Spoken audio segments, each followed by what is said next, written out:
Today is a rest day.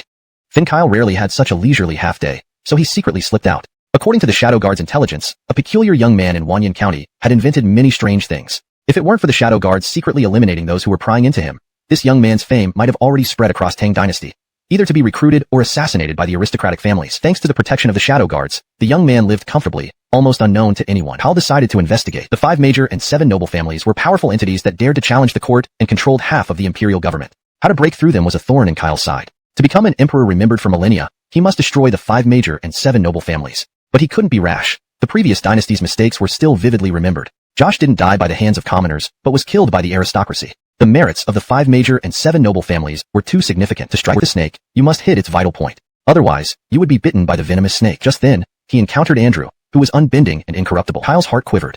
Andrew walked forward and asked bluntly, "Your Majesty, I did not expect to meet you here." Kyle touched his nose, afraid. "Today is a rest day." Andrew's eyes lit up as if about to launch into a tirade. 5 in the Tang Dynasty initially. But how could he call him father? All day, he agonized as dusk approached, yet the legendary absentee father hadn't returned home. Didn't he get lost? It wasn't unreasonable for Dorian to doubt. After all, it had been over a decade since he came home. Perhaps this absentee father really couldn't find his way back. Or maybe, he didn't dare come back? As the saying goes, nostalgia brings fear. Perhaps this was the case. Dorian recalled how much his mother missed his father before she passed away. Sigh. Damn it. No matter why he hadn't returned for over a decade, since the original body promised not to resent this absentee father, Dorian didn't care either. After some thought, Dorian decided to go look for him. Upon seeing each other, he would first show this father a piece of his mind. Leaving home, he came to a riverbank. Water flowed gently. Suddenly, Dorian's eyelids twitched. Something was in the water. In a flash, he saw someone inside. Holy shit. Someone had fallen into the water. Without hesitation, Dorian jumped in. Within moments, he dragged the person out of the water and began emergency resuscitation procedures for drowning victims. PFFF. A stream of water spewed from the person's mouth. What the hell? Kyle accidentally twisted his back. Damn it. Earlier, he thought Dorian was saving without expecting reward. Was it blindness? 3 to 5,000 strings of coins? Did he think money was as worthless as turtle's eggs? Ugh. Kyle suddenly hiccuped. Due to falling into the water, he drank too much water. Despite Dorian's rescue efforts, his stomach remained bloated. Dorian frowned upon hearing this. Ugh. Another hiccup. Dorian's frown deepened. He called son? Kyle wanted to ask what was going on, but just opened his mouth. Dorian gave him a scornful glance. Father. Humph. How did you recognize me? Kyle asked, puzzled. What? Dorian sneered. You still remember I'm your son? Kyle's eyes bulged. Damn big chicken leg. What was going on? Dorian continued. How did you end up in the river? Confused, Kyle asked. Weren't you just calling me? Dorian sighed. No wonder I haven't seen you. It turns out you fell in the river. Did you encounter bandits? The Tang Dynasty isn't peaceful enough. This guy says the Tang Dynasty isn't peaceful. Kyle was enraged, trembling. To say such things in front of the Tang Fin. Wasn't he tired of living? Dorian disdainfully said, all right, now that you've returned, I won't disown you as a father. But we haven't seen each other in over a decade, so I might not call you immediately. Don't mind. We both need time to adapt. Kyle was speechless. This kid. Wasn't he crazy? Calling father upon first meeting. Being his father, Kyle feared he was unapproachable. Kyle was about to explain. Chapter 2. If you dare to report, you're dead. Suddenly, several people came rushing from a distance. In their hands were gleaming large knives. Leading them was none other than the boatman who had attempted to assassinate Leaf. Leaf was not a weak emperor. He had only been caught off guard on the boat earlier. Even without a weapon, he showed no sign of fear. Dorian turned and saw the person wielding the knife leading the charge. Her face changed instantly. What relentless bandits. Just a few thugs with such audacity, chasing after them like this. Either they were highly skilled, or simply foolhardy. In an instant, the bandits arrived. Get out of the way. Leaf stepped forward, pushing Dorian back. That despicable assassin. He would personally snap his neck. You're asking for death. Leaf shouted as the assassin appeared before him. Die. He roared again, like a lion emerging from its cage. The boatman dodged the fatal strike. Unstopping, Leaf snapped the neck of the second assassin. Dorian was stunned on the spot. Damn. Instant kill. This father is fierce. One might call it in large scale. To Leaf, it was astonishing. Was that thunder? And it sounded exactly like thunder. How could mere mortals wield thunder to kill? Could it be a celestial being? A god descended from the heavens? Damn. The thunder-like sound was more shocking than the actual gun's power. Dorian blew on the barrel smugly. Why did you force me? Leaf. Even gods brag. Huh? For this showboating, only 1 point given. 2 assassins still eyed them warily. Meanwhile, Leaf slit the throat of the assassin clutching his waist. He brandished the knife at the remaining 2. Both of you come at once. Still reeling from the shock, the boatman gritted his teeth and lunged. Go. His companion hesitated, trembling. What fight was this? Bang, bang, 2 consecutive thunderclaps echoed. The boatman fell first, followed by his companion. Dorian blew on the barrel, looking disdainfully at Leaf. What do you mean by a 1 versus 2? Tiring yourself out? Skills are nothing against a kitchen knife. And I have a gun. Stunned, Leaf wanted to question him further. He had planned to interrogate the boatman but found himself interrupted by Dorian's swift actions. As he recovered, he noticed Dorian tucking something away. Celestial being? Impossible. Celestials don't mistake fathers. But that divine tool surely rivaled divine artifacts, especially one harnessing thunder. What a powerful weapon. A lifelong warrior, Leaf sensed its true potential. Getting it would make Tang soldiers invincible. Moreover, he was unclear about Dorian's true identity. Revealing his imperial status here would be unsafe. Waiting patiently, Leaf decided. That strange son recognizing the wrong father isn't ordinary. Regardless of the confusion, he'd bide his time. Captain Ronnie would soon find him. For now, play dumb. As for the odd recognition, years of absence likely led to this mix-up. Might as well go with it. Dorian suddenly asked, your skills aren't bad. No wonder you never came home, living wildly outside. But my mother never mentioned your martial arts.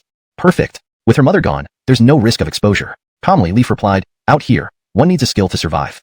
Accepting this reasonable explanation, Dorian walked away. Leaf asked, where are you going? Home. Just like that? Leaf pointed at the bodies. Not reporting this? Report to whom? You're too dim-witted to be my father. It embarrasses me, Dorian retorted. The government is just a legal bandit.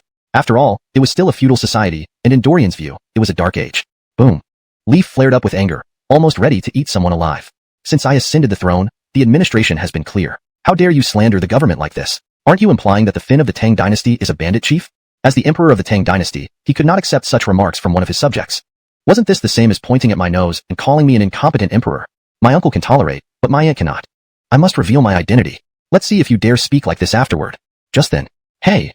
Dorian exclaimed in surprise, his gaze falling on the river surface.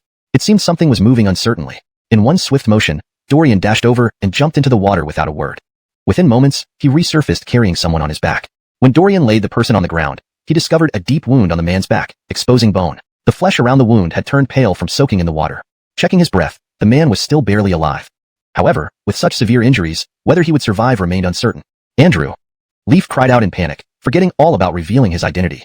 Despite his annoyance, Leaf truly cared about Andrew, so he carried him and caught up with Dorian. His mind was in chaos. Though annoyed by Andrew usually, Leaf couldn't live without him. Moreover, having just taken the empire, Andrew represented his magnanimity, shown to the whole country. Today, Andrew accompanied him to understand the people's conditions, and he ended up dying. Thinking about how Andrew had advised the hidden crown prince to kill him, and nearly succeeded at Xuanwu Gate, what would the people think? They would surely believe Leaf killed Andrew. 5 great clans would oppose the Moses regime, forcing Leaf to compromise, dividing the empire with them. If they didn't make a fuss over Andrew's death, it would be a shame on themselves. Considering this, Leaf frowned deeply. How many people would be implicated by today's assassination attempt? Along the way, Leaf left secret markers. If Jacques saw them, he would surely find him. And this mistaken son? Leaf stared at his back, thoughtful. Imperial suspicions were heavy. In an instant, Leaf's mind changed. As an emperor, he wouldn't think this was a coincidence. Especially not a mistaken son. I'll observe this immortal weapon holder closely. Who exactly is he and what is his purpose? Walking through a village, they approached a stream where a strange giant object was turning, diverting water into channels. Shocked, Leaf touched Andrew's hand and felt him trembling in unconsciousness. Desperate times call for desperate measures. Thus, he followed Dorian inside. Dorian prepared a table with scissors, needles, thread, a candle, and a jar of wine. And what's that stick for? Dorian set up a table and had Leaf place Andrew on it. Taking out scissors, he cut open Andrew's shirt. Simultaneously, he placed the scissors and needle in the wine. He lit a candle, heated the tools over the flame, then began cutting the pale flesh around Andrew's wound. SSS. Leaf drew in a sharp breath, grabbing Dorian's hand, demanding, what are you doing? Dorian gave him a look as if he were stupid, saying, are you an idiot? This flesh is rotting. If I don't remove it, your attendant will develop a fever and die. Reluctantly, Leaf let go. While trimming the pale flesh, Dorian instructed, see that stick? When your attendant wakes up in pain, give him a hit. Leaf. What does that mean? Chapter 4. Your Majesty, this head of mine. Leaf quickly understood what Dorian meant. As soon as he saw Dorian clean the white flesh around the wound and pick up a needle to thread it, he knew what was coming next. Then, just like sewing clothes, he started stitching the wound together. Looking at Andrew, who was bleeding from the head, Dorian sighed. I told you to knock him out so I could continue stitching the wound. You hit him too hard. Did you want to murder him? Leaf sighed inwardly. Originally, controlling the force should be simple. But in his days, Andrew nearly exposed his identity. If not for fearing the revelation of the Emperor's true identity, would he have been so ruthless? Xinsheng, don't blame me. Leaf muttered inwardly. Dorian, no longer caring to lecture Leaf, finished stitching Andrew's wound seamlessly, nodding with satisfaction at his first stitching job in Tang Dynasty. If only the stitches weren't so messy, it would have been perfect. Dorian didn't feel much pressure. What if there's a scar that looks like a centipede? Scars are badges of honor for men. This attendant may not be a soldier, but he's not a woman either. A scar is nothing to hide. On the other side, Leaf watched the whole process and understood the benefits of such wound stitching. This boy is truly a treasure trove. If soldiers on the battlefield could use this technique to stitch wounds, they wouldn't bleed out and sacrifice so many lives. How wonderful it would have been if he'd encountered this cheap son sooner. Leaf couldn't help but sigh in reflection. Dorian looked up and asked, what does this mean? Dissatisfied? Leaf shook his head repeatedly. No, no. Extremely satisfied. The bloodshed at Xuanwu Gate had barely faded away. The stench of blood still lingered. Your head is spared temporarily. Find out for me. Leaf exuded an aura of imperial authority, completely different from the earlier demeanor when facing Dorian. If Dorian were present, he'd surely call it 666. The contrast was that of a super actor. With no rivals. Ronnie trembled, not daring to raise his head. Who dared to attempt assassination on me? Does my sword not strike effectively enough? Also, investigate this Dorian. Summon the shadow guards here. Keep my identity secret. Leaving the palace this time, Leaf was too careless, bringing only Ronnie as a guard. Encountering Dorian, who revealed the immortal weapon, and used needles to stitch wounds, was anything but ordinary. Was this a mere coincidence? Could recognizing the wrong father really be a mistake? Such bizarre events cannot be coincidental. Abnormal situations always carry ulterior motives. Leaf had yet to conclude if it was a trap. Ronnie glanced at Andrew beside him, wanting to speak but hesitating. Andrew lay motionless on the table. Leaf commanded, "Speak." "Your Majesty, Dorian is the strange youth in Wanyan County mentioned by the Shadow Guard." Leaf realized, indeed. That made it all the more necessary to thoroughly investigate Dorian. "Go." Ronnie responded immediately, "Colmes." He left quickly, relieved that his head wasn't lost today. Comte, he was utterly confused. He clearly heard Dorian calling the Emperor father. It must be an illegitimate child. The fact that the great Tang Fin had an illegitimate child in the populace intrigued Ronnie, but he showed no reaction on his face. No wonder the Emperor wanted close monitoring of the strange youth in Wanyan County. It was to quietly protect his illegitimate child. This secret Ronnie kept inside. Accompanying Leaf for so long, knowing too much while performing his duties perfectly, hearing what shouldn't be heard, seeing what shouldn't be seen would lead to instant death.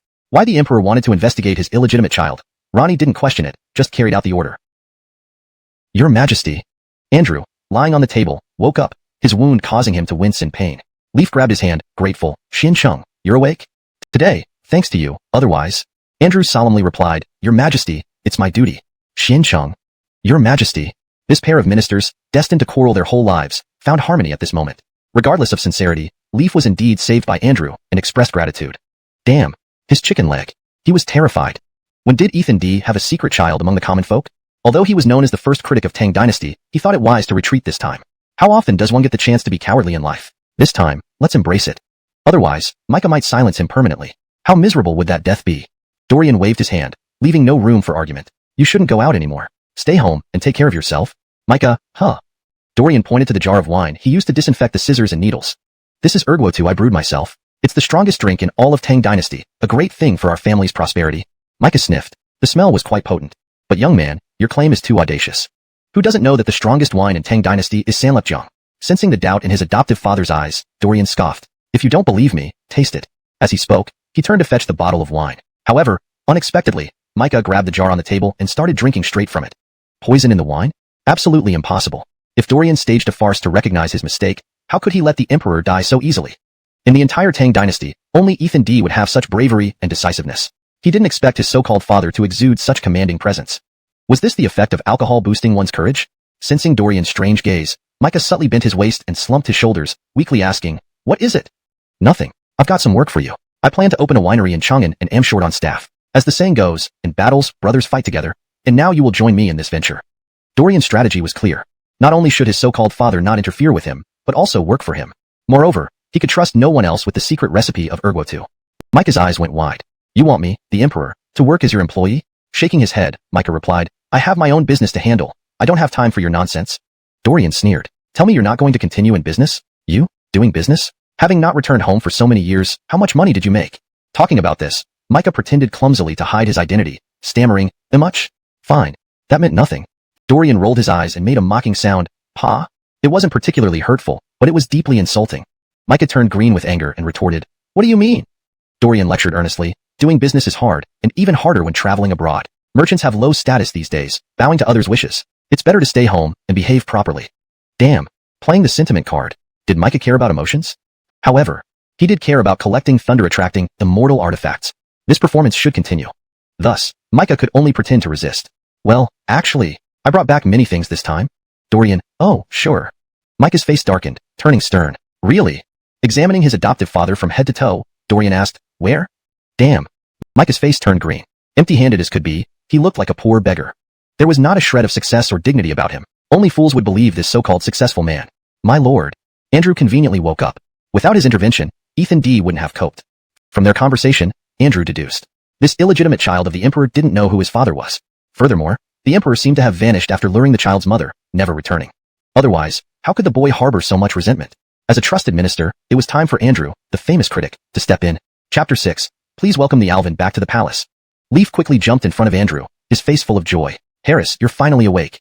Andrew's criticism worked brilliantly. Leaf was stunned. He thought he might be hard of hearing and asked uncertainly, you want to keep it for me? Dorian matter-of-factly replied, of course. Yours is mine. Mine is still mine. What's wrong with me keeping it? Andrew felt like his entire belief system was collapsing. Was this son robbing his father? Forget that. Donnie would surely slap this rebellious son to death. But unexpectedly, Leaf nonchalantly agreed, fine. Thud. Andrew felt something was wrong with Finn Leaf. Had he suffered some mental shock from the assassination attempt? Surely not. Perhaps Donnie was trying to compensate this illegitimate son. But wouldn't bringing back 30,000 strings of coins be too much? Did the royal treasury even have that much? Suddenly, Andrew became alert. If Leaf dared to touch the national treasury, he, Andrew, would spit on him right there in Taiji Palace. Illegitimate son or not, this couldn't be ignored. Leaf had better prepare himself. Leaf and Andrew used the excuse of fetching the items and left the Lee residence. As for Dorian, fearing trouble, naturally chose not to follow. Staying home and counting small change. Wasn't that better? Leaf suddenly turned and said, oh right, we haven't eaten yet. Dorian closed the door and said, let's eat when you come back. I'll treat you to a big meal. Personal feelings. Whose? Seeing Leaf's bewildered look, Andrew mistook it for guilt. He earnestly said, Your Majesty, don't you wish to be a great emperor remembered for ages? I understand you. Leaf took a step back. Get lost. You old fool, I don't need your understanding. Andrew sighed. To be a great emperor, control your personal desires. I know you feel guilty about this child and want to make up for it. However, Your Majesty can do whatever compensation you see fit. Just don't let this guilt cloud your judgment and act irresponsibly. Leaf understood. Andrew mistook Dorian for his illegitimate son and thought he wanted to use treasury funds for compensation. 30,000 strings. Do you think I touched the national treasury? He chuckled inwardly. Andrew, you're wrong. Suddenly, Leaf had the urge to toy with Andrew. Andrew, you always find fault with me. Today I'll repay you in kind. Andrew urged, Your Majesty, please welcome the prince back to the palace. Pretending to be shocked, Leaf said, Bring him back to the palace? Andrew nodded heavily. Admitting one's mistakes and correcting them is a virtue. Even though you are now the emperor, past mistakes can be rectified. But there's no need to avoid this. A prince stranded among commoners. This is simply unacceptable. He must be brought back to the palace, restoring his rightful status, which would be the best compensation. Andrew stood directly in front of Leaf and bowed. Please welcome the prince back to the palace. Chapter 7. Recorded in history? K that nonsense. Leaf almost spat blood. Dario, who was usually so astute, why did he act so stupid today? Andrew, Your Majesty. At that moment, Ronnie returned after leaving. Your Majesty, the investigation into the assassination attempt is complete. They are former palace guards of the late Hawk. They managed to escape back then, and now make a living by ferrying people along this riverbank. Then, Ronnie fell silent. Andrew had already stopped talking as soon as he heard, late Hawk? After all, he used to be with Alvin Unkett. Now, he served Leaf. And today, there was an assassination attempt on Leaf. It was wise to avoid any suspicion. Although he often criticized Finn Leaf, it didn't mean he lacked judgment. Otherwise, would Leaf tolerate him? Leaf frowned. Is that all? Ronnie replied, That's all, Your Majesty.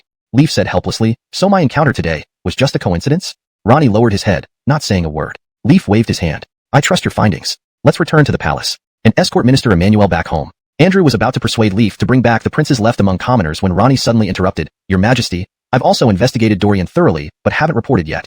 Tell me, being the emperor, how can you casually accept someone as your son? Leaf turned grim. You, Andrew, always find a way to justify yourself. Any dignity at all? That was a mistake on his part. How could it be my fault? You nitpicking old man. But it's your fault because you didn't clarify things. I did it for Tang. You making such a mess and claiming it's for Tang is absurd. Even hearing it makes me ashamed.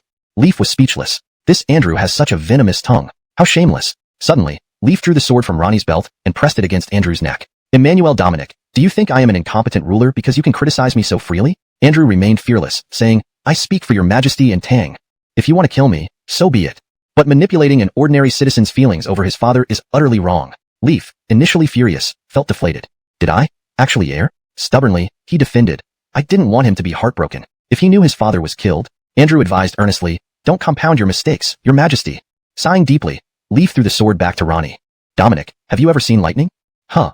Andrew was bewildered. Isn't the emperor deviating from usual behavior? Leaf explained seriously, Let me tell you the truth. Ronnie's sword. Is this your guard? Without waiting for a reply, he rambled. He looked skilled. Hiring such a guard means you made good money these years. Ronnie. Leaf. Andrew. Damn. Gold digger. Is this the peculiar youth the emperor mentioned? Seems ordinary. Shadow Guard's report seems off today. Dorian handed the fragrant sweet potatoes. Eat these first, then hurry to bring back the money. Otherwise, I won't rest easy. Leaf and Andrew took them, puzzled. Dorian added, You're lucky. Besides me, even the emperor hasn't tasted this in Tang. Leaf retorted irritably, Bragging, huh? Though I'm not gluttonous, I'm not provincial either. What haven't I eaten? Examining the charred, ugly object in his hand. He scoffed, "This?" Shadow guards were fascinated by the water wheel and missed noticing this. Thus, Leaf truly didn't know what it was, having never seen it. Andrew hesitated, equally curious. Dorian grabbed the food from Leaf, peeled the skin expertly, revealing the white flesh, and handed it back. "Try." Leaf took it, still hesitant. "What is this?" "Sweet potato," Dorian bluntly stated.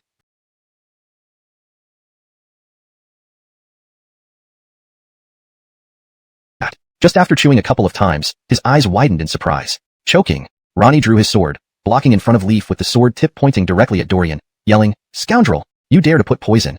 "What the hell?" Dorian was dumbfounded by this foolish guard of her adoptive father and asked with a dark face, "Is there something wrong with your brain? Are you saying that when a son poisons his father, your brain turns into porridge?"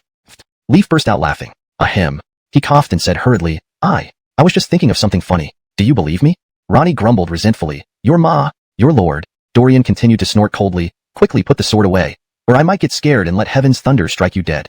"Huh." Ronnie looked at Dorian as if he were an idiot. "Nice try. Do you think you are a Taoist master who can summon thunder spells?"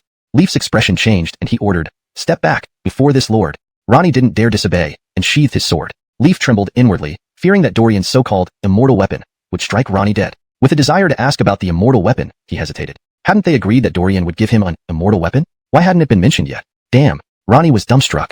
The way the Finn called him son felt too natural. Could it be possible that he really was the Finn's illegitimate child? Did my investigation go wrong? Ronnie almost doubted reality itself. On the other side, Andrew was battling intensely with the sweet potatoes. Firstly, he was indeed hungry. Secondly, the allure of these sweet potatoes was immense. This strange food looked ugly but tasted amazing. Soft, mushy, aromatic, sweet. Andrew shuddered while eating. This is a new food. Tang Dynasty has acquired a new food. For Tang, where the variety of food was sparse, this new food held significant meaning. Let's leave the Finn recognizing the wrong son for now. Reveal the truth? No, maybe later. Andrew, filled with excitement, looked up like a playboy who had just spotted a beautiful lady and asked impatiently, "Young master, what is the yield of these sweet potatoes?" Ronnie.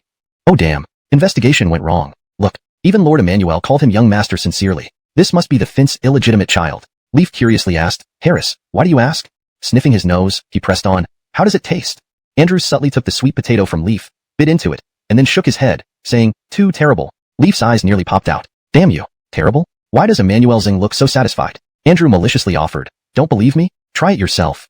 He actually handed over the bitten sweet potato to Leaf. Leaf's face turned green. Damn Emmanuel Zong. Die. Emmanuel Zong was deliberately annoying him. Holmes, it must be that Emmanuel Zong was capable of this. This moment, Andrew asked again, "Young master, how much can it yield per acre?" "This new type of food is of great significance." Dorian nonchalantly replied, "It's SOSO, around 20 to 30 dough." Boom. Andrew felt struck by lightning. He gaped wide-mouthed, stammering, "H how much?" Dorian added, "If cultivated carefully, 40 to 50 dough should be feasible." Almost saying 6,000 gene. He recalled it was Tang Dynasty and nobody here knew the concept of gene. Boom. Another thunderclap. Leaf, Andrew, and Ronnie all wore expressions as if they had been struck by lightning. After the shock wore off, Leaf was the first to doubt, "Son, don't brag." There we go. The son sounded even smoother this time. Andrew also said, "Young master, tell the truth." Ronnie remained silent, knowing it wasn't his place to speak. Faced with doubts, Dorian's face full of juice. At that moment, the sweet potato in Ronnie's hand disappeared. Andrew snatched it and took a big bite without hesitation, chewing for a moment. Then, his whole body trembled. This taste, delicious. He originally thought sweet potatoes needed cooking, never imagining they could be eaten raw, adding an extra layer of flavor. Leaf naturally wouldn't snatch something already chewed by two people. He anxiously asked Andrew, "Harris, how does it taste?" "If my guess is right, this crop is both fruit and grain. If the yield is indeed 40 to 50 dough per acre, it's divine produce." Andrew's cheeks quivered with excitement. He had a bold idea. Since sweet potatoes grew underground and the emperor's adopted son claimed a 40 dough yield, perhaps even with half, 15 dough should be achievable. That would still be divine produce. Unable to hold back any longer, Leaf squatted down and started digging furiously with his hands. In moments, he unearthed an even bigger sweet potato. "Sword!" Leaf called out loudly. Dorian froze momentarily, unable to resist thinking of a future word. "Sword? Are you turning into a keyboard warrior?" Chapter 9. To make you remember who's the master of this house. Ronnie immediately handed over the sword. Leaf skillfully used the longsword to peel the sweet potato. Dorian was mesmerized. Her cheap old dad using a sword like a peeler. What an impressive feat. Crunch crunch. Leaf had already begun to savor the sweet potato heartily. Delicious. Crispy. Refreshing. Comfortable. Each compliment came with each bite he took, enjoying it thoroughly. A bowl-sized sweet potato was finished off in just a few minutes. Burp. He even belched. Dorian stood with her hands behind her back, head tilted toward the sky, and asked dramatically, "What do you think?" "Great." Leaf gave a thumbs up. Andrew also raised his thumb. Ronnie smacked his lips. Dorian pointed to the distant field of sweet potatoes. "These are white sweet potatoes. Over there are fruit sweet potatoes." The three were baffled. They didn't understand, but Leaf reacted swiftly and commanded, "Dig." Upon this order, the three rushed over, squatted down, and started digging. Within moments, they unearthed another large sweet potato. It was different from the previous one. It had yellow skin. Leaf confidently explained, "Those are regular sweet potatoes. These are yellow ones." What a joke. Speechless, Dorian couldn't help but be impressed by his adaptability. She watched as Leaf expertly peeled the sweet potato with the sword and found its inside still to be orange-yellow. Amazed yet again, he bit into it neatly. Crunch, crunch. Leaf's thumb shot up once more. Even crispier. Sweeter. Juicier. Dorian gave him a scornful glance. These compliments sounded awfully familiar. How shameless. Meanwhile, Ronnie didn't react too strongly. Andrew, however, was profoundly moved. Crunch, crunch. After 2 bites, his entire soul trembled. Never before had such food existed throughout history. Not only could it be roasted but eaten raw too, with the raw taste being just as delicious. "Master, shall we dig up some to see the yield per acre?" Andrew cautiously suggested. Dorian rolled her eyes and said, "Just because you say so? I've worked hard for so long, and it's not the best time yet. The yield will definitely suffer. You're wasting grain." Andrew shuddered and stuttered. This old man made a mistake. Leaf was stunned. Was this still that naysayer Andrew? One who dared to challenge even the Finn of Tang but now feared this cheap son like a child. Andrew wasn't giving up. An idea flashed in his mind, and he mysteriously asked, "Master, do you like money?" Dorian replied frankly, "Money is a devil, yet everyone loves it." Leaf's face darkened. What kind of person could say something so truthful yet so outrageous? Dorian added, "However, a gentleman loves wealth but obtains it ethically." Leaf's eyes lit up. How profound. Andrew's expression turned serious as well. This phrase was from the Ming Dynasty's Zhongguangxian 1. It hadn't appeared in the Tang era yet. Unintentionally, Dorian had let out a gem. Simple truths weren't easily expressed by the uneducated. Andrew respectfully bowed. "To hear the master speak today is worth more than years of reading books." Dorian frowned, saying, "You mean a single conversation can be worth 10 years of reading?" She hadn't realized this widely known adage hadn't been invented in the Tang era. Thus, she even more disdainfully remarked to Leaf, "Your attendant has too little knowledge. It'll embarrass us both when we go out. Make him read more. As the saying goes, travel 10,000 miles and read 10,000 books. Wei, you must strive not to disgrace your lord and master." Andrew quivered. Again, he was struck. What? These phrases were also from the Ming Dynasty, once more stunning Andrew. Neil, this kid is extraordinary." Leaf was equally shocked. His cheap son seemed quite extraordinary. Neither Finn Leaf nor Andrew favored pedantic scholars, so they wouldn't be overly excited by a few famous quotes. However, anyone who could speak with such eloquence must be learned. In ancient times, literati held a special place. Dorian, recalling something, murmured to herself, "Harris, if you hadn't mentioned money, I might not have remembered. I'll find people to dig up an acre of sweet potatoes. We'll create unique sweet potato delicacies of the Tang Dynasty. We'll make a fortune then." "Damn, don't be like this." Dorian's eyes practically sparkled with excitement. Too worldly, too big of a contrast to handle. Soon, a group of villagers arrived. Following Dorian's instructions, they dug up an acre of yellow-skinned sweet potatoes Leaf had referred to. Dorian initially planned to use them as seeds for future harvests. But today, she decided to check the yield herself, driven by curiosity. So she called the villagers together. Andrew excitedly assigned a few villagers to weigh the crops. Thinking he was a steward from the Lee household, they followed his orders. By dusk, the yield was announced. 25 pickles.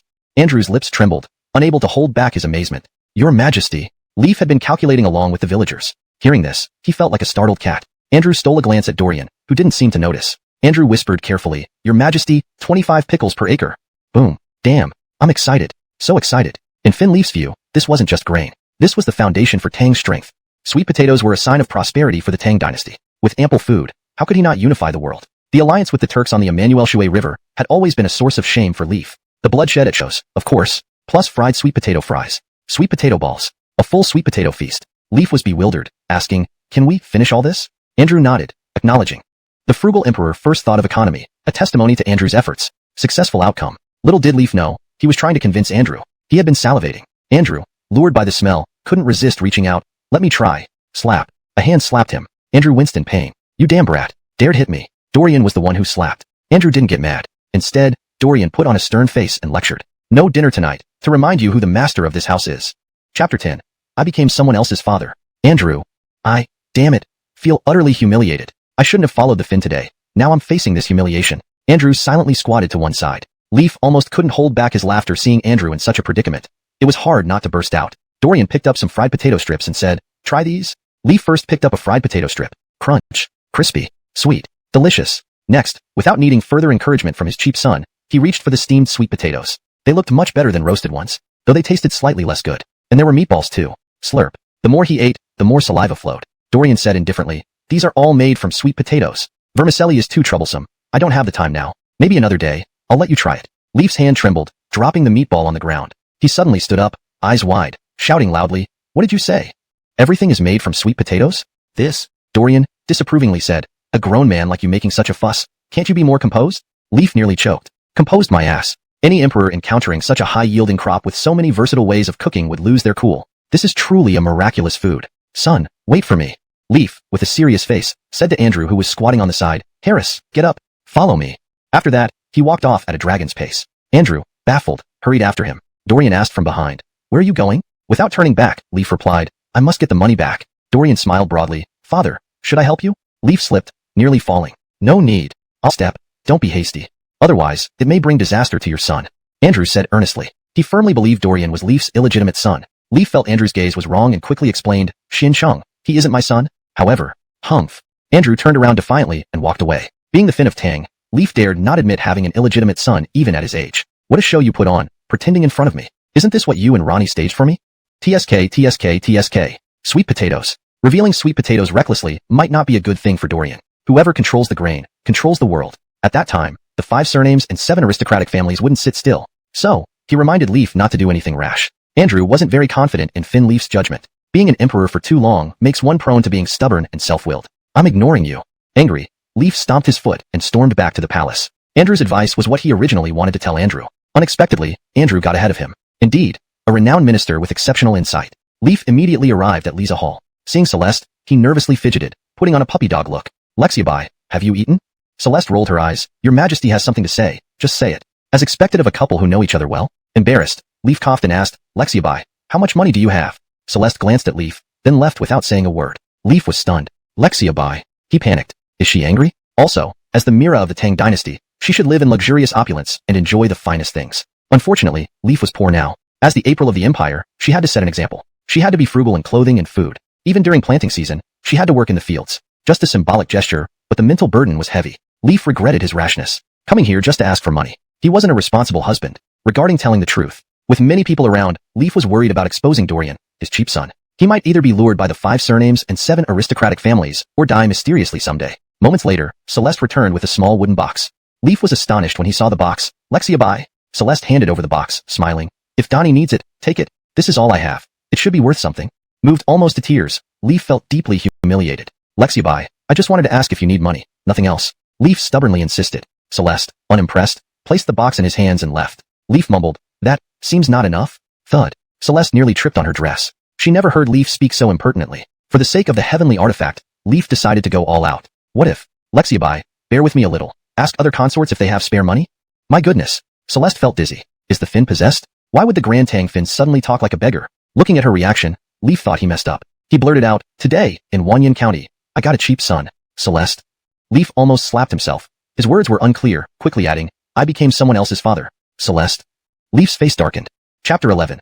Stepmother, beware of father. This mouth just won't stop blabbering, not even able to speak clearly. Leif wanted to explain further. Celeste smiled, Your Majesty, you don't need to explain anything to me. Bring your son back. I'm not an unreasonable person. After all, the child is innocent.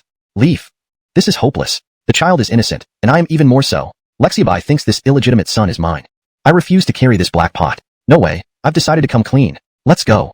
Without another word, Leif pulled Celeste and started to leave. Seeing is believing, no use talking anymore. Celeste was stunned. Your Majesty, what are you doing? Leif had made up his mind to take Celeste to Wanyan County to clear his name once and for all. Follow me, and you'll see. Celeste. On the way, Leif didn't say a word. Not speaking, Celeste didn't ask either, assuming Leif felt guilty or anxious. Asking more would just be embarrassing. Soon, they arrived at the entrance of Lee's residence. Leif led her inside. Coincidentally, Dorian walked out right in front of them. He glanced indifferently at Celeste, this gentle woman. Fortunately, Celeste was dressed plainly. Otherwise, it might have caused suspicion from Dorian. Dorian asked Leif, who's this? Leif chuckled reflexively, displaying his simple demeanor. Before he could speak, Dorian came over, took the wooden box Leif was carrying and asked, is that it? Celeste, still dazed, began to speak. This is my money. Leif quickly interrupted. I went back to get money, remember? Dorian frowned, scolding him. You should be ashamed. Leif was stunned. You don't know I'm the emperor, but now you're scolding me as a father? Lost in thought for a moment, Dorian sighed with disappointment. After all these years, you opened the box and saw the gold and silver ornaments and a large pearl, his face darkening ominously. Both Leif and Celeste sensed something was off. Why does this boy look so cold? Dorian turned to Celeste, softening slightly, sighing, stepmother, you've been deceived by my father. Leif was shocked. Another smear campaign? Celeste was stunned. Dorian continued pointing at Leif angrily. This man took everything you had in your savings box, and you gave it to him. If you can't make money, we'll manage. Why deceive me by taking women's money? Don't lose face. Leif. Here comes another black pot. Dorian continued helplessly. Woman, your intelligence is too low when it comes to love. Leif snapped. No nonsense. How dare you insult Lexibai like this? Think I won't kill you? Huh. He doesn't seem to know I'm the emperor. Celeste understood Leaf well, holding his hand lightly and chiding him. What's wrong with you arguing with a child? Dorian sighed. Indeed, this was father's mistress. From the first glance, he suspected father hadn't really earned money and tricked his mistress into giving up her savings. What a despicable father. Stepping forward, he pushed the wooden box back into Celeste's arms earnestly. Stepmother, I accept you. My father is getting old and needs someone to care for him. Leaf's eyebrows twitched. This sounded all wrong. Ignoring Leaf's reaction, Dorian continued. My mother passed away, asking me not to resent father. I promised her. Today, my father returned, and I accept him. I know he couldn't have been alone all these years. Men. Ha. Lustful creatures. Leaf almost exploded. Damn. This kid is brutal, cursing even himself. Dorian seemed to see through Leaf's thoughts, smiling coldly. What are you looking at? I'm talking about you, not myself. I'm young, still growing. A man is your title. I'm just a boy. Leaf choked, speechless. Dorian lamented. A man's words, the devil's lies. Stepmother, beware of my father. Unable to hold back, Leaf was about to jump up when Celeste held Dorian's hand, tearfully saying, Child, you've suffered. This scene immediately calmed Leaf down again. What's Lexibai up to? Doesn't she recognize my son? Oh no. Suddenly, Leaf's heart sank. Disaster. Lexibai now believes this is my son. If I come clean now, will she believe me? Come, stepmother. Let me give you a gift on our first meeting. Dorian guided Celeste inside while she marveled at his maturity. Walking inside, she praised, You're such a thoughtful meeting. Your Majesty, you should bring him back to the palace sooner. Leaf. Damn. If he didn't explain soon, he would be shouldering all the blame. Leaf hurriedly said, Aislinn, listen to me, he's not my son. Hearing Finn Leaf explain the whole situation, Jerry was shocked. Mistaken father. This child didn't seem foolish. How did he get it wrong? It was unfathomable. She composed herself and earnestly said, Your Majesty, this misunderstanding must be clarified. As the Finn of Tang, you can't allow people to mistakenly recognize their fathers and let the mistake stand. Leaf quickly explained about the sweet potato as well. As the Mira of Tang, Greta wasn't just a figurehead. She understood the importance of new grains deeply. Moreover, she clearly understood Finn Leaf's concerns. Leaf looked worried, saying, Once sweet potatoes are widely cultivated across the Tang Empire, no one among our citizens will go hungry again. Then, the Moses dynasty will surely endure forever. However, if I want to popularize sweet potatoes in Tang, the 5 surnames and 7 great clans won't let this happen smoothly. They might even use sweet potatoes to sway public opinion toward them instead. He felt quite frustrated. The 5 surnames and 7 great clans' ability to manipulate public sentiment shouldn't be underestimated. Didn't history show how the previous dynasty was destroyed? Should he make every citizen line up to verify? That was impossible. But finding a completely trustworthy person, an image appeared in Leaf's mind, and he immediately said, Summon Hussein to see me. In the shadows, someone accepted the order. After returning to the palace, Leaf lost interest in reviewing memorials and kept pondering the promotion of sweet potatoes. Suddenly, he remembered there was a hawk in the palace, a gift from local officials, and instructed a eunuch to fetch it. This hawk was graceful and beautiful in appearance, brightening Finn Leaf's eyes as he admired it in his hands. Indulging occasionally isn't bad. So Leaf thought. As the Finn of Tang, others saw the glory, holding the imperial sword, controlling the life and death of all under heaven. Little did they know, since Amadeo established Tang, the royal family had faced many threats from the 5 surnames and 7 great clans. Amadeo shared power with the clans. Finn Leaf disagreed. Tang belonged solely to the Leaf family. Suddenly, Finn Leaf's eyes turned deadly. I must eliminate the 5 surnames and 7 great clans. Your Majesty, Minister Andrew requests an audience. A eunuch reported. Without much thought, Leaf summoned Andrew. Only then did he realize he still held the bird in his hand, stunning him. Damn, Andrew would surely criticize him to death for this. That moment, it infuriated him. What kind of enlightened ruler indulged in such frivolity? If ordinary people indulged in such behavior, it wouldn't matter. But if an emperor did, it would endanger the nation. A tyrant in the making. Finyang of Sui started ambitious, later encountering difficulties with the clans and ended in despair, ultimately becoming a tyrant. Truly tragic. Andrew's heart pounded. Not showing some color to Donnie would lead him further down the tyrant's path. You love hawks? Then I'll suffocate it. Sure enough, the hawk suffocated. Finn Leaf, however, snapped. Recalling the 5 surnames and 7 great clans' disregard for the royal family fueled his anger. Andrew had audaciously mocked him. Get someone. Finn Leaf pulled the hawk out of his sleeve and threw it at Andrew. Lock Andrew in the Dali Temple. Andrew's heart sank. Dali Temple. Few ministers came out alive from there. Having offended the emperor repeatedly, the Finn finally couldn't hold back and would execute him. He anticipated this result and followed the guards calmly. Before leaving, Andrew turned around, snorting, Tyrant. Crash. Finn Leaf kicked over the desk, his face flushed with anger at those 2 words. Andrew, do you think I dare not kill you? Andrew, undeterred and righteous, retorted, Your Majesty, here's down. Andrew, you are truly dead. Note, the last sentence implies an ominous finality to Andrew's fate, suggesting that Crawford has decided Andrew's punishment will be death. Chapter 13. Telling stories to Finn Leaf. Hendrix had just entered the hall when he heard Finn Leaf's furious roar, which truly startled him. Finn Leaf's feelings towards Andrew were always a mix of extreme love and hate. After all, the experience of ice and fire at the same time was never comfortable. However, Hendrix had never seen Donnie look so ferocious before. He watched helplessly as the Imperial guards escorted Andrew away, but Hendrix wasn't worried at all. After all, he and Andrew were not on the same side. Moreover, Hendrix didn't particularly like Andrew. This, Emmanuel Punzi, Emmanuel critic, once reported him for being arrogant and overbearing, calling him a rogue. Ever since, the title Living Bandit had spread throughout the court. Seeing Andrew in trouble made Hendrix quite happy. Note, Emmanuel Punzuk is a playful nickname which literally means Emmanuel Sprayer, but it's used here to imply that Andrew is a prolific critic. The term Emmanuel critic is used to better fit the context in English. Seeing Andrew humbled made Hendrix quite pleased. When Finn Leaf saw Hendrix, the emperor, as befitting his role, immediately suppressed his anger. As Hendrix sighed and left the palace, Leaf suddenly realized an issue. This adopted son seemed to have little interest in the court. As the Finn of Tang, Leaf wasn't naive enough to believe every citizen loved him. Only those who could ensure the well-being of the people would earn their genuine support. The saying, "He who wins the hearts of the people wins the world," was indeed true. Leaf decided to probe his adopted son's views on the revered 5 surnames and 7 exemplary families. Only after understanding this could he decide his next move. After all, countless people revered the 5 surnames and 7 exemplary families, even more than the royal family. The thought infuriated him, but Leaf decided to visit his adopted son in Wanyan County.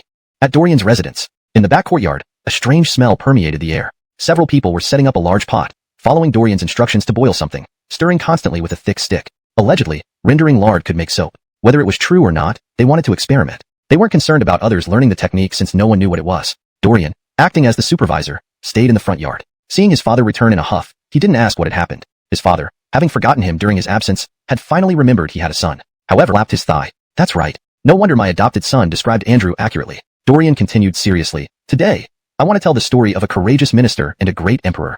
Leaf almost exploded. One moment, Andrew was a stubborn donkey, and the next, he's a courageous minister. Son, are you messing with me? Then he noticed something. Was his son referring to him as a great emperor? His entire body trembled. Andrew was a courageous minister, and if that was the case, according to his son, he was a great emperor. Leaf blushed, humbly protesting, "Great emperor? You flatter too much." He had only recently ascended the throne, and such praise from his son was embarrassing. Shut up. Leaf was stunned by the sudden outburst. Dorian glanced around, relieved there were no servants nearby. He sternly said, "If you keep talking nonsense, you'll regret it." Leaf stammered, "I." Dorian warned coldly, "If your words get out, we're both dead." Feeling stifled, Leaf couldn't explain himself, still struggling to shift between his roles as an emperor and as a father. That, an emperor wouldn't punish based on words alone, right?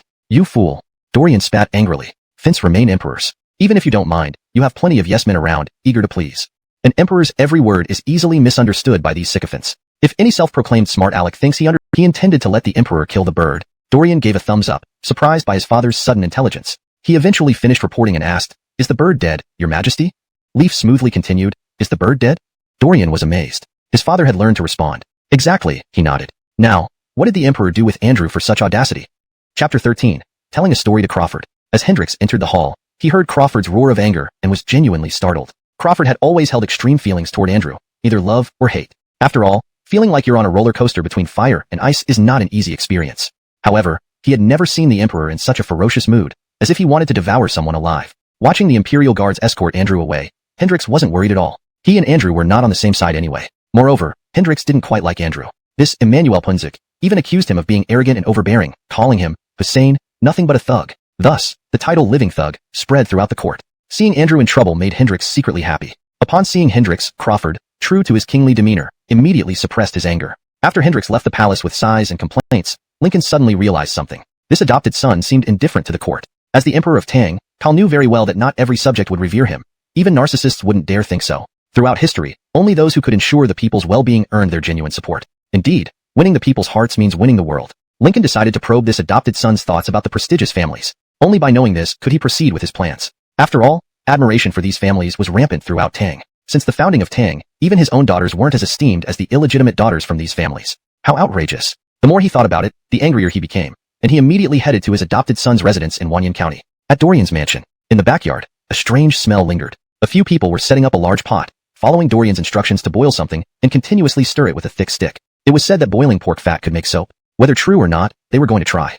They weren't worried about others learning their methods since no one knew what they were making. Dorian, as the supervisor, retreated to the front yard. Seeing his father come back in a huff, Dorian didn't ask what happened. This father had neglected him for days, only remembering he had a son now. But Dorian had his own matters to attend to, and wasn't bothered by his father's mood. Displeased, Lincoln asked with a darkened face, "Son, didn't you see how angry I am?" Dorian nodded indifferently, but remained silent. "Don't you want to know why I'm so angry?" Lincoln felt stifled. Is this how a son should treat his father? "You unfilial brat." Dorian waved dismissively. "Go play somewhere else, I'm busy." Lincoln. "Damn you, you rebel." Dorian suddenly remembered something and turned to ask, "Hey, where are your attendants?" Lincoln became even angrier at this question, his face turning darker. He replied coldly, "Harris has become more presumptuous. He never respects me and constantly criticizes me. In the past, I tolerated him because he worked hard alongside me through wind and rain. Now, I've had enough. I've decided to kick him out. The Lee family doesn't need him anymore. Dorian suddenly grew curious, looking at his irate father and asked cheerfully, "What did Harris do to upset you?" Lincoln responded coldly, "What did he do? That stubborn donkey. What else can he do to me?" Suddenly, a historical name flashed through Dorian's mind, a famous minister. He smiled, "Forget it. I'll stop for now. Let me tell you a story." Lincoln was puzzled. "A story? Holmes, a story about a stubborn donkey, far beyond comparison to your attendant." Lincoln became interested and asked eagerly, "Tell me." "In our Tang Dynasty, there's a stubborn donkey named Andrew." As soon as Dorian mentioned this, Lincoln slapped his thigh. "Exactly right. My adopted son isn't wrong. Andrew is indeed a stubborn donkey." Dorian continued solemnly, "Today, I'll tell you a story about an iron-willed minister and a great emperor of ages." Lincoln almost flared up. Just moments ago, he was called a stubborn donkey, and now an iron-willed minister. "Son, you're not playing fair. I wanted you to criticize Andrew, not praise." "Wait, something seems off. Did my son call me a great emperor of ages?" Lincoln was stunned. "If Andrew is an iron-willed minister and I am the emperor of Tang, then in my son's eyes, I must be a great emperor of ages." Lincoln blushed and modestly said, "What great emperor? Not really. Not really." He had just ascended the throne, still in the early years of Pedruan era, and being praised by his suddenly appeared son embarrassed him. "Shut up," Dorian bellowed. Lincoln was dumbfounded. Dorian glanced around the empty surroundings, relieved he hadn't developed the habit of using servants. He glared and scolded, "Stop talking nonsense. Are you tired of living?" Lincoln is famous for his candid advice. Just listen to this story. One day, the emperor remembered a bird presented to the palace, and feeling tired, took it out to play in his hands. Thud. Lincoln was struck speechless. A bolt of lightning hit him silently. His back felt cold. Dorian continued the story. Coincidentally, Andrew came, and the emperor quickly hid the bird in his sleeve. That day, Andrew acted strangely, usually sparing words, but today he talked incessantly. The emperor was anxious, thinking Andrew must be ill, saying so much. If he didn't leave soon, the bird would die. Lincoln stared at his adopted son as if seeing a ghost, murmuring. He wanted the emperor to suffocate the bird. Dorian gave a thumbs up, discovering for the first time that his father still had some intelligence. He did indeed. When Andrew finally finished reporting, he asked the emperor. Lincoln smoothly picked up, "Is the bird dead?" Dorian was surprised. His father learned to jump in. He nodded, "That's right." He then asked his father, "Tell me, given Andrew's bold actions, how did the emperor deal with him?" Finleaf stared at Dorian oddly, his face expressionless as he declared, "Imprison him in the Dali Temple." Dorian, preoccupied with the thought of soap, didn't notice his father's strange look and simply pursed his lips upon hearing this. "Just praised you, and now your intelligence has dropped again. Stuck with such a dim-witted father. Well, it is what it is. No choice anyway." Dorian solemnly said, "Instead of punishing Andrew, your majesty not only continued to heavily rely on him, but also uttered a timeless quote." Leaf was stunned. "What did I say?" "I have no clue." Dorian enunciated each word carefully. "As the bronze mirror reflects one's attire, history reveals the rise and fall of dynasties, and people show us our gains and losses." Crack. Leaf felt as if struck by lightning. Chapter 13. Telling stories to Crawford. Finleaf stared at Dorian oddly, his face expressionless as he declared, "Imprison him in the Dali Temple." Dorian, who was preoccupied with making soap, didn't pay much attention to his father's strange expression and simply curled his lip after hearing those words. "Just when I praised you, your IQ drops again. Being stuck with such an unintelligent father. Well, that's just how it is. No other choice anyway," Dorian gravely said.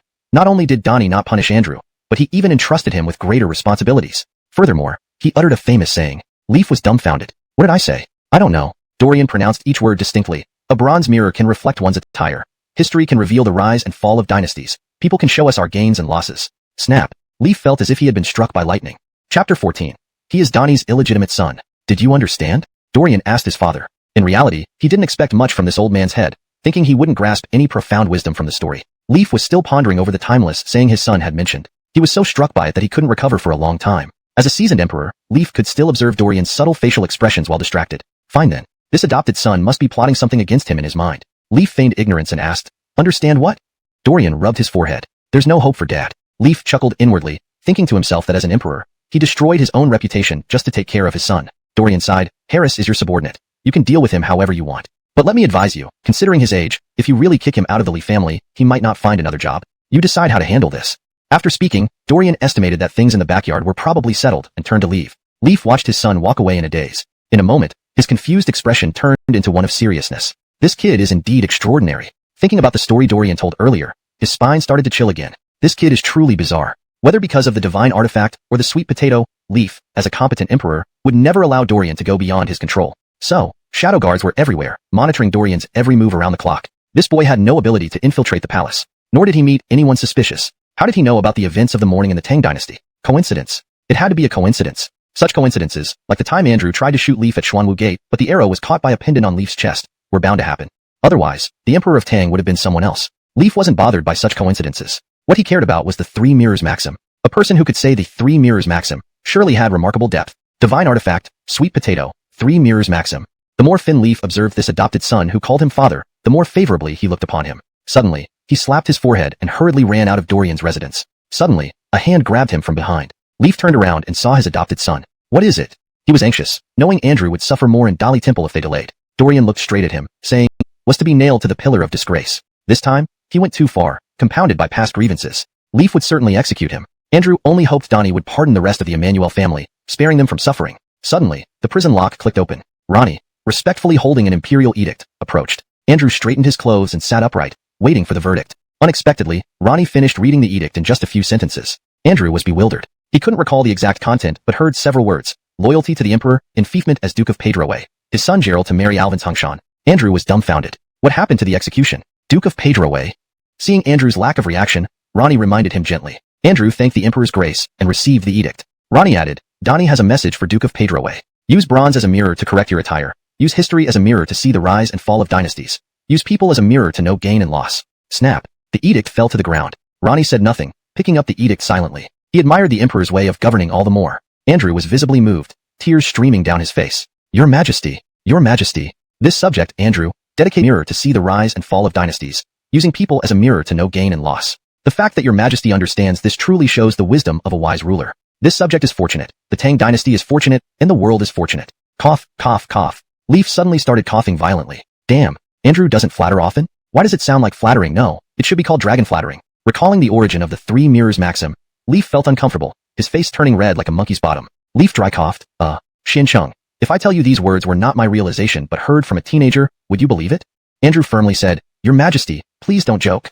Leaf earnestly replied, Xin Chung, I'm not lying. Andrew, being honest and straightforward, seriously said, Your Majesty, why would you tease me? What's the point? Leaf sighed deeply, these words came from my son. I swear it's not my realization. Andrew's eyes widened. He found it hard to believe but also had to believe. At this point, there was no reason for the Emperor to fool him anymore. Andrew hesitantly asked, May I ask which prince spoke these words?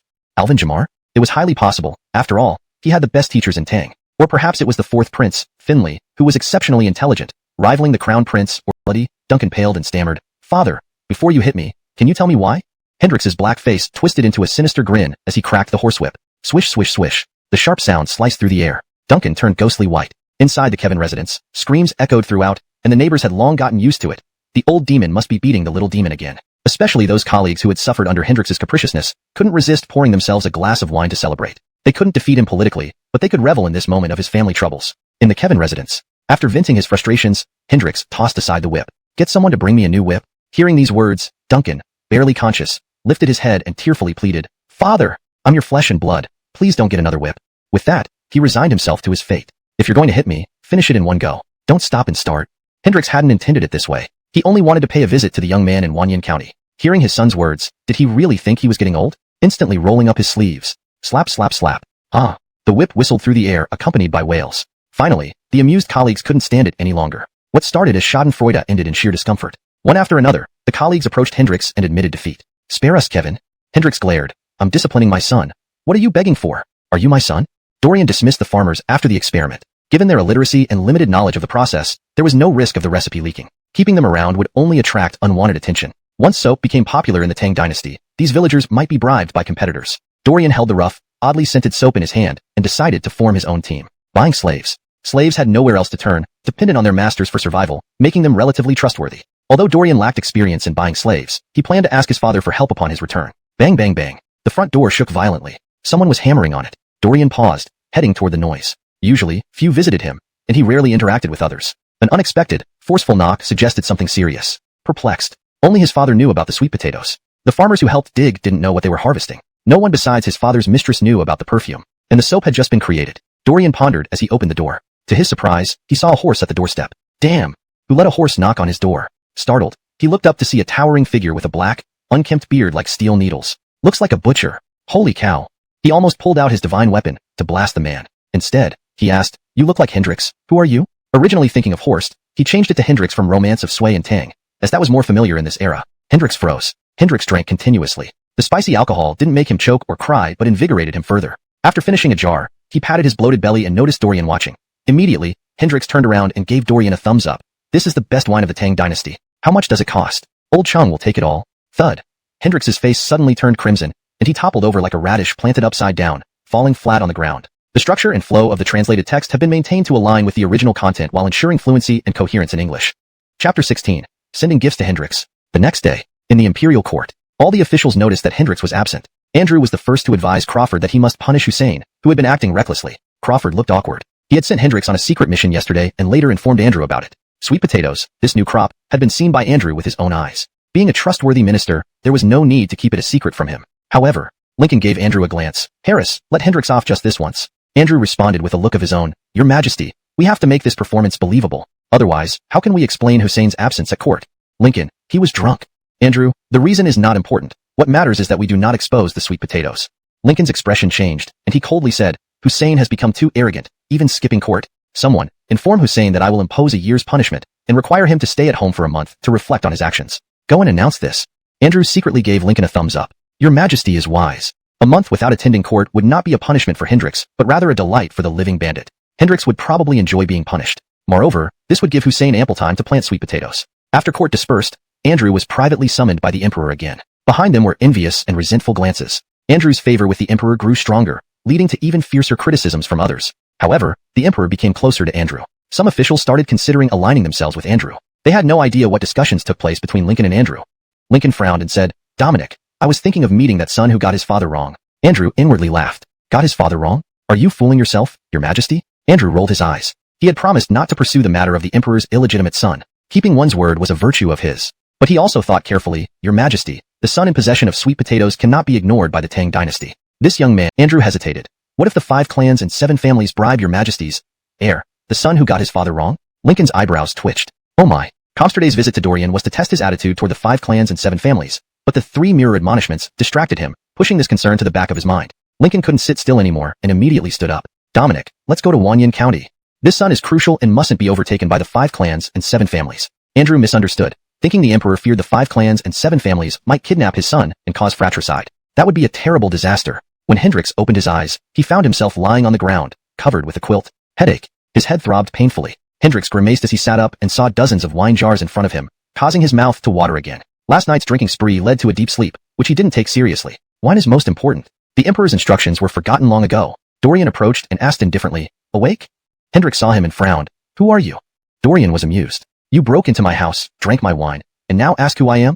Hendrix rubbed his face. It was his first time drinking erguotu, a very potent liquor, which left him unaccustomed and chuckled. Don't worry, helping me deliver wine to Hussein won't get you rejected or punished. Hendrix glared, confused. Punishment?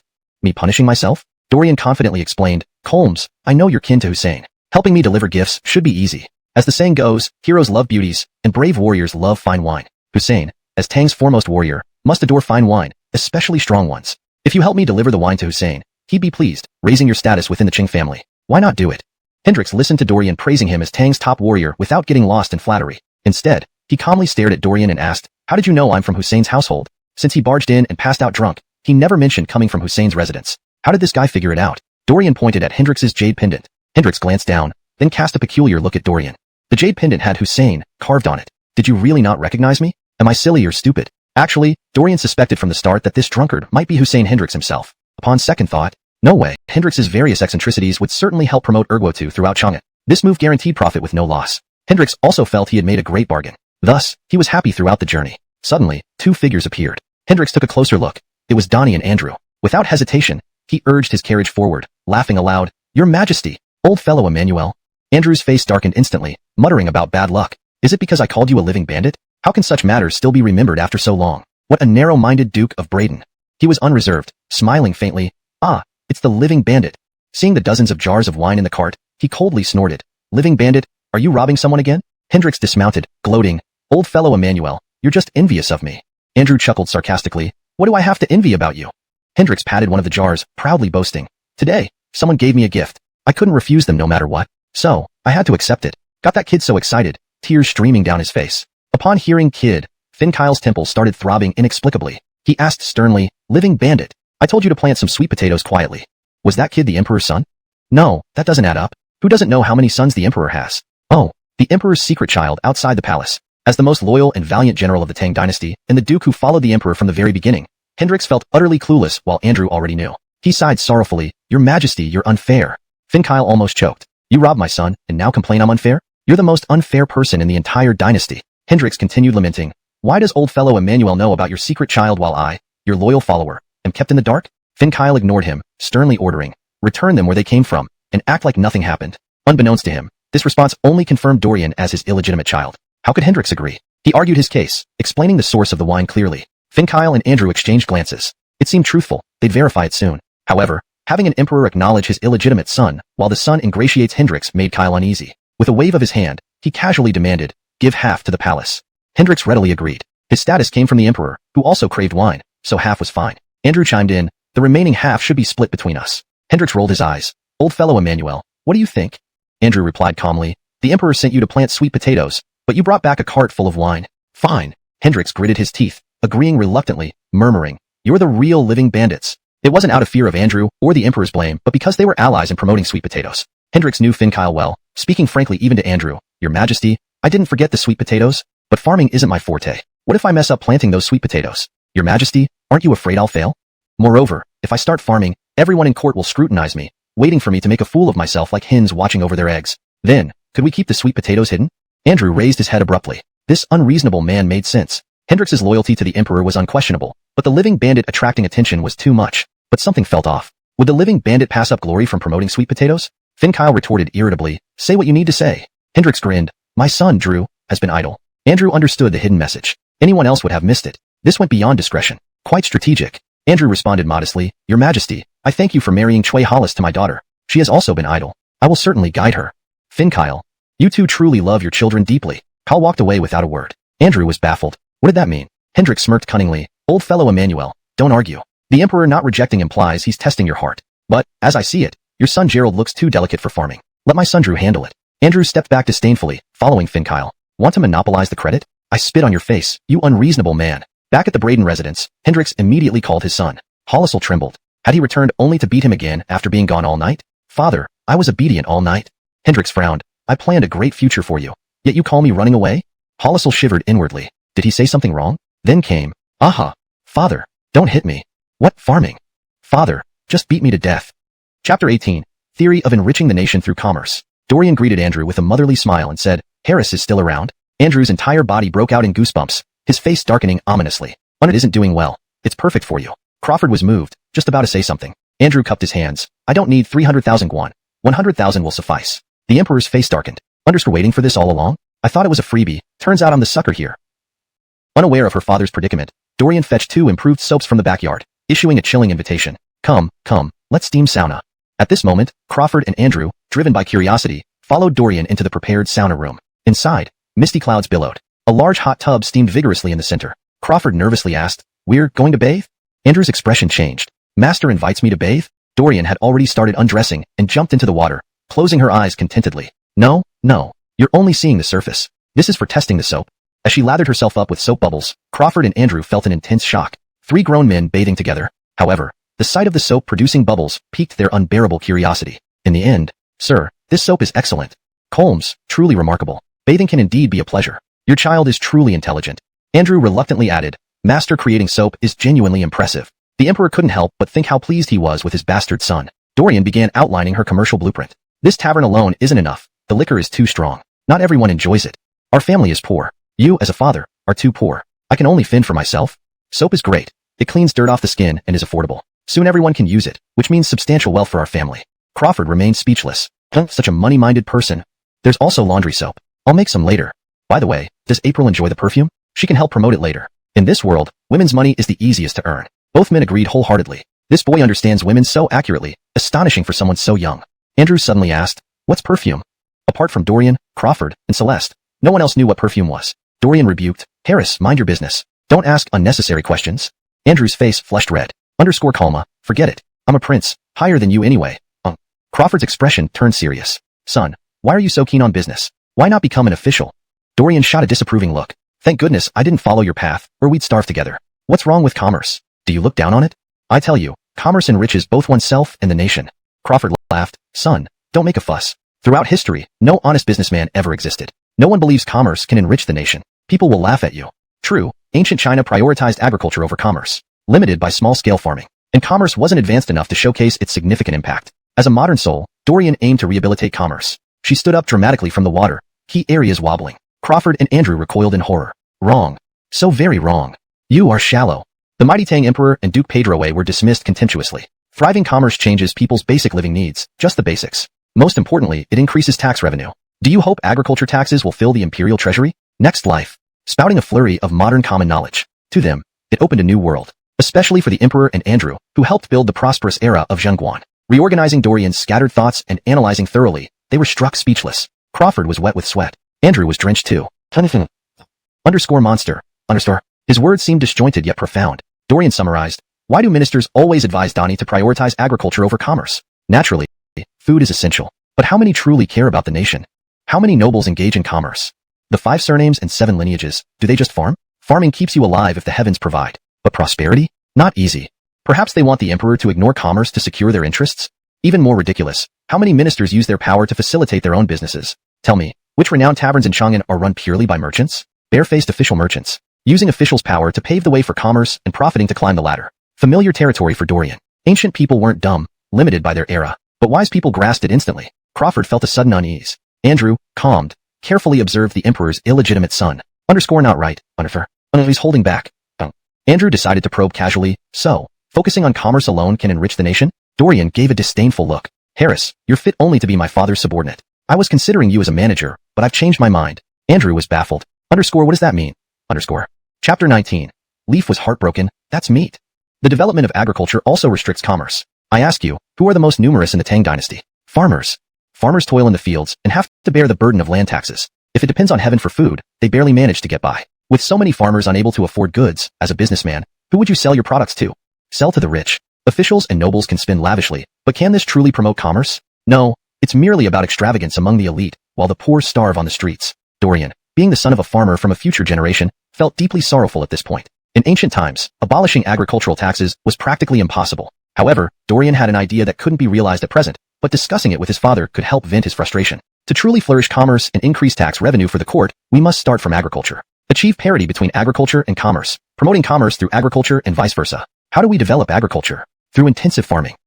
Intensive farming is not easy. How much land can one ox and one plow cultivate in a day? Not to mention how many farmers in the Tang Dynasty even own an ox. Therefore, we need to improve farming tools. I've already succeeded in doing so. Additionally, new irrigation methods, like water wheels. Water wheels are far more efficient for irrigation than carrying water manually. Andrew found Dorian's forward-thinking ideas enlightening, yet he dismissed the concept of improved farming tools. Improvement sounds simple, but it's not. Water wheel. He had never heard of it or seen it. Leaf's eyes lit up. He had seen the design of the water wheel reported by his shadow guards and understood its function.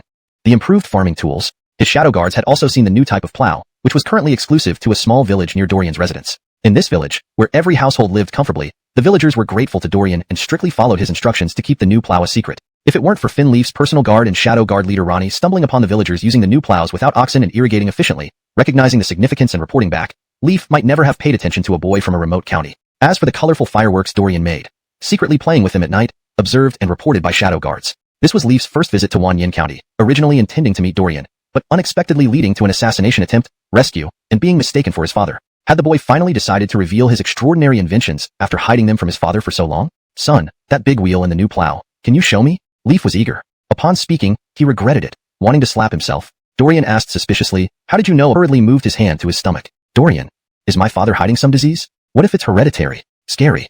Near Dorian's residence, there's a mountain, flanked by peaks, with a valley in the middle, rarely entered by people. Once desolate. Today, it's filled with life, with smoke rising gently. At the entrance stands a stone tablet inscribed with Peach Blossom Spring. Leaf coughed. This son goes too far. Naming a village Peach Blossom Spring? Both Leaf and Andrew immediately thought of Tao Holosaming's depiction of a utopian paradise. Blown out of proportion. Walking through, the villagers greeted Dorian with respect and affection. A child ran by, offering him a peach. Leaf noticed the child wore patched clothes but had rosy cheeks, unlike children suffering from hunger and malnutrition elsewhere. This was unheard of anywhere else. They were farmers, toiling hard but burdened with heavy taxes, so how could they look healthy? Unbelievable. Especially considering the valley village was once infertile, leaving only a dozen households after famine wiped out the rest. A stray dog ran by with a piece of meat in its mouth. Oh no. Leaf thought the dog was doomed. Meat was precious. Any owner would kill the dog for stealing meat. Andrew's eyes widened. An old toothless man sat under a tree, picking fat meat from his bowl and tossing it aside casually. The old man, seeing Dorian, warmly greeted him, young master. Dorian smiled and nodded. Finn Leaf pointed a trembling finger at Dorian. You're leading the way in extravagance. Andrew also lamented with deep concern, young master, even if your own wealth is abundant, how can you encourage farmers to emulate you? What the heck? Am I being extravagant now? Dorian rolled her eyes innocently. Do either of you know anything about this? This is pork, and the fat from pork has high cholesterol levels. Eating it can lead to high blood pressure and cardiovascular diseases. If you want to live longer, it's best to eat less fatty meat. Finleaf and Andrew were utterly baffled. Cholesterol?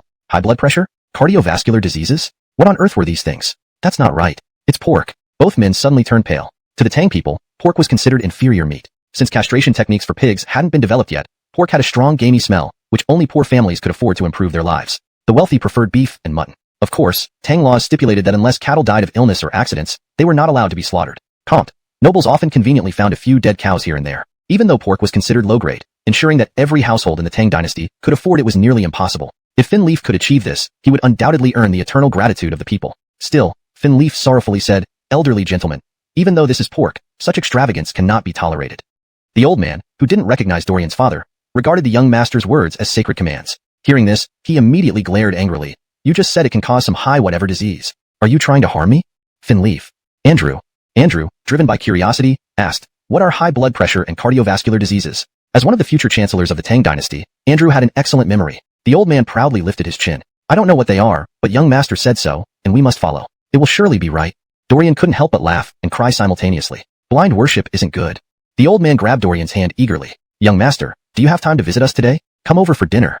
Dorian promised she'd find time and added, "Borrow me your family's curved plow. Please bring it to the water wheel." The old man didn't ask why and happily agreed. Finleaf and Andrew, however, were even more confused. Dorian led the way ahead. Behind them, the two moved slower and slower. Andrew whispered to Finleaf, "Your Majesty, why does everything experts?" They were still puzzled. Dorian patiently explained, helping them grasp the concept. The curved plow replaced the straight, long beam with a curved one and added a freely rotating tiller head, making it smaller, lighter, and easier to maneuver, thus saving manpower and livestock. Then, Dorian demonstrated with the old man's son, Herbert. However, the old man insisted on personally operating it, unwilling to let the young master do the heavy work. Puzzled, Finleaf observed the old man and his son pulling the plow, questioning, "Why aren't you using an ox?" Andrew shared the same confusion. Dorian pointed to a field where the old man and his son easily tilled the land with the curved plow. Indeed, it seemed very effortless to them. When had farming become ox-free? While Finleaf had read a bit about this from his Shadow Guard's reports, Andrew was astounded. "I'll try." Suddenly, Andrew ran over, replacing Herbert, pretending to be the ox, and pulled the plow himself. Andrew was even more surprised. A civil servant like him could pull the curved plow. Imagine how easy it would be for seasoned farmers. Finleaf, feeling the itch, took over from the old man and steered the plow himself. Not satisfied, he and Andrew switched roles, Emperor as the ox and Chancellor as the driver. They played heartily without regard for protocol. Chapter 21. Your Majesty, must you endure such humiliation? The curved plowshare was placed on the ox cart. Finleaf sat in front, holding a whip, striding confidently toward the county office. "My son treats my ministers as bandits. Today I must win back my dignity." Andrew also sat on the ox cart, like a rooster marching into battle. "This enrages me. To view Tang Dynasty officials this way, treating them as if they were bandits. As a member of the officialdom, even if steamed buns don't matter, reputation does. Today, I will give you both what for." Lenore warned from behind, "You too, take it easy. Once there, don't be too argumentative. If things go south, cut your losses quickly and prioritize safety. Don't get locked up." The latter part was purely a mockery of her naively optimistic father and Harris. How old are they? Still so innocent. Indeed, the master begets followers in his image. Harris's mind is equally narrow. To correct her father's naive thoughts, she wanted to let them hit a wall. After all, the inn would still be entrusted to her father. If her father remained so naive, Lenore wouldn't feel secure. The outcome of this trip could only result in two scenarios: gaining imperial commendation or having the credit snatched by a corrupt county magistrate. Nothing else should happen, even if the county office wished the Chu Yuanli. Haha. A mocking laugh filled with disdain emerged from Jensen's mouth. He pointed at Leaf and Andrew standing below and announced loudly, "He says they want to present a new plow called Chu Yuanli." Suddenly, laughter erupted. "How absurd. A new style plow? What makes it new? They're likely frauds." Leaf's face darkened even more. Andrew felt utterly embarrassed. These scoundrels wouldn't even bother to verify before dismissing them as frauds. Leaf didn't let Andrew speak for him this time, retorting with a snort, "Your Honor, truth can be tested. Why rush to ridicule us?" The secretary slammed the desk and yelled, "Bold! How dare you speak to county magistrate like this? Do you wish to die? Remember, you are commoners, and Braden Sir is an official. Commoners must show respect and reverence to officials. Braden Sir is of the Fan Yang Braden clan, whom you should deeply admire. If you continue to be impudent, the cane awaits." Leaf's teeth were grinding together, nearly cracking. What a Fan Yang Braden clan. I wish to eradicate the 5 noble families and 7 illustrious clans with my imperial sword. Andrew also wanted to burst out, face torn apart. What facade? However, Finleaf gave him a look to hold back, suppressing his anger patiently. "Magistrate, this new plow differs from the straight plow in appearance, easily noticeable. As for its effectiveness, we can demonstrate." Jensen thought this man might throw a tantrum but was unexpectedly calm, thus becoming interested. "Fine, demonstrate it for this official to see." Andrew whispered, "Your Majesty, why endure such humiliation?" Leaf grinned wryly. "Today's opportunity is rare. I am curious to see how diligent and responsible Tang officials are. My son looks down upon my ministers. Shouldn't you be curious about the reason? Andrew stopped speaking, mourning silently for all in the county office. Donnie harbors murderous intentions. Such rogues indeed deserve death, calling themselves parents of the people. Next, Finleaf carried the Chu Yuan Li to an open space outside, dragging Andrew along for a demonstration. Andrew wanted to pull the plow himself. He couldn't make Donnie do the labor of an ox. In a fit of rage, Leaf insisted on doing it personally. Both, driven by anger, poured their frustration into the Chu Yuan Li. Within moments, the empty space was plowed through, and the soil was deeper than usual. Without an ox, just human effort, it saved animal power and was efficient. All the officials of Wanyan County were astonished. This new plow indeed was extraordinary. Jensen glanced and turned away silently, giving a meaningful look to the secretary. The secretary nodded covertly. Leaf took 2 steps, calling out, "County magistrate, why leave? What do you think of this new plow? Were we deceiving?" But the county magistrate did not turn back. The secretary stepped forward, coldly saying, "Remove these rascals. The county magistrate is busy and cannot be bothered with such nonsense. Leave the Chu Yuan Li here to prevent further deception elsewhere." Fuck. Damn it. Andrew was about to erupt. What did that mean? Credit theft. Before Andrew, Leaf pointed at Jensen's disappearing back and shouted, "You dog! As a county parent official, aren't you afraid of being guilty of incompetence and greed, losing your position and head?" Jensen turned with a black face, sneering, "You really don't know gratitude. This official wanted to let you go, but now you insult and berate. Unheard of. Seize these bandits and throw them into jail." Immediately, bailiffs surrounded them. Finleaf, being an emperor who could even dispatch Andrew with a 3-foot blade, had no fear of these men. However, he cooperated without resistance. Seeing this, Andrew complied as well. The secretary, seeing their cooperation, did not chain them.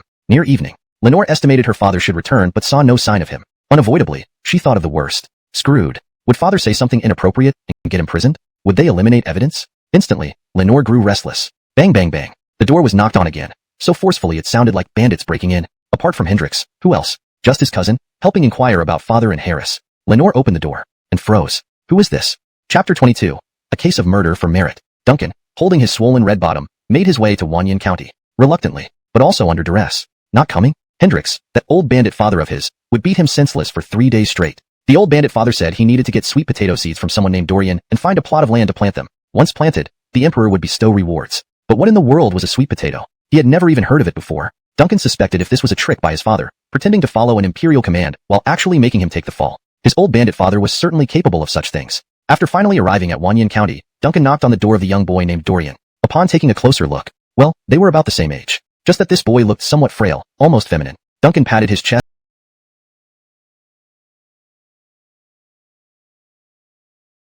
Help anymore. Duncan ominously stated, "Who wants to kill you? Let me chop him up." Dorian inwardly thought, "No wonder you're Hendricks' son, falling into the trap so easily." Wanyan County. In the prison, Crawford closed his eyes, trying to remain calm. Andrew, however, couldn't sit still. "Your Majesty, why didn't you let Jacques directly apprehend that scoundrel Jensen?"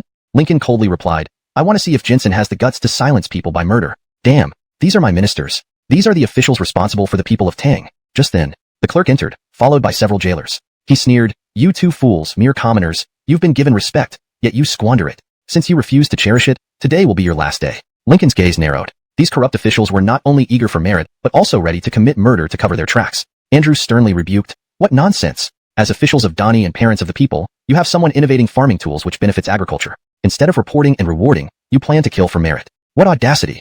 The clerk dug his ear, mocking, "Calling you fools wasn't far off. On your deathbed, beg for mercy, maybe I'll spare you.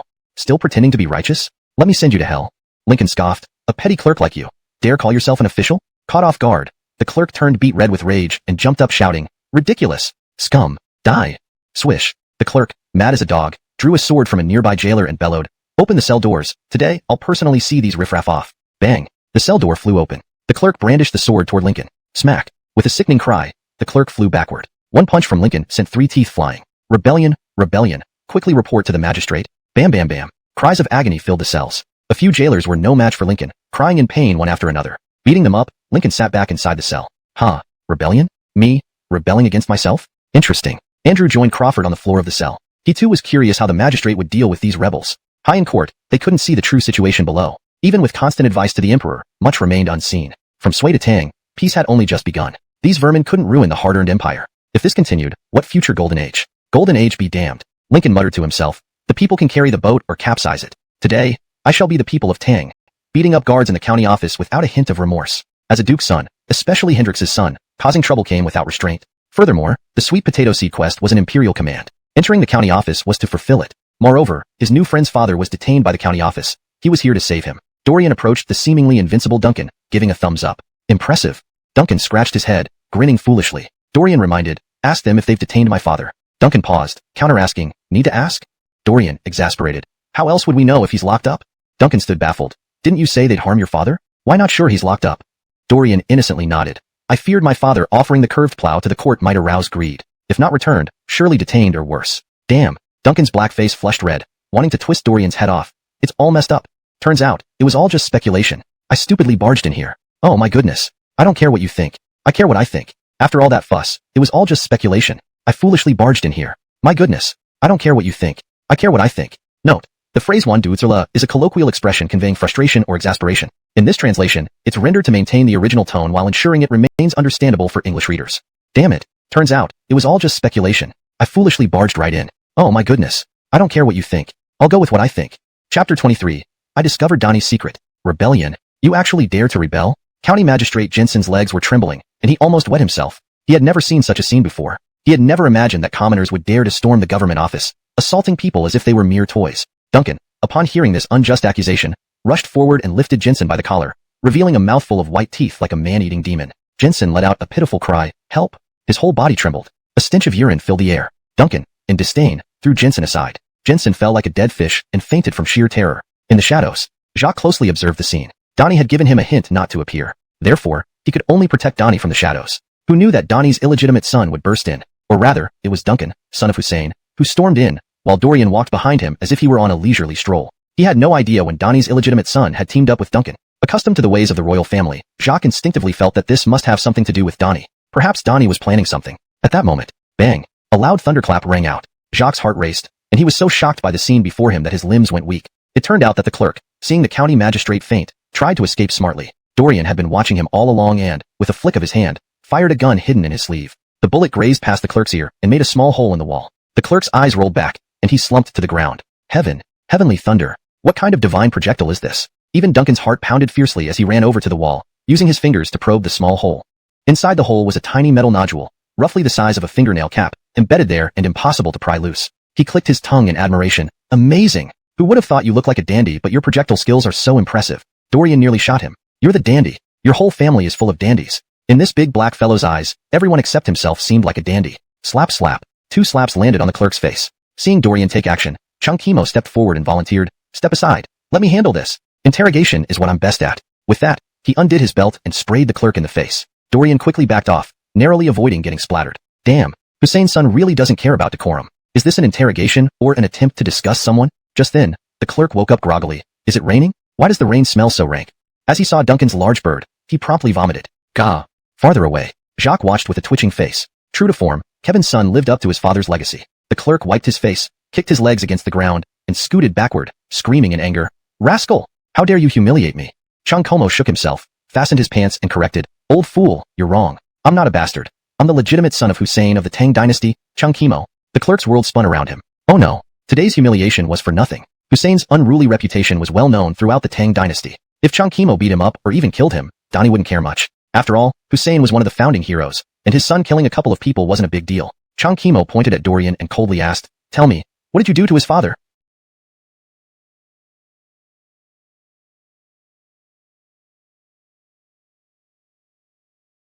The clerk looked at Dorian. He didn't recognize him. Who knew who his father was? Dorian kindly reminded. Did anyone come here today to present a new type of plow to the court? The clerk shuddered. Damn, wasn't it supposed to be just some peasant? How did he end up being related to Hussein? My life is over. The clerk, still shaken from the shocking projectile earlier, now cooperated out of fear, leading them obediently. On the way, several bailiffs wanted to intervene. Fearing things would get worse and possibly fatal for him, the clerk revealed Chung Kimo's identity as Hussein's son, making all the bailiffs hesitant to act. Finally, they reached the prison cell. Chung Kimo gave the clerk another kick to his buttocks. The clerk collapsed and began convulsing, losing consciousness again. His overly dramatic acting was clearly fake, and no one paid him any mind. Dorian rushed to the prison door and called out, Dad? Inside the cell, Crawford, Leaf, and Andrew were dozing off. Suddenly, they heard Dorian's call. They opened their eyes. Upon recognizing his son came to rescue him, Crawford exclaimed inwardly. What a great son. Daring to break into the jail to save his father. What a filial son. Then he noticed the dark-skinned man behind Dorian, looking like a younger version of Hendrix. Why was this foolish farmer's son here? Oh right, he sent Hendrix to farm and promote sweet potatoes, and recommended his son. This reckless fellow is pretty clever. Dad, what did that dog official do to you? The cell door lock had already been disabled when the clerk tried. Clerks, all left half dead. Then Chung Kimo patted his hands, satisfied with his performance, and left unnoticed. Back at the Braden mansion, Dorian and his father plus old Emmanuel emerged to see chaos in the county office. Moans filled the air. Crawford's face was darker than a pot bottom, not only because of Jensen, but also because of this scene. The useless dogs who couldn't perform their duties properly were beaten like dead animals. A total waste. Someone was sneaking away. It was County Magistrate Jensen. Dorian ignored it and smiled. Dad, old Emmanuel, let's go home. Only now did Crawford notice that his son finally addressed him correctly. Despite being an adopted son, calling him Dad made him feel incredibly relieved. He marched out confidently. Ha ha ha. Son, Harris, let's go home. Andrew thought more deeply. How would they clean up this mess? Chapter 24. 6 interpretations of a single phrase. Dorian felt guilty and was afraid that his old man had endured a lot. He vowed to stop him if he ever did such foolish things again. Neither Leaf nor Andrew mentioned that the county magistrate not only craved credit, but also intended to eliminate anyone who knew too much. Dorian prepared a table full of dishes. For someone who would lie down rather than sit, it was a great effort to cook so many dishes. Frying was already a child. Dorian began discussing his grand plans for the tavern. I have everything ready for the opening. I already have a perfect plan. You don't need to worry about anything else. Leaf felt uncomfortable hearing the mighty Finn of the Tang Dynasty planning to be a tavern keeper. Forget it. I'll reveal everything after eating my fill. Dorian continued. Good wine deserves good dishes. This braised pork is one of the signature dishes I've planned. Currently, all taverns use animal fat for cooking, but we use vegetable oil. Not only does it taste better, but it's also healthier. Our tavern's main selling point is healthy eating. Andrew interrupted. Young master, what is vegetable oil? Dorian ran into the kitchen and brought out a bowl of vegetable oil. The oil was crystal clear with a faint fragrance. Leaf and Andrew had never seen such oil before. Donnie knew Dorian had many useful items, and now he was trying to learn more gradually to use them later. Andrew was surprised. Is this oil? So clear and transparent like water. No wonder the dishes taste so good. Then he frowned. However, young master, please listen to me. Benjamin said. A gentleman stays away from the kitchen. Perhaps you should. Dorian raised his hand. Harris, hold it. You were praised for your knowledge just now, but now you're showing hidden ignorance. Do you think staying away from the kitchen means not entering the kitchen? Understand? Andrew replied hesitantly. Colmes? Dorian then turned to Leaf. Seeing Andrew's discomfort, Leaf found it amusing but was about to gloat when it was his turn. Before he could respond, Dorian shook his head disappointedly. You don't understand? Leaf. Why wouldn't I understand? Still not satisfied, Dorian said. Today, let me teach you something new. Benjamin said. Govern a people by regulation. Keep them orderly through virtue. Right. Leaf and Andrew both laughed sarcastically. Just a familiar saying. What's so special? Dorian grinned. Benjamin said. If the people can be led, leave them to it. If not, enlighten them. Leaf and Andrew's expressions changed slightly. Dorian added another version. The people can be led, but they should not know why. Their expressions changed drastically. This wasn't enough for Dorian. People can be left to act, or they can be enlightened. At this point, both were stunned. People can be left to act. They should not act freely without guidance. Both looked terrified. Finally, Dorian's tone changed. Can people be left to act without knowing? No. Enlighten them. The emperor and minister pondered and understood. By now, they were numb. One phrase, 5 interpretations. 1. People can be led. They shouldn't know why. People can follow a guided path without needing to know the reasons. 2. If the people can act, let them. If not, enlighten them. If the people approve, let them proceed. If not, explain it to them. This involves listening to the people. 3. People can be led, but they should not know why. People can be led, but the reasons should remain undisclosed. This implies not relying solely on public opinion. 4. People can be led, if capable. If not, enlighten them. If the people can follow orders, let them. If not, educate them to understand. 5. People can be led, but acting freely is not permissible. If the people can be directed, allowing them freedom isn't enough. They must be guided. 6. Can people be left to act without enlightenment? No, they must be educated. Can the people be left alone? No, they still require education. One phrase, 6 meanings, 1 traditional interpretation, and 5 new ones. Clank.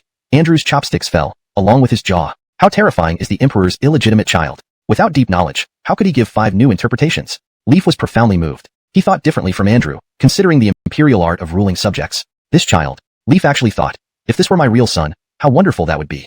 Chapter 25. Unjustly despised, pork vindicated. He quickly abandoned this helpless thought and said with a solemn expression, Son, we can only talk about this in private. Under no circumstances should you blab it around.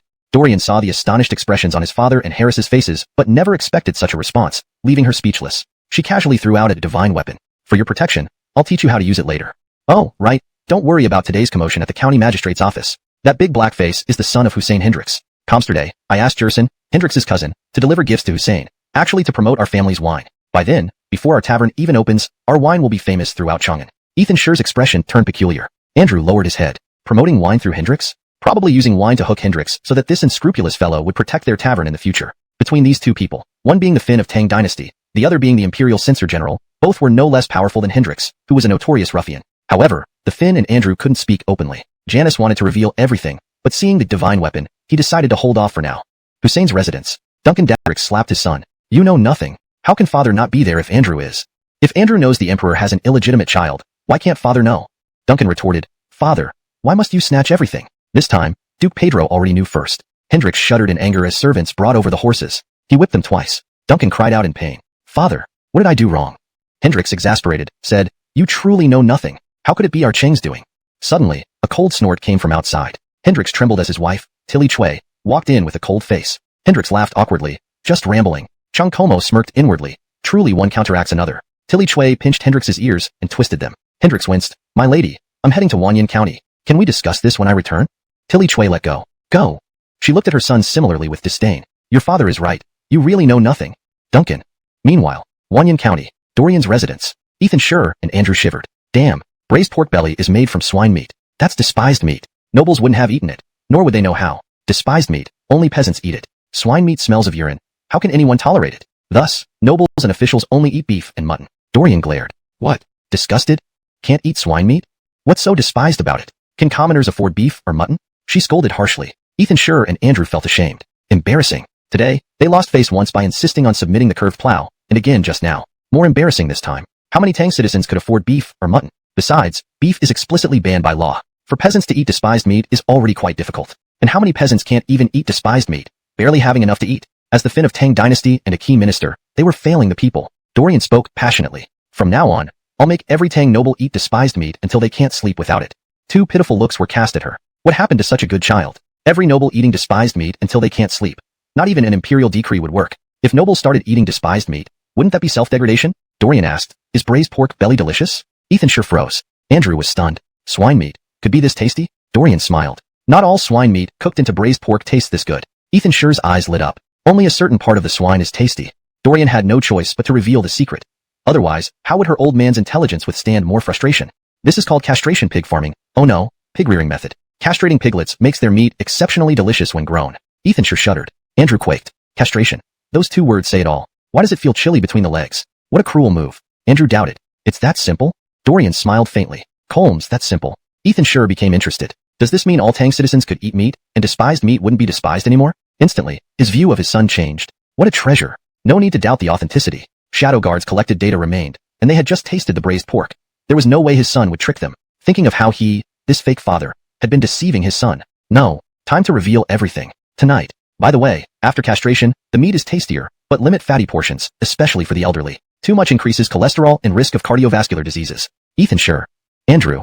Why didn't they understand? Was this why the old man in Peach Blossom Spring gave fatty meat to dogs? They accused others of extravagance and got mocked. There's the reason. Boom boom boom. The door pounded. Dorian exclaimed. Who's this now? What a day. Seems her gate isn't having a good year. Hashtag chapter 26. Another father. Opening the door, Dorian was startled. The night was pitch black, and suddenly two dark faces appeared, which he mistook for ghosts. Upon closer inspection, they turned out to be Hendrix and Duncan. Dorian patted her chest. Oh, it's you two. Hendrix and Duncan were momentarily breathless. Had they been exposed? Before coming, Hendrix had instructed his son to call him Jerson, a cousin of Hendrix. They were to address each other as uncle and nephew when meeting Dorian. Her casual remark of you two left them utterly bewildered. But then, Dorian turned around and brought them inside, introducing them directly to Crawford and Andrew. Father, this is Lord Braden's cousin, Jerson, and this is the eldest son of Lord Braden, Duncan. Crawford was taken aback. Andrew was dumbfounded. What were these two doing here? Behind them, Hendrix and Duncan heaved a sigh of relief. Apparently, they hadn't been exposed. The Emperor's illegitimate son spoke so boldly, quite stimulating indeed. Jerson stepped forward, surreptitiously winking and nodding. Surly, I am Lord Braden's cousin. Crawford also nodded, puzzled by their intentions. Hendrix began explaining their purpose. I heard from my nephew that the magistrate of Wanyan County had locked you up. He and I, Old Chung, stormed the county office and beat up everyone inside. Dorian was speechless. She didn't do the beating. Tonight, I came to assure you, Lord Braden said, just a mere magistrate. If anyone dares to cause trouble, we'll handle it. Crawford shot a glance at Hendrix. This old rascal, cunning as ever. Anyone who thought he was just a bumbling fool clearly had their heads in the clouds. Now, here he was, smelling an opportunity. Jerson thumped his chest. With Lord Braden's backing, you can walk across Tang Dynasty without fear. Who will dare challenge you? Crawford coldly harumphed. Did he need Lord Braden's clout? Unfortunately, times were different now. He had to say, thank Lord Braden on my behalf. Hendrix laughed heartily. Of course. Of course. To my son, I have some matters to attend to and must leave first. Crawford found an excuse to go, avoiding further awkwardness with Hendrix. This bandit enjoyed taking liberties. He might even jest before the Emperor. Besides, he needed to finish today's official business. Andrew, as a subordinate, naturally slipped away too. He had duties to tend to and couldn't delay any longer, or he'd never sleep tonight. Outside the mansion, Andrew, Your Majesty, did the bandit come? Didn't he send his son to farm? Did he change his mind and decide to personally supervise? Crawford shook his head. This bandit has a quick wit. He's here to support this boy. That dog Jensen is from the Fanyang Braden clan and won't let such an insult pass easily. I can't show myself directly, nor can I expose little E to the aristocracy. With this bandit around, there's no worry. His reputation strikes fear into anyone. What does it matter if it's the Fanyang Braden clan? Once this bandit gets involved, the incident with Duncan beating Jensen will end quietly. Send someone to closely watch that dog Jensen. Tomorrow, we'll see what he does. Also, he couldn't forget that the plow brought into the Wanyan County office had disappeared. According to Li Junxiao's report, Jensen had fled carrying the plow. Determined to claim credit, Crawford secretly ordered Li Junxiao to track the chaos at the county office, protecting his son from Jensen's machinations. Andrew shuddered upon hearing little E. The Emperor's affection for Alvin E was evident. Unaware, Crawford inadvertently confirmed Andrew's suspicions. So far, apart from Li Junxiao the ever-present guard, both Andrew and Hendricks concluded that Dorian was the Emperor's illegitimate son. Back at Dorian's residence, after Crawford left, Hendricks became more brazen, treating the place like his own home, holding a wine jar tightly. Getting drunk, he suddenly suggested that Duncan and Dorian become sworn brothers. Hendricks pretended not to notice. Duncan, oblivious, drank the whole bowl. Dorian grimaced, gulping down the remaining wine. Damn, two potheads weren't going to kill her. Then, Duncan, face flushed red, slurred, "Why don't you call me Dry Dad?" Hendricks almost fell off his stool. Acknowledging the Emperor's illegitimate son as a son-in-law? What nonsense. What? Drunk? Dorian knelt and knocked her head against the floor. Dad. Hendricks' face turned green. He was still sober among the three. Who would accept such a dry son? Slapping the Emperor's face. Suddenly, Hendricks' eyes darted, retracting his hand and smiling slyly. Good son, get up. Collapsing due to intoxication, Dorian lay unconscious. At this moment, she didn't realize she not only got another father but also a godfather. Chapter 27. Lord Braden, take a good look at me. The next day, Taiji Palace. Today's morning court session proceeded as usual. However, Crawford's expression was unusually stern, and those who knew the Emperor well sensed that a storm was brewing. Especially Andrew, who seemed to be waiting for something. At the end of the court session, just as the eunuch was about to announce, "If there is nothing else to report, the court is dismissed," one minister stepped forward before he could speak. Imperial Censor Ulrich spoke with an agitated look on his face. "Your Majesty, I have an important matter to report which concerns the livelihood of our people and is a great blessing for the Tang Dynasty." As soon as he spoke, everyone felt the tone had been set. The other ministers were puzzled, feeling as if their hearts were being clawed by cats. Ulrich, from the Fanyang Braden clan, was known for his silence except when promoting the interests of the Fanyang Braden clan or eliminating political rivals. It was strange for him to suddenly mention matters concerning the people's livelihood today. Has Lord Braden changed? Crawford sneered inwardly. You all can hold your breath. He maintained a poker face and said, Imperial Censor Braden, please elaborate. Imperial Censor Ulrich continued with a look of solemn agitation. Your Majesty, County Magistrate Jensen has always been deeply involved with the common people, even going so far as to personally till the land to understand their hardships. The farmers work tirelessly day and night. How incredibly arduous it is. They sweat profusely without rest, all just to fill their bellies. However, too many households in our great Tang cannot afford oxen. Even if they own one, it cannot till much land in a day. The more land tilled, the more crops the farmers can harvest, leading to more grain and more taxes paid to the state treasury. The court hall was eerily silent. How strange. Listen to this. Does this sound like something the usual Ulrich would say? When did the Imperial Censor from the Fanyang Braden clan start empathizing with the common folk? There must be something amiss. County Magistrate Jensen suddenly came up with an idea and improved the direct harrow plow. Though the improvement is not major, the tilling speed has significantly increased. Jensen wanted to present it to your Majesty immediately, but feared it wasn't rigorous enough. So, he kept refining it until it was perfect. I accidentally saw it and asked him to demonstrate it. It truly defied imagination. This improved plow changes the direct shaft to a curved one, akin to a masterpiece. After saying this, he glanced at Hendricks, the living bandit, who didn't attend court again today. Last time, Hendricks was penalized and put under house arrest for a month after being caught by Andrew for skipping court. Well, since Hendricks isn't here today, there's no need to worry. Hendricks probably understands the severity of his son, storming the county office and beating officials. It's best to avoid mentioning it. This way, neither Ulrich nor Jensen needs to fear being exposed. Claiming credit was secure now. Imperial Censor Ulrich smiled contentedly. His clansman Jensen would get promoted, and he, as an Imperial Censor, would also gain what he desired for making the recommendation. Perfect. Boom. The court erupted in chaos. Is what Lord Braden is saying too exaggerated? Improving the direct harrow plow. Isn't that overly complex? How can we believe you? We should see the actual plow to confirm its effectiveness. Colmes. Farming is serious business. It requires caution. If this really works, it should be widely promoted. We should proceed carefully. Imperial Censor Ulrich laughed, becoming even more elated. Perfect. Perfect. I'm not afraid of you asking to see it. In fact, I want you to ask for it. He loudly said, Your Majesty, the esteemed officials are correct. Agriculture is no trivial matter. For caution's sake, I've brought both the improved curved harrow plow and the direct harrow plow to demonstrate their differences. Crawford calmly replied, Permission granted. 2 plows were then brought into the hall. Since the demonstration couldn't be done inside the court, the Emperor and his ministers moved outside to an open area. They destroyed lush greenery and brought 2 oxen of similar size. Crawford sneered. Andrew remained silent. Ulrich and Jensen had prepared meticulously, only missing the final piece. Unfortunately, they hadn't anticipated that their attempt to claim credit had already been exposed to Crawford. This new plow design, Crawford didn't want to keep secret. He intended to show it to his ministers to make use of it. Now, the two oxen were harnessed to the direct harrow plow and the curved harrow plow. Two soldiers from peasant backgrounds, wielding whips, began to till the land. Silence reigned, eerily so. Before the direct harrow plow finished one plot, the curved harrow plow had already completed three. Sigh. In the early years of the Zhengguan era, many ministers had deep knowledge of farming. Seeing this, they understood the benefits of the curved harrow plow. It turned more smoothly, saved labor for humans and animals, and allowed deeper or shallower tilling. A remarkable tool indeed. Many eyes turned red with envy. Even if we didn't improve the plow, recommending someone who did is still commendable. Envious glances fell upon Imperial Censor Ulrich. Ulrich faced all gazes unflinchingly. Be humble? No way. Why should someone from the Fanyang Braden clan be humble? Improving farming tools, especially a plow used for tilling, deserves recognition. Ulrich even fantasized about future generations, praising the story of the curved harrow plow, with himself and Jensen as the main characters. For generations, praised by the people. Unmatched wisdom in recognizing talent. Ha ha ha. He couldn't contain his excitement. Imperial Censor Ulrich tried hard to appear composed despite his happiness. Not being modest doesn't mean being ostentatious, drawing hatred. Among all the ministers, only a few remained calm. Prime Minister Nathane noticed the emperor's unperturbed expression, sensing that something was off, and that Ulrich might be in trouble. Helmet and Bogdan exchanged meaningful glances. What is the emperor hiding? Then they looked at Andrew's expression. He obviously knew what was happening. Nathane, Helmet, and Bogdan shared a discreet smile. Wait and see. Results will come soon. Because, the emperor smiled. Only those who truly understood the emperor knew what this smile meant. Clearly, Imperial Censor Ulrich did not understand. Seeing the emperor smile, he thought the emperor was previously cautious, but now acknowledged the plow's value. Rewards were coming. Imperial Censor Ulrich, thinking he was clever, said, Your Majesty, Jensen is outside the palace. Should we summon him? Crawford smiled. Colmes. Soon, Jensen, eagerly awaiting outside, received the imperial order to enter the palace and meet the emperor. The emperor and ministers returned to Taiji Palace. Led by the guards, Jensen trembled as he entered Taiji Palace. An excited heart, shivering hands. First time entering the palace, never thought this day would come. As a secondary son of the Fanyang Braden clan, becoming the county magistrate of Wanyan County was already quite an achievement.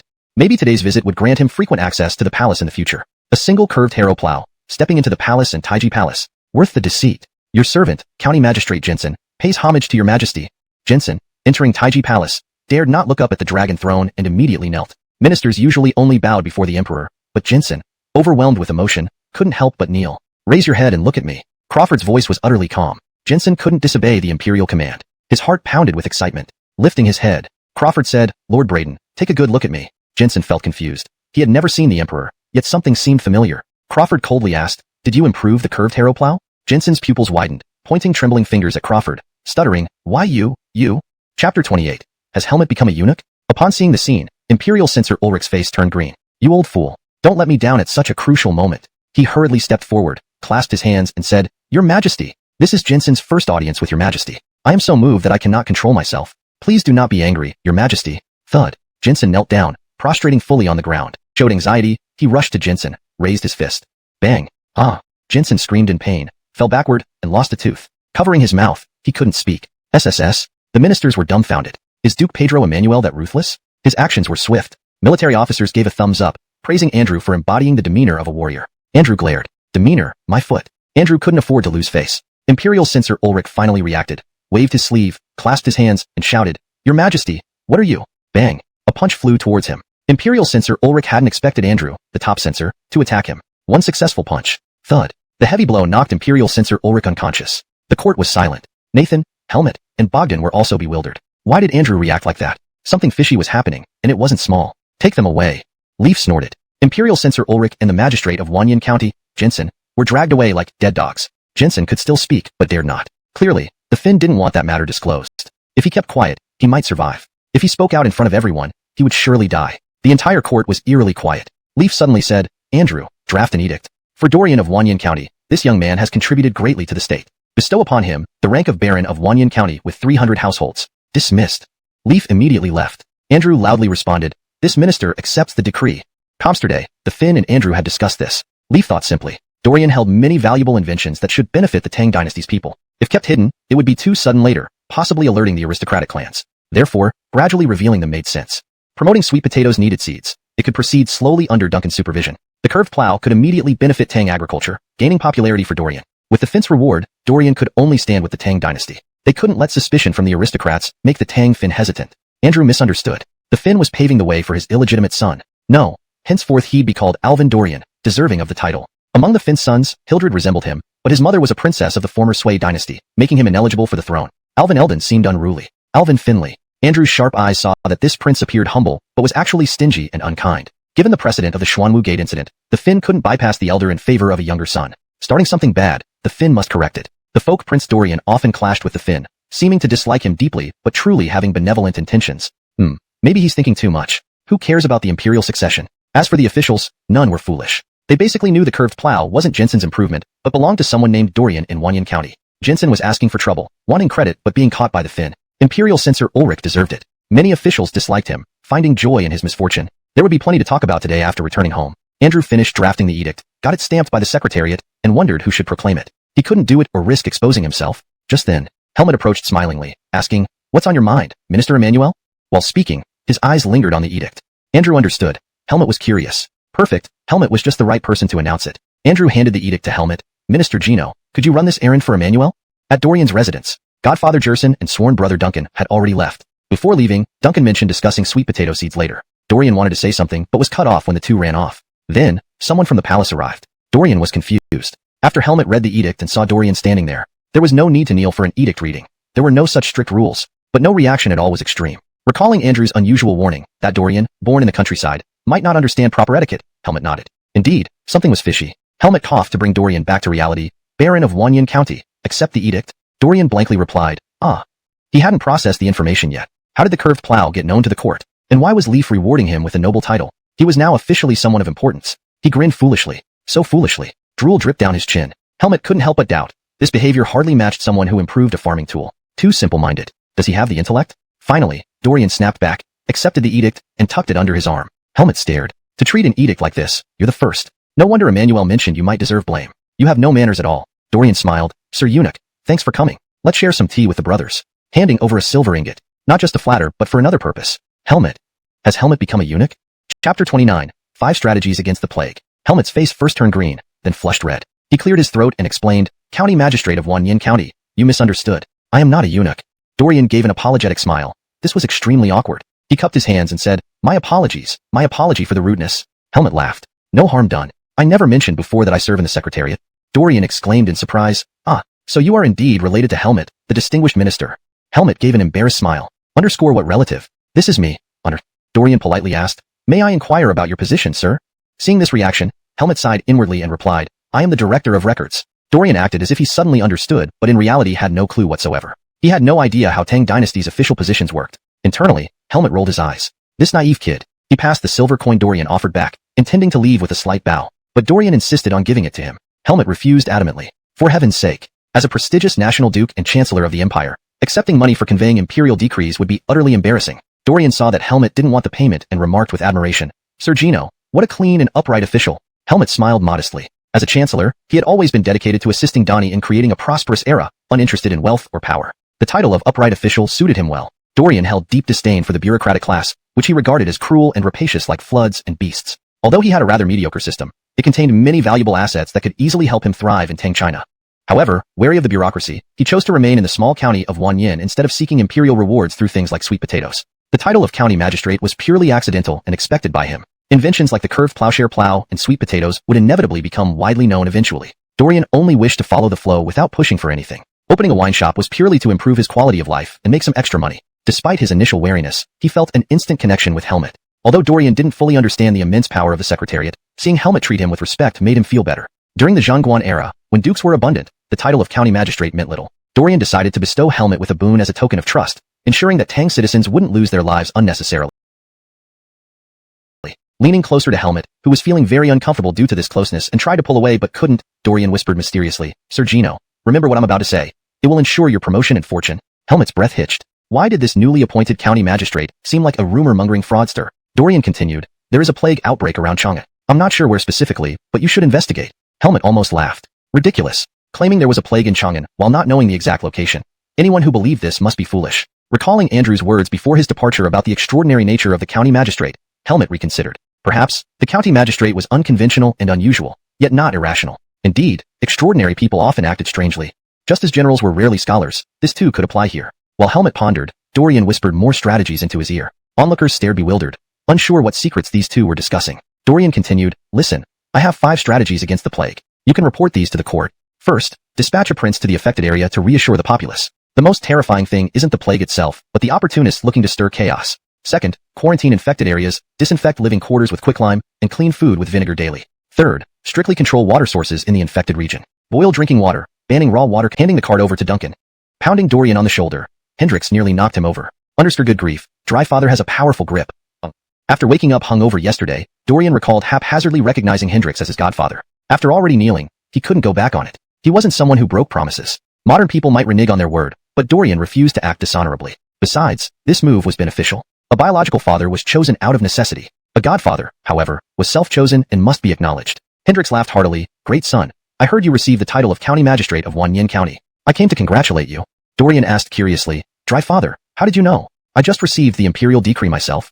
Holding up the edict tucked under his arm, he added humorously, look, here it is. Hendrix's mouth twitched, almost stumbling. Well, even I dare not treat the emperor's decree so carelessly. But you, all right, you don't realize this is from your father. Duncan ran over from behind, laughing, brother, as the Duke of Braden. My father knew this sooner than you. Dorian realized it was indeed true. Then, Dorian grew serious. Dry Father, brother, I need to tell you something.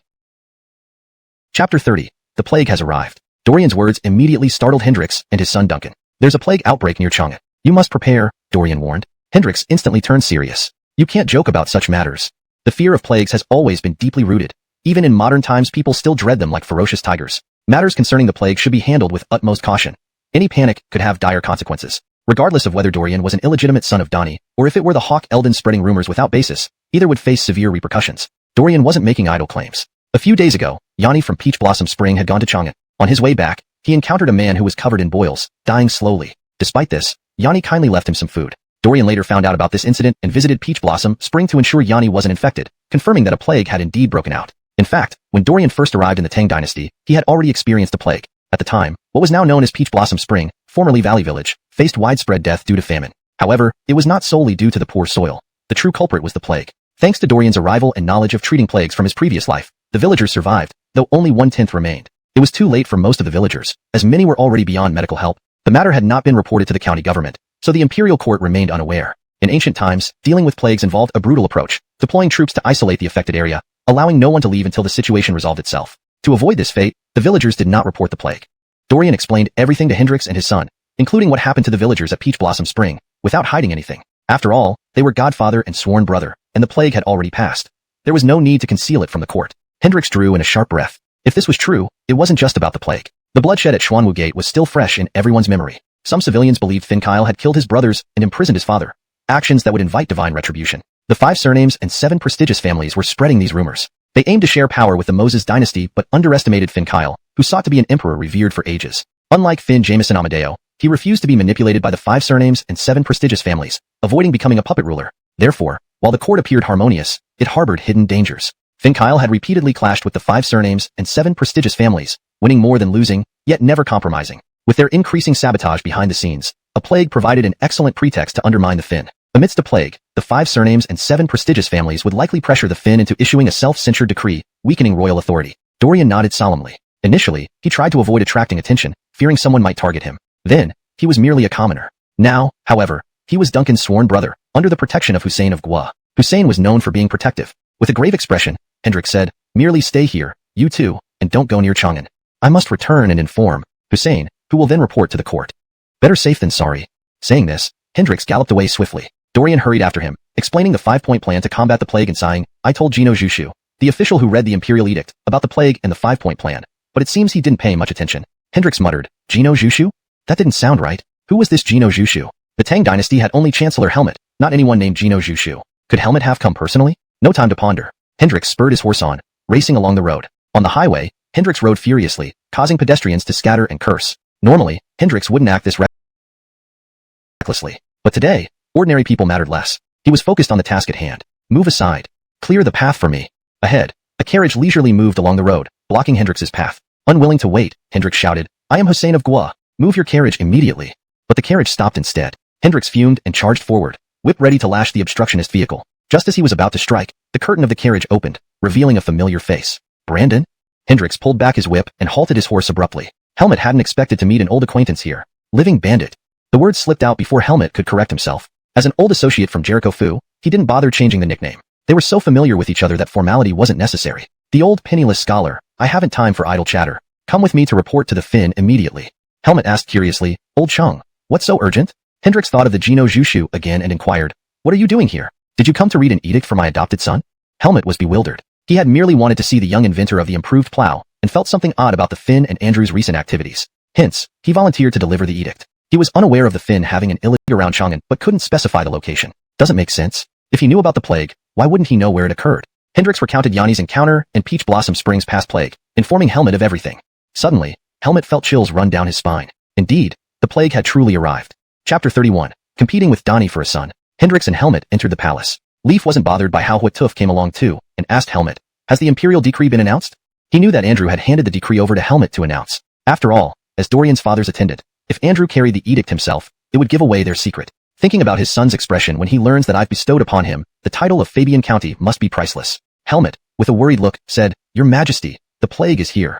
Hendrix roared even louder, Your Majesty, the plague is here. Leaf trembled, his face turning pale. What's going on? In no time at all, Hendrix recounted Dorian's speculations. Leaf frowned deeply. It hadn't been long since the bird disease incident, yet this boy managed to deduce the court's plan to launch a military campaign against Bill. This in itself wasn't surprising. But the plague, this boy has experienced it personally. He wouldn't just make something like this up. Rumors of a plague could cost someone their head. This boy doesn't know that his father is the emperor of Tang. He wouldn't dare act recklessly. The 5 clans and 7 houses won't miss this golden opportunity following the events at Xuanwu Gate. For Finleaf, the 5 clans and 7 houses are putting him in a tough spot this time around. Though an emperor who ascended through battle, Leaf wasn't overly panicked and asked, Do we know where the plague has broken out? Helmet and Hendrix shook their heads. Leaf pondered aloud, summoned Fuguji and Kamei to see me. At this point, only a discussion with trusted advisors can be done. Additionally, dispatch shadow warriors to investigate the true situation of the plague. I need to know exactly where the outbreak is and why there have been no reports from local areas. In the shadows, Ronnie accepted the mission and decided to go himself. Helmet suddenly remembered the 5 measures for dealing with the plague mentioned by the newly appointed Fabian County and immediately said, Your Majesty, I have the 5 measures for dealing with the plague. Before he finished speaking, Hendrix hastily added, Old Chang also has them. He then glared at Helmet. Who would have thought you were like this, Brandon? How dare you compete for credit with my godson? Didn't you not believe in it? Leaf looked incredulously at Hendrix. This bandit who was unchallenged on the battlefield claiming to handle the plague. If he had any reliable strategies, it would be like a mirage. Hendrix was afraid that once Helmet spoke up, his godson's contributions would be forgotten. More importantly, Hendrix wanted to subtly elevate his godson's standing in the Finn's eyes. It was a way to secure a path for his godson's future. After all, his godson is the Finn's illegitimate son, and this identity will eventually be exposed. When that happens, how will the godson manage? Likely, the royal princes will view him as a thorn in their side. An extra person vying for the throne. Which prince could tolerate his existence? Neither Finleaf nor Hendrix realized they were both off the mark. First, send a prince to the affected area to calm the people. Historically, the most terrifying thing isn't the plague, but those who seek to create chaos. Second, all residents in plague-stricken regions must be centrally managed, with all dwellings disinfected using quicklime. Even eating utensils must be washed daily with vinegar. Third, strictly control the water sources in plague-stricken areas. Water must be boiled before drinking, and raw water is strictly prohibited. Fourth, designate toilet areas. Fifth, dispatch imperial troops to prevent lawlessness. Hendrix's 5 measures were basically the same as what Helmet had heard. Dorian didn't lack anything else. He repeated these words verbatim. While Hendrix lacked other skills, he had a phenomenal memory and repeated everything accurately. Listening, Leaf's eyes lit up, and his expression toward Hendrix changed. Ancient sayings go that after 3 days apart, one should look at each other anew. Indeed, he hasn't deceived me. Helmet didn't say much. He saw it clearly. The new Fabian County is Huatuf's godson, so Huatuf is trying to avoid competing for credit with a child. How shameless. No wonder Hendrix thought everyone else would act shamelessly too. He truly has no one else. Hendrix grinned and said, Your Majesty, how do you find these 5 measures? Leaf praised, truly commendable. Ahem. My Hussein has certainly improved greatly. These 5 measures are concise and to the point. Upon careful consideration, Leaf understood the core intentions behind the measures. However, quicklime, water source control and boiling water. Leaf asked about his confusion. Hendrix was dumbfounded. He didn't remember them well, but it wasn't important anyway, as he wasn't aiming for credit. Leaf asking suited him perfectly. Hendrix openly admitted, Your Majesty, these 5 measures weren't devised by Old Cheng but by Old Cheng's godson. Leaf. A godson? When did this bandit get a godson? Helmet, seeing the Finn's confusion, explained, Your Majesty, Hussein's godson is the newly appointed Fabian County. Damn. Leaf was taken aback. What's the meaning of this? Competing with me for a son. Hendrix chuckled, feigning innocence. Initially, our Moli wanted to form a brotherhood with Reese, but the kid was drunk and insisted on having a godfather. Old Chung simply fulfilled his wish, reluctantly agreeing. Leaf's eyelids twitched. You real bandit. Not only does he compete for sons, but claims to do so reluctantly. Does he have any sense of decency? And calling him Reese? Aren't you grossed out? Helmet thought deeper. Huatuf never loses out. So this Dorian must be more than just improving the curved plow. One day, he must ask Andrew to probe deeper. Before Leaf could question Hendrix about the sun snatching, Nathane and Bogdan arrived. Upon hearing the word plague, their expressions turned grave. As loyal followers of Finleaf, they all thought the same. The plague itself isn't scary. What's frightening is if some schemers use it to claim that the Fin killed his brother and imprisoned his father, which would be a significant issue. It was early in the Zhongguan era, and the bloodshed of Xuanwu Gate still lingered. The disgrace of the Emmanuel Shui alliance with the Turks remained vivid. Everything worked against the Fin's favor. Fin Leaf recounted the 5 measures for dealing with the plague. Nathane and Bogdan clapped in praise. Your Majesty is wise. This wasn't flattery but genuine admiration. Nathane voiced Bogdan's doubt. Your Majesty, why sprinkle quicklime and control the water supply?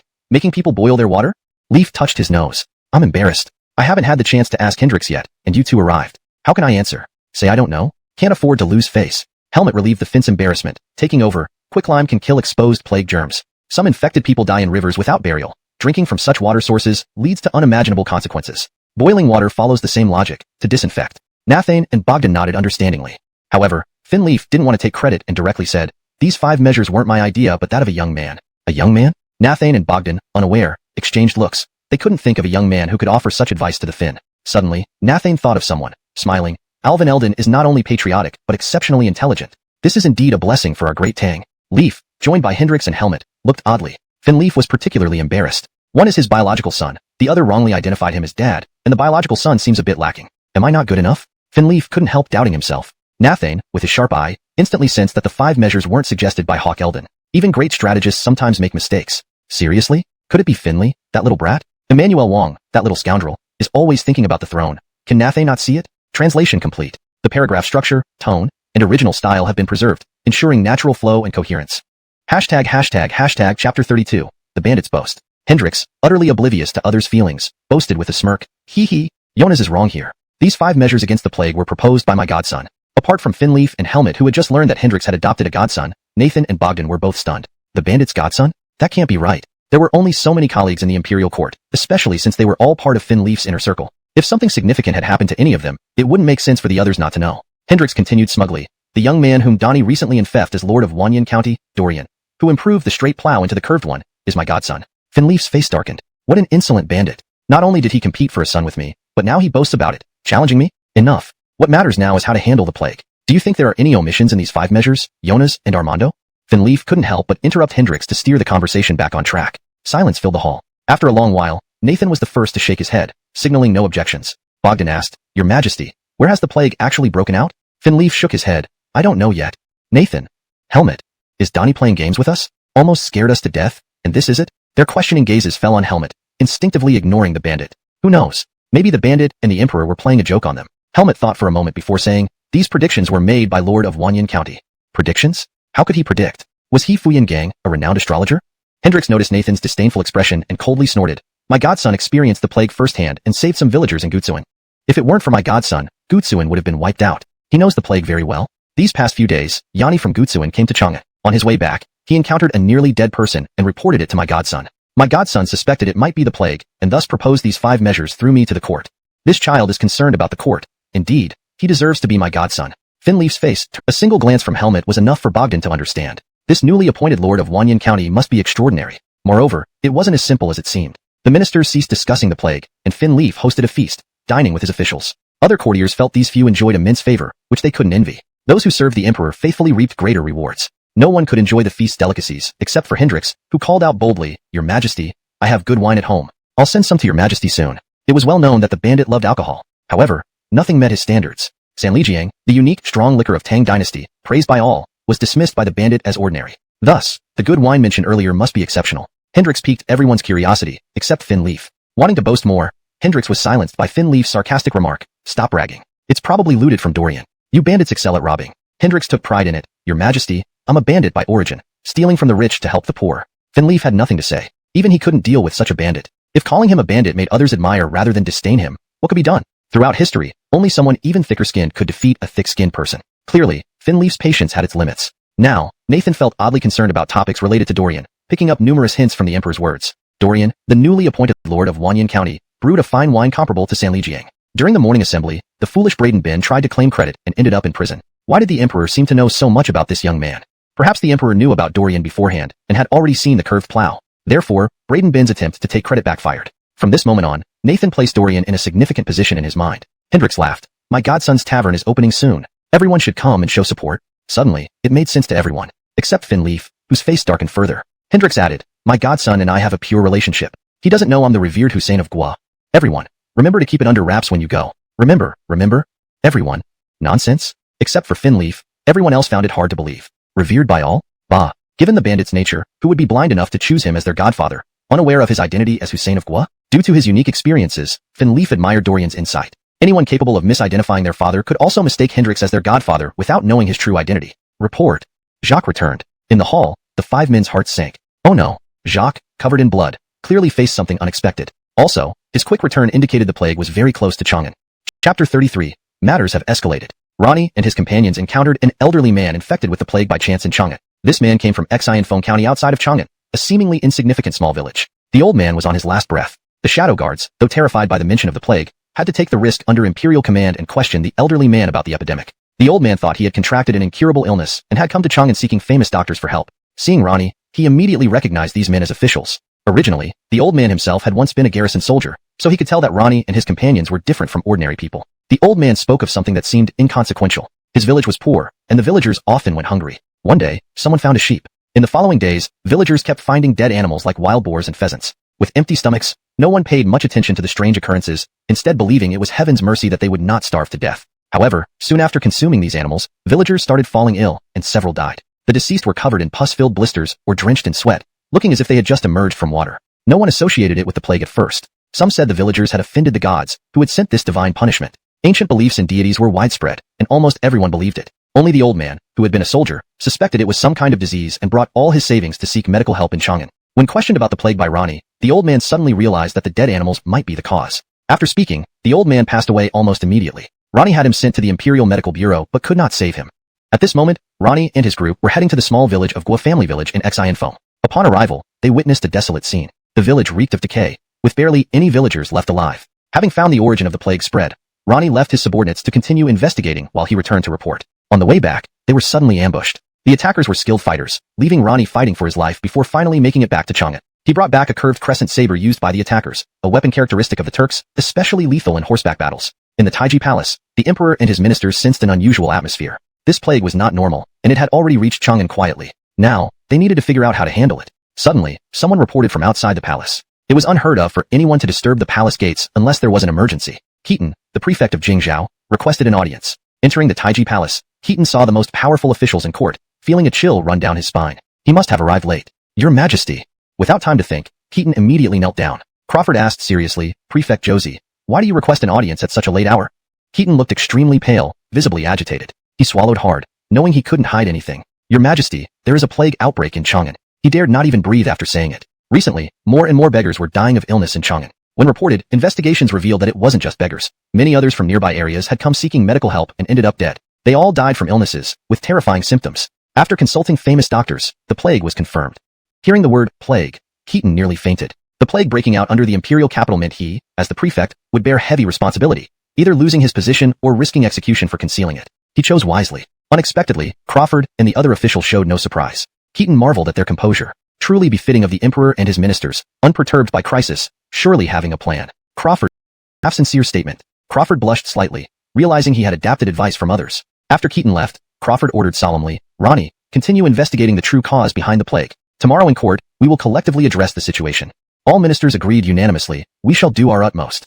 The aristocratic families might start causing trouble soon. That night, the emperor and his ministers were restless. At Emmanuel Guogong's residence, Andrew heard that Nathan and others had been invited to a palace banquet by the emperor. He did not envy them. After all, those few had contributed greatly from the very beginning, while he joined later, less pure in service. Thus, he remained isolated, neither forming factions nor pursuing private gains, serving only as a steadfast minister and mirror to Crawford. Comte, Andrew noticed peculiar activities. Lately, strangers from afar had entered Chang'an, all appearing ill. His own steward had fallen sick. Consulting a physician, Andrew received chilling news. Plague. Thunderstruck, the prestigious censor and duke felt bewildered. The bloody aftermath of the Xuanwu Gate incident still lingered, now followed by a plague. Peace was elusive. Something didn't add up. If the emperor had honored founding ministers with a feast, it shouldn't exclude figures like Hollis Chijingda, Xavian, and especially Bowen. Andrew had guessed what happened during the coup forcing Finn Jameson to abdicate. Realizing the gravity, Andrew hurried and disapproves. Everyone distances themselves. Bah. Disgusting. Andrew couldn't care less about looking up at those few people. After some time, an eunuch announced the start of the assembly. Andrew stepped forward first. This was what had been agreed upon the previous day. Your Majesty, my steward suddenly fell ill. I invited a physician, who diagnosed him with the plague. Boom. The ministers who had mocked Andrew earlier now retreated hurriedly, their faces turning pale with fear at the word, plague. This is the plague. Not kidding. This is this. Scared to death. Moreover, others, except for Nathan and his men from yesterday, all looked terrified. One minister cried out in despair, "Your Majesty!" A cacophony of voices filled the air. A few officials of distinguished lineage lamented loudly, "Your Majesty, this is divine punishment. This will bring disaster upon our great Tang."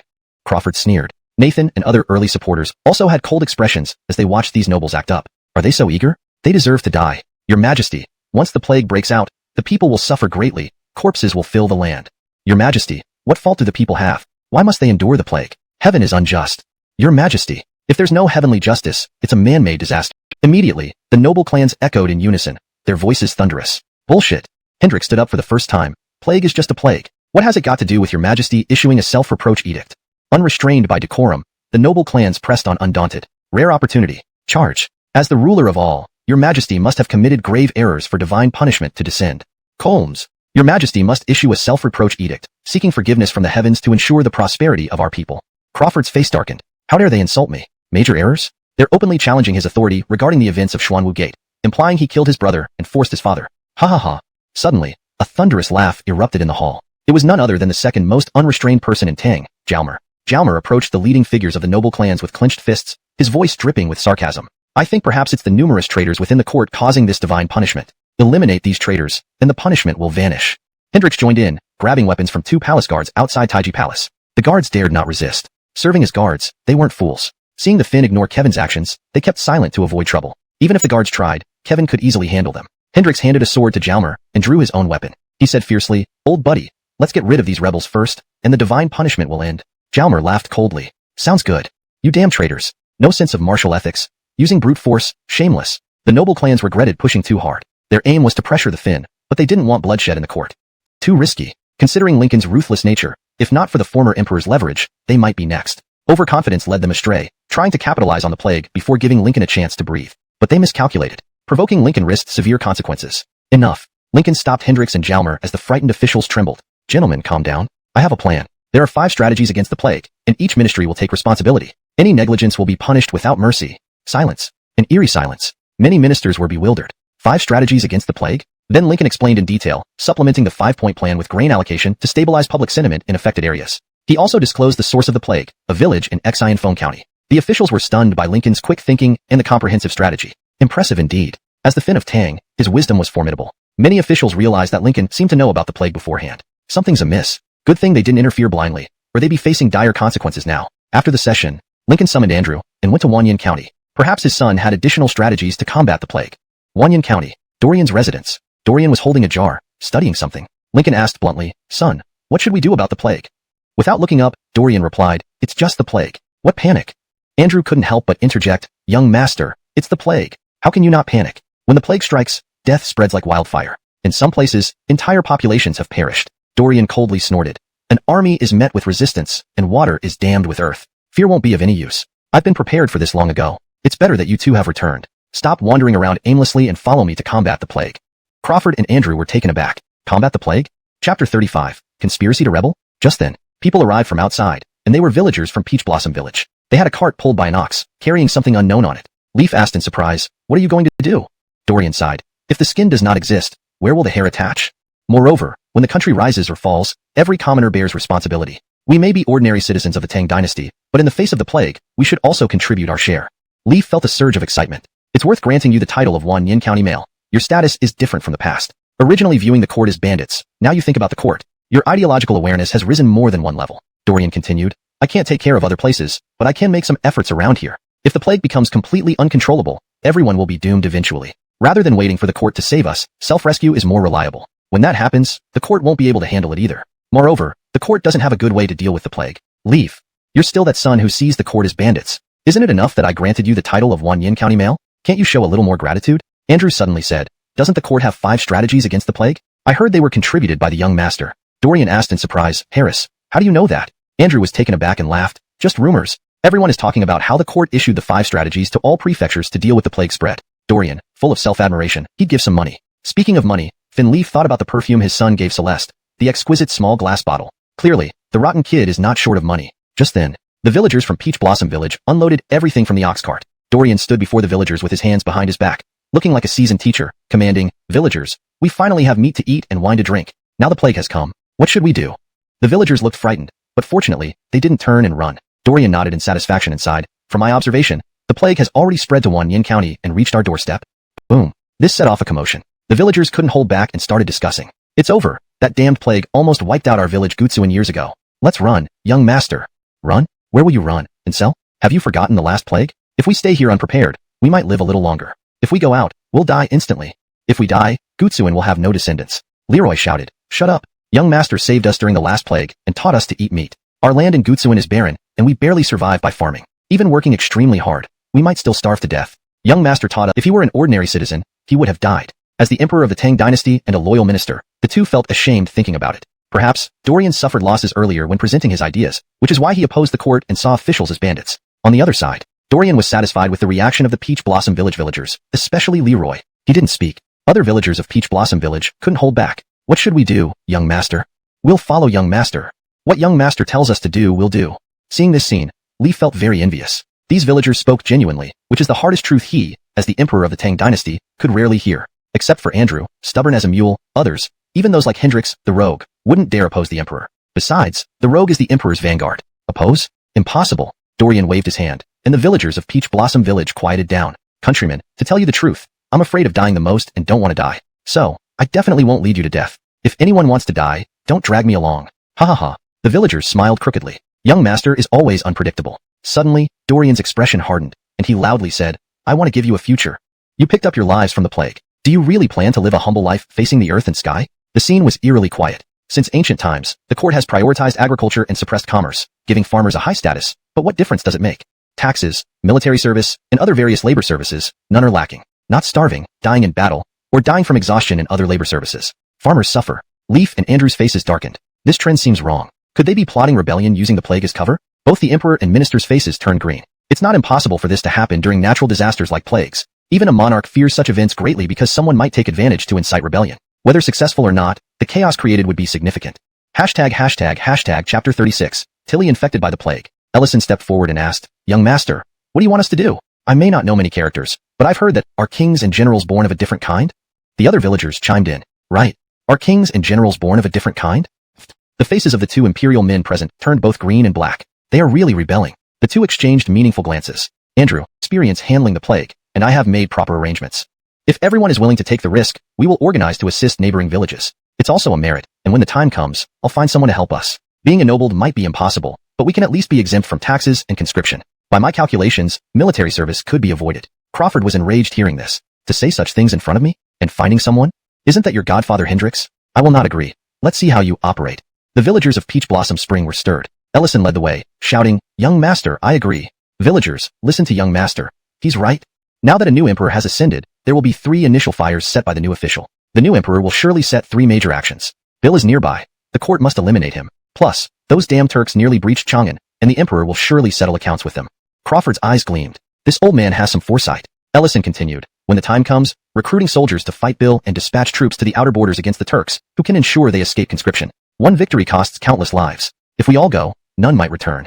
Listen to young master, risking ourselves in this plague might pay off. If successful, difficult to manage. Andrew wiped sweat off his forehead, thinking it worse. Young master being the emperor's illegitimate child, rebelling against the father. That'd be embarrassing. On the other side, Dorian introduced several items, such as masks, their function, and how to wear them. Alcohol, disinfectants, and when to use them. Uniforms, originally considering white coats, but using white for anything besides funerals was taboo. So, they dressed appropriately. Infection zones, carrier zones, and safe zones were set up. Villagers were instructed to spread lime. They were also told to drink boiled water, consistent with the 5 measures for plagues. Immediately, villagers started working according to their roles. So organized, the imperial pair was touched. Crawford grabbed his son, asking, Son, these villagers are so well trained? Dorian rolled his eyes. What's so special? We did it back then, otherwise we'd be dead. But unfortunately, we didn't prepare alcohol and protective suits back then, otherwise fewer would have died. Saying this, his expression darkened, lamenting, Before a plague, all are insignificant, especially us common folk, possibly less than ants. Crawford felt choked. Slapped in the face. Hit again. I'm no ant. Hit harder. Andrew empathized. The commoners indeed suffer. Crawford's eyes widened. Damn, Andrew and this kid gang up on me. Do you plan to ruin my reputation? Dorian stared at the imperial pair sternly. Stop running around aimlessly. I survived the plague. I'm immune. Stay put. Oh, and bring my aunt over immediately. Only here is safest. The imperial pair? Absolutely not. The court can't do without the emperor and the censor-in-chief. In unison they said, No way. Dorian glared at them, saying, Why not? Keep acting recklessly, and you won't come back alive. Crawford weakly retorted. Your father isn't that unlucky, right? Dorian chuckled. Ha. Minimal harm, maximum humiliation. Master. Suddenly, Jacques screamed, rushing in from outside. He was lucky, having contacted plague patients yet remaining robust. Crawford's heart sank. Jacques, pale-faced, stuttered. Tilly. She's sick. Enraged, Crawford shouted. Call the physician. Are royal physicians paid to do nothing? Jacques stammered. The physician said. Tilly, possibly infected. With the plague. Boom. Struck by a thunderbolt, Crawford's vision went black, collapsing onto the ground. Chapter 37. The Fin's illegitimate son is exposed. Go home. Finleaf trembled all over, his lips quivering. He almost blurted out more. Recalling that his son had treated many plague victims and was experienced in this area, he grabbed Elliot, eyes bloodshot with fear, and growled, Follow me. Save your aunt. Thud. Tears fell from Finleaf's eyes. A man does not weep unless truly heartbroken. During the early Pedroan period, shortly after he defeated Hawkunket and secured his throne, the national treasury was not abundant, and Tang Dynasty was still far from prosperous. Within the palace, Celeste set an example by mending her clothes even when they were torn. Who would believe it? Prior to this, there was the threat from Hawkunket. Regardless of what either of them personally wanted, their respective advisors were determined to eliminate each other. Celeste lived in constant fear. Even before that, when the Tang Dynasty had yet to be established and Finleaf fought on the battlefield at risk of death, Celeste couldn't sleep a wink. As the emperor of the Tang Dynasty, who should have bestowed honor upon his co-struggler Celeste, he felt shame and guilt now that she contracted the plague. This threw him into complete panic. Andrew hurriedly restrained him, whispering, Sir, you are the head of the household. You must not lose your composure. At this, Finleaf regained some clarity in his eyes. Colmes, as the head of the Tang household, regardless of what happened, everyone else could falter, but not him. Otherwise, he would not be a competent ruler. Ronnie, who had served under the emperor for years, understood the emperor's thoughts thoroughly and quickly said, Sir, Tilly Lee is already in the old residence. I'll take you there immediately. Finleaf nodded, understanding the implications of Ronnie's words, and feeling even more pained. Celeste had been promptly sent out of the palace by the royal guards as soon as the court physician confirmed her condition, ensuring the safety of the entire palace. Son. Finleaf urged Elliot to follow, but when he looked up, he found no one there. Finleaf. Where did that brat go? At this moment, Finleaf wanted to tear apart his son for causing so much worry. Hearing about Celeste's illness nearly knocked him off his feet. As a son, he just vanished without a trace. Afraid of contracting the plague? Disgraceful son. At this very moment, Finleaf, deeply engrossed in his frustration, instinctively blamed his son. He also tugged at Andrew and stammered, Harris, this son. Such a scoundrel. What? Elliot appeared with a large chest, looking innocent. Damn it. Suddenly turned into a scoundrel. What kind of father plays such tricks? Andrew coughed. Finleaf turned around and saw his son looking aggrieved. Enraged, he said, You ungrateful child. Your aunt adores you, and your father asked you to save her. Andrew sighed in relief. Before, Elliot exaggerated to reassure the emperor, but now, his cautious speech actually made Andrew feel more secure. Plagues were too serious to speak lightly about. In Chang'an City, in a courtyard, the shadow guards had arrived earlier, sternly warning everyone not to expose the emperor's identity. Everything seen or heard should stay within, otherwise. Additionally, everyone was dressed as servants. 3 imperial physicians from the Imperial Medical Bureau were Faulkner, Elmwood, and Austin. They were currently the best medical practitioners in the bureau, only deferring to Lonnie in the entire Tang Dynasty. If they hadn't insisted on staying, Celeste would have sent them to treat the plague victims long ago. Look, Tilly Whitney. Suddenly, outside came the emperor's call. Everyone froze, remembering the shadow guard's warning. Curiosity welled up, but they remained watchful. Sure enough, behind him was a youth carrying a lacquer red wooden chest. No one dared breathe. Father. The youth held back Finleaf, who was rushing inside, and said seriously, We can't go in. Finleaf snarled. Why? The plague is contagious. Aunt Whitney is ill. If you contract it too, what will happen? Let me go. Finleaf ignored everything. Plague or not, he had to see Whitney Lexi. Sir, risking being silenced. Even Andrew's eyes widened. The emperor's illegitimate son has been exposed. Chapter 38.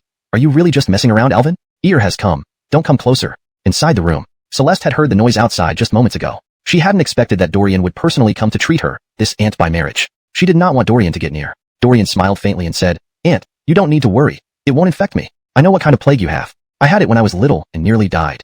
But anyone who has survived the plague will have immunity and won't fear it again.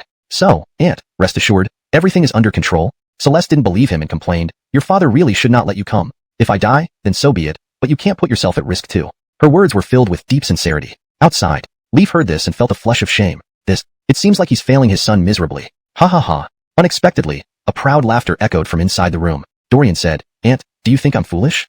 Aunt hasn't. You do. Aunt really doesn't cough. Celeste grew anxious and started coughing. Outside, the 3 royal physicians, Faulkner, Elmwood, and Austin, heard and were frightened out of their wits. They exchanged glances. Faulkner stepped forward and whispered, Your Majesty, we absolutely cannot allow. Father, preferring death over continuing life with him. Leaf almost leaped up. Unfilial son. I'll beat you to death. I sent you to treat Lexabai, not to spout nonsense. Don't talk nonsense, that silly child. Aunt, do you let me treat you or not? Celeste sighed, Child, it's not that Aunt doesn't want you to treat me. I simply don't want to drag you into this. Dorian's voice grew more mischievous. Weren't those 3 old men outside invited by Aunt as doctors? Cough, yes. I noticed they all looked down on me when I came in to treat Aunt. I bet they're waiting outside to see me fail. If you send me away without treating you, I'll lose face. Spit. Oh no, you're stabbing right at the heart. Faulkner, Elmwood, and Austin were about to wet their pants. Good prince. The lady inside is the empress, the queen consort. The man outside is the emperor of the Tang Dynasty. Please be cautious in your speech. As princes, even if illegitimate, you are still princes. We 3 old bones cannot afford to make mistakes. Who wants to die when they can live? Thud. All 3 knelt before Finleaf again, hastily defending themselves. Your Majesty, we didn't intend to mock, only hoping the prince could heal Her Majesty. Just as they finished speaking. Damn chicken leg. How did the prince slip up? Smack, smack, smack. Each slapped their own faces. Finleaf's face turned red with anger, truly thinking of killing them. At such a crucial time, these 3 old scoundrels still added chaos. Stealthily observing the Finn's expression, they trembled, feeling utterly drained, with no strength left. Done for. Hearing the word prince, the Finn must be furious. If there's another life, I'd never become a physician. Spare us, Your Majesty. Their plea was restrained. Leaf grimaced fiercely. Leave to deal with the disaster. The 3 froze. What? Go deal with the disaster? Andrew stepped forward. Donnie told you to treat the plague victims. Why stand here? They were grateful, murmuring, Thank you, Your Majesty. Immediately standing up, they moved aside curiously, not leaving yet. Meanwhile, Dorian returned shortly after going in. Leaf anxiously asked, Son, how is it? This scene made the 3 physicians feel extremely uncomfortable. Even as the Finn's illegitimate son, curing the plague is a millennium-old challenge. Letting your son attempt it sounds like a joke. Are we royally useless? Curiosity held them back. Dorian gave a prescription to a maid disguised as a servant. Fetch the herbs and prepare a large pot with hot water. Also, prepare a big steamer large enough to hold a person. Everyone stared blankly. Is the Myra's life hanging by a thread while you boil water for steaming buns? Even if you were the Finn's illegitimate son, fooling around like this might earn you a slap from the Finn. Leaf shouted. Why are you standing there idly? Get moving.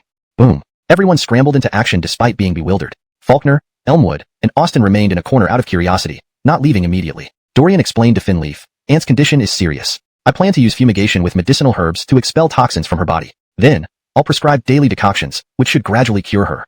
Faulkner, Elmwood, and Austin thought, Alvin, are you really just messing around? Comte Finleaf believed him completely, having no other choice. The 3 physicians were clearly helpless. Dorian suddenly added, Also, isolate everyone who has been in contact with Aunt. Andrew asked, Why? Dorian realized ancient people knew the plague was contagious, but lacked awareness of protective measures and the incubation period. These people may be infected. Everyone paused. So unlucky? Dorian handed another prescription. Find someone who hasn't directly contacted Aunt to buy and decoct these herbs. Everyone should drink it to avoid infection. Really that magical? What kind of medicine is this? People doubted it half-heartedly, especially the 3 physicians, who scorned it. It looked like the Alvin was merely playing around. Comte, the Finn indulged him so much. Suddenly, Dorian looked straight at the 3 physicians in the corner. These 3 must be isolated, locked away. No one should touch them. Faulkner, Elmwood, and Austin stared in shock. Alvin, do we have some feud? Leaf asked, Why? Andrew also said, The plague is spreading now, and these 3 physicians still need to go treat the plague victims. Dorian's expression turned grave. That won't do. They must not be allowed to come into contact with anyone else. Traditional Chinese medicine involves observation, auscultation, and olfaction, inquiry, and pulse taking. They must have diagnosed Aunt by taking her pulse and had direct contact with her. I've had this kind of plague before, so I'm immune, but they're different. If they get infected and then come into contact with others, who knows how many more people will be affected. He then immediately provided detailed instructions on the incubation period of the plague, isolation protocols, and comprehensive protective measures. Finleaf and Andrew listened attentively. Shortly after, the servants took Faulkner, Elmwood, and Austin away. The 3 of them did not dare make a sound. This was a suggestion from the prince and an order from Donnie. Who would dare disobey? Meanwhile, Andrew quietly summarized everything Dorian had said and dispatched it through the military communication system. It was first sent to Frederick and others for review, then gathered the pharmacists for discussion, ensuring that the information was swiftly transmitted to all provincial administrations. The storyline continues to maintain its consistency and logic from the previous content. The characters' actions and dialogue reflect their established roles, keeping the narrative coherent. Chapter 39, Pandemic Prevention Handbook. The 3 provinces and 6 ministries were in an uproar. Epidemics had broken out all over Chang'an City. Though the court detected it in time, they had still missed the optimal moment to contain it. At this point, Finleaf of the Tang Dynasty had gone missing. Also missing was the censor-in-chief Andrew, Duke of Pedro. As a national duke, what did a censor do during an epidemic? You were like a brick that should be moved wherever needed. Now, they had vanished without a trace. Nathan, as the right chancellor, immediately summoned Helmut, Bogdan, Jalmer, and Bowen in the emperor's absence. These 5 individuals were the masterminds behind the Xuanwu Gate incident. The mysterious outbreak of the plague required these key figures to stabilize the government and prevent opportunistic chaos. Note: I've made sure the translation reads naturally in English while accurately conveying the meaning from the original text. The small butterfly Dorian caused some instability in the early years of Zhang Guan's reign. Suddenly, a shadow guard arrived. He delivered a secret letter and relayed the emperor's instructions for the 3 provinces to discuss and pass along to the 6 ministries to combat the pandemic. The 5 officials were stunned. What was going on here? Remote command? Nathan personally opened the letter, only to be momentarily baffled by its contents. Then, he passed the letter to the others to read. The letter detailed measures for handling the epidemic, emphasizing isolation, incubation periods, burning wormwood, and fumigation disinfection. All 5 officials thought one thing. Was Donnie visiting a renowned physician? The best medical expert in the Tang Dynasty was Lonnie. However, Lonnie roamed around the 4 corners of the Tang Dynasty practicing medicine and had not returned to Chang'an yet. Another message from the Shadow Guard arrived. Duke Pedro and the Emperor were together, outside the palace. Nathan asked, exactly where is Donnie? With the initial signs of the epidemic, something significant might happen. As the Emperor's core supporters, they had made great contributions during the Xuanwu Gate incident, but facing a major crisis, it wouldn't be easy without the Emperor leading them. Seeing it was the Emperor's brother-in-law asking, the Shadow Guard didn't withhold any information. Your Excellency Greta, Her Majesty the Queen has contracted the plague. For the stability of the palace, she ordered her removal from the palace and is now at a private residence in Chang'an. Donnie is with Her Majesty, as well as Minister Emmanuel. Nathan jumped up, grabbing the Shadow Guard by his clothes and demanding, what did you say? Helmet also blurted out, did you say the Queen has the plague? Is this true? The Shadow Guard replied, I would not dare lie. Nathan almost fainted from shock, supported by Bowen. The Shadow Guard continued, please rest assured. Her Majesty's condition is improving and will likely recover soon. Nathan was speechless. Bullshit. Do I look like a donkey? Rough and coarse, he could not comfort anyone properly. Helmet suddenly thought of someone and asked, can you describe who treated Her Majesty and how specifically? The Shadow Guard narrated how Dorian treated Queen Greta succinctly. The 5 officials were visibly surprised. Is this for real? This newly ennobled county lord of Wanyan really can treat the epidemic? The Shadow Guard also knew Dorian was the Emperor's illegitimate son and had a positive view of this prince among the commoners. He added, County Lord of Wanyan organized villagers to aid the infected in Wanyan County. Bowen, being impetuous, shouted, rubbish. People avoid such places like the plague. Why get involved? Using ordinary villagers to help, isn't that a waste of human life? Just a teenager, if he can really cure the interpreted and yelled, see, just a youth, probably trying to gain attention and ulterior motives. Nathan et al.'s heart sank. Donnie trusted this young man deeply. It was inconceivable for Donnie's discernment to fail. Lonnie murmured, so it's like this? I've been puzzled by certain problems during epidemics, never understanding until now. Their eyes lit up. Bowen gasped. How quickly the tables turned. Just then, another Shadow Guard arrived with another thick secret letter. Its title, Pandemic Prevention Handbook. Helmet awkwardly stepped back and gestured for Lonnie to review it first. Lonnie's whole body trembled again. Reading through it, he became very excited and asked the guard, who wrote this? Can you introduce me to them? An introduction? Bowen regretted doubting so much and getting slapped twice by Lonnie. It hurt, but he had to endure it. Chang'an, somewhere else. Several people whispered closely. We were well prepared, yet our plan leaked. It doesn't matter. The plague has spread. The Moses dynasty will fall. I heard Lonnie has returned. Which Lonnie? The only Lonnie, the Tang dynasty's divine physician. Not good. To ensure the plan's success, we must kill him. An old man with high medical skills. Killing him won't be harder than killing a chicken. Hehe. Once done, Khan will reward us greatly. ####Hashtag Chapter 40. Lonnie takes the fall. Hendrix, upon learning that a plague was spreading in Chang'an, immediately left his residence, taking Duncan along with him. Upon arriving at Dorian's residence, they found it eerily empty but encountered an unusual group of people. They all wore plain blue robes that barely reached their knees, an unmistakable nod to modern medical uniforms. However, due to ancient Chinese aversion to white, blue had been chosen as a substitute. This peculiar team consisted of villagers from Peach Blossom Spring, bearing a large banner with bold characters, Peach Blossom Spring Rescue Team.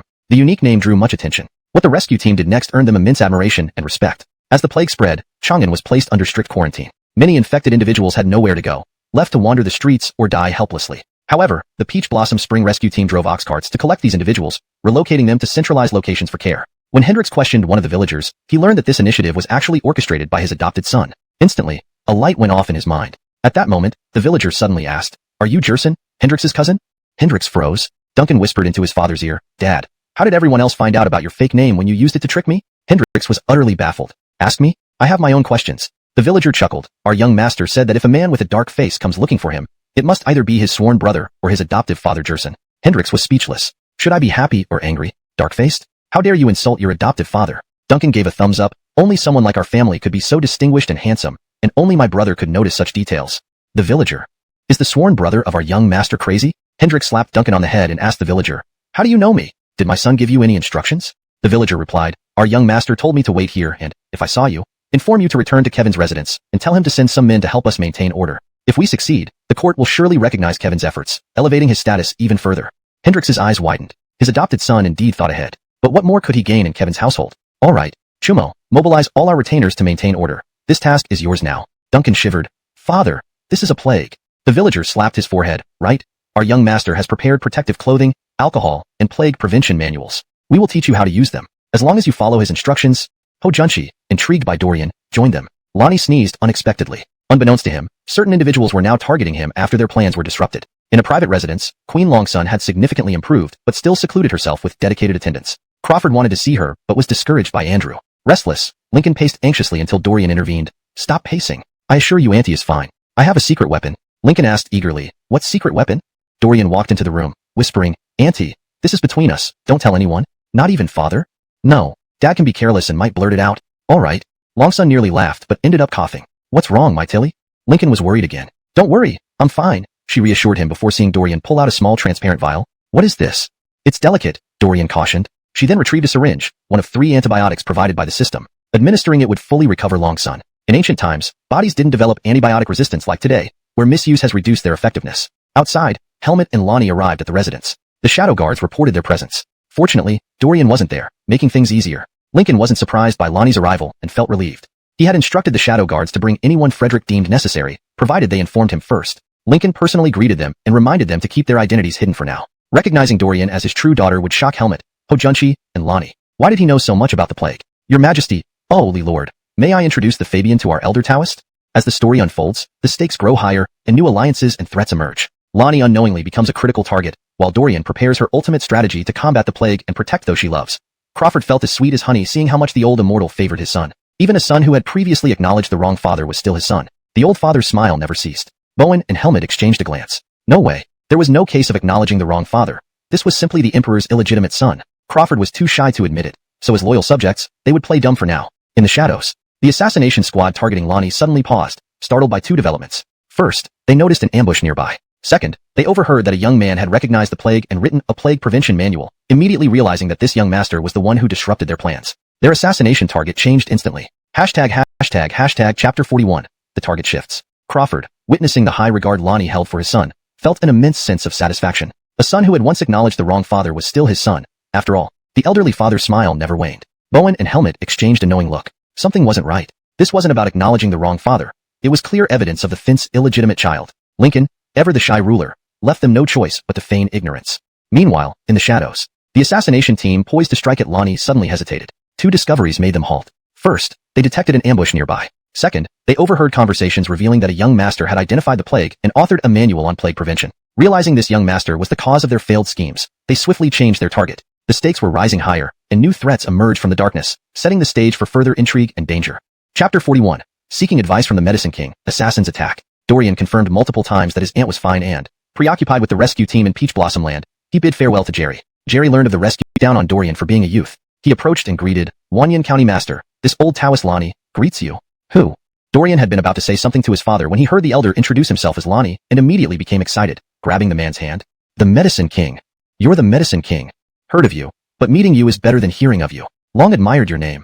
Lonnie modestly replied, Wanyan County Master. Such praise is too much for this old Taoist. The title Medicine King is too grand for me. Dorian gleefully responded, you deserve it. By the way, have you finished writing your 1,000 golden prescriptions? Lonnie was puzzled. I haven't written anything like that. Dorian's face froze. It seemed the Medicine King hadn't started yet. Lonnie then said, 1,000 golden prescriptions. Colmes, that's a good name. I am currently writing a medical book without a title yet. Then he happily added, thank you, Wanyan County Master, for naming it. Let's call this book 1,000 Golden Prescriptions.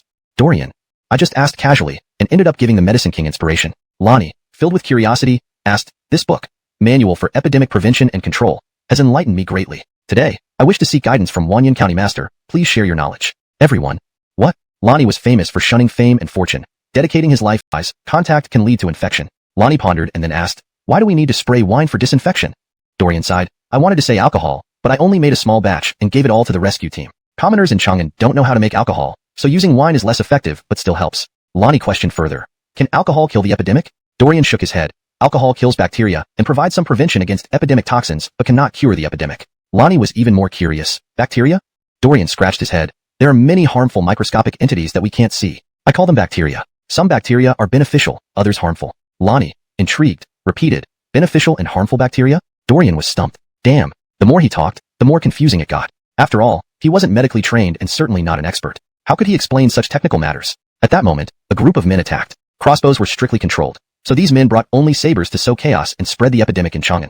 They aimed to assassinate Lonnie, resorting to close combat. The leader also intended to kill Dorian, who seemed to know how to treat the epidemic. Only if he was dead would the epidemic spread unobstructed. The leader imagined that trained men here must be royal guards sent to protect the young boy. Dorian remained unaware of being targeted. As soon as the assassins appeared, the hidden guards panicked, thinking the fence location had been compromised, attracting assassins. Ronnie jumped forward, protecting Crawford. Helmut and Bowen assumed the same, standing guard before the fin. Bowen prepared to snap the neck of the nearest assassin and snatch the saber. Saber? Damn those Turks. These bastards violated the Emmanuel River Alliance by trying to assassinate the Finn. Bowen roared and charged forward. In the midst of this chaos, two were bewildered. One was Lonnie. The other was Dorian. Neither expected assassins aiming at them specifically. Dorian's first thought was that he must have offended someone, but upon reflection, he realized he hadn't offended anyone. Staying in Wanyan County most of the time, how could he offend anyone? The leader of the assassins was determined. He targeted Dorian, leaving Lonnie to another assassin. Had he known one person present was the Finn of Tang, he would have regretted his decision. Chapter 42. The Astonishing Father and Son. Bang! A sudden clap of thunder erupted amidst the crowd.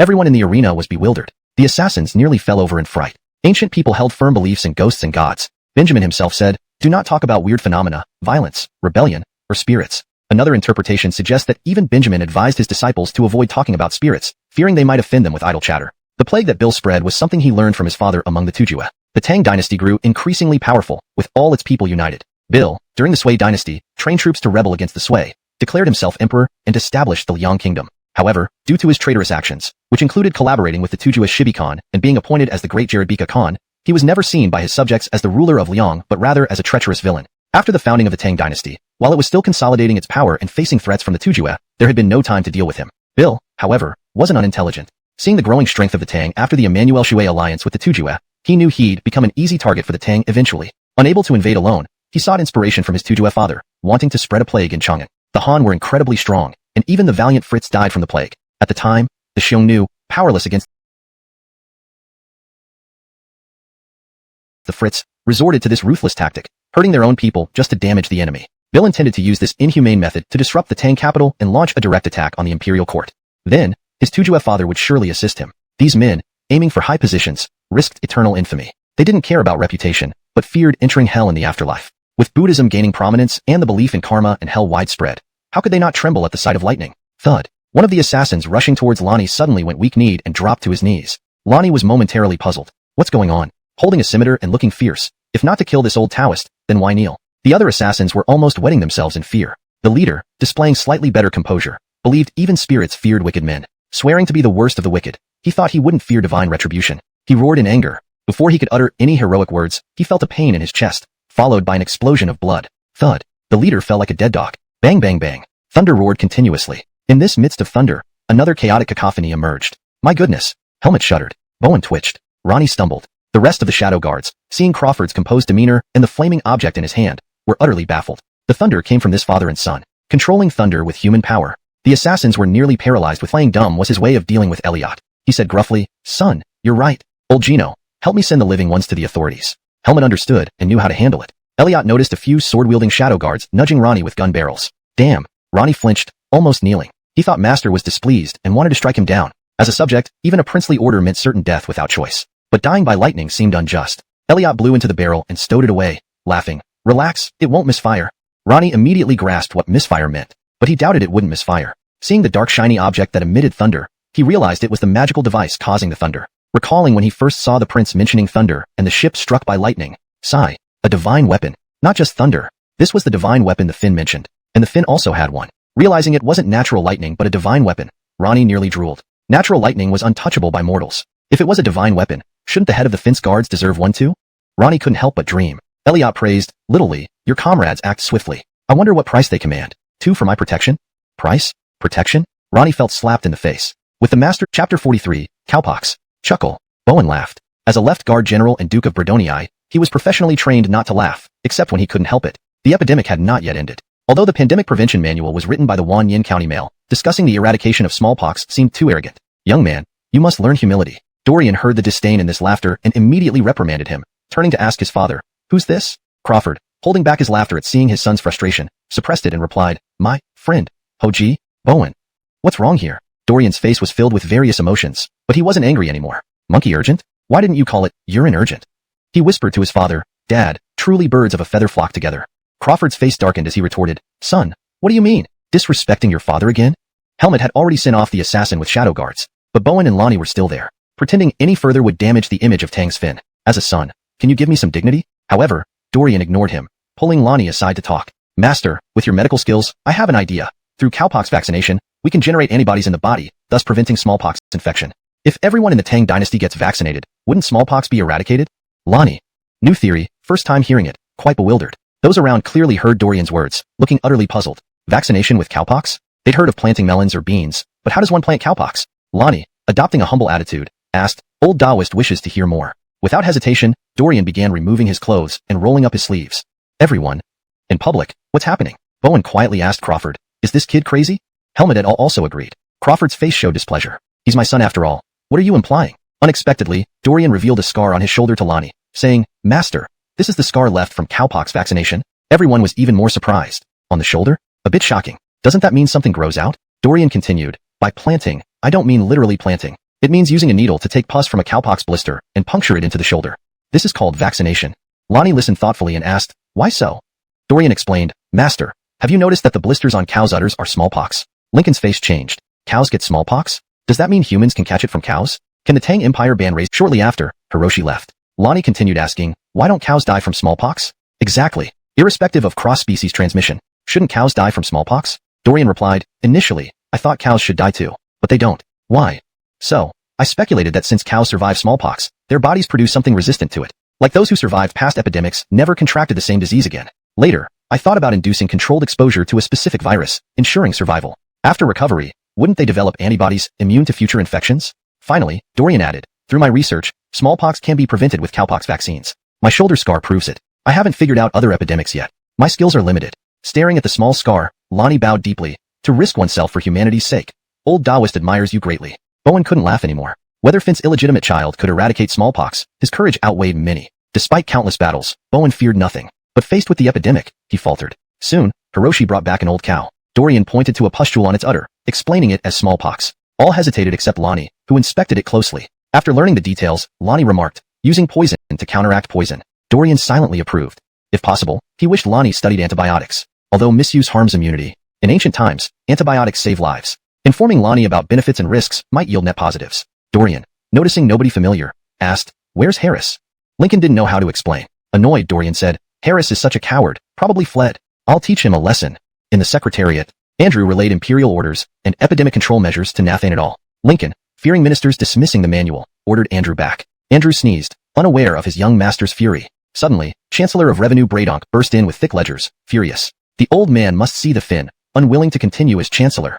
Chapter 44, Donnie should have the same thoughts as me. Andrew asked, why is Lord Jugwogong acting like this? Bradonk, in deep distress, was pulling his hair and sighing. The Ministry of Revenue has run out of money. Frederick suddenly stood up, exclaiming in shock, how could that be possible? All the other senior officials couldn't believe it either. Thinking everyone suspected him of embezzlement, Bradonk slammed his hand on the table and said, what do you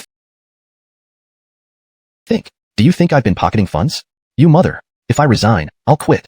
Frederick slapped himself and quickly apologized. Lord Jugwogong, don't misunderstand us. We didn't mean anything by it. We just feel this is too sudden. How can the Ministry of Revenue suddenly have no money? Bradonk retorted. Was the Ministry of Revenue ever rich? I'm just a paper mender barely keeping things afloat until today. Was it easy for me? He then added with a bitter smile, gentlemen, officials all. Now in the early Jingguan era, the national treasury isn't full. You wouldn't understand the cost of running a household. The treasury is almost empty. As for the Emmanuel River, he abruptly stopped speaking. The alliance of Emmanuel River was a collective pain for all of Tang. The ministers' faces turned red with shame. The silence in the room was terrifying. Bradonk stomped his foot. Where is our emperor? Just tell me. Everyone's eyes focused on Andrew. Bradonk grabbed Andrew by the collar, urgently saying, take me to see Donnie quickly. Andrew pulled him aside and coughed. First, change into different clothes. Lord Jugwogong's court robes might not be convenient. Bradonk. Following Andrew, Bradonk kept hearing from Andrew that under no circumstances should they expose the emperor's identity. He was filled with questions. Where did Donnie run off to? A brothel? Donnie isn't that kind of tyrant. Noticing Bradonk's puzzled expression, Andrew irritably asked, what are you thinking about, Lord Jugwogong? Andrew then explained the mix-up with Dorian being mistaken as Donnie's illegitimate son. Originally, Andrew firmly believed Dorian was Donnie's illegitimate child, but this secret couldn't be revealed publicly. So, he used Donnie's flimsy excuse to explain it, not fearing that Bradonk wouldn't believe it. Being so busy, the old man had no time to verify its authenticity. Bradonk's face displayed myriad emotions. You mother. Mistaken father? This is amusing, very amusing indeed. For a moment, he forgot about the treasury crisis. When Andrew and Bradonk arrived outside the residence where Jerry was recuperating, only Finn Leaf and Dorian remained. Bowen had secretly received the Emperor's disaster relief strategy and went back to prepare. Lonnie went to treat the victims and intended to study variolation carefully. Dorian had bravely inoculated himself with cowpox without prior knowledge and succeeded. But others might not be as fortunate. Variolation must undergo strict trials. Otherwise, if inoculation were conducted across the Tang Empire, it might cause serious issues, resulting in numerous deaths. Leaving, Dorian also provided Lonnie with alcohol, explaining its significant role in medicine. Lonnie was repeatedly amazed. Dorian's medical theories differed greatly from traditional Chinese medicine, transcending the times, profoundly impacting Lonnie. Ultimately, those around him also held Dorian in high regard due to Lonnie's admiration. He's a hidden divine doctor. As Dorian bid farewell to Finleaf, he saw Andrew approaching, ignored Braydonk, and began reprimanding him. Harris, where have you been? Andrew stammered. Dorian cut him off. What do you mean? Shut up. I thought highly of you, but now it seems you're so cowardly. Why did you run away just now? Andrew was bewildered and innocent. Cowardly? Would he still be a steadfast minister if he were cowardly? Run away? What does that even mean? Braydonk, uninterested in their argument, remembered not to expose Donnie's identity. Seeing Donnie first, he approached, complaining, Your Majesty, why are you here? The treasury is depleted, and there's no disaster relief fund available from the Ministry of Revenue. Finleaf's face turned green, and he waved his hand impatiently. D***M. Calling me Your Majesty, you want to expose my identity? No discernment at all. The Ministry of Revenue? Dorian leaned in closer. Finleaf's face turned even greener. Oh no, did he hear that? Andrew hadn't thought of a suitable position in the moment, fearing any abrupt revelation would trouble Donnie. Thus, Dorian misunderstood greatly. Before Braydonk could explain, Dorian chuckled. I thought the Ministry of Revenue's officials were capable. It turns out they're nothing special. Isn't solving this issue a breeze?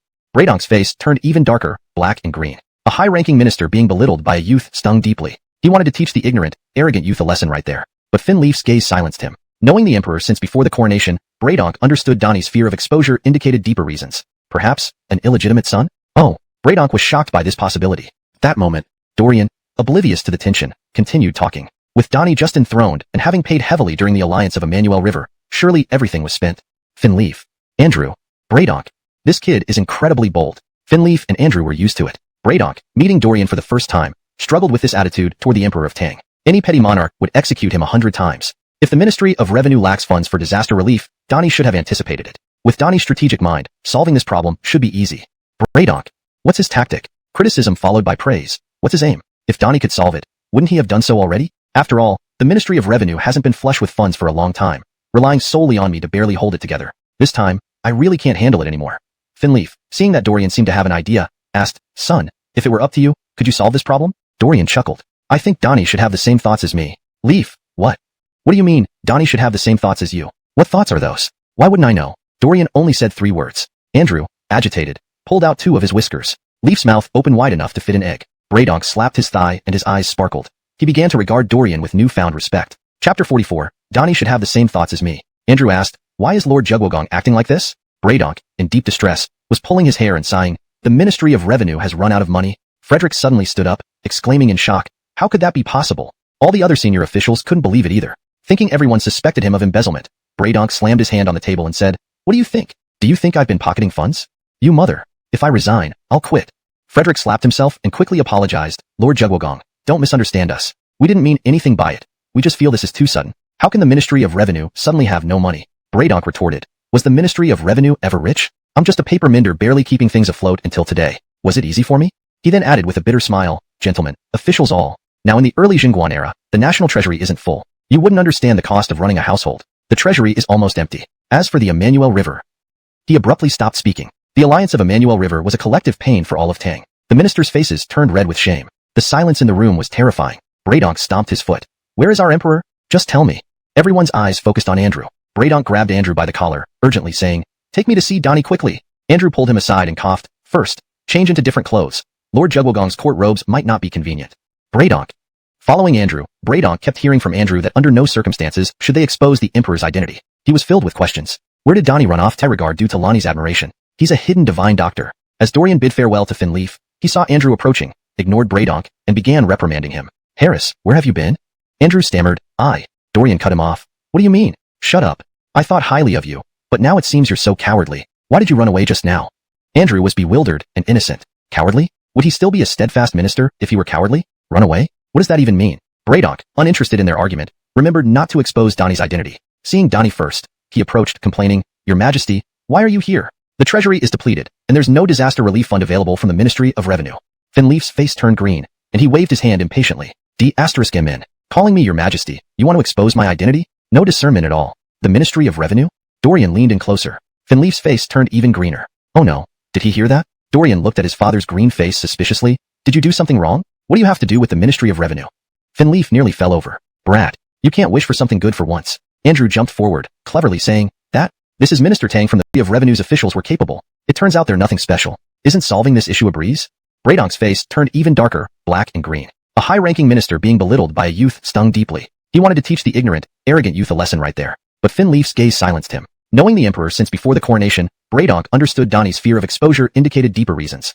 Perhaps an illegitimate son? Oh, Bradonk was shocked by this possibility. At that moment, Dorian, oblivious to the tension, continued talking. With Donnie just enthroned and having paid heavily during the alliance of Emmanuel River, surely everything was spent.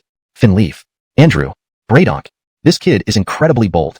Finleaf and Andrew were used to it. Bradonk, meeting Dorian for the first time, struggled with this attitude toward the Emperor of Tang. Any petty monarch would execute him 100 times. If the Ministry of Revenue lacks funds for disaster relief, Donnie should have anticipated it. With Donnie's strategic mind, solving this problem should be easy. Bradonk.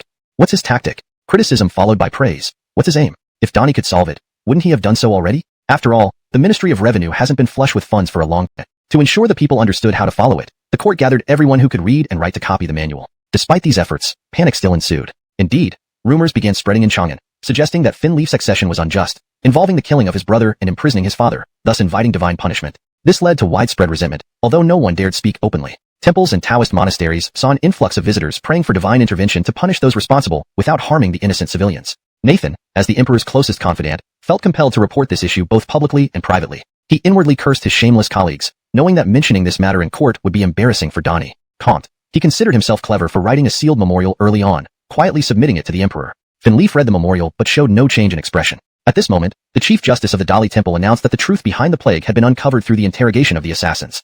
Helmet, acting under imperial decree, reported personally, Your Majesty, this plague was orchestrated by Bill. In ancient times, Fritz demonstrated valor in the Han campaign against the Xiongnu, directly attacking their heartland.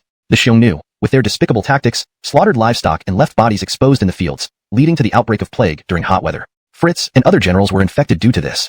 Bill wishes to replicate the Xiongnu's methods, spreading the plague in Chang'an to bring our great Tang Dynasty to its knees and create chaos. With a loud thud, Finleaf burst into anger. How dare you? I will annihilate you.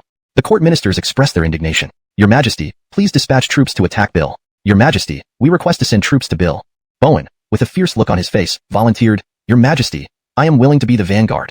Many military officers also stepped forward to volunteer. However, Finleaf felt something was missing. Upon closer inspection, he realized Hussein Hendricks was absent again. What a reckless man. Not attending court again. And what about Emmanuel Chijin? Are these two colluding? Neither has shown up. Finleaf's face turned black with displeasure. You rascals. I have been too lenient. Today I will make an example of you both. Bradonk noticed the court official's agitation and the emperor's evident fury. Urgency drove him to act like an ant on a hot pan, almost spinning in circles. He kept sending urgent glances toward the emperor. We agreed, Your Majesty. You need to speak up. But Finleaf, furious over Hendricks and Emmanuel Chijin's absence, failed to notice Bradonk's signals. Damn it. Bradonk almost swore aloud. How can you also be unreliable at times, Your Majesty?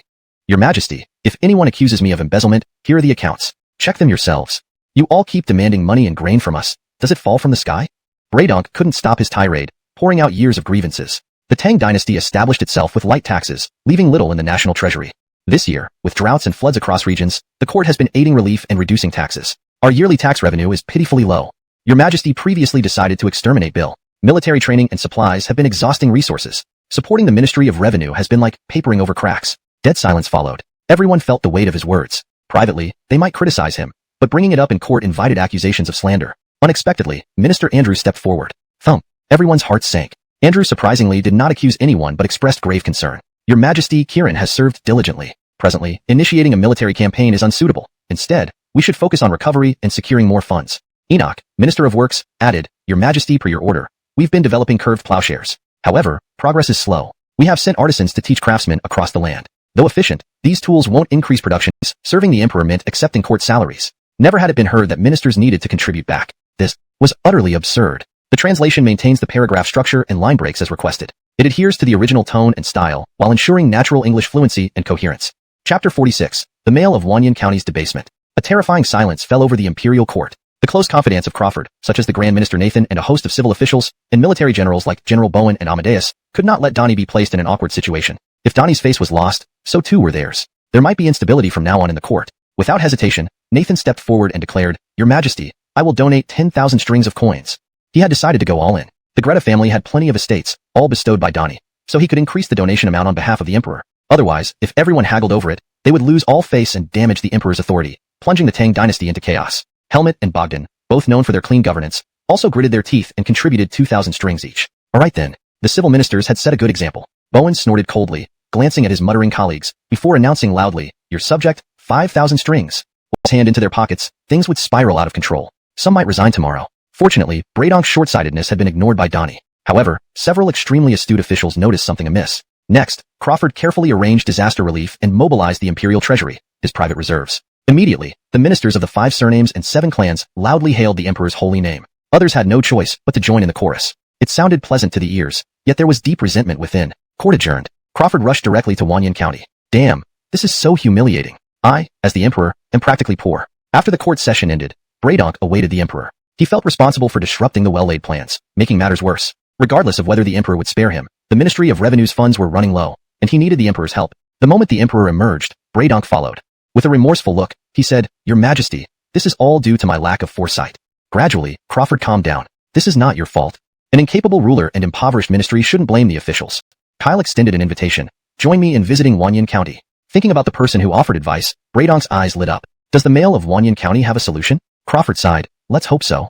At this moment, Andrew arrived. Together, the 3 of them headed to Dorian's residence in Wanyan County. Inside, there were a few new servants, all teenagers, frail-looking, yellow-faced, malnourished children from common families, likely sold because they couldn't survive otherwise. Upon inquiry, it was revealed these were new acquisitions by Dorian. Crawford mused internally, "Finally, my son knows how to enjoy life." Further inquiry revealed Dorian wasn't home but was distributing gruel outside. They then remembered the plague had been controlled timely due to Dorian's strategies, preventing its spread beyond the outskirts of Chang'an. However, some nearby regions were badly affected, causing families to seek refuge in Chang'an. As the capital city, they hoped the Emperor would save them. Apart from infected individuals, many unaffected ones roamed the streets, homeless and hungry. Government-provided gruel was insufficient. Don't forget, the Ministry of Revenue had no resources left. Soon, they found Dorian distributing gruel along with others. People were orderly collecting bowls of gruel, thanks to some robust figures enforcing order. Crawford was surprised. These robust and fat. None of them looked like actual disaster victims.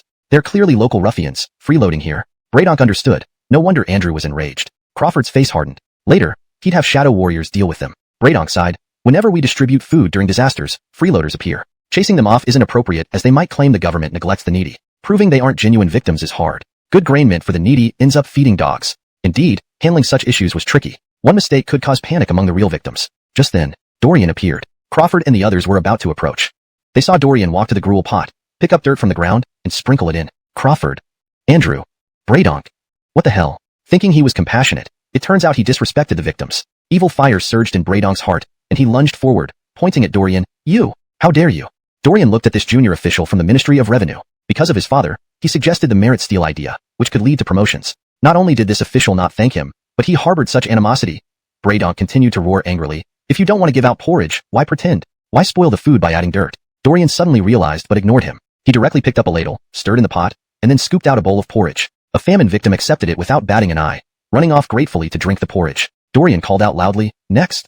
The next famine victim also ignored the dirt in the porridge, happily drinking it as they went to the side. Bradonk and the others were stunned. Chapter 47. The upgraded version of the merit steal. In the queue of famine-stricken civilians waiting for gruel, some people who were obviously well-dressed and in good health cursed loudly as they stepped out. Leaf and others suddenly understood and inwardly admired Dorian's resourcefulness. At this moment, Dorian called over another villager from Peach Blossom Spring to discard the gruel in the pot and start cooking a fresh batch. Bradonk asked puzzled, "Why is that?"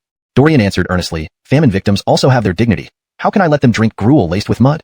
Just now, it was merely an expedient measure. I guess those loafers won't come to take advantage again. As he spoke, he ladled out 2 bowls of gruel himself and walked over to the 2 famine victims who had drunk the muddy gruel, apologizing sincerely. The 2 victims, panic-stricken, didn't know where to put their hands and feet, with tears glistening in their eyes. The Emperor's illegitimate child is indeed a person of noble character. Andrew reflected thoughtfully, curiously asking, "Young master, famine victims don't even have food to eat and are close to death. So what if they drank gruel mixed with mud?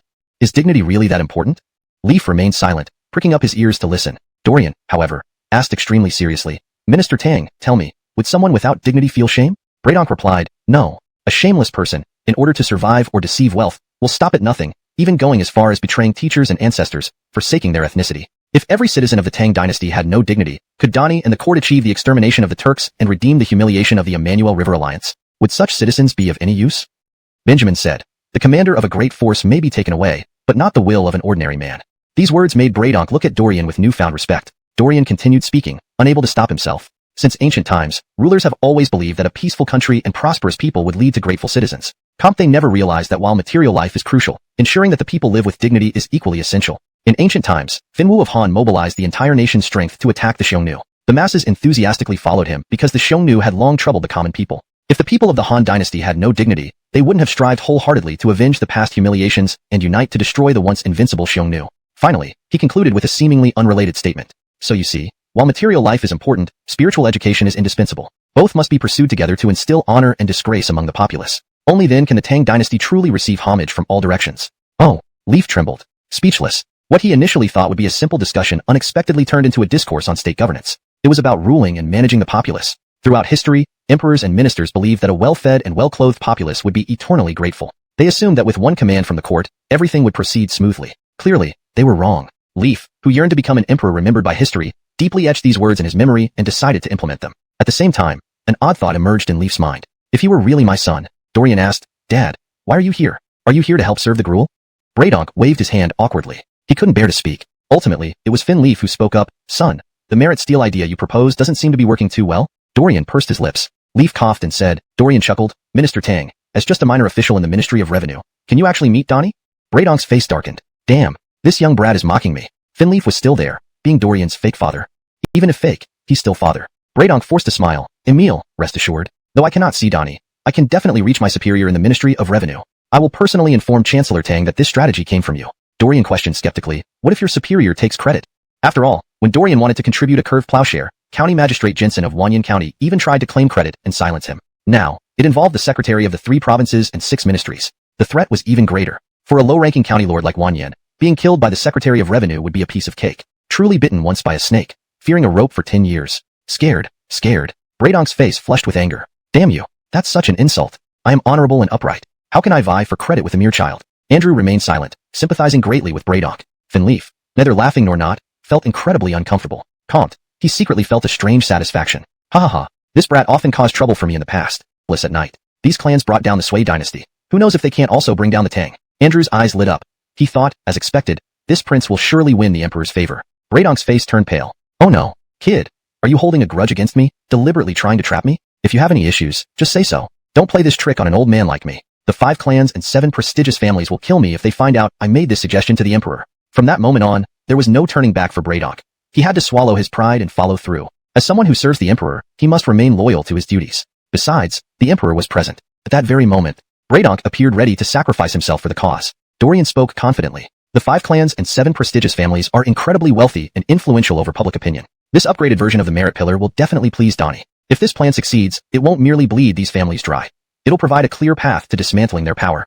Oh my, Crawford almost got wet. Just from this opening statement, he felt excitement and fervor. Firstly, we need to build momentum. Build it from the people. Donnie doesn't lack yes men, pioneers. Andrew. Braydonk. He always thought this boy was a treasure trove of good things. Who knew he also possessed extraordinary strategizing skills? But Lincoln worried. Such a scheme would force the 5 clans and 7 prestigious families into traps, but it would also force him, as the emperor, to honor the top donor with a monument. Even Lincoln was trapped by this open plot. Andrew quickly understood and glanced at the emperor, who returned a pained look, silently seeking help. Andrew shook his head, indicating he couldn't resolve the awkward situation. Crawford stiffened, cold sweat pouring down. Meanwhile, Braydonk sought details earnestly. It was better to give it his all than do nothing at all, especially since he could gain some benefits here. Dorian raised an eyebrow. We can select those building momentum carefully, using a vast team from Holishing, a water army. Henceforth, whenever the court needs something, the water army can build momentum, manipulate public opinion, and make the people of Tang serve their own interests. Then, whatever Donnie points at will be invincible.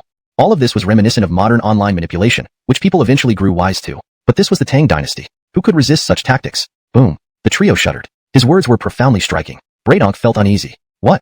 This water army sounded terrifying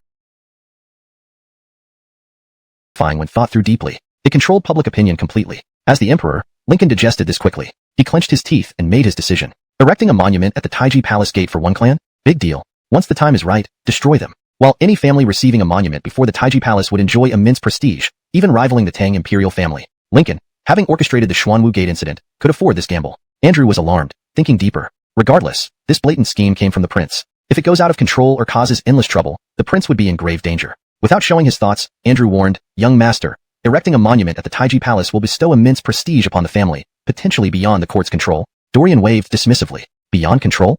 It won't happen. Andrew became urgent. Young master, you're in the public. You don't know the risks involved. If something goes wrong? Dorian laughed naively. Harris, you don't understand. With my plan, as long as Donnie understands its essence and uses it properly, eliminating the 5 clans and 7 prestigious families will be a mere flick of the finger. Braydonk inwardly screamed. This kid. Everyone will think this strategy came from me, making me the first victim. If Dorian's father wasn't the emperor, Braydonk wouldn't be so scared. With everything being done between father and son, he alone was the outsider. Cannon fodder. Braydonk wanted to cry. I tell you, the upgraded merit pillar isn't over yet. There's one last step. Chapter 49. Public opinion rises. Chang'an City. Rumors were spreading like wildfire. For generations, the 5 great families and 7 noble clans had always claimed responsibility for the welfare of all people under heaven. This time, with the outbreak of the plague, these clans decided to assist in aiding disaster victims and rebuilding their homes. As influential nobles of the Tang Dynasty, they even wielded considerable influence over state affairs. The imperial court needed their support for policies to be effectively implemented. Many high-ranking officials in the court took pride in marrying into the 5 great families. Royal princesses paled in comparison to the daughters of these clans when it came to being chosen as brides. The powerful network of relationships maintained by the 5 great families kept them untouchable. Their mutual marriages ensured pure lineage, making them indispensable allies during critical times, so much so that even the emperor had to yield to their demands. To maintain their esteemed reputation, especially in times of crisis, the 5 great families would naturally come to the rescue. How else could they win the hearts of the people? It was clear to everyone that this wave of public sentiment originated from the palace. What did Kyle intend? The leaders of the 5 great families communicated among themselves and decided not to donate anything, dismissing such rumors as trivial attempts to force them into contributing. However, a few days later,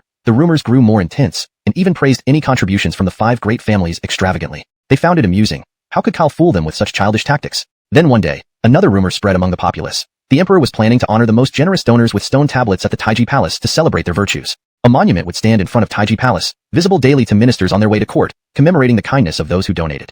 But no official announcements from the court had been heard regarding this. Secret letters were sent out from Chang'an. Despite these developments, the leaders of the 5 great families dismissed the matter. One leader in particular, Yusef of the Fanyang Braden clan, sneered, Kyle disrespected our Fanyang Braden clan. If we don't show him some colors, he might underestimate us. The Fanyang Braden clan was not ashamed of the actions taken by members like Jinsen and Ulrich, but felt regretful that their efforts fell short. The power of the 5 great families relied on popular support among the masses. Illiterate commoners followed the words of scholars without question. Scholars, both noble and common, owed their livelihoods to the 5 great families. Therefore, controlling public opinion was within their grasp. Thus, the Fanyang Braden clan decided to stir unrest among the victims to challenge Kyle. He must issue an apology or kneel in humiliation. Suddenly, another secret letter arrived from Chang'an. Yusef's expression changed abruptly. Kyle was indeed announcing at Taiji Palace that the family with the largest donation would have its name engraved on a virtue stone tablet there. All the leaders of the 5 great families gasped. Was Kyle forced into making such a rash decision? This move would significantly boost the status and influence of the donors, possibly overshadowing even the Moses dynasty. At the peak of this popularity, in past years, the 5 great families had the capability to rule but lacked the fortune that Amadeo had. Now, it seemed their chance had come. At the Zhao Guogong mansion, Nathan was uneasy. He couldn't let the emperor continue with this reckless behavior. He rushed to the palace only to see several carriages outside. Familiar faces emerged, Helmut, Bogdan, Bowen, and Hollis Chi-Jean, but no Andrew. Upon meeting each other, Bowen remarked, Is Donnie too anxious? Indeed, the emperor's relentless effort to suppress the 5 great families to elevate the Moses dynasty seemed unreasonable. Why did he act impulsively now? Hollis Chi-Jean reminded, What did you two do recently? Referring to Hollis had proven effective. For a time, everyone in the ministry was working day and night, barely getting any rest. Comte Braydonk relished it. Trusted by Donnie to serve as the Minister of Revenue, he had always felt guilty about being unable to provide funds due to the poverty of the ministry. Now, for the first time since he took office, he felt secure and confident. Soon, people from various departments began coming to request funds. Braydonk heartily approved every request, providing as much as needed. Initially, the 5 great clans and 7 exalted families seemed stable. But unexpectedly, the clan leader of the Fanyang Braden clan, Yusef, who sought to humiliate the Moses dynasty, willingly fell into the trap. In addition, this matter had also brought substantial gains. Public opinion fermented once again, praising the benevolence of the Fanyang Braden clan. Throughout history, those who won the hearts of the people would gain the world. Suddenly, the Fanyang Braden clan's reputation among the common folk surpassed that of the other 5 clans. People even said they should be ranked first among the 5 great clans and 7 exalted families. Upon hearing this, the other 5 clans could no longer remain seated. They now understood this was a transparent scheme orchestrated by Donnie. Although the 5 great clans and 7 exalted families were interconnected, they each harbored private ambitions. If the others remained inactive, they would truly be overshadowed by the Fanyang Braden clan.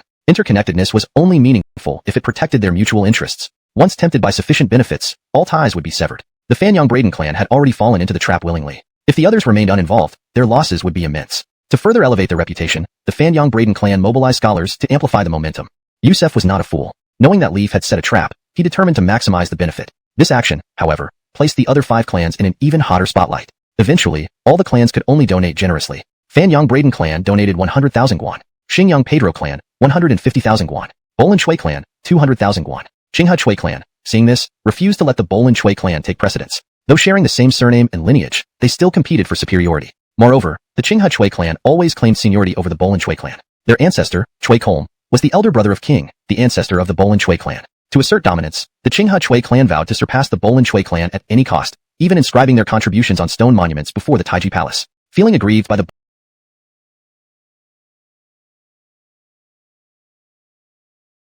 Bolin Chui clan's perceived power, the Qinghe Chui clan finally pledged 400,000 guan, doubling the amount. This decision incited curses from the Longxili clan and the Zhaojunli clan, who each donated 460,000 guan to keep up. The heads of the 5 great clans and 7 exalted families realized Leaf's cunning, instigating internal competition silently. Thus, they halted further donations. At the Ministry of Revenue, Bradonk's happiness was short-lived. He soon noticed the donation cards from the 5 great clans and 7 exalted families stopped arriving. What? These clans were indeed not fools. Initially disrupted by the Fanyang Braden clan, they quickly adjusted and minimized losses, a feat requiring considerable resolve. Meanwhile, the funds and grain at the Ministry of Revenue rapidly diminished. Just then, Minister of War Rigo visited, undoubtedly seeking funds for Fint's imminent campaign against Bill. The ongoing military training consumed vast amounts of resources.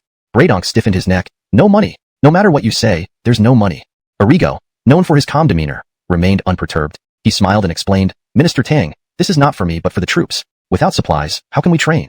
Bradonk retorted, not my problem. Despite Arrigo's usual patience, he could no longer contain his frustration. Lately, many officials came asking for funds from the ministry, and stayed overnight outside our gate. Embarrassed, Arrigo stood aside. The Fin reassured, funds will not be a concern. Minister Tang, give me 1 month to replenish the treasury. Jolted, Bradonk exclaimed, truly? Originally, he intended to borrow from the Imperial Reserve, but now it wasn't necessary. Fin Leaf solemnly affirmed, truly. To safeguard the reserve, a clever idea struck him. Who says only one name can be engraved on the merit pillars? 5 great clans and 7 exalted families, watch out. After court ended, Bradonk received news that more donations were arriving. He froze in surprise. The 5 great clans and 7 exalted families must have realized what was happening, resisting the temptation to boost their reputation among the common folk and stopped donating. Who is still donating? Which big fool? Bradonk immediately asked, who is it? His subordinate replied, the Fanyang Braden clan. Bradonk couldn't fathom it, thoroughly puzzled. The Fanyang Braden clan, how could they fall for it again so naively? This donation had already put them at the forefront, and he couldn't imagine how the other 5 clans would demand explanations internally. Here they come again? The Fanyang Braden clan didn't want to do this again. Initially, Yusef, in a moment of enthusiasm, wanted to create an opportunity for the Fanyang Braden clan to advance further, to lay down and signify precedence. After that, Ethan Sure played his usual card. Any matters should be addressed promptly, and if there were none, the court would adjourn. The officials were bewildered. Could it really be played this way? He had promised that only the first donor would be inscribed on the monument. Here were several more names added. Your Majesty, no one is left unoffended. In this moment, among the scholars of the 5 surnames and 7 lineages, faces paled significantly, especially the officials of the Fanyang Braden family. The emperor's move was devious beyond measure. They had taken such a huge risk and spent so much money, yet they weren't alone on the virtue monument. Who could bear this? Some of the Fanyang Braden officials wanted to protest but realized that would the other families agree to remove their names? Longxili family, Zhaojunli family, Qinghe Chui family, and Boling Chui family? It was vexing. This wasn't even the most insidious part. The key point was that these 4 families were placed beneath the Fanyang Braden family. Not only did it highlight the generosity of Fanyang Braden, it blatantly slapped them in the face. These 4 families being listed without rank? Calma, right? Suddenly, some people were startled. The Ingyang Pedro family and Tai Hollis and Wang family seemed to have contributed nothing. What a disaster. These 2 families chose to stand aside rather than contribute generously, preferring to keep their reputations intact. Furthermore, although the Ingyang Pedro family and Tai Hollis and Wang family didn't donate to the Ministry of Revenue, officials from both families provided relief in Chang'an under the name of their clans, not the government. Upon reflection, it appeared they hadn't lost much at all. Ultimately, this single monument served multiple purposes, truly 1 stone, 7 birds. News spread out from Chang'an. Fanyang Braden family. Damn you. Yusef, the patriarch of the Fanyang Braden family, nearly had a cerebral hemorrhage. With a grotesque expression, he yelled, Li Flang, dare you disgrace the Fanyang Braden family? Then he calmed down and laughed coldly. Very well, we will remember this humiliation. But still, being ranked first is something others can't argue against. Ingyang Pedro family and Tai Hollis and Wang family, thinking themselves clever, ended up doing us a favor. Good. Li Flang, once I have the chance, I'll make sure you become another Fin Josh of Sui.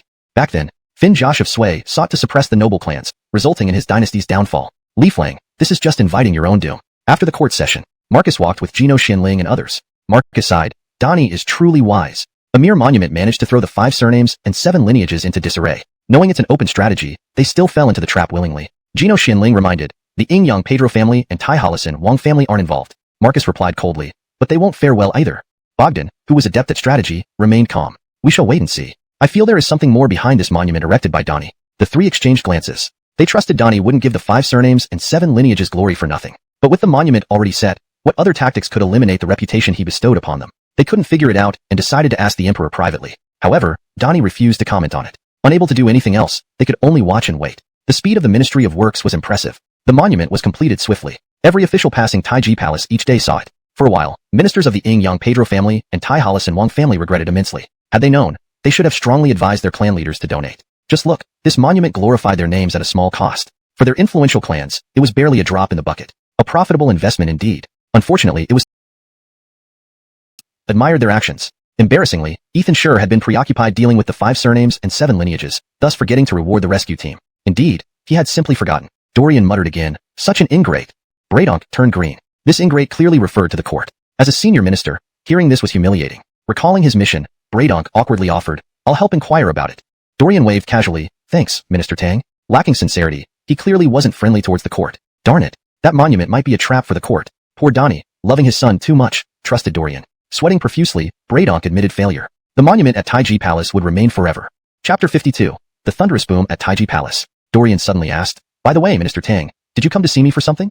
The old man had been here for quite some time, and it took you this long to remember me, young master of Wanyan County. You are the Emperor's illegitimate son.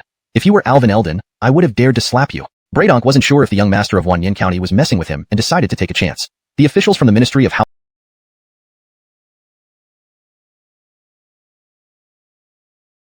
Bradonk pretended not to hear and asked, young master of Wanyan County, do you have any solution? Of course, since it's my idea, I definitely have a plan. Bradonk was delighted. Unexpectedly, Dorian slowly said, but, when will my father's title be officially granted?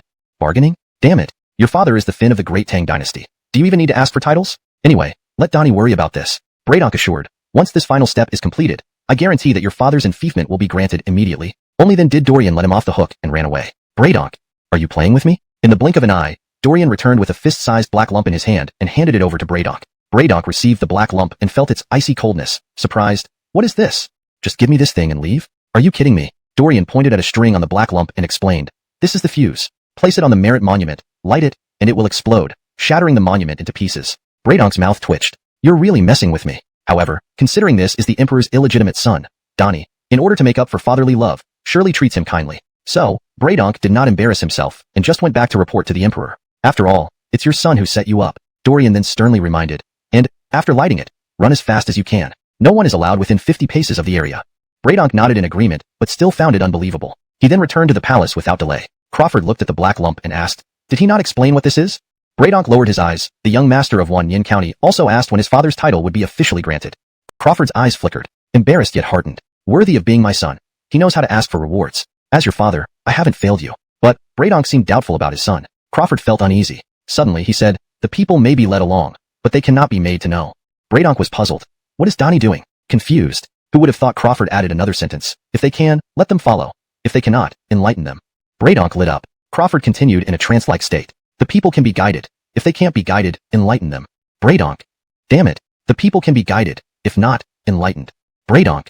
Oh no. If the people can be guided, yes. If not, enlighten them. This time, the tone and meaning changed completely. Bradonk was startled to the core. My God. My Fin. My admiration is like an endless river. The people may be led along. If they cannot, enlighten them. Bradonk's excitement abruptly stopped. Today, I've learned a lesson from Donnie. Comte. Bradonk felt honored. After a long while, Your Majesty, listening to these words from Your Majesty today is worth reading 10,000 books. These new interpretations of sage words, fixed in the minds of scholars, require extraordinary talent. Donnie, you have hidden depths. But, Crawford asked with a serious face, Minister Tang, were these words very shocking? Bradonk nodded vigorously. Very shocking. Crawford asked again, did you achieve it?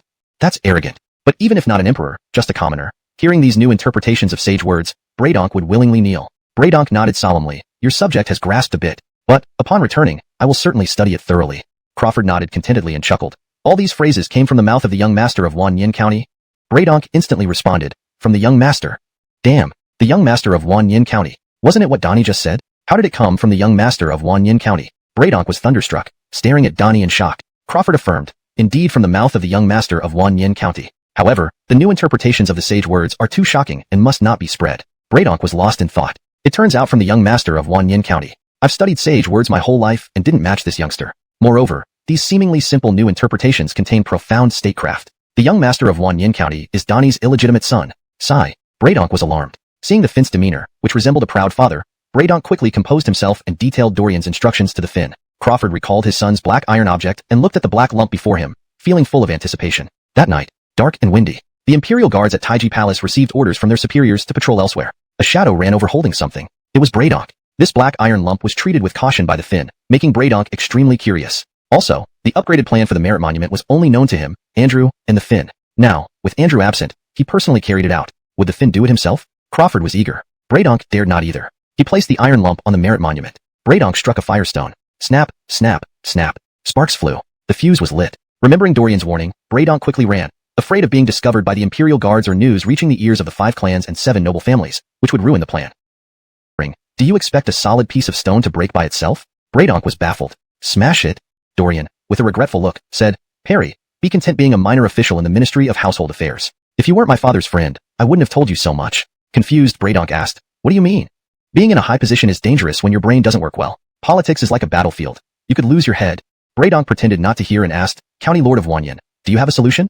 Of course. Since I came up with the idea, I wouldn't be without a plan, Dorian replied smugly. Braydonk was delighted. But then Dorian slowly added, however, when will my father's title be confirmed? Bargaining? Nonsense. Your father is the Fin of the Tang Dynasty. He needs your services to grant titles. Well, let Donnie worry about this matter. Braydonk replied, once the final move is made, I guarantee your father's reward will be issued immediately. Only then did Dorian let him off, turning to run away. Braydonk, playing tricks on me? In a blink, Dorian returned, holding a fist-sized black lump in his hand, which he handed over to Braydonk. Braydonk received the black lump and felt an icy chill, asking curiously, what is this?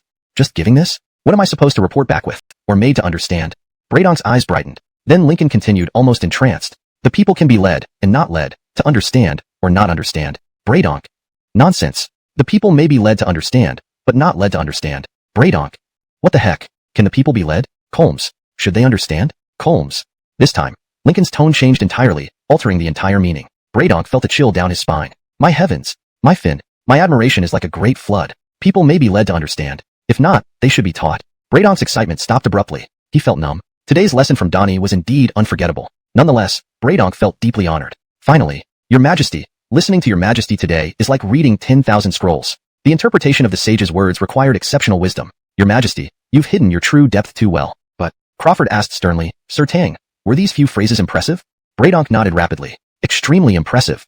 Lincoln asked again, did you achieve understanding? This was a very arrogant question. Even if not a monarch, but a commoner, Braydonk felt obliged to kneel before these new interpretations. Braydonk nodded earnestly. Your subject has learned the surface. I will certainly study it thoroughly upon return. Lincoln nodded satisfied and chuckled. These sentences all came from the County Lord of Wanyan. Without hesitation, Braydonk replied, from the County Lord? Oh, the County Lord of Wanyan. Didn't you just say them yourself, Your Majesty? How can they be from the County Lord of Wanyan? Stunned, Braydonk stared at the Fin as if struck by lightning. Crawford solemnly said, they did come from the County Lord of Wanyan. However, these new interpretations of the sage's words are shocking. Keep it secret. Braydonk was bewildered. Coming from the County Lord of Wanyan. I've studied the sage's words all my life, yet not as insightful as a mere youth. Moreover, these seemingly simple new interpretations contain profound principles of governance. And the County Lord of Wanyan is Donnie's illegitimate son. Sigh. Braydonk quickly gathered his thoughts, recounting Dorian's instructions to the Fin in detail. Remembering the black iron thing his son gave him and looking at this black iron lump, Crawford felt a surge of anticipation. That night, it was dark and windy. The guards outside Taiji Palace received orders from higher-ups and left to patrol elsewhere. A shadow approached carrying something. It was Braydonk. Braydonk treated the black iron lump with great caution as per the Fin's orders, finding it intriguing. Also, only he, Andrew, and the Fin knew about the upgraded merit steel plan. Now, Andrew being absent, he had to act personally. Wouldn't it be impractical to let the Fin do it himself? Crawford was eager. Braydonk dared not linger either. Placing the iron lump on the steel, Braydonk struck the flint. Crackling sparks. The fuse caught fire. Recalling Dorian's warning, Braydonk fled swiftly, fearing discovery by the guards or the 5 clans' 7 houses. Boom. The ground shook violently. Braydonk stumbled, falling flat, ears ringing, hearing nothing else. The deafening explosion from Taiji Palace awakened all of Chang'an. Chapter 53. The despair of the Fan Yang Braden clan. The next day, morning assembly. Court officials, their minds tangled with complex thoughts, gathered before the Taiji Palace. Originally, yesterday's deafening explosion within the palace had already sparked much gossip. Everyone's first thought was that the palace had been struck by lightning. This was a significant matter. Although the Taiji Palace, due to its location, often experienced lightning strikes, this one felt different. It happened just as a plague broke out, leading the public to believe it was divine punishment for the Moses Dynasty's sins, causing calamity upon the people. Fortunately, Fin Leaf made thorough arrangements, and with the return of Medicine King Lonnie, Dorian's strategy to combat the plague effectively contained its spread. Now, the plague was under total control, almost on the verge of disappearing. While there were still casualties, the situation was far better than before. Fin Leaf learned many lessons from his navy and applied these to sway public opinion in Chang'an regarding the plague. Those who murmured against the Moses Dynasty were few, and the vast majority still supported them, praising Fin Leaf's wisdom and courage. Unintentionally, Fin Leaf also leaked the details of the 5-point plan for combating the plague and Lonnie's insights sourced from the Wanyan County Mail Insider. This earned him considerable public approval. The mastermind behind the Navy, Andrew, was also present today but remained calm compared to others. Nathan, Helmet, and Bogdan all shared a common suspicion. The explosion might be related to the merit steel. Braydonk looked half asleep, still recovering from last night's trauma. Upon arriving at the Taiji Palace, all court officials collectively froze. Their hearts sank. Before the Taiji Palace, twice the usual number of imperial guards stood watch. What had happened? In the center between two lines of guards, the once towering merit stele lay shattered into countless pieces, scattered around. Even the surrounding marble steps were damaged. Sigh. Was it struck by lightning? Oh no. This is terrible. Officials from the Fanyang Braden clan, Qinghe Chui clan, Boling Chui clan, Longshili clan, and Zhao Junli clan shivered uncontrollably. If the stele had been struck by lightning, did it mean the names engraved on it were undeserving, thus invoking heavenly wrath? How else could one explain such extensive damage? Did someone use a sledgehammer? Many initially thought so but quickly dismissed it. There were no hammer marks visible, only dark scorch marks indicated a lightning strike. Officials from the Xingyang Pedro clan and Taiyuan Wang clan felt immense relief. Just a hair's breadth away from disaster. Due to Finleaf's skillful manipulation of public opinion, both clans had faced serious internal disagreements over donations. Some agreed that money was just material, and as influential families, they should not stint on charity. These disagreements led to near donations that never occurred because Finleaf acted swiftly, erecting the merit stele before they could react. Discussions ceased abruptly, realizing it was too late anyway. Those who failed to donate now grieved deeply. The lightning strike wasn't on the merit stele. It struck the reputation and legacy built over generations. Reputation didn't just cost money. It took centuries of effort and time to accumulate. One lightning strike erased all that effort. Leaf wouldn't miss this opportunity. He would surely capitalize on this victory. Entering the palace, Finleaf lamented, "Comsterday, heaven sent lightning suddenly. Though the palace often experiences lightning, we're used to it. Who knew it would strike the merit stele?" Just days after it was erected, officials from the 5 surnames and 7 prestigious families silently cursed Finleaf. "Oh, you're enjoying our misfortune? Why don't you get struck too?" Finleaf continued sternly, "Though the stele is shattered, it doesn't matter. Today, I will instruct the Ministry of Works to rebuild it by sunset, and make it even taller and larger. Otherwise, how can it show the loyalty and love of the Fanyang Braden clan and others towards the country and its people? Don't do it." Within an hour, all of Chang'an would know about the destroyed stele. Within 10 days, the whole empire would know the Fanyang Braden clan and 4 others were unworthy, hence stricken by lightning. Re-erecting the stele would ensure they were forever remembered for this embarrassment. "Your Majesty." "No way." Andrew jumped up, clearly well practiced. "With the stele struck by lightning, it means the inscribed names were undeserving. This is divine warning. How can it be rebuilt?" "Damn you, Andrew." Officials from the affected clans hated him intensely, especially those from the Fanyang Braden clan, whose name topped the stele. To kill and humiliate. What more could there be? Finleaf played along perfectly. "I don't think so. How could the Fanyang Braden clan be undeserving?" "Andrew, don't listen to rumors. They are good families. Why tarnish their reputation? Even if the common folk misunderstand, you, as a censor, must not be foolish." Each mention of the Fanyang Braden clan left their officials sweating profusely. Andrew conceded, "Your Majesty, you are right. The Fanyang Braden clan isn't undeserving. We should rebuild the stele. Enough with this charade." Such moments always included Hendrix. "Ha ha ha. Why did he show up?" Hendrix, understanding the Emperor's intentions, exclaimed, "Your Majesty, I disagree. The Fanyang Braden clan has done nothing wrong. Lightning strikes bad people, not good ones. Lightning striking here is to scare evildoers." "Damn you, you're calling us evil?"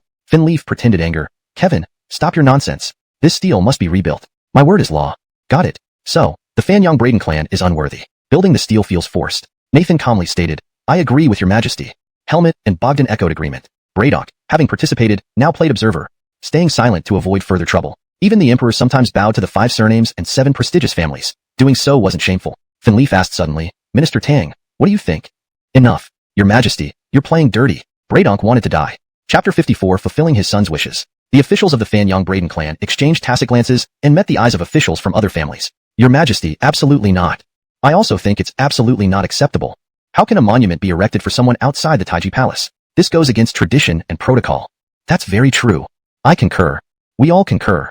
In an instant, the 5 donating families led by the Fanyang Braden clan counterattacked. Just now, they were too shocked to react, feeling desolate inside, truly believing they had offended some supernatural force. After all, in ancient times, few could resist the concept of ghosts and gods. Now, upon hearing that Finleaf was determined to humiliate them, they realized they had to oppose him quickly or it would be too late. Finleaf hesitated and said, "This isn't appropriate. How can I go back on my word? A gentleman's word is unalterable. As Emperor, I should especially keep my promises." Braddock, seeing the Fin's theatrics, felt relieved. Good job with the counterattack. Finally, this old man can take a break. For a moment, Leaf and the leading donation families were engaged in a tug of war. Though numerous, the 5 clans and 7 families officials couldn't compete when the opponent was Finleaf himself. Leaf might often be meek, but on this matter, he was adamant.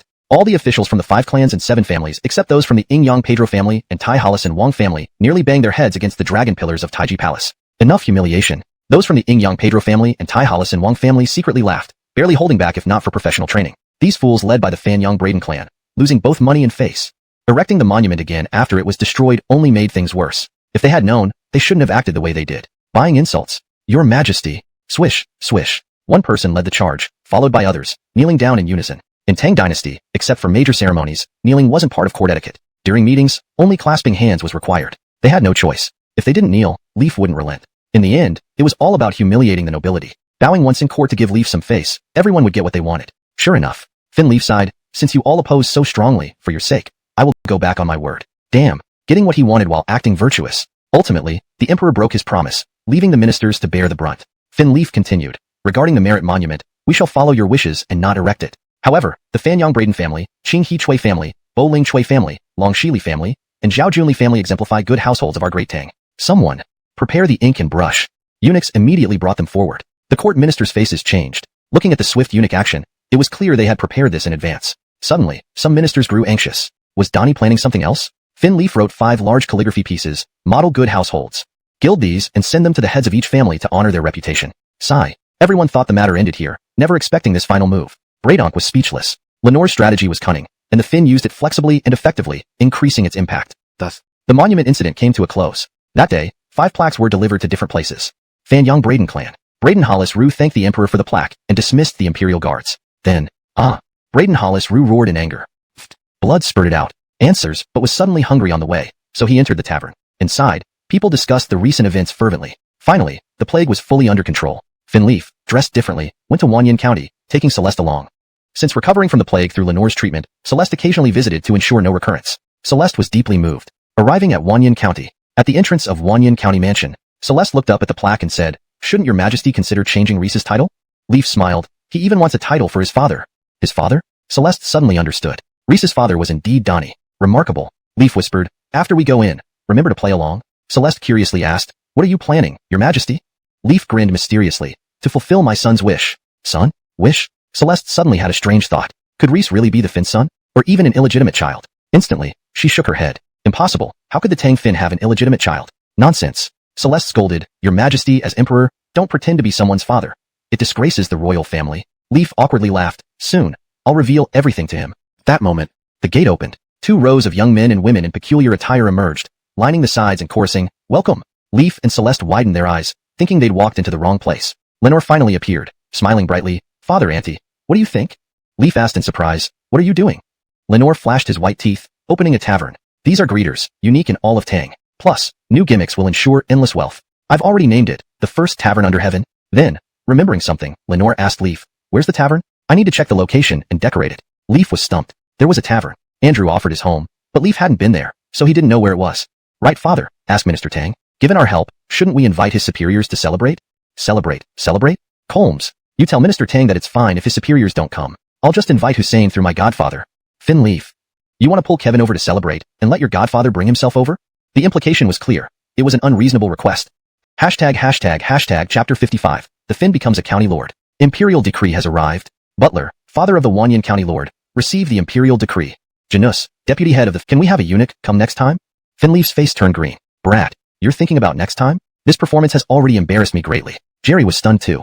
How could Jerry not be surprised? So the Finn intended to act this out himself?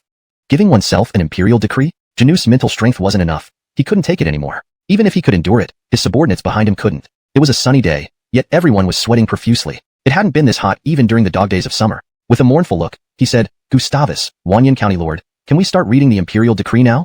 Dorian's eyes shone brightly. Too polite. Extremely polite. A true man indeed. He knows propriety. If it were a eunuch, who knows what would happen? Finn Leaf nodded hastily, interrupting Dorian. Read it. Quickly. Janus felt relieved and hurriedly unfurled the imperial decree. Hold on. Dorian suddenly stopped him, pulling Leaf's sleeve, frowning. What are you doing? Kneel. Leaf's face turned green again as he muttered. Do I need to kneel? His questioning gaze fell on Janus. Janus nearly wet himself and immediately replied, no. Necessary. The Finn said everything should be simple. Bowing rituals, exempted. No. Wanyan County Lord, are you messing with us? The Finn said to perform, but she didn't know what kind of act it was. Dorian opened the imperial decree and, after reading for a while, understood its general meaning. Due to his father's contributions during the plague, the Finn bestowed the title of Wanyan County Lord on his father Butler. Finn Leaf leaned over, pretending to read it carefully and exclaimed, I was bestowed the title of Wanyan County Lord by the Finn? His acting wasn't exaggerated at all. Jerry almost burst into laughter, holding it in with a strange expression. Congratulations, Troy. Dorian noticed her subtle change in expression and misunderstood. He solemnly told Leaf, Father, as the saying goes, do not forsake the wife in poverty. Though my mother died and this is Auntie, the principle remains. If you become fickle because of the county lord title and neglect Auntie, I won't acknowledge you as my father. Finn Leaf. Go to hell. Am I that bad? Jerry, seeing the Finn's plea for help, intervened. Reese, rest assured, your father isn't like that. Dorian pursed his lips. Hope he doesn't. I sought this title for him. If he behaves unfaithfully, I'll report him. Finn Leaf choked and coughed. Brat, are you trying to betray family ties? The 5 strategies for the plague and the monument were your achievements. Attributing them to me was treason. But then Finn Leaf thought. For me as his father, betraying my own ruler. Damn, it's confusing. Duncan entered his sworn brother's residence and saw the Finn, Mira, and his 3 brothers huddled together, seemingly eager. You're hoping for Hussein to die soon?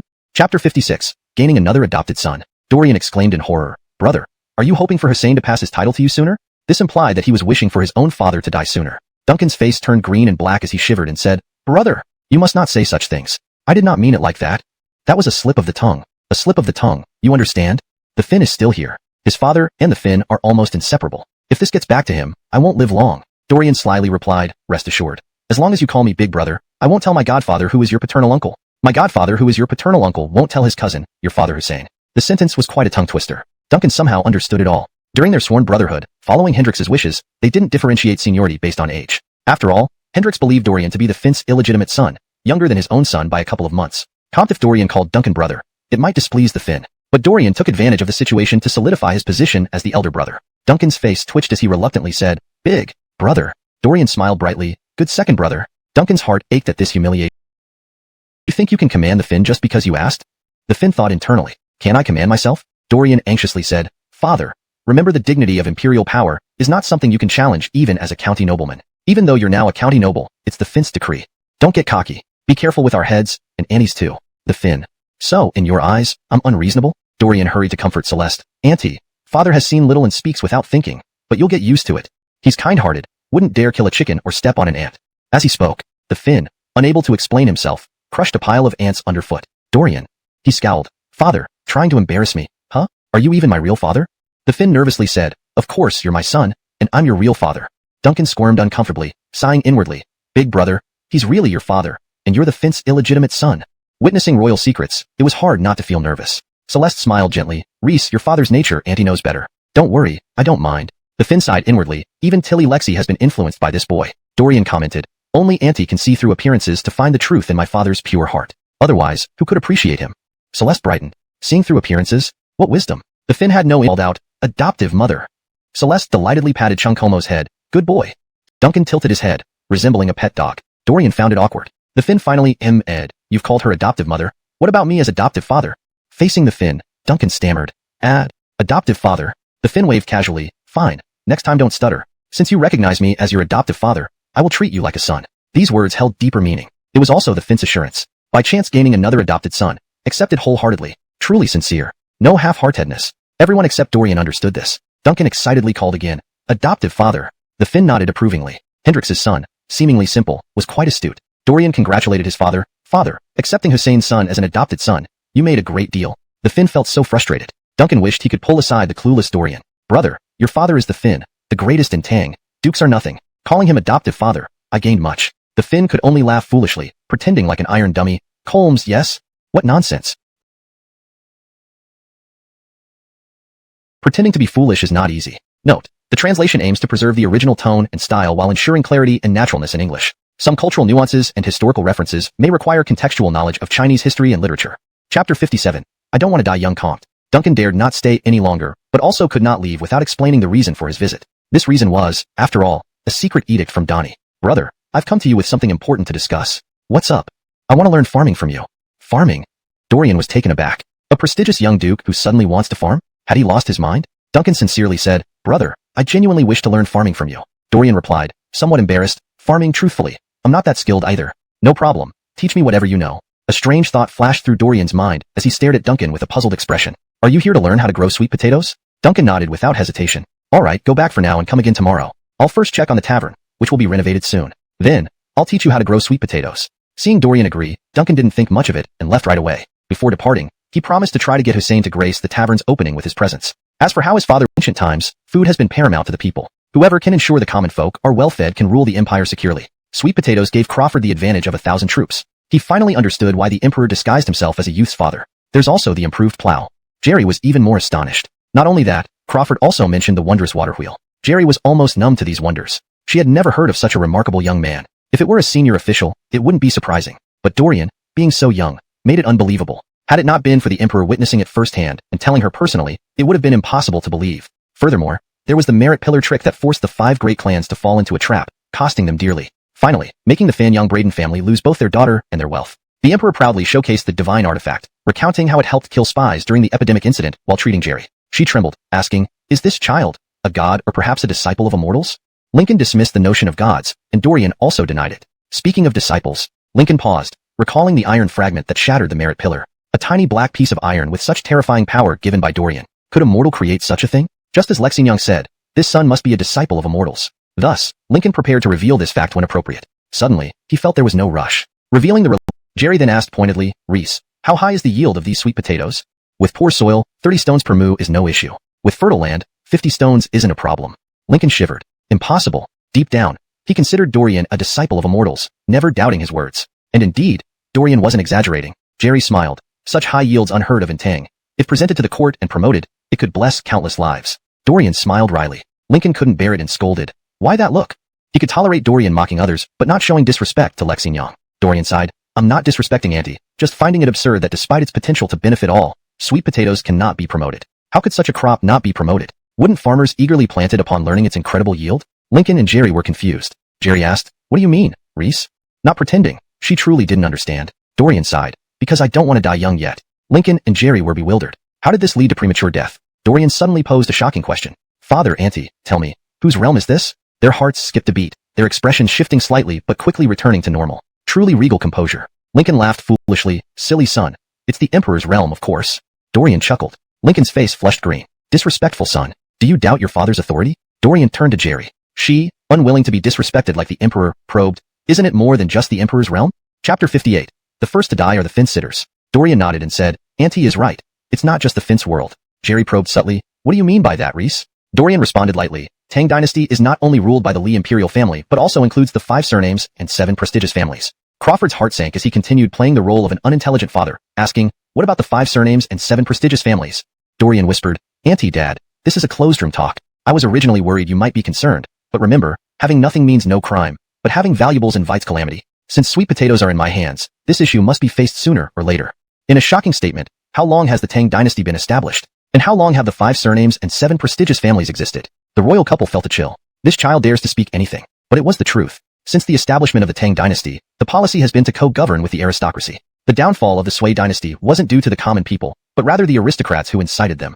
These words were highly seditious. The royal couple remained expressionless. Dorian continued confidently, "Today's representatives of the aristocracy are the 5 surnames and 7 prestigious families. They intermarry, forming an intricate network. A network even today's Finn fears deeply." Crawford clenched his teeth inwardly. "More than just deeply." Dorian chuckled. "However, the 5 surnames and 7 prestigious families aren't doing well either. The Finn isn't Josh of the Sui dynasty, whose actions led to his own downfall. Ultimately, whether one side prevails over the other hinges on the hearts of the people.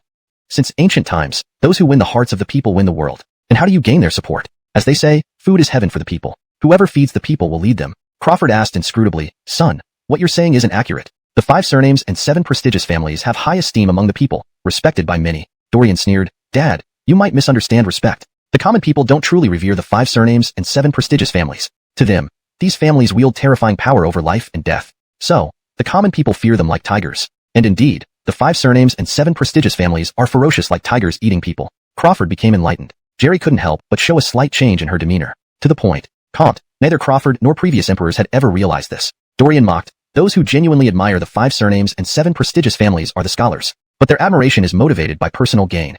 Because without the recommendation of the aristocrats, even great talent can go to waste." Crawford retorted, "That's incorrect. Doesn't the court have the imperial examinations?" "Huh." Dorian laughed, amused at his father's naivety. Despite being belittled, Crawford did not get angry but instead felt a growing anticipation. Dorian sighed, "The imperial examination. If no one recommends you, would you even get the chance to take it?" Crawford was speechless. Indeed, the current system wasn't fully implemented yet. Scholars needed to submit applications to influential families to become their disciples. Respect for teachers was paramount in ancient times. Becoming someone's disciple meant forever bearing their influence and sharing their glory or disgrace. Dorian shook his head firmly. "Prospects aren't important, life is. Without life, there are no prospects." Crawford snorted coldly. "Unfilial son, so afraid of death." Dorian smiled. "Whether the Finn or the 5 surnames and 7 prestigious families, compared to them, I am merely a speck of dust. In a clash between deities, why should a mortal intervene? Isn't that like hoping for an early reincarnation?" Crawford was shocked. "Stay out of it?" "Easier said than done." Dorian nodded. "Exactly. I've kept the sweet potatoes hidden because I feared being forced to pick sides by either the Finn or the 5 surnames and 7 prestigious families. No matter which side I choose, it won't end well. Dad, not choosing either side is the answer? Dad, haven't you heard? The first to die are the fence-sitters. When forces are evenly matched, fence-sitters decide the winner. To eliminate potential variables, both sides will target them first. Dorian sighed. You telling me to stay neutral is essentially sentencing me to death. Crawford admitted sheepishly, didn't think that far. Jerry turned pale. Reese, doesn't that put our family in a precarious situation? Crawford silently approved. His queen was clever. She knew how to draw out information. Dorian chuckled. Don't worry, Auntie. There's always my good brother Hollisel. The royal couple was taken aback. When did the boy say frustrated? Does my son need the protection of a bandit? Embarrassing. Where would he put his face? Jerry was puzzled. Reese, how can you be sure Hussein will protect you? Dorian said solemnly, looking at all the national dukes in the Tang Dynasty. Only Hussein seems reckless, but is actually shrewd. He's an evergreen tree that never ages. Even someone as clever as Nathanji pales in comparison. Jerry's expression became peculiar. Suddenly bringing up her brother-in-law, perhaps she shouldn't have asked this question. And calling him a great smart one? Is he speaking sarcastically? But Dorian didn't delve deeper into it and comforted them, saying, Dad, Auntie, you two can rest assured. Hussein has his eyes on the sweet potatoes. When they are eventually promoted, it will be through Hussein's hands, not mine. At most, the 5 surnames and 7 prestigious families might think I just hitched a ride on Hussein's success, coincidentally helping him gain great merit for the court. What a mess. You, young man, are calculating everyone into your plans with those quick clicks of your abacus. Crawford inwardly grumbled, astonished by how thoroughly his son had planned everything. Chapter 59. Finleaf builds momentum for his son. Duncan returned to the residence of Hussein and found his father. Dad, my brother has agreed to teach me farming. Finn and Mira were both there. Isn't that better? It will let the Finn know that old Chang hasn't forgotten his orders. There's more. Dad, I've recognized a godfather. You've recognized a godfather? Hee. Immediately, familiar wailing and howling echoed through Hussein's mansion. Dad, listen to me. Hendrix's whip cracked fiercely. What nonsense. While your father is alive, you recognize someone else as your father. I'll beat you to death. Dad, can't you just hear me out? Hendrix, hee. No way. Smack, smack, smack. Dad, please just listen to me. Hendrix, I'll listen after I'm done beating you up. Dad, it'll be too late then. Smack. After an incense stick had burned down, Duncan could only emit moaning sounds. Hendrix tossed aside the whip and took a swig of erguotu, feeling completely refreshed. I'm done. Now tell me about this godfather. Who is it? To dare take on my son as a godson. What courage. Duncan faintly replied, Father, it's the Finn. Spit. Hendrix spit out his drink in shock. What? Duncan continued sobbing. And Mira as my godmother. Ha ha ha. Hendrix suddenly burst into laughter, slapping Duncan on the bottom. Ow. Duncan, with his swollen buttocks, immediately jumped up. Hendrix's eyes shone brightly. Son, you're even better than your old man. You've got the Finn as a godfather and the Mira as a godmother. All these young lords from various dukes combined can't match what we have. Feeling praised by his father, Duncan became even more dejected. Dad, if only you'd listened to me first, I wouldn't have been beaten so much. Hendrix raised an eyebrow. Has he lost his mind? Beating is affection, scolding is love. Don't you understand? Smack, smack, smack. Hendrix picked up the whip again. Duncan shed tears of regret. Trying to reason with his dad resulted in another beating. Just then, an imperial guard arrived with an order from the Finn, inviting all generals to the palace. Hendrix dropped the whip, looking spirited. Since the Finn ascended the throne, he had never individually summoned the generals. This was unprecedented. Could it be?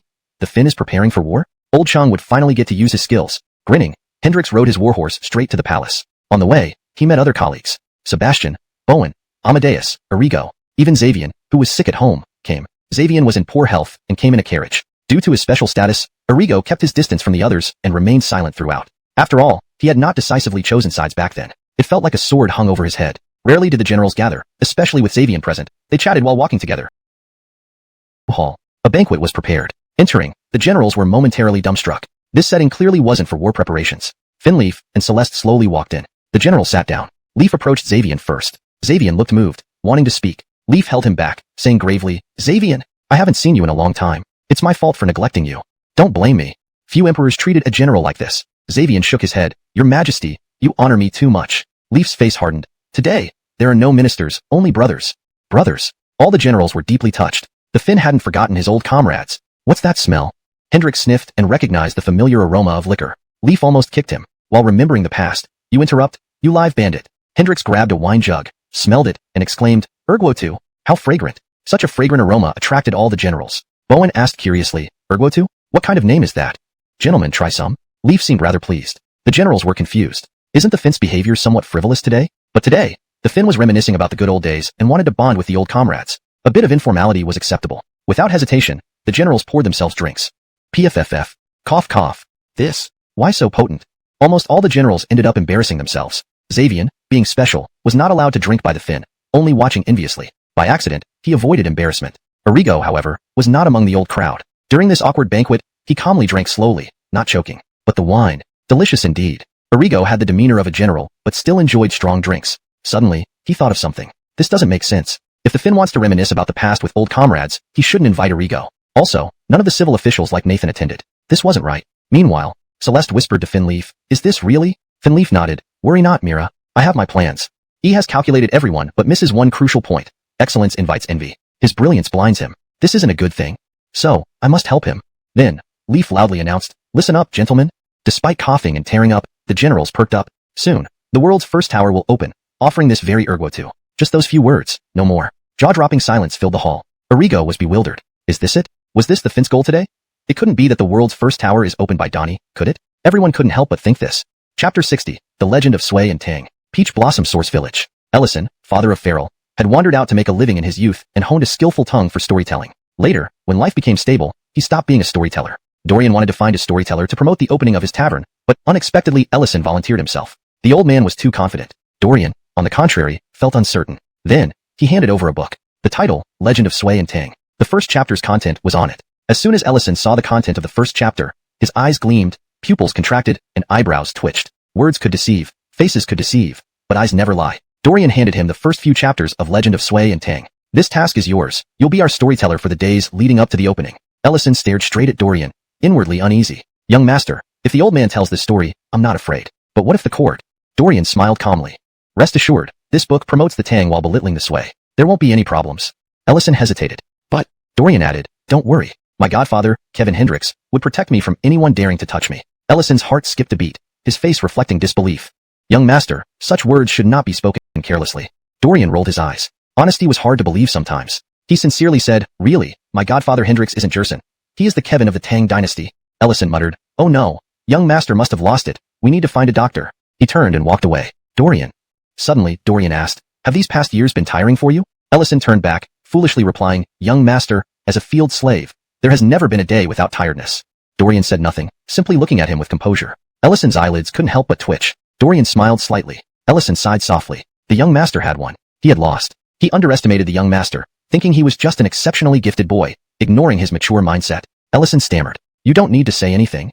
Dorian interrupted him with a wave of his hand. "Speak only when you're truly ready. If I force it from you, I won't listen."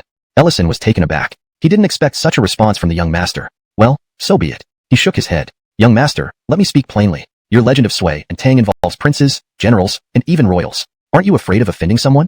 Dorian smiled bitterly. "Do you think I'm foolish? Of course, I weigh the pros and cons. As long as I stick close to the Tang Dynasty, no one can touch me. Trust my judgment. You'll see how wise I am."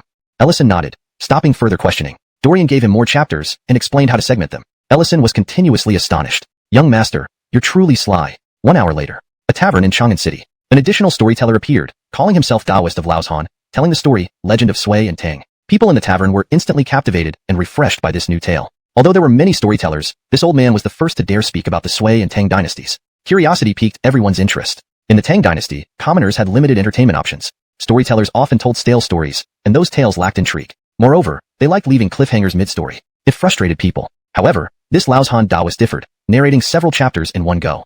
When Arrigo appeared, and Amadeo made an entrance, talking about Hendricks and Wagon Camp, everyone held their breaths in anticipation. "Amazing! You've got guts. Reward." A dark-faced man, delighted, threw a silver coin and paid storytellers. "What for?" "Idiot. To share the profits." "Oh, makes sense, thank you brother." Ellison almost laughed out loud. "What brains." To prevent young master's plan from failing, he clarified, "The world's first floor is a tavern, not a person." The dark-faced man jumped up. "A tavern? How could I not know about this place in Chang'an? I want to go there to hear the rest of the story." He climbed onto the table, shouting, "Who's coming with me?" The crowd responded. "Colmes, let's go together." Colmes indeed. Ellison deflated their enthusiasm with one sentence. "Everyone, please calm down. The world's first floor hasn't opened yet." "Not open yet. Hell." They angrily pounded the tables. At this moment, the dark-faced man winked at Ellison, and both slipped away from the tavern quietly. Outside the tavern, the dark-faced man breathed heavily. "Brother went all out for the tavern's opening, writing a story that included my father. This whole setup made us work ourselves to death." Indeed, the dark-faced man was Duncan. With few people available, Dorian recruited his second brother for labor. Hearing that Legend of Sway and Tang featured his father prominently, Duncan eagerly volunteered. Now, after finishing, Duncan still had a headache. Dorian had another request, to get Hendricks to show up at the world's first floor on opening day. It would expose Hendricks as Kevin. Duncan was very conflicted. Overall, the Legend of Sway and Tang story swept through Chang'an, but the Laoshan Taoist never reappeared. Other storytellers followed suit, retelling the chapters Laoshan Taoist had shared. More people became obsessed with the Legend of Sway and Tang. At the same time, the world's first floor quietly became a sensation. To hear the continuation of the story, the citizens of Chang'an now greeted each other differently. Previously, they would ask, "Have you eaten?" Now, it had changed to, "Has the world's first floor opened yet?" The latter would grumble in response, "If it had opened, I would have rushed over to listen to the next part of the legend of Sui and Tang. Why would I be wandering around here?"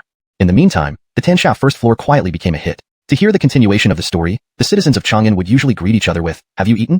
Now it had changed to, "Has the Tansha first floor opened yet?" The latter would respond impatiently, "If it had opened, I would have rushed over to listen to the next part of the Sui and Tang Dynasty legends. Who would be loitering around here aimlessly?"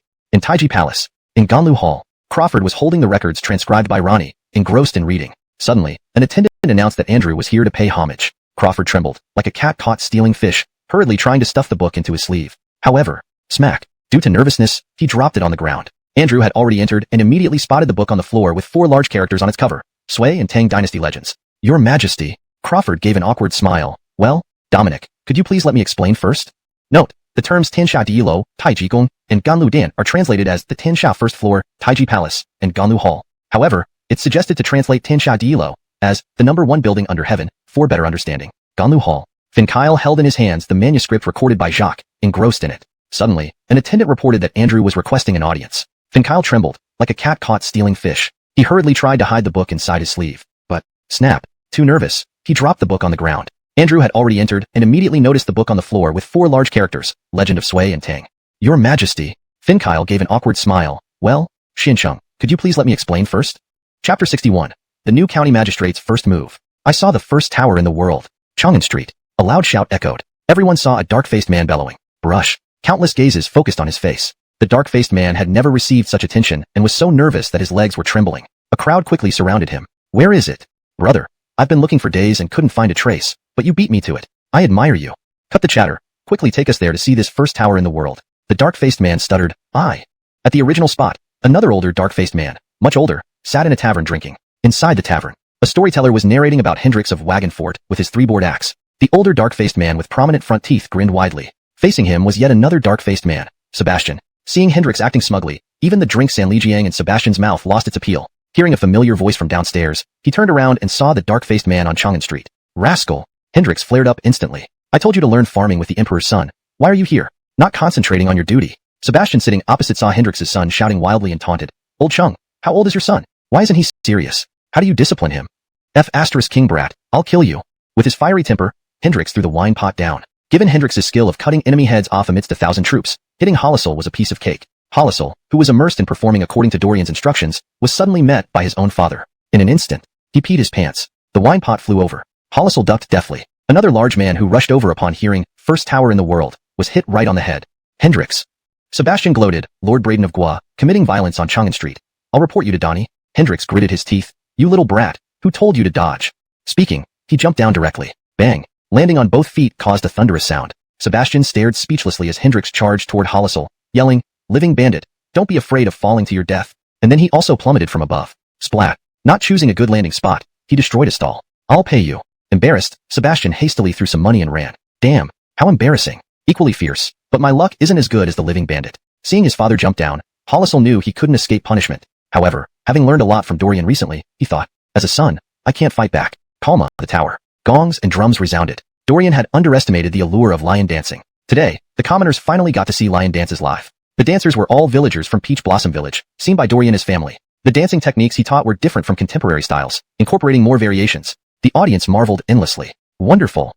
Applause thundered. Suddenly, there was noise. A group of horsemen passed by. At the head was the new county magistrate of Wanyan County, Emil. Due to the curved plow incident, Jensen tried to take credit, which led to him and Ulrich losing their positions. However, the Fanyang Braden clan wouldn't let someone else take the Wanyan County position. They already faced embarrassment over the monument, and they must secure this post. After all, Chang'an only had 2 counties. Wanyan County, Chang'an County. County magistrate was no ordinary position. Emil had taken office with a purpose. That improved curved plow designer from Wanyan County must pay a price. The patriarch of the Fanyang Braden clan almost spat blood. 2 more Braden clan members lost positions. Since grievances against Crawford couldn't be settled, the frustration was taken out on the designer. Emil believed this young man, just because of the improved plow, had been bestowed a noble title.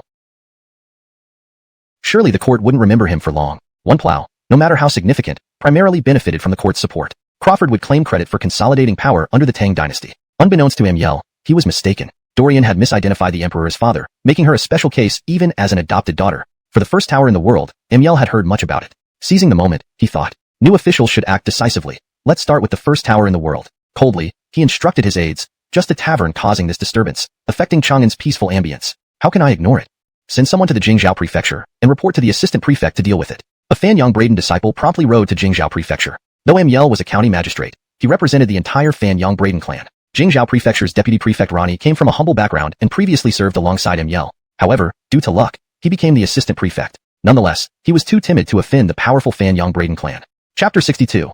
The sun is about to be taken by the Jingzhou prefecture. Jingzhou prefecture. Ronnie was sighing deeply. Being the assistant magistrate of the Jingzhou prefecture seemed prestigious, but those in the position knew its true nature. The city of Chang'an was filled with dukes and princes. Small matters didn't require intervention from the Jingzhou prefecture, and big issues were handled by higher authorities. Thus, the role was rather awkward, sometimes even dangerous. Especially for the assistant magistrate of Jingzhou, it was doubly so. Colmars ago, Ronnie stubbornly resisted the influence of the 5 great clans and 7 noble families. Now, he regretted it bitterly. He longed to transfer from Jingzhou prefecture but lacked connections, forcing him to stay for 5 years. Suddenly, a servant claiming to represent Braden Hollis of the Fanyang Braden clan demanded an audience with him. Ronnie's mind raced. Braden Hollis, from the Fanyang Braden clan. He couldn't afford to be disrespectful and met the servant personally. The servant was arrogant, but Ronnie treated him with great deference. Offending even a low-ranking county male to curry favor with the powerful Fanyang Braden clan was entirely worth it. Ronnie found Ajax, one of the better officers in the Jingzhou prefecture, who immediately mobilized troops without hesitation upon learning that it involved Braden Hollis of the Fanyang Braden clan. Within a short while, the lion dance at Tianxia First Tower was nearing its end as Ronnie and Ajax arrived.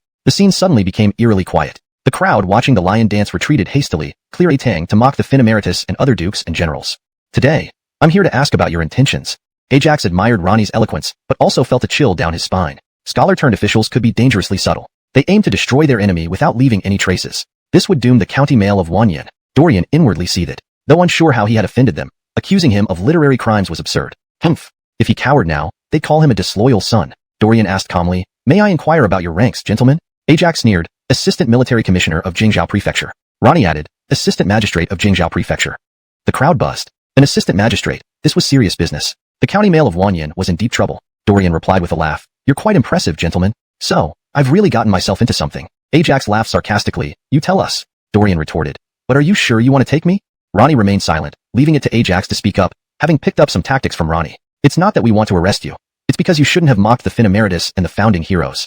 He waved a hand, and subordinates moved forward. Dorian's eyes narrowed as he touched the divine weapon, hidden in his sleeve. Following them willingly would lead to his death. He didn't believe they just wanted to punish him. They might intend to kill him. Best to strike first. Wait.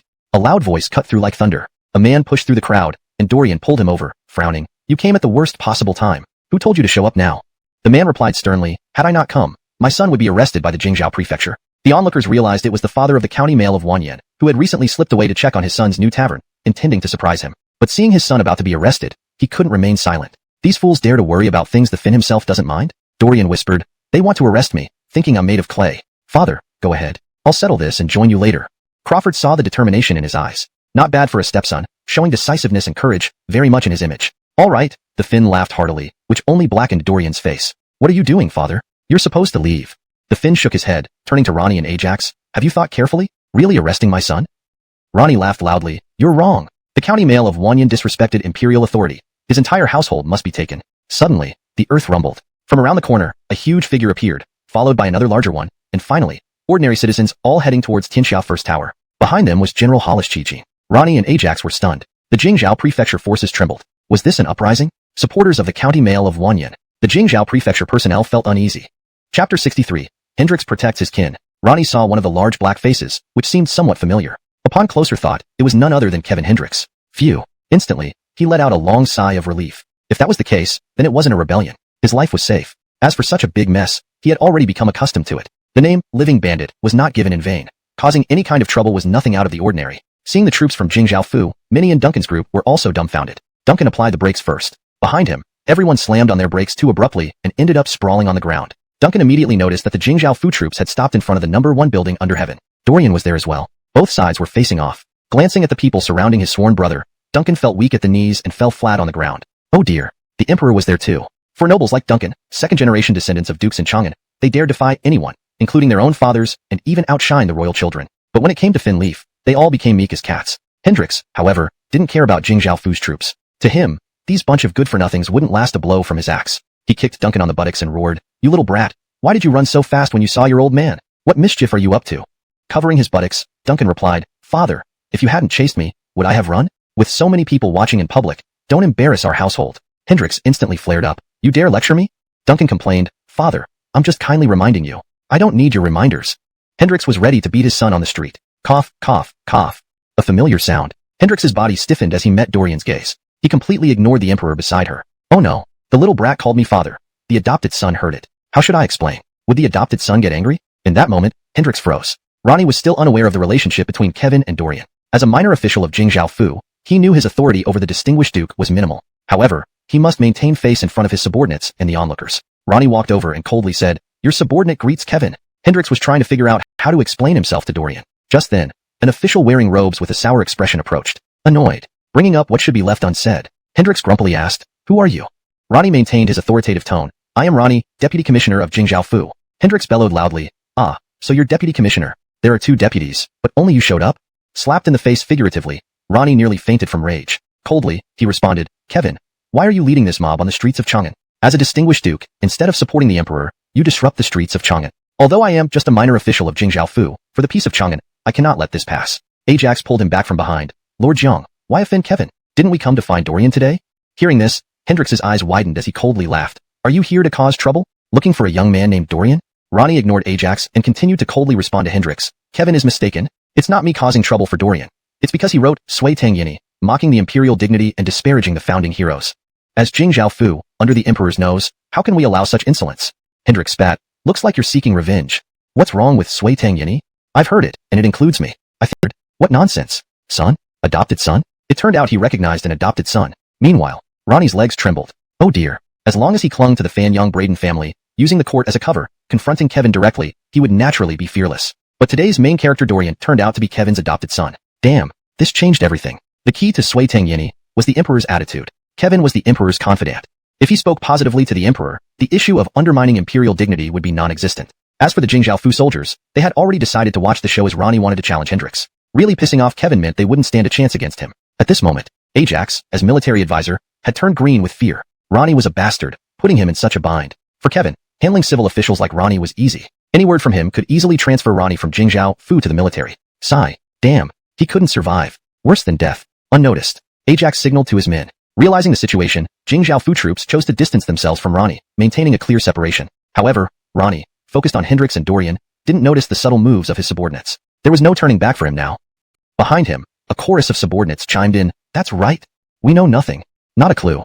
This is cowardice. Ronnie's old face darkened like the bottom of a pot. How infuriating. To be abandoned like this at a crucial moment. Where does that leave me? A gentleman can't plan with these fools. Poor Ronnie felt his heart bleed as he had no choice but to grit his teeth and carry on. He had already offended Hussein. If he failed to handle this matter properly, he would have no hope with the Fan Young Braden family. Moreover, Ajax and the others had abandoned him. He was all alone, determined to cling to the Fan Young Braden family's coattails and deal with them later one by one. At this moment, Dorian decided not to play along with Ronnie and company any longer. He pulled Finn Leaf by the arm, loud enough for Hendrix to hear. Dad, let's go. Hussein will cover us. Leaf looked bewildered. Hendrix's old face turned black. So it seems I'm here just to take the heat. But, so be it. You're the prince. You decide. Indeed, the emperor's meaningful glance said it all without needing words. Thus, Dorian and his father walked off without even acknowledging Hendrix. Cold sweat trickled down Leaf's forehead as he asked in puzzlement. Son, why did you ignore Hussein? That's Hussein. Performance should be complete. Dorian smiled confidently. Dad, rest assured. For sweet potatoes, Hussein won't mind. Besides, everyone knows I'm his godson. Saying too much might seem like bullying the Jingzhou prefecture. We'd better leave quickly. Leaf feigned worry. What if Hussein holds it against you? No way. Dorian waved his hand confidently. Hussein isn't a boor. Don't be deceived by his brusque manner, Dad. Leaf was taken aback. Deceived? Dorian chuckled. Isn't it deception? But this deception is just a disguise. In the end, only Hussein is truly sharp in the whole court. Those self-proclaimed smart officials are incomparable to him. Haha, do you believe Hussein will thank me? Leaf looked even more surprised. Thank me? A rare opportunity for self-incrimination. Leaf, I've underestimated you indeed. Meanwhile, Andrew stepped out from the crowd. Previously, due to Dorian's presence, and having seen this Jingzhou prefecture magistrate before, he dared not show up. Dorian leaving with the emperor made it safe for him to appear. If the prince couldn't accept the identity of the Tang Dynasty emperor as his father, it would be Andrew's fault. Wouldn't the emperor hate him forever? However, when Andrew appeared, Ronnie became excited. The pillar of the imperial censors, daring to stand up to the emperor himself, even giving Hussein the nickname, Living Bandit.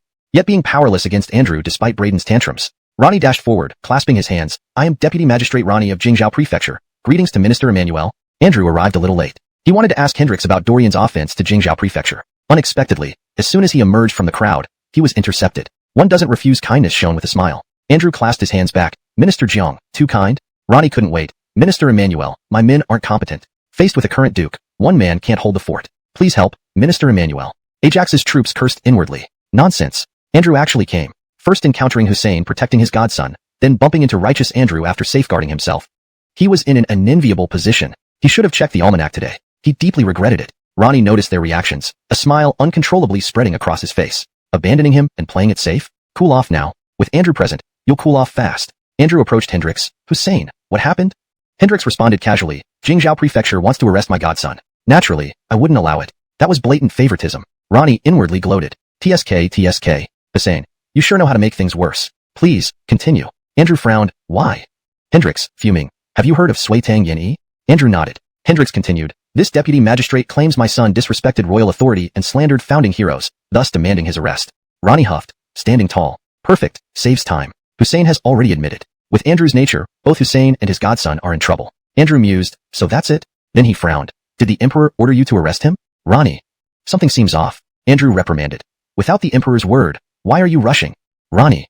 Not possible. Did I mishear? Ajax and others relaxed inexplicably. They didn't know why Minister Emmanuel acted this way, but at least they weren't impeached. Damn, let's get out of here. Ajax ignored Ronnie and led Jingzhou Prefecture's troops away like rats fleeing. Ronnie twitched uncontrollably, almost foaming at the mouth. Finally, he vomited. Unable to endure the stress, Ronnie couldn't bear what happened next. He spit blood. Andrew, not ignoring the situation, summoned someone to fetch an old doctor for Ronnie. Then, turning to Hendricks, he inquired. Hendricks wasn't sure either, simply stating, my son probably offended someone.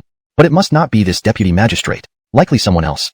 Andrew recalled something, murmuring. Jensen claimed credit for the curved plow. He's a disciple of the Fan Young Braden family. Could it be? Hearing Fan Young Braden, Hendricks also frowned. The 5 clans and 7 lineages were not easy to provoke. The emperor has long tried to suppress them, to no avail. Dorian, even as the emperor's son, facing such a deeply rooted behemoth, would suffer setbacks despite any talent. In that moment, Andrew suddenly understood why the emperor hesitated to bring the prince back. Was it because of potential condemnation from the 5 clans and 7 lineages, calling the emperor morally bankrupt for having an illegitimate son? Otherwise, how could a private affair be explained? An emperor having an illegitimate child. What would people say? Utterly scandalous.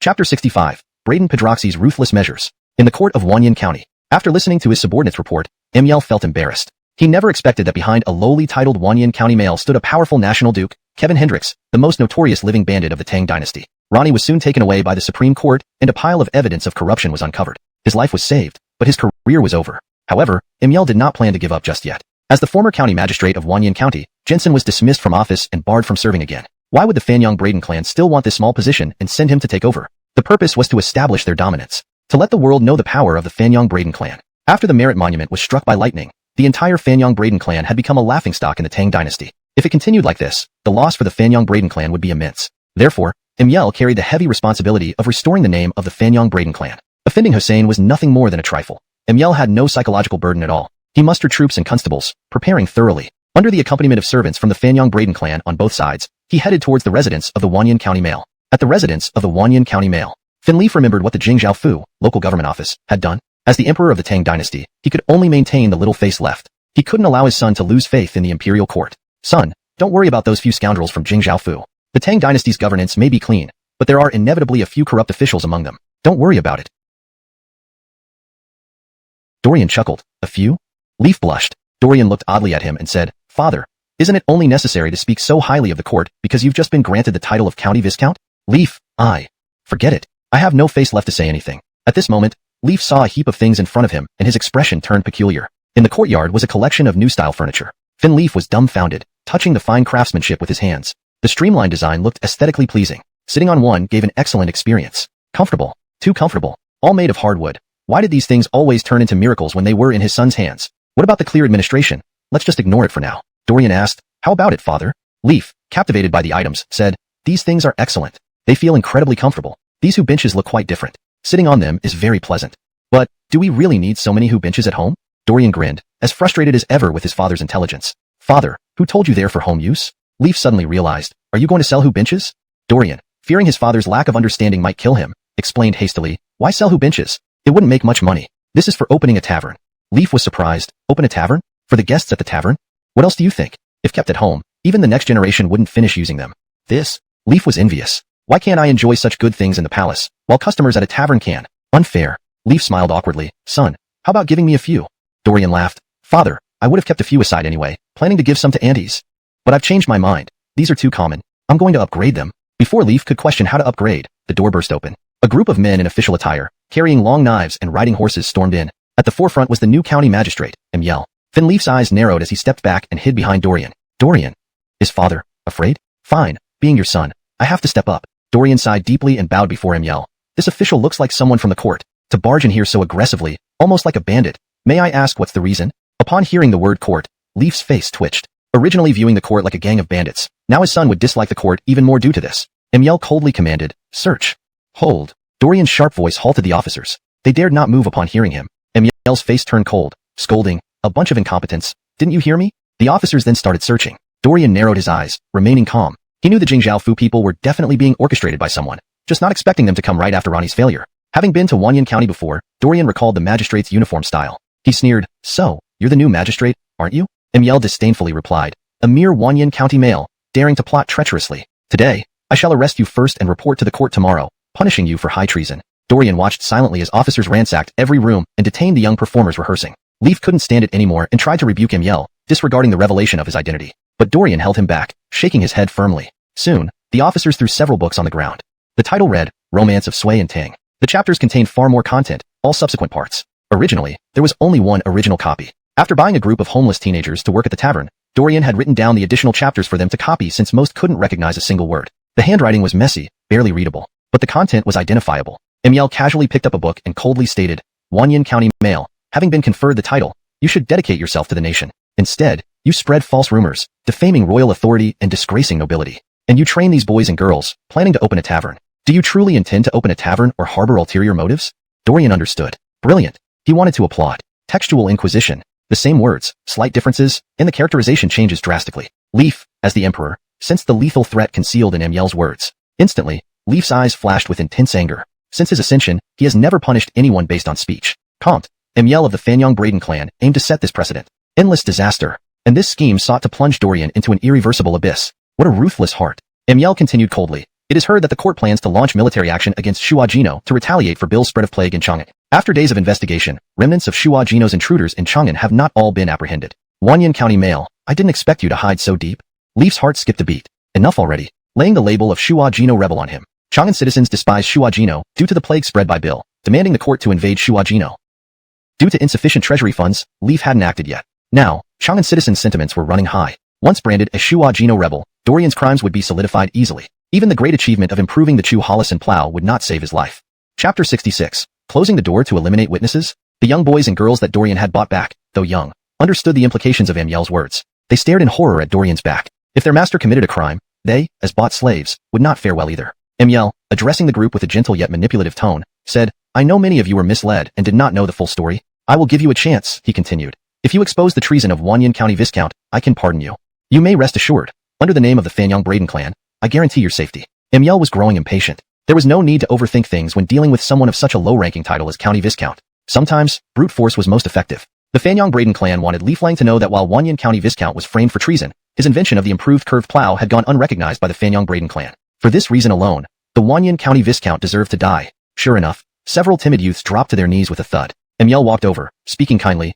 I see you are all young and easily misled. Tell me, he asked, is the Wanyan County Viscount a hidden rebel from Shuafeng within our great Tang? Leaf shook with rage. Rotten dog. A dog of the court. How dare he induce false confessions and frame people so boldly before me? You. Speak. The few youths trembled, none daring to speak. Leaf randomly pointed at one youth. The chosen boy timidly raised his head, fear unmistakable in his eyes. But Dorian wasn't angry. He said to the boy, Daryl, don't be afraid. Speak your mind. I won't blame you. Daryl nodded and shouted loudly, Young master is not a rebel. A deafening silence followed. Leaf couldn't believe his ears. He laughed bitterly, pulled out a knife, and pointed it at the boy, saying slowly, I will give you one more chance. Peasant. Ungrateful. Daryl paled, collapsed on the ground, and stammered, See, sir. We're good youths. His cry stunned everyone present. Everyone feared death. But this terrified youth refused to yield. Such courage earned him respect. What about peasants? Peasants have bones too. Peasant. Leaf looked down upon Daryl with disdain, pressing the knife against his neck. This is your last chance. Speak, and I'll reward you with wealth and power. Stay silent, and your head falls off. If you refuse, others will speak for you. Daryl's tears streamed down his face, but he clenched his teeth and said nothing. Leaf's expression turned grim. When did peasants become so defiant? Dorian sneered, See, my lord, we peasants do fear death, but some won't beg for mercy. You underestimate us. Leaf nearly exploded in anger. Little brat, you are my son. Don't degrade yourself like this. It insults me. Oh well, how could a county magistrate dare to act this way? My dignity is long lost. Suddenly, Leaf burst into laughter. Emil chuckled, pointing his knife at another boy. He revealed sinister teeth, demanding, speak. The Wanyan County Viscount is a rebel from Shuafeng. The other boy was equally scared, glancing quickly at Dorian. Then he muttered something inaudible. Emil frowned. Repeat that? He. Speak clearly. The young master is a good man. Closing his eyes, the boy shouted with all his might, young master is not a Shuafeng rebel. Emil was utterly stunned. Another fearless soul? Ha, peasant. They only regret when faced with death. To force my hand. To make an example. Not so for the officers from the county office. They were astute enough to follow the new magistrate's orders to arrest the Wanyan County Viscount, thinking they'd benefit from witnessing these events. But unexpectedly, the Wanyan County Viscount was fierce. He dared kill Emil. What terrible device caused the thunderous noise? Could it be a celestial disciple? Offending a celestial disciple meant certain death. Hearing the black-faced man announced the county magistrate as the Fanyang Braden clan leader's grandson. Hopeless. Even the charge of failing to protect would doom them. Dorian smiled coldly and told the youths, go on ahead. There's business I need to attend to here. It's not suitable for you.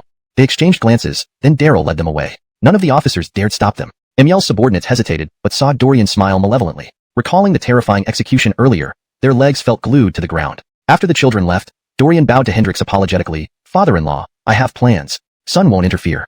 Hendrix's eyes twinkled. What did that mean? Leaf and Andrew were also puzzled. Dorian addressed Andrew at the gate. Harris, close the door. Close the door? Andrew almost choked on his heart. Was it closing the door to unleash the hounds? Or, close the door to eliminate witnesses? Nonsense. Could 4 of them really silence 30 people? Stop joking. This translation maintains the structure, tone, and style of his blood. He wouldn't call himself the head of the Fanyang Braden clan. Such a massive counterattack, even Finn Leaf would fear. Calmed, these father and son remained strangely calm. Dorian, one man, had surrounded a crowd. Finn Leaf just watched as if he were enjoying a show. In Hendrix's heart, only one thought prevailed. Have you both been driven mad by the shock? He looked at Andrew. Andrew was also silent, staring intently at Dorian. He had a strange premonition. If Dorian dared to brazenly kill Emil, there must be more than met the eye. Then, Dorian sneered, I, the Viscount of Wanyan County, reveal myself now. I am a disciple of the immortals, wielding the power of heavenly thunder. You commoners who wish for my death, you overestimate yourselves. Speak to you. Pointing at the attendant's nose, he demanded, come on, kill me, avenge your master. So arrogant, so insane. If you don't move, may you not have been born human. What is he doing? Pushing him to his limit. The attendant was drenched in cold sweat. A disciple of the immortals, power of heavenly thunder. He believed it. Emil died suddenly, struck by what sounded like heavenly thunder. How could he doubt it? If Dorian were just a mere mortal, not to mention being a viscount, would he dare touch a hair on Emil's head, even if he were a duke? Dorian can SSS, this son of mine, you're becoming hard to read. What ruthless means? Dorian finished off a few attendants and lifted his eyes to the group of constables. I'm giving you a chance. Before he could finish, thud sounds continuously. The constables knelt chaotically, begging for mercy. Immortal, spare us. We only followed orders. We didn't know your identity. Please forgive us, immortal. Don't kill us. Finleaf's eyes flickered rapidly. Is this kid really planning to kill everyone to cover up? Even if he kills them all, it won't hide anything. With such a commotion, who wouldn't know? Covering up by killing everyone is impossible. Dorian scorned. Killing you would waste my heavenly thunder. Thank you, immortal, for sparing our lives. Dorian stopped them. Don't thank me yet. What the? The constables were on the verge of tears. What is happening? To spare or not to spare, give a definite answer. Dorian said calmly. Wait for Lord Braden's instructions. Anyone unwilling, let me know. The constables quivered in fear. Colmes. We listen. Who dares not listen? Hendrix's face turned green. What does he mean? Dorian smiled brightly.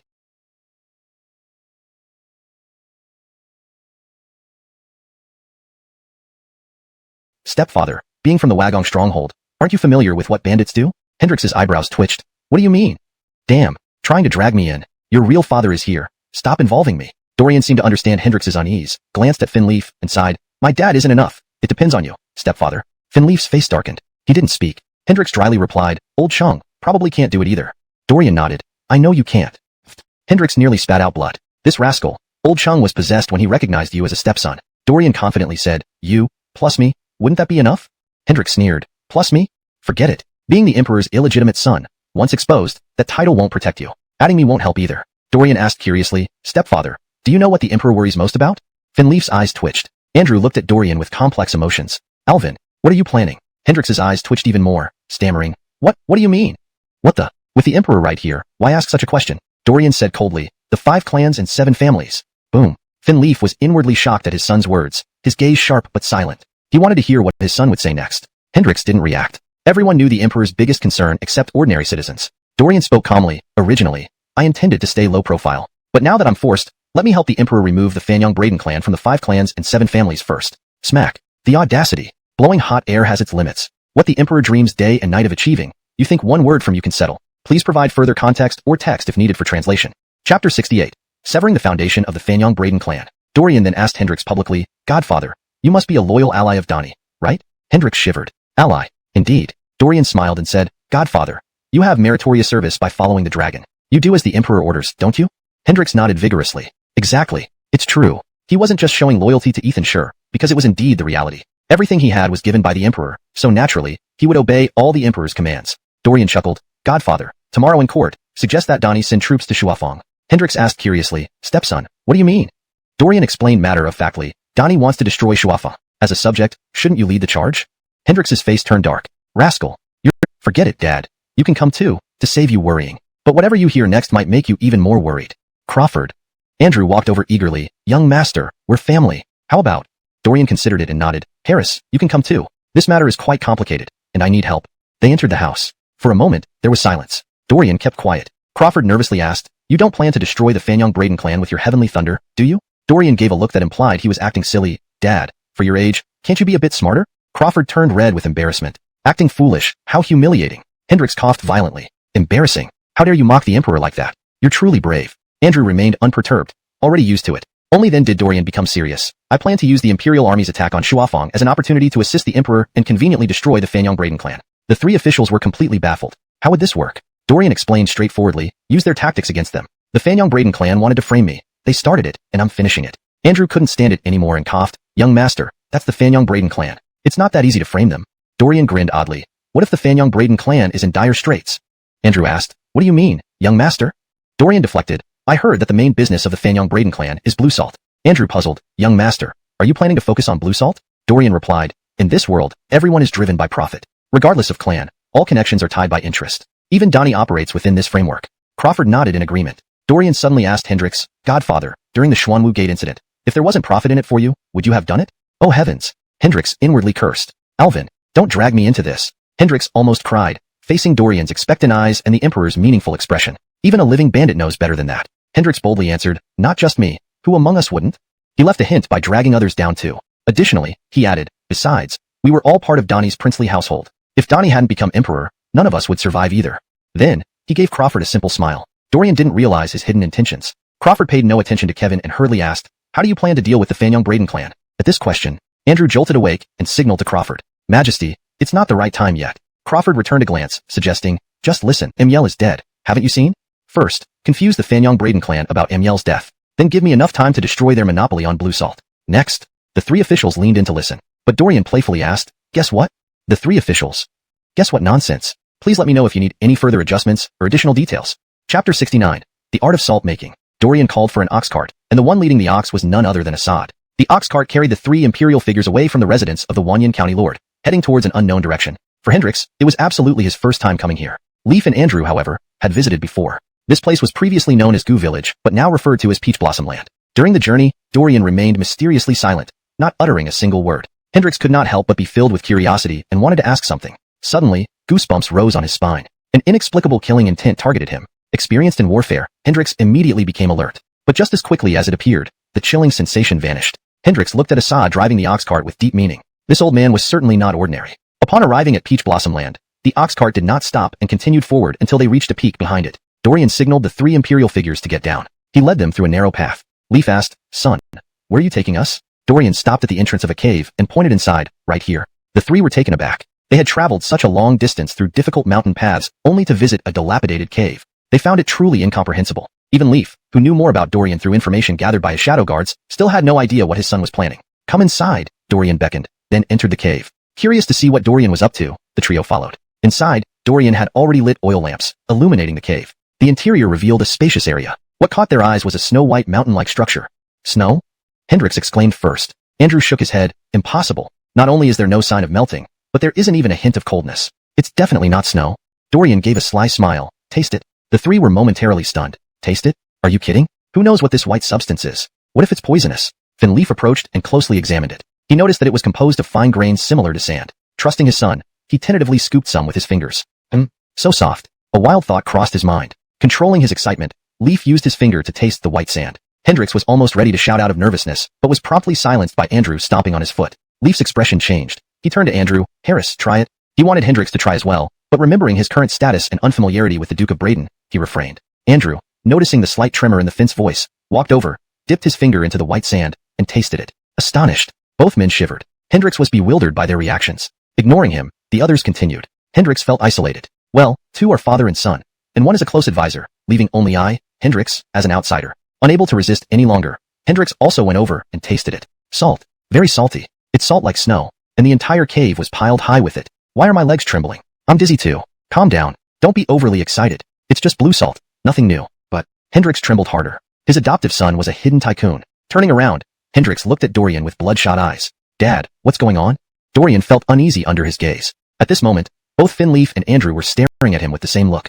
Finleaf's throat tightened. Son, how did you accumulate so much blue salt? Dorian casually replied. The villagers of Peach Blossom Land prepared for about 2 months. 2 months. Shock rippled among the trio. Without doubt, these mountains of salt were not bought. Dorian knew the method of making salt. Moreover, the quantity was enormous, and the quality was excellent. This was incredible. Dorian knew they wouldn't believe him easily. He adjusted an oil lamp, and strange noises echoed through the cave. A passage then appeared. Follow me. Dorian took the lead again. Hendrix motioned silently to the Finn without speaking aloud, forming the words, is he rebelling? Andrew broke out in a sweat. Can't be. Finleaf firmly shook his head. He trusted that his son would not rebel. Can't. He couldn't shake off the tremor in his heart. What could he possibly want with such an immense stockpile of salt? Dorian turned back, seeing their dazed expressions, and urged them on. Hurry up. Especially you, Dad. Pay attention so you can report to the Finn. The trio? What does this mean? They hurriedly followed. Passing through the passage, they were met with brightness. Surrounded by peaks, a large open space lay in the middle with rows of houses built around it. Inside these houses were large black pots boiling substances, emitting a pungent smell. Workers stirred the contents with sticks, and in some pots, the bottom contained fine white grains. Finleaf mumbled, is the white stuff in these pots salt? Andrew and Hendrix realized the workers were producing salt. The salt workers greeted Dorian as he passed by, ignoring the others. Dorian called for a worker. Bring some coarse salt and prepare an empty pot for me. The worker quickly complied. Dorian said, watch closely. He demonstrated the process, filling the pot with water, adding fist-sized chunks of coarse salt, lighting the fire, and continuously stirring. As the coarse salt dissolved, the water level decreased. Finally, using a specialized funnel for filtering, the trio watched intently, afraid to miss a step. Dorian transferred the filtered solution to another pot, heating it until crystallization occurred. Fine salt was formed. The whole process took less than an hour, even though Dorian was still somewhat inexperienced. Finleaf, dry-mouthed, swallowed hard. Son, what are you doing? Despite the seemingly simple question, neither Andrew nor Hendrix mocked him because it was unbelievable. Dorian blushed, feeling embarrassed. Dad, this is salt making. Finleaf held a piece of coarse salt, lost in thought. Coarse salt wasn't cheap, and blue salt was even more expensive. Ordinary people couldn't afford blue salt, or even coarse salt, often settling for vinegar paste. Dorian added nonchalantly, actually, there's a salt mine here. Turning the ore into blue salt is a bit more complicated, but I won't demonstrate that. If the court ensures all ordinary people can have access to green salt, do you think the people will be more loyal to the court? Finn Kyle's face flushed with excitement, almost breaking into uncontrollable shivers. Hendrix was shaken and uneasily said, the 5 great clans and 7 esteemed families already sell green salt. This would certainly put you at odds with all of them. Dorian scoffed, so what? The people are water, the ruler is a boat. Water can carry a boat, but it can also capsize it. Finn Kyle stared intently at Dorian with wide eyes. Dorian smiled, actually, apart from the scholars who have joined the 5 great clans and 7 esteemed families, the common folk have long harbored resentment towards them. Moreover, these clans have always sought to co-govern the Tang Dynasty with the royal family. During the time of the retired emperor, it could be tolerated. But now that your majesty is in power, they still dare to entertain such thoughts. Humph. Hendrix was deeply moved by this insight. Indeed. He understood the Finn's intentions clearly. Indeed. He is the Finn's son. Suddenly, Finn Kyle felt an intense sense of regret at not having met this son earlier. Son, you understand me the most. Andrew, however, wasn't as optimistic and warned, young master. While Donnie wants to weaken the 5 great clans and 7 esteemed families, it cannot be achieved. A strategy, he'd surely reward me with the title of Duke. How shameless. Reward him with the title of Duke? Is he thinking the title of Duke grows on trees? Donnie would definitely box your ears. Indeed. Finn Kyle's face darkened. Previous official gazettes were too serious, and ordinary people couldn't understand them, so it was hard to reach them. Thus, interpreting court policies has been controlled by scholars and the 5 great clans and 7 esteemed families. Imagine, ordinary citizens cannot directly hear accurate interpretations of edicts from Donnie. They can only rely on the 5 great clans and 7 esteemed families for interpretations. So naturally, people revere these families. Some beneficial policies get intentionally distorted, causing resentment towards the incompetence of the court. The trio began to grasp the idea. Finn Kyle recalled his son's reinterpretation of the people can be made to follow, but cannot be made to understand. So, improving official gazettes could serve this purpose. Dorian added, if managed well, whatever the newspaper says becomes the Finn's word. All citizens will follow. Controlling public opinion means controlling the tide of history. With one newspaper, we can command the winds and rains. At that time, what are the 5 great clans and 7 esteemed families? Finn Kyle's soul trembled. Andrew turned pale. Hendrix was drenched in sweat. This child could manipulate public opinion through newspapers. How terrifying. Dorian then asked Hendrix, Godfather, do you think Donnie will like this newspaper? Hendrix swallowed hard. Dorian smiled. I've already thought of a name. Tang Daily. Of course, it won't be daily at first, so let's start with a bi-weekly edition. Start a pilot program in Chang'an. As the heart of the Tang Dynasty, merchants travel frequently, and they will naturally spread the Tang Daily throughout the empire. Donnie can be the editor-in-chief of the Tang Daily. Andrew, who is upright and selfless, can be the chief editor. Helmut, Bogdan, and Nathan can explain and interpret the government policies on it. Dorian couldn't stop elaborating in detail. Finn Kyle listened, blood boiling with excitement. Andrew inwardly cursed. Finn, are you even calculating me in this? Hendrix, hearing none of it pertained to him, immediately objected. Stepson, if this is such a grand achievement, why isn't old Chung included? Dorian finally realized and smacked his lips. I'll write down the detailed plan when I return, and you can present it to the court. It's a big contribution too. Hendrix brightened up. This moment, Dorian prepared to head home. Finn Kyle felt something was missing and quietly asked, Son, is using green familiar? It seemed like a top position. Instantly, the official sensed an unusual vibe. Then, Hendrix shouted loudly, Your Majesty, I have something to say. Shuafeng's Bill sent people to spread plague in Chang'an. Their crimes deserve punishment. I asked Donnie to dispatch troops against Bill and eliminate the rebels of Shuafeng. Boom. The court was thrown into chaos by Hendrix's words. Hashtag chapter 71. Chang'an rumors. Your Majesty. The ministers had not yet voiced their opinions. Braydonk could no longer hold his composure and stepped forward, glaring at Hendrix as if he wished to tear him apart. Hendrix rubbed the back of his head, bewildered. I've never offended you. Braydonk wailed, Your Majesty. The Ministry of Revenue is broke. Now is not the best time to launch an attack on Shuajino. Crawford recalled that Braydonk had previously complained about a lack of funds. However, later on, 5 families among the 5 surnames and 7 clans donated money. Crawford asked, Minister Tang, the 5 surnames and 7 clans were short of money before, but they donated grain and funds. Are you already out of resources? Hell. At this moment, all members of the 5 surnames and 7 clans present in the court felt extremely agitated. Was the Emperor planning to continuously expose the 5 surnames and 7 clans to criticism? Just because you won the last round, do you have to be so smug? The next round hasn't been decided yet. Braydonk's beard trembled as he poured out his grievances. Your Majesty, how much did those donations really amount to? Our annual income is merely over 10 million guan, but expenses are increasing. The Ministry of Revenue has been barely holding on. The 3 departments and 6 ministries rely on us for finance. Managing this household is incredibly difficult. Andrew couldn't help but interject, Minister Tang, our Tang Dynasty Daily doesn't plan to take money from the Ministry of Revenue. Braydonk's face lit up with relief, but he quickly resumed a serious expression. Phew, Dario, you underestimate me. The Tang Dynasty Daily can only spend a small amount. It's the military campaign against Shuajino that requires significant funding. Braydonk sighed deeply. Your Majesty, the rebels in Shuajino spread the plague in Chang'an. They deserve punishment, but can we wait until the treasury receives tax revenues at year-end and launch the attack next year? This was a reasonable suggestion. It wasn't because Braydonk was being stingy. War without sufficient funds and provisions cannot be waged. Without securing food supplies for the soldiers, the battle would surely fail. Dorian's plan or Crawford's own consents might intervene. Finn Jameson established the Tang Dynasty by cooperating with the 5 surnames and 7 clans. Crawford did not wish to share power with them. He aimed to gain unprecedented prestige in front of the common people, winning their hearts towards the Tang Dynasty, preventing the 5 surnames and 7 clans from acting recklessly. Arrigo and others supported attacking Shuajino. The generals understood the Finn's intentions. Elder statesmen like Nathan also supported the move. Members of the 5 surnames and 7 clans held various thoughts and did not voice many opinions.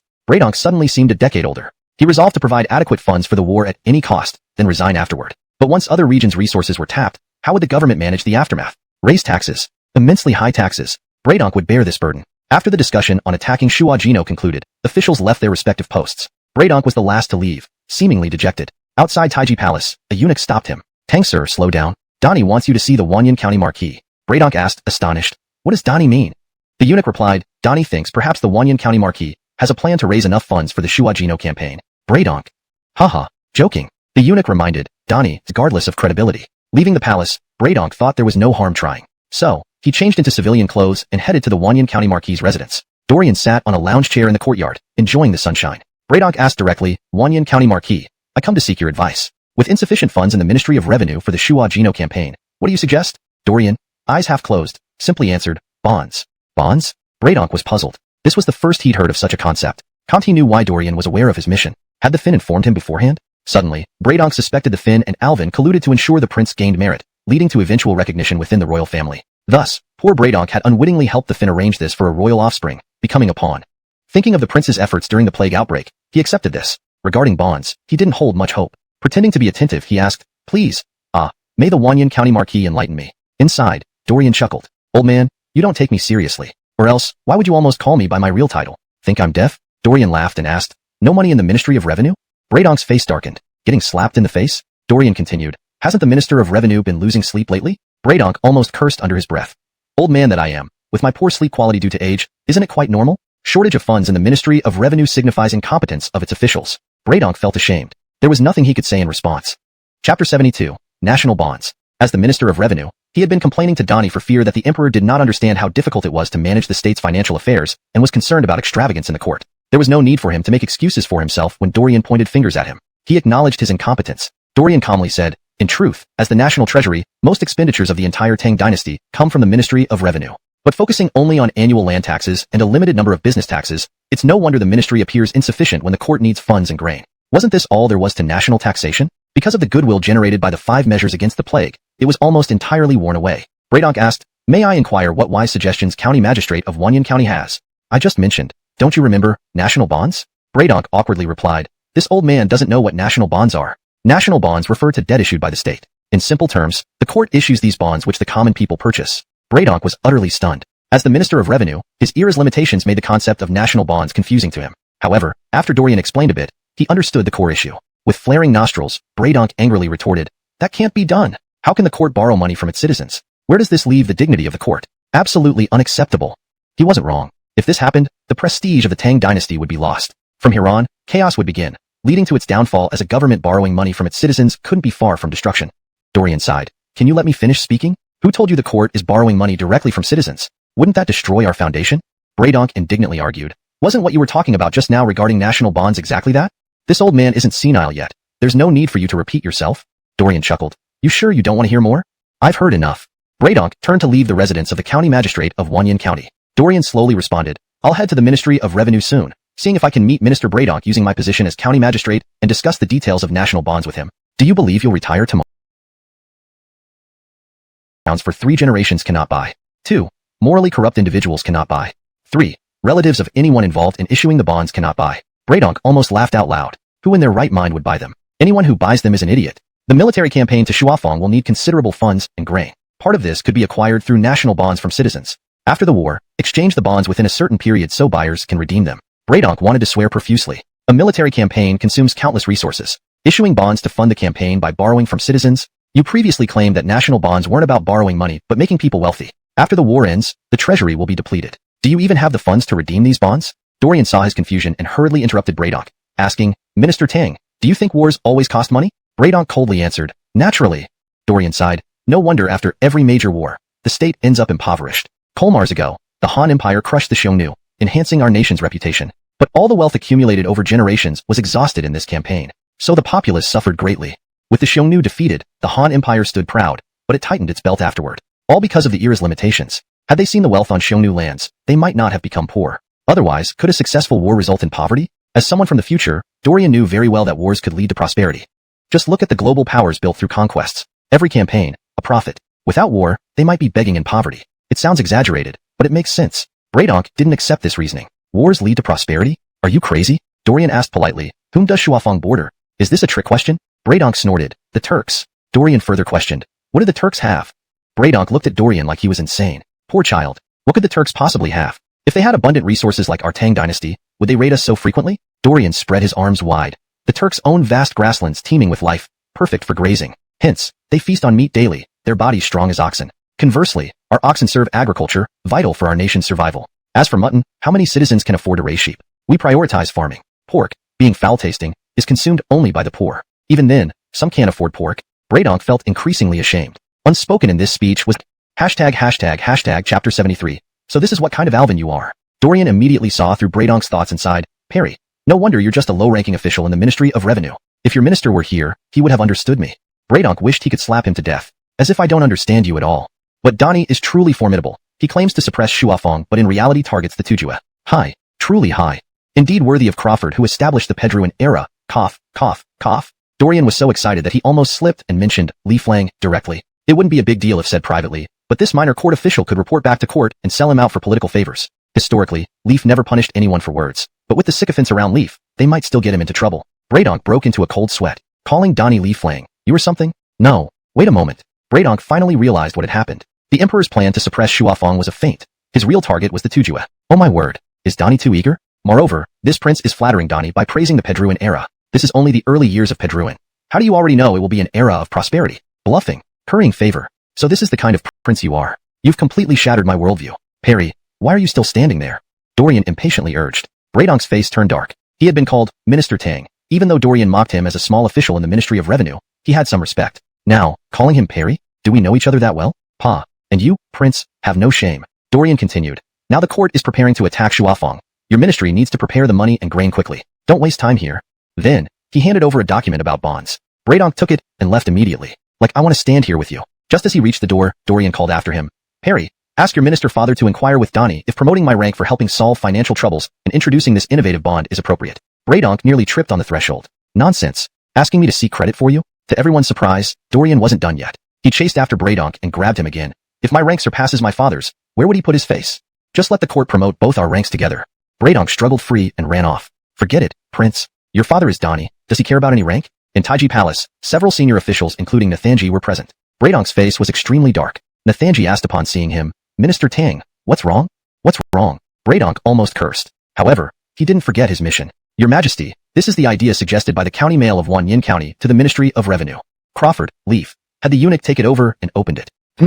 A bond? Interesting. His son hadn't told him about this yet. Upon closer inspection, Leaf's hands trembled. What a bond. If this works, will the court ever lack money again? Everyone, look at this. After reading it, Crawford showed it to every minister. Ganlu Hall fell silent. Why no one speaking up? Leaf, unsatisfied, asked, Tell me, what do you think of the bond? Nathanji hesitated, then excitedly said, Your Majesty, bonds can work. With this, suppressing Shuafang won't lack funding. Shuafang rebels keep disturbing our dynasty and spread plague in Chang'an. They deserve punishment. With bonds gathering funds, now is the time to crush the Shuafang rebels. Helmet nodded. Bonds are indeed ingenious. Whoever came up with them must be a great talent. He then stepped forward. Your Majesty, such talent shouldn't be wasted in a mere department of the Ministry of Revenue. Bradonk coughed. Minister Gino, the bond wasn't from us. Helmet was surprised. Minister Tang, don't hide. Such talent deserves a broader stage. Wasting it in the Ministry of Revenue is regrettable. Don't hold on to it, just because you can't let go. Damn, taking away talent was bad enough. Insulting the Ministry of Revenue. What's wrong with our department? It doesn't meet your standards. Bradonk, as the minister, turned red with anger. Your Majesty, please support the Ministry of Revenue. What did Brandon mean by this? Does he look down on us? All departments depend on us for funds, even when we feel aggrieved. But ungrateful actions like this are excessive. Helmet, feeling depressed, said, Minister Tang, I have no intention of taking anyone, merely cherishing talent. Bradonk gave him a cold stare. Cherish talent? I believe your nonsense. Andrew suddenly spoke. Not right? Boom. Everyone was dumbfounded. What did he mean? Andrew rejecting bonds contradicted the Emperor's plans for attacking Shuafang. Regardless, public opinion favored action against Shuafang since people knew about their sinister deeds. Thus, attacking Shuafang was public sentiment, which couldn't be ignored. Court officials weren't unaware of the potential problems either. For instance, Bradonk didn't entirely approve of bonds. If mishandled, the blame would fall on him. But to resolve public pressure and maintain imperial dignity, he had to bear the brunt. Andrew calmly explained, Your Majesty, bonds rely on the credibility of the court. Any mistake could harm the empire. Suddenly, everyone shuddered. Longsheng Wuji felt ashamed. Too rash, ignoring the risks associated with bonds. As the first person of the Pedruan era, he had missed this crucial point. Bogdan frowned. Your Majesty, nothing comes without risk. The attack on Shuafang is imminent. Even with risks, which decision has no risks? Leaf deeply agreed. Chapter 74, Bowen's Overtures. Andrew remained silent, implicitly agreeing. Bradonk couldn't help but react. The matter of national bonds wasn't that simple. He loudly spoke up. Your Majesty, the land of Shuafang is barren. There's not much to exchange for money when the court dispatches troops there. How can we repay the common people who bought these national bonds? Finleaf smiled and said, Shuafang doesn't have much, but the Turks do. Bradonk's head spun. What nonsense. That old man muttered to himself. Does he really plan to conquer both Shuafang and the Turks in one go? Isn't that too risky? Sweat appeared on Bradonk's forehead as he worriedly asked, Your Majesty, isn't this too hasty? Hasty? Finleaf's eyes flashed with a trace of resentment before he chuckled. Minister Tang, war is a dangerous instrument. Preparations for the Shuafang campaign still require time. The court might as well prepare more thoroughly before launching the attack on Shuafang. Are you afraid everything won't be ready? Bradonk pondered and agreed. At least 3 months for preparation. If they wanted to include the Turks, they could appear slower externally, adding more time. Altogether, at least half a year. Half a year. Bradonk felt warmth in his heart as he remembered the Treaty of Emmanuel Shui, still feeling deeply humiliated. In the early days of the Tang Dynasty, every minister maintained their dignity. They would rather die than surrender. The Treaty of Emmanuel Shui was a temporary measure. If they didn't quickly redeem themselves, it would leave them with a reputation of servility in history books. Who could bear such a burden? Finleaf solemnly declared, We are not afraid of the people knowing about our move against Shuafang. The court will widely publicize it. However, nothing about the Turks must leak out. Otherwise, I will have no choice but to execute anyone responsible.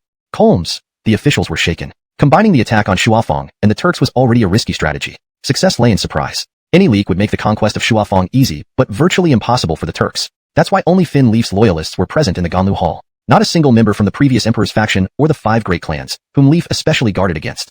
Leaf continued, Xin Sheng, now it's all up to you. Andrew formally replied, Your Majesty, don't worry. But, he hesitated. Leaf asked, Xin Sheng, speak freely. Andrew, somewhat awkward, admitted, Initially, I thought the Tang Daily idea was brilliant, but now, managing it myself, especially the first edition, leaves me somewhat lost. Braydonk abruptly guessed and blurted out, Minister Emmanuel, did you not come up with the Tang Daily? Andrew sighed in admiration. Such an imaginative leap. Even in my lifetime, I never imagined government bulletins could evolve like this. Government bulletins? Not Tang Daily? The officials were puzzled, staring curiously at Andrew for clarification. Andrew shrugged without a word. Braydonk persisted. Could the Tang Daily be Master Wanyan's idea? Master Wanyan? The official's eyes widened with curiosity. Who had considered the lowliest titled nobleman due to the plague policies? Only Helmet had taken note since he witnessed the lightning strike during the assassination attempt in Shuafeng. As senior officials, they hadn't believed it was actual lightning but a powerful weapon. Such strength was unsettling. Bowen had been present too. But he looked down on Dorian, convinced he was the Fin's illegitimate son. Just another love child wouldn't cause ripples, but the Fin's son. Best to keep distance. Avoid unnecessary. I will do my utmost. The other officials exchanged glances, puzzled by Andrew's and Finn Leaf's cryptic agreement. After leaving the Ganlu Hall, they tried questioning Andrew but gave up. Andrew was stubborn. So, they turned to Helmet. Frederick approached with a laugh. Brandon? I know nothing. Helmet cut off. Frederick's face darkened. Couldn't he let him finish speaking? Silence. Everyone understood this was the Fin's order. Knowing too much meant dying sooner. Most officials abandoned further inquiry. Bowen walked past Frederick, muttering, What a remarkable young man from Wanyan County. Frederick narrowed his eyes. Bowen intentionally made this comment. Considering Bowen, a scholar general wanting to challenge Arrigo's military prestige, yet rejected by both civil and military circles, his isolated position made him unique. Bowen's subtle hint intrigued Frederick. Why emphasize young man? Unable to decipher, Frederick concluded only by embracing Bowen could he gain insights. Thus, he sped up to catch up with Bowen, smiling warmly, Junji, recently, our old friends at Alex's mansion have grown distant. Can you spare some time to visit and drink wine? Bowen pretended nonchalance. Clever as Frederick was, he immediately saw through Bowen's pleasure. Well done. The matter is settled. Well, it's done.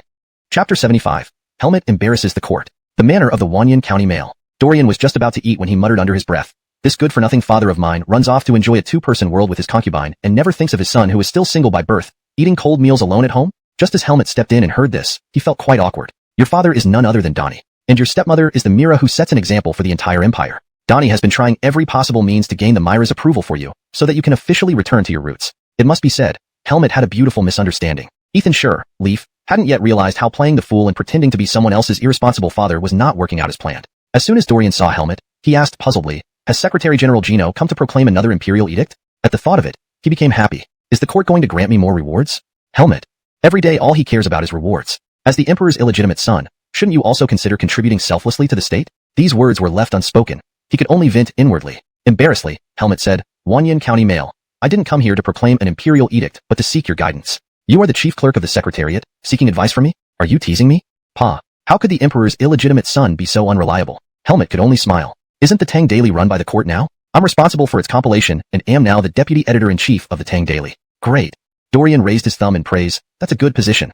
Work hard and your future will be boundless. First, set a small goal for yourself. Become a full-time editor. Helmet's mouth twitched. Full-time editor? Helmet was already busy enough in the Secretariat. Where did he have time to get rid of the chief editor Andrew? Not wanting to stay any longer, he wanted to quickly ask about what was on his mind and leave the manor as soon as possible. Wanyan County Mail. I came this time with a royal mission to ask about the specific procedures for the Tang Daily. Dorian smiled without saying a word. He was holding back a little, keeping the creative ideas behind the Tang Daily to himself. Kevin was indeed his godfather, but he did not know his father was the emperor and Andrew was just Emmanuel Zhang. One should always keep something back, or things might end tragically. A person must always keep a way out. Only being useful to the court can ensure that in the strategy against Fanyang's Braden family, he wouldn't be used as a scapegoat if the situation turned unfavorable. Through the Tang Daily, he intended to gradually show his value. He had long been waiting for someone from the court to inquire about the specifics of the Tang Daily. Upon seeing Dorian's smile, Helmet understood. Condition. You can't expect a horse to run without feeding it grass. There's no such perfect deal. Before he could say anything, Dorian suddenly stood up and said, Please wait a moment, Secretary General Gino. Since you've come, let's discuss the Tang Daily properly. Even in low positions, one should not forget the worries of the state. Though I'm young and merely a county male, I understand this principle. Helmet was momentarily stunned. Lowly officials should not forget the country's worries. Well said. But the latter part seemed redundant and sounded off. Then, Dorian led Helmet into the main hall and invited him. It's almost mealtime. Let's talk while we eat.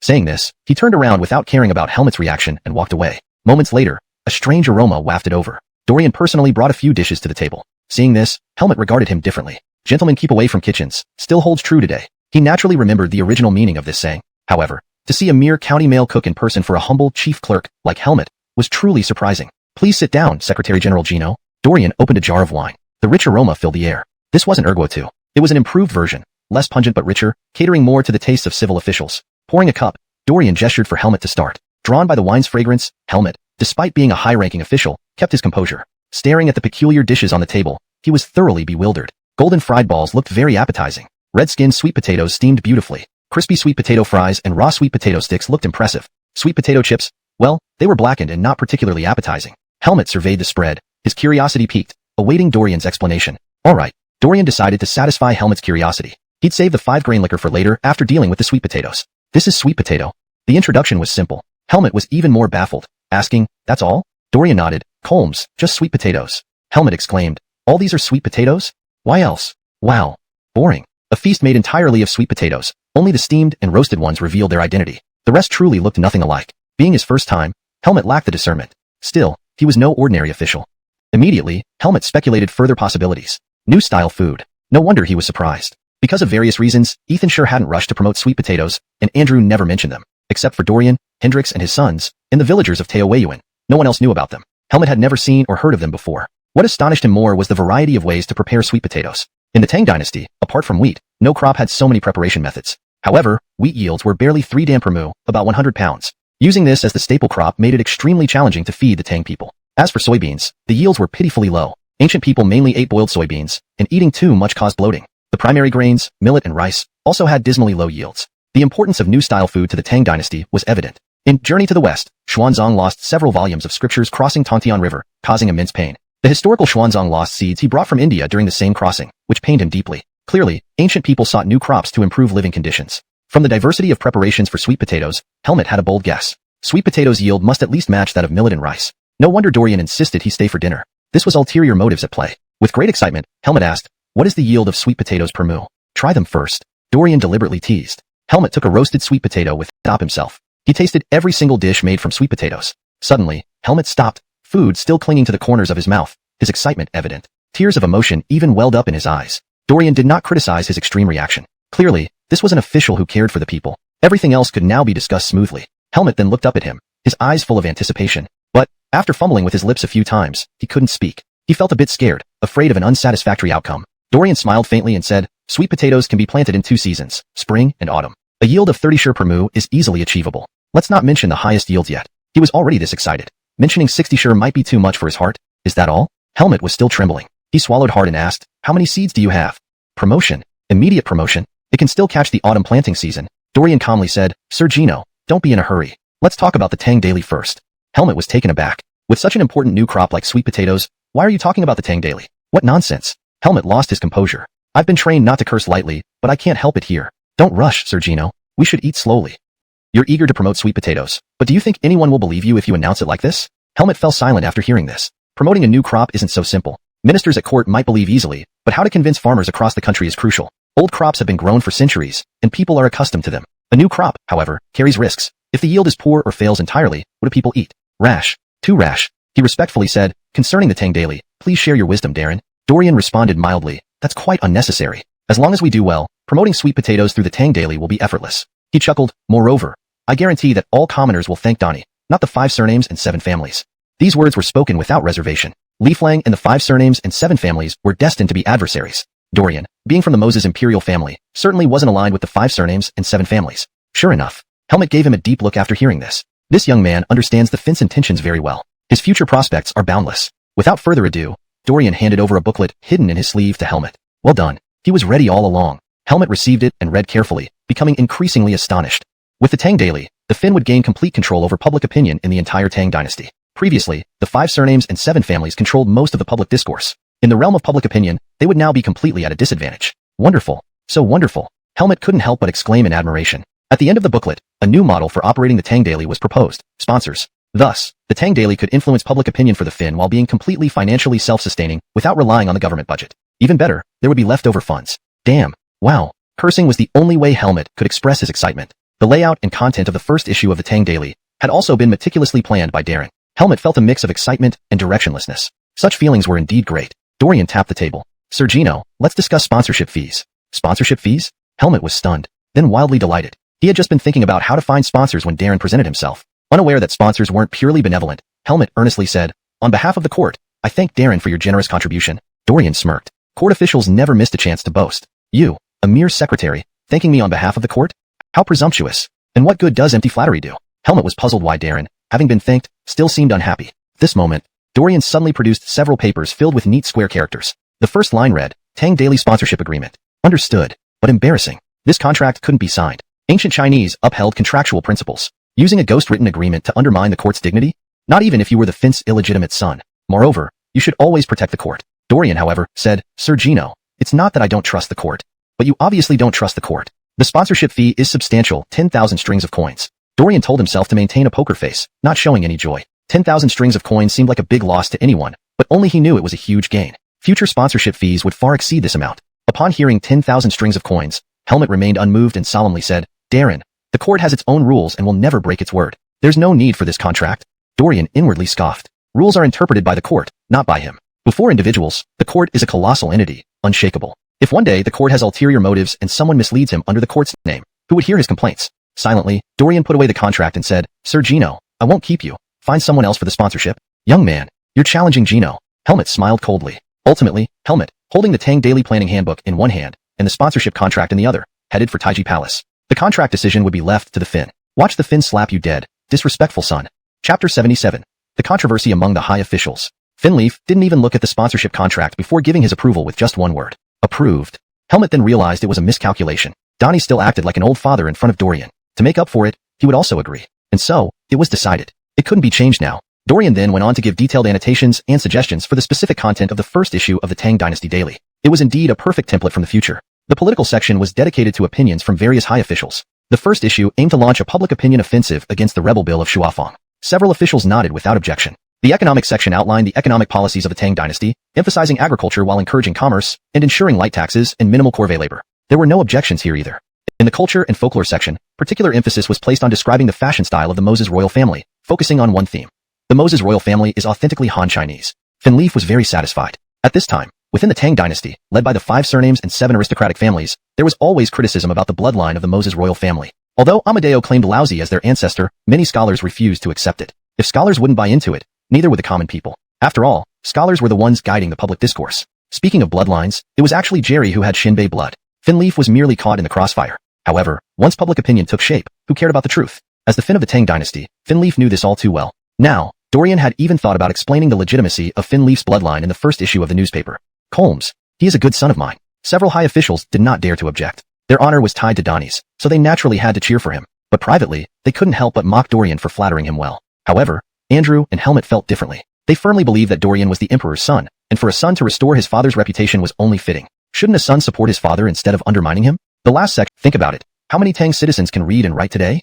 Very few. Almost laughably few. But what does this have to do with publishing Sui and Tang Dynasty's legends in the Tang Dynasty Daily? Andrew continued, ordinary people only care about 3 meals a day. Matters of state, even changing dynasties, have nothing to do with them. These words were bold. Upon reflection, indeed it was true. Throughout history, changing dynasties made little difference to ordinary people. Meals remained the same. They still worked the land, and taxes and labor services remained unchanged. The only difference might be less heavy taxes under a wise ruler. The officials understood this logic, but Andrew was brave enough to voice it aloud. Few dared to play the role of the lone loyal minister, risking their lives. Andrew's words made Finleaf twitch slightly. These words originally came from his son Dorian, whose original statement was even more audacious. Comp to persuade the officials, convincing reasons were necessary to prevent subsequent troubles. Finleaf repeated his son's rationale. In my view, publishing Sui and Tang Dynasty's legends is not unacceptable. This book is a dramatized account centered around our Tang Dynasty, depicting its founding heroes. Despite some dramatization, it's not entirely unacceptable. Our founding heroes fought and bled for the Tang Dynasty. By letting the people understand their contributions through these tales, they will appreciate the hardships of establishing our country and the value of peace.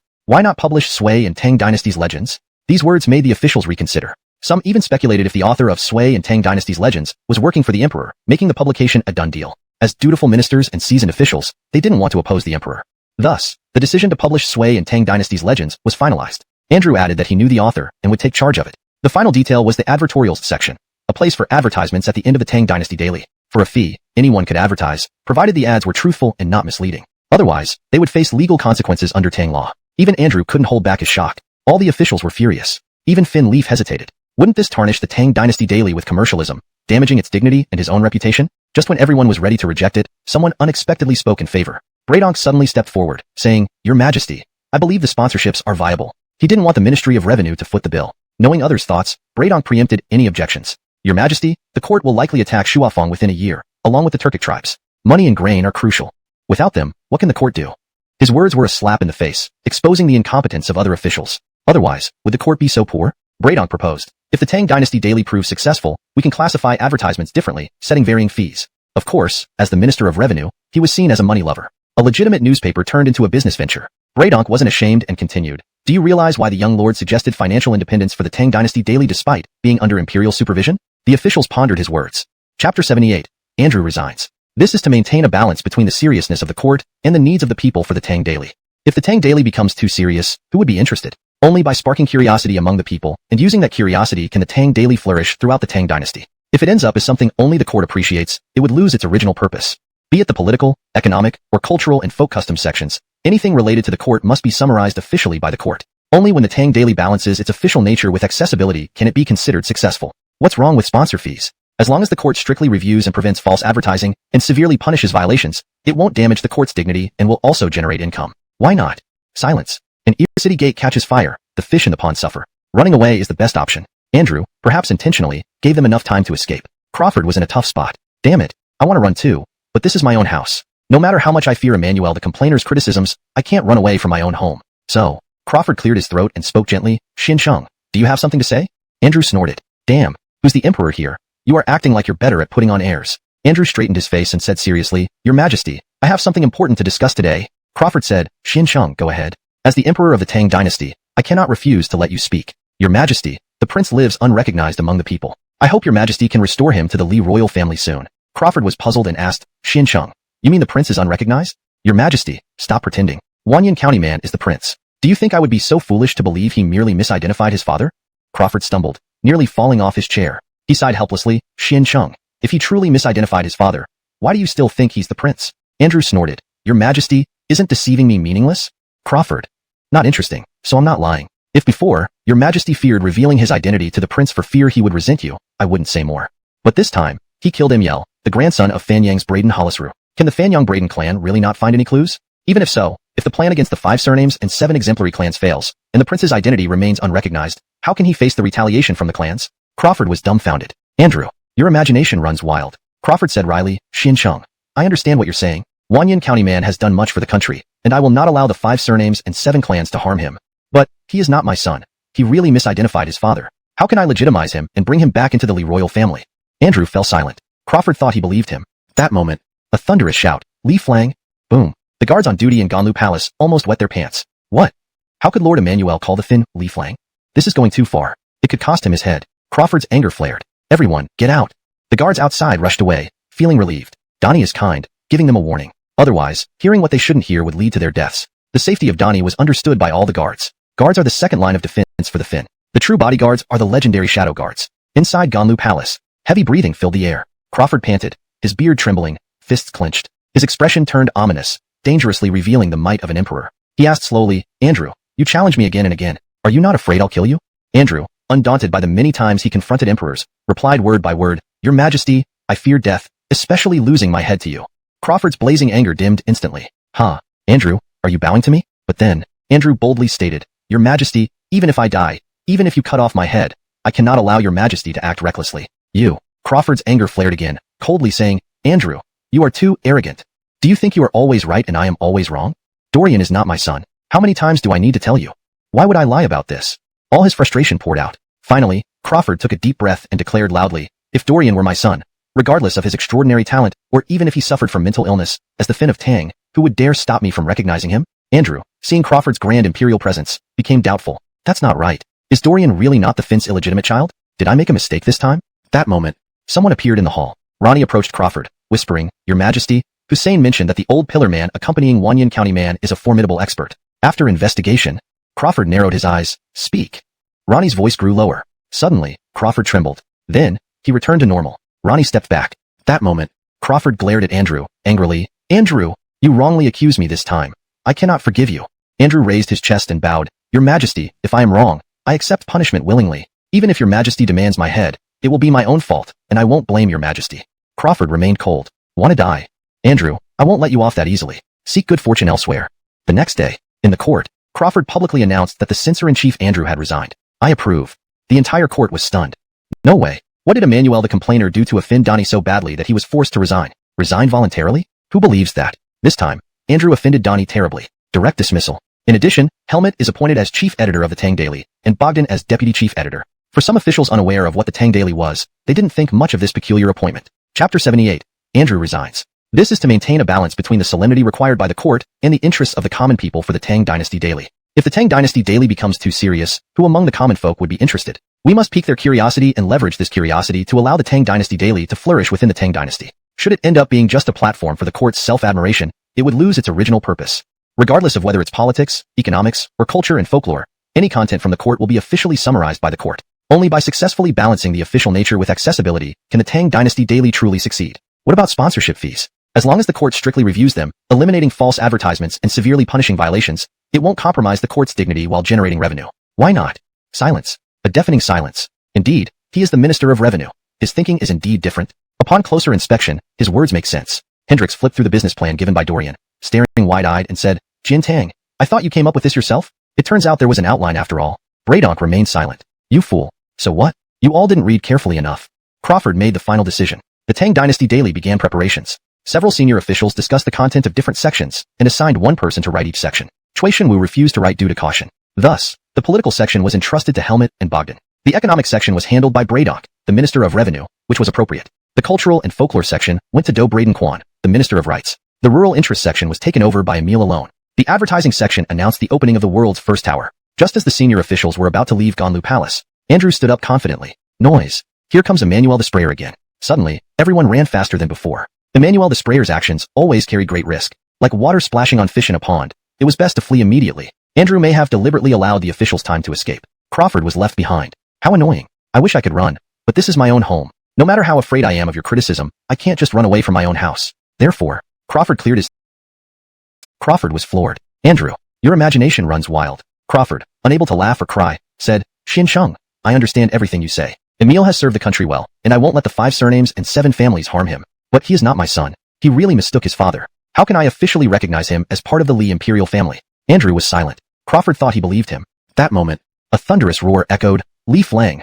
Boom. The guards nearly wet their pants. What's going on? Lord Emmanuel calling the Finn Li Flang is too much. If things go badly, heads might roll. Crawford's anger flared instantly. Get out. The guards fled like the wind. The Finn is kind enough to give a warning. Otherwise, hearing what shouldn't be heard could mean death. The guards understood the safety of the Finn. They were his second line of defense. The real bodyguards were legendary shadow guards. Inside Ganlu Palace, heavy breathing filled the air. Crawford breathed heavily, his beard trembling and fists clenched. His face darkened ominously, and he asked dangerously, Andrew, you challenge me repeatedly. Are you unafraid of my wrath? Andrew, unafraid, replied, Your Majesty, I fear death, fearing you might cut off my head.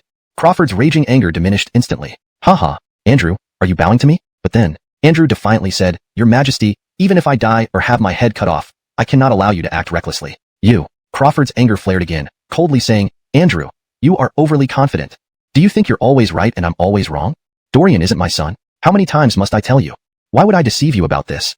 All his frustrations poured out. Finally, Crawford took a deep breath and shouted, If Dorian were my son, no matter his talents or disabilities, as the Finn of Tang, who would dare oppose my recognizing him as my son? Seeing Crawford's majestic demeanor, Andrew became doubtful. Wait a minute. Is Dorian really not the Finn's illegitimate son? Did I make a mistake? At that moment, someone appeared in the hall. Li Juansua. He whispered to Crawford, Your Majesty, Lord Braden said Emile has a formidable protector named Barry. Investigations revealed.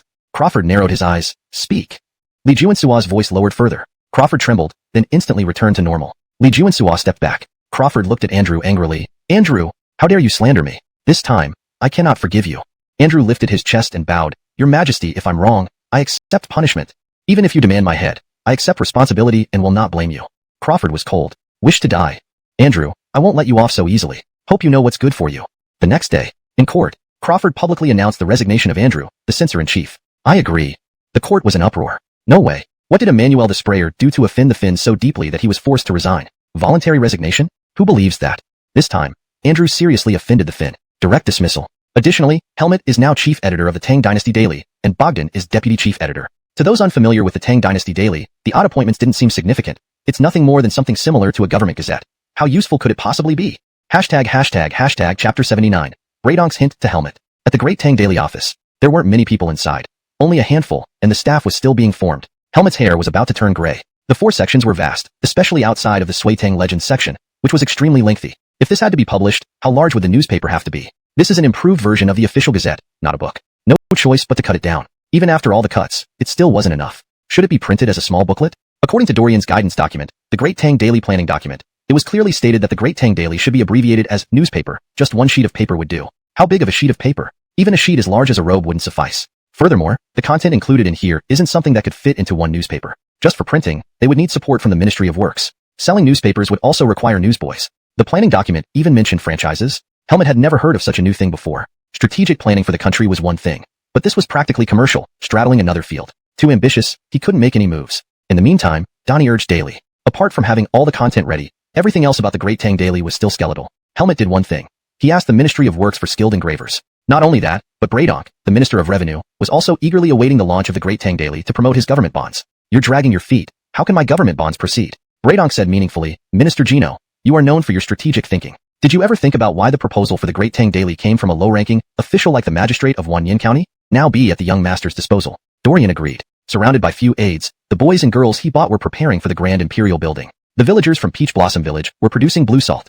He truly lacked capable hands. Dorian thought that although Harris's brain worked similarly to his father's, often getting stuck, his experiences should be substantial. Under his tutelage, Emmanuel could certainly become a competent steward. Unbeknownst to him, Andrew was actually a respected advisor renowned for his honesty. At this moment, Helmet came again, wearing a smile. Dorian, alert, asked, Director Gino, you're here again. What do you want this time? Helmet, caught off guard by Dorian's defensive stance, replied with a smile, I am here for 2 things. Hold on. Dorian interrupted sternly. Let me ask you first, did you introduce my Grand Imperial building to your colleagues? Helmet, speechless, said, no, you didn't mention it either. Dorian looked disdainfully. I already paid the sponsorship fee. Don't tell me you didn't know the naming rights belong to my Grand Imperial building? Helmet, what the heck? You should have said it last time. And why does Gino feel like this is deliberate? Thinking this, Helmet smiled meaningfully. Dorian felt uncomfortable. This director was shrewd. Why was he deliberately negligent of setting a small goal? Official appointment felt strange at the moment. Now, perhaps in the prince's eyes, Helmet had become a cunning villain who replaced the righteous Andrew. Dorian grew even more suspicious, scrutinizing Helmet like catching a thief. Oddly, this scrutiny reminded him of customers examining vegetables at the market. Phew, such humiliation. Helmet couldn't take it anymore. Suddenly, Dorian shouted, Gino Xianling. Thud. Jaws dropped. Not Helmet's jaw, but Dorian's. Wow. Dorian slapped his thigh, exclaiming, it's you. I've finally met a living person. Helmet. Chapter 80. Helmet feels struck by lightning. Helmet was about to speak. Don't deny it. You are Helmet. In all of Tang Dynasty, who else could have replaced Andrew as the chief editor but you, and no other Gino? Dorian excitedly asked, Lord Gino, am I right? Helmet couldn't deny it. Denying it would be futile. Dorian would believe it anyway. Fortunately, previously Lonnie had wanted to meet Dorian regarding the Plague Prevention Manual, and he had led him there. At that time, Donnie was also present. After careful thought, he concluded that he hadn't revealed any slip-ups. Otherwise, if Lord Gino had leaked his identity before Donnie disclosed it to his son, he would likely be despised by Donnie for life. After all, nobody knew how Dorian would react when he discovered that his father was the Fin of Tang, and that this fact had been kept hidden from him with such difficulty. Having grown up alone with his mother for so many years, who knew how much resentment might come out after the truth was revealed? Helmet did not want to be the one to face that backlash. Understanding this, he smiled and said, I hope the Baron of Wanyan does not blame me for concealing my identity. Dorian awkwardly replied, It is I who should not be blamed, Lord Gino. Oh dear. When the court conferred the title of Baron of Wanyan on him, it was Helmet who read the imperial edict, and he almost mistook him for a eunuch. That was a huge insult. Hence, Dorian brought up this old matter. Helmet merely shrugged it off with a smile. Dorian praised, Lord Gino truly has a prime minister's heart that can accommodate even ships. Helmet didn't have the time to hear these flatteries and asked, This idea for the Tang Daily came from the Baron of Wanyan. Could you please provide some guidance on the specifics? Lord Gino heard of it for the first time. Concerning layout, page design, and everything else, I'm at a loss. Dorian patted his chest in assurance. Lord Gino, rest assured. I will help you solve the layout problem and prepare the first issue of Tang Daily thoroughly. Furthermore, I will help you solve the printing problem of Tang Daily. Helmet was taken aback. Printing? What? The Baron of Wanyan really overlooked this. The goal of Tang Daily was to spread across. He straightforwardly explained, currently, the printing method involves engraving text on a wooden block and then printing page by page. This process is not only inefficient, but it also takes a lot of effort and time. Once a single character is wrong, a whole new blank board must be engraved. Not only that, but the engraver must be literate to ensure maximum accuracy in engraving. Even so, efficiency remains questionable. Have you ever considered why you must engrave on a complete block? Why not use clay to make movable blocks, where each character frequently used is engraved on clay pieces like making ceramics? Then, using some more blocks, you place each character block inside, akin to engraving. Wouldn't this be more versatile, flexible, and significantly faster? Clunk. This time, it wasn't Dorian's jaw dropping. It was Helmet's. Too shocking. A profound statement. Such simplicity and clarity made it wonder why nobody had thought of it all these years since printing began. Dorian added, Today, Sage's teachings are difficult to spread due to the high cost of printing books. As a result, These teachings are confined to elite families. If the court had this movable type printing technology, the cost of printing books would be greatly reduced, allowing more scholars access to these teachings. These scholars wouldn't have to rely on aristocratic families for education. They would be grateful to whom?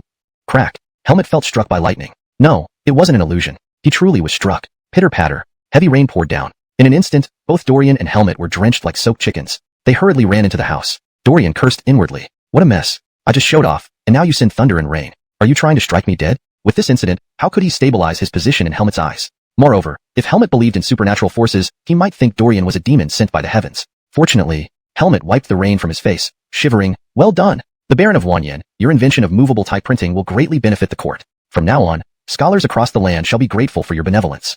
Indeed, for the ancients, education was the sole way to change their fate. Becoming an official could alter one's destiny, even benefiting one's entire family. Because of movable type printing, more people aspiring to study would have more opportunities. How could they not be grateful to Dorian? Helmet even envisioned this. Donnie would surely spread Dorian's name as the inventor of movable type printing throughout Tang. Since Dorian was Donnie's son and had contributed to the scholars, wouldn't this reflect well on Donnie too? This prince was extraordinary. Helmet's heart skipped a beat as he tried to control himself from thinking in another direction. Master, wipe off the water. Just then, Andrew appeared, performing his duties as a steward, handing a towel to Dorian. Helmet's mouth gaped open. Andrew gave him a meaningful look, indicating not to reveal his identity. Comte, Helmet couldn't stop thinking along those dangerous lines. Originally, Andrew resigned to join this prince's household. Such conduct fitting a steward perfectly. The current censor-in-chief, Andrew, resigned to serve as Dorian's steward. Good grief. If Lord Gino shared this explosive news, people would surely say he was lying and inviting a lightning strike. Who would believe it? Translation completed. Let me know if you need any revisions or further assistance. Chapter 81. You want the horse to run but not let it eat grass. As a minister, sometimes one worries unnecessarily about certain matters. Helmet stopped thinking about those chaotic things and began consulting Dorian on the layout of the newspaper. Dorian didn't have high demands for the first newspaper in the Tang Dynasty. She briefly explained the key points of layout design. Each issue of the newspaper should have a core focus, attracting readers with that focal point. Secondly, headlines should be large, while the body text can be smaller. Finally, distinguish between main and secondary content. However, the font size issue was causing Helmet some distress. In ancient times, texts needed to be transcribed by scribes before being engraved by craftsmen. The writing brush was the only tool for writing. Even the smallest characters appeared quite large on a relatively small newspaper page. Dorian had prepared for this. She took out a quill, dipped it in water, and started writing on the table. The handwriting was neat, but lacked the elegance of brush calligraphy. For newspapers, however, this was particularly suitable. Helmet's expression towards Dorian changed once more, from surprise to amazement, and now admiration. No one expected that such a simple newspaper could involve so many issues, yet Dorian, as the pioneer of government gazette reforms, had already thought of solutions. Suddenly, Dorian frowned and said, Minister Gino, if I didn't know your true identity, I might not have said this. But now I must. County Magistrate of Wanyan, please speak freely. The content of this first issue will hardly interest many people. To Helmet, this comment was polite enough. He understood the target audience of the Tang Daily. Reviewing the sections of this issue, he admitted that, apart from the tales of the Sui and Tang dynasties which could attract commoners, other parts would likely be mere supplements. Moreover, there was a very specific group, the literati. They wouldn't pay much attention to the Tang Daily, or rather, they might even criticize it harshly. After all, official gazettes were meant to be solemn, and the Tang Daily had broken that tradition. To the conservative scholars, this seemed audacious. This was why Dorian initially thought Andrew was the best choice as chief editor. With his uprightness, he might have been able to maintain order. Unfortunately, Andrew was dismissed. The chief editor was now Helmet. Crawford had carefully considered this. Someone like Nathan wouldn't even be an option. Lincoln knew him well. Such a thankless job would surely be declined by Nathan. Dorian smiled and said, Minister Gino, how about making movable type printing a special feature? Boom. Helmet felt his mind explode. Just one sentence revealed everything clearly. Leaders are leaders. Their intellects far surpass ordinary people. Helmet took a deep breath and asked, County Magistrate of Wanyan, would you consider joining the Tang Daily? Dorian thought for a moment. Being of the lowest rank without an official post left him plenty of leisure time. He replied cleverly, how about being an advisor to the Tang Daily? Helmet, puzzled, asked, what is an advisor? Someone who can give suggestions to the Tang Daily for your consideration. Well, all right. Inwardly, though, Helmet cursed, little fox. True to the Emperor's seed, crafty indeed. The future of the Tang Daily was still uncertain. Getting involved too early might lead to trouble. Dorian was distancing himself from the potential backlash. He was the mastermind but staying behind the scenes. Helmet was just the front man, exposed to public scrutiny. If the Tang Daily succeeded, the praise wouldn't compare to what Dorian deserved as the main planner. If it failed, all the blame would fall on him. Damn. Helmet's face remained smiling, but inside, he felt bitter. He waved goodbye to Dorian and left. As a working man, it was fate. This was his destiny. He hurriedly bid farewell to Dorian and rushed to the Taiji Palace. Without changing out of his wet clothes, had Andrew not arranged a carriage for him, Helmet would have been soaked again. Exiting the residence of the County Magistrate of Wanyan, Helmet asked, Dominic, why are you here? I'm the steward of the County Magistrate of Wanyan. Where else would I be? What do you mean? Helmet was utterly confused. Giving up a prestigious position as censor-in-chief to become a steward? Even if Crawford favored Dorian, wanting to change the crown prince, Andrew wasn't someone to meddle in succession disputes. Andrew sighed. The county magistrate always thought I was his father's attendant. Since the Fin's identity hasn't been revealed, what could I do? Tough luck. Helmet silently criticized, but outwardly said, if this goes on, it can't be a long-term solution. Did you resign just because of this? Humph. Andrew's stubborn side showed. His loud huff clearly targeted the Fin. Apparently, Andrew found something about the Fin disagreeable. Perhaps it was related to the county magistrate of Wanyan. Helmet decided not to get involved. Neither wanted to be a lone minister, nor to kick someone when they're down. Taiji Palace. Ganlu Hall. Seeing Helmet seek an audience, Crawford eagerly asked, Brandon, how is the Tang Daily? He had dreamt of using the Tang Daily to control public opinion across the Tang Dynasty and ultimately dismantle the 5 clans and 7 families. For the Tang Daily, Lincoln pinned the greatest hopes. Helmet excitedly reported, Your Majesty, I have important news. Lincoln's heart skipped a beat. What happened? Did something go wrong with the Tang Daily? County Magistrate of Wanyan invented movable type printing. This can solve the problem of expensive books and monopolization by noble clans, Helmet continued, explaining the details of movable type printing and Dorian's suggestion to feature it in the Tang Daily. Lincoln squinted and clapped. Approved. Helmet added, Your Majesty, I hope the County Magistrate of Wanyan joins the Tang Daily. Approved. Lincoln interrupted. He wants to be an advisor, Helmet clarified. Lincoln paused. Advisor? Helmet explained the role briefly. Lincoln laughed. That cunning boy is covering his tracks nicely. Trailing behind him was none other than Helmet. Oh my. Was there anyone who could walk in front of Lord Gino? Had the world gone mad? Helmet held a small notebook and a quill pen, with a little ceramic bottle of ink invented by Dorian hanging from his waist, writing away with the quill pen. When the tip of the pen ran dry, he would dip it into the ceramic bottle for more ink and continue writing. For roughly 1 hour, Dorian's mouth went dry from talking. Helmet was also thoroughly exhausted, fingers trembling. Never before had he written so much within such a short time, especially using an unfamiliar quill pen, which required significant physical exertion. Most importantly, most of what Dorian said was quite novel. As the chief editor of Tang Daily, Helmet felt obliged to delve deeply into everything. One asked many questions, and the other had to provide extensive explanations. Neither was relaxed. All right, that's it. I'll finish the rest tonight. Lord Gino, you don't have to see me off. Dorian couldn't take it anymore and immediately made a swift exit. Helmet didn't even get a chance to stop him. That afternoon, significant changes occurred at the Tang Daily news office, as various departments were reorganized into the editorial department, review department, layout department, etc., making task division more refined and precise. 3 days later, Chang'an City. A peculiar scene unfolded. A trembled while drinking tea because no one was paying attention to Tang Daily. Indeed, they were drinking tea at the tavern. The wine wasn't tasty. He feared losing his wits after drinking. Helmet inwardly sighed. Your Majesty, I'm nervous, but you're worse off. Why are you seeking superiority over a blind man? Only one person seemed completely unruffled. Hendrix. He clung to a wine jar, drinking heartily and occasionally wiping his mouth with his sleeve. Finkyle and Helmet found this scene disgusting. Finkyle remarked, Hussein, pay attention to your demeanor. Hendrix retorted loudly, Your Majesty, drinking must be done in large gulps for it to be enjoyable. Besides, before, we used to drink erguotu provided by my adopted son. This 3-lever slurry was just okay. Now, it doesn't taste right unless drunk in big gulps, otherwise, it feels like water. No fun at all. Finkyle. Helmet. How carefree he was. Just then, the cries of the newsboys changed. And Legends of Sui and Tang. Starting today, Legends of Sui and Tang will be serialized in Tang Daily. Want to know how Hendrix turned from a bandit into Hussein? Want to hear the untold stories of Tang officials before they rose to power? All in Legends of Sui and Tang. Boom. Swoosh. Countless eyes locked onto the shouting newsboy. Suddenly, the newsboy froze. Scary. So many eyes staring at him, almost like they wanted to eat him. Brat, give me a copy of Tang Daily. I want one too. The newsboy tightly guarded the newspaper in his chest pocket and shouted, 1 copper coin each. 1 copper coin for a piece of paper? You're crazy. No deal. The paper is so expensive. Are you dumb? Isn't the paper cheap enough? At that moment, paper was more expensive than money. Some people turned to leave, unwilling to spend. Just then, a towering black figure dashed through the crowd. Seeing this, Hendrix nearly fell out of the tavern. Isn't that my son? Hearing Hollisel's thunderous voice, little boy, give me a newspaper. Sure. Upon making his first sale, Hollisel excitedly pulled out a newspaper with one hand and accepted a Kaiyuan Tongbao coin with the other. Taking the newspaper, Hollisel eagerly glanced at it. Ha ha ha. Amazing. And, what is this? Ha ha ha ha. Brilliant. Damn. Next, Hollisel went berserk, instantly attracting everyone's attention and garnering tremendous attention. PFFF. Hendrix spewed out the wine he had just swallowed. Damn brat. You have no dignity at all. Aren't you ruining the reputation of the Duke of Braden's mansion? Hendrix shouted angrily, about to jump down and beat up Hollisel. Helmet hurriedly stopped him, saying, Hussein, please calm down. Listen to me. This must be planned by Wanyan County man. My adopted son's arrangement? Upon hearing this, Helmet let go immediately. True to form, the living bandit recognized the Emperor's son as his godson and mentioned him repeatedly to the Emperor. You sure are brave. Finkyle's lips twitched as he glared. Hussein, don't disrupt things. My son has planned this. Really? Helmet explained. Comsterday, Wanyan County man proposed that when Tang Daily launches today, we should hire a group of shills to praise it, creating a false impression that Tang Daily is popular throughout Chang'an. So, out of curiosity, many people would want to buy it. Hendrix praised. Brilliant. Finkyle smiled. Brandon refused. Surprised, Hendrix asked, why? Helmet snorted. Helmet needed to maintain his integrity. As the chief editor of Tang Daily, he needed to earn his keep with skill. Fabricating popularity would ruin his reputation. But after selling for a while, Only a few people expressed interest until they balked at the price of a single copper coin.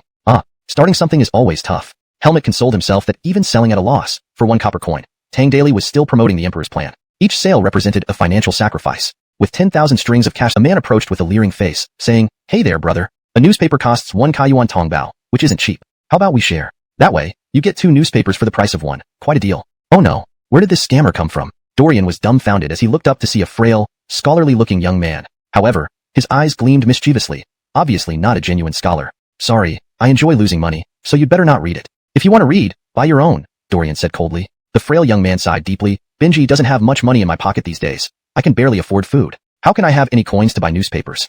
Dorian ignored him. The frail young man chuckled softly and whispered, "Brother, if you don't let me read it, I'll expose you." Dorian suddenly lifted his head. The frail young man smiled meaningfully, looking utterly confident in victory. "Trying to mess with me?" Dorian broke into a smile. The frail young man thought he had agreed, reaching over to grab the newspaper. "Hold it." Dorian grabbed his hand and asked, "Do you know who I am?" The frail young man replied, "May I ask for your esteemed name?" "I am Dorian, a county male of the lowest rank, the Wanyan county male of the Tang Dynasty." Oh no. The frail young man's pupils constricted. Even being of the lowest noble rank was no ordinary stat. Go.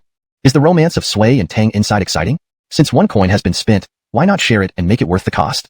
Passers-by hearing the 4 words romance of Sui and Tang, their eyes gleamed. In the ancient world with limited entertainment, brothels were only for the wealthy. Common folk couldn't afford them. Novellas, if spread widely, usually became hits. Dorian hadn't yet refused when he suddenly shouted, "My newspaper!" It turned out he had forgotten the paper he sat on. Suddenly, a beggar rushed out, grabbing the newspaper and running off. "Stop right there." Dorian chased after him. The weak beggar couldn't outrun Dorian and was soon caught. Thud. Dorian kicked forward. The beggar landed flat on his face. But the beggar didn't feel pain. Instead, he begged, "Please let me look. Just once." "Forget it." Dorian leaped and started hitting him. Whoa. The beggar's cries alarmed the passers-by, scaring the timid ones back. He even spat out blood. "Mommy, is he trying to kill him? It's just a newspaper. Is it really necessary? How cruel." Dorian glared at everyone around, spitting, "You idiots understand nothing? As ancient sayings go, unsuccessful, lowering prices will create a frenzy." The first issue of the Tang Daily filled scholars with anticipation and provided tangible benefits to booksellers. Even ordinary citizens found rare spiritual pleasure in romance of Sui and Tang. Empire's first tower opening in 3 days. Free drinks on the first day? That's good. Go eat there for free in a few days. Empire's first tower claims to have ergua 2. Better than Sanlijiang? Nonsense. Empire's first tower's ergua 2. Anyone who can drink a whole jar without getting drunk wins 5 guan in Kaiyuan Tongbao. Such easy money, can't miss it. The most popular content was Empire's first tower's advertisements. Helmet couldn't help but tremble. Gino never agreed to Wanyan County Mail's water army plan, yet he secretly executed it. The effect was astonishing, especially the Empire's first tower advertisement. That was a major slap in the face. Finn Kyle felt relieved. Hendrix, however, was boasting loudly. "Not bad for my godson, such a smart head." Kyle wasn't pleased. Before it was tolerable. Now hearing the living bandit Hendrix praise Dorian felt infuriating. In Chang'an, somewhere else, Duncan was paying a group of people, all part of the water army. This scene played out across Chang'an. Dorian handed 5 guan to the beaten-up beggar. The beggar was ecstatic. The beggar was a real beggar. Being beaten was pure slack off under his watchful eye. Otherwise, it wouldn't just mean demotion. It would mean getting kicked out of the court entirely. Chief Editor's office. Upon entering, Dorian asked Helmet, "Sir Gino, have you eaten?" Helmet. He'd never encountered such a greeting. This distinctive way of greeting by the Lord of Wanyan County was unique throughout the entire Tang Dynasty. Still, Helmet replied, "I haven't. I'll treat Sir Gino and everyone at the Tang Daily to a meal." Dorian was exceedingly generous. Helmet couldn't help but wonder what Dorian's intentions were. From previous interactions, it was evident that Dorian didn't act without ulterior motives. A free meal wasn't easily obtained. Dorian smiled and said, "Sir Gino, because of your presence, no one dares to slack off at the Tang Daily. But remember, your primary role is still at the Central Secretariat, and Chief Editor is merely a temporary position. If one day you leave the Tang Daily, imagine what this place might become." Even with his toes, Helmet knew the outcome. However, the Emperor had high hopes for the Tang Daily, involving a major strategy to influence public opinion. As the first Chief Editor of the Tang Daily, Helmet wanted to lay a solid foundation to prevent failure. Although he didn't know Dorian's real intentions, he nodded. All non-urgent tasks at the Tang Daily were put aside when staff received invitations from the advisor, Dorian, the Lord of Wanyan County. The location was the first Under Heaven Tower. Upon learning Dorian's chosen venue, Helmet realized what game he was playing. The focus was indeed on the first Under Heaven Tower, set to open the day after tomorrow. Today, Dorian likely wanted to use the Tang Daily to promote the tower in advance. The key to the Tang Daily's success lay with Dorian. He was eager to understand why Dorian had the audacity to name his tower First Under Heaven. First Under Heaven Tower. Upon entering, the Tang Daily staff were amazed. The interior was refreshingly arranged with backrest chairs instead of ordinary stools. Designed ergonomically, they looked extremely comfortable, and they felt even better when seated. Moreover, dishes were already served at every table. Strangely, none of the dishes were recognizable. Regular staff sat on the first floor while department heads like Helmet occupied the second floor. Department head. Another unusual term coined by Dorian. Food was served, but no wine. Where's the wine? Calma. No wine at a celebration dinner? I heard it was a celebratory feast. How can it be called that without wine? Many seemed unappreciative of the advisor's invitation. Colleagues of the Tang Daily, I've invited you today not for a celebratory dinner, but for a farewell meal. Dorian appeared on the second floor, overlooking the crowd below. His statement stunned everyone. Even Helmet was confused. Alvin, what are you up to? Dorian shot him a calm look, ignoring the murmuring crowd. You came from important positions in the 3 departments and 6 ministries, thinking you're being wasted here, right? Silence filled the room. Is that correct? Dorian asked. If Helmet weren't present, they would have beaten this county lord into a pig's head. Why was a minor county lord putting on airs before them? Compt. Dorian had the upper hand. Some felt frustrated but restrained themselves. Then, Dorian uttered, haha. It was mildly insulting yet deeply humiliating. Helmet sensed things were about to get ugly. Dorian wasn't following the usual script. What was he planning? Initially, Helmet thought Dorian wanted to promote his tavern, but now it seemed he aimed to humiliate the Tang Daily staff. As chief editor, Helmet couldn't let this slide. Dorian preemptively stopped him. Sir Gino, please don't speak. Such blatant rejection. Damn. Helmet's eyes widened. Everyone was shocked. For a county lord to address Helmet, the esteemed Grand Secretary of the Tang Dynasty and Duke of Qing, like this was unprecedented. Facing the crowd, Dorian sneered. Do you think a lowly place like the Tang Daily doesn't deserve you? Oh, that hit home. With Helmet present, no one dared admit it. Under Dorian's intense gaze, no one dared utter a word. Dorian continued, I know why you were transferred here to this powerless institution. You come from humble origins and don't fawn over superiors. Thus, you're undervalued. No matter your talent, good opportunities won't come your way. Helmet felt embarrassed and insulted. This criticism was cutting and shameful, revealing the dark side of the court. Suddenly, Dorian roared, you pitiful, worthless lot. How can the Emperor establish an ineffective paper under my supervision just for fun?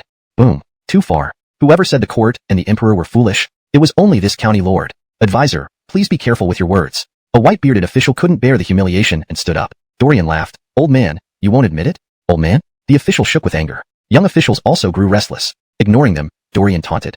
Afraid of losing your jobs and ending up homeless? Wanyan County Lord. Bang. Tables started flipping. Several officials stood up. We aren't beneath your insults. Oh, that's nothing new to this county lord. Specializing in slapping faces, Dorian smirked. Ah, flipping tables now? How provoking. Bang. Clatter. Dorian flipped the table too. Utensils clattered. Can't flip tables properly? You call this impressive? Show me your real skills. Ah. Dorian looked around provocatively. Self-pity. Thinking your talents are underappreciated. What good does that do? Stand up and prove yourself. Forget it. If you can't even see the unique and unparalleled future of the Tang Daily, you're just a bunch of mediocrities. I'll take on this official.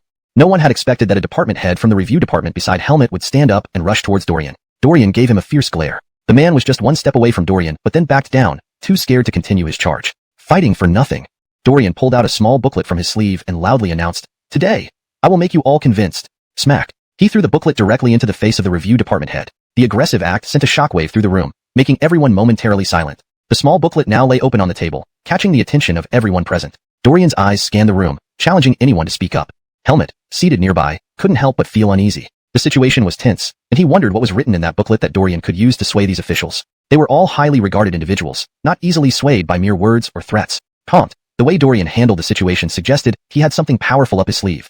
Hashtag Chapter 85, Tang Dynasty Governance Advisory Handbook. The review minister was about to retort with the booklet in hand. Even a clay statue can't endure such an affront. However, Dorian sneered, You coward. Are you even afraid to look at the document given by County Emil? Fine then.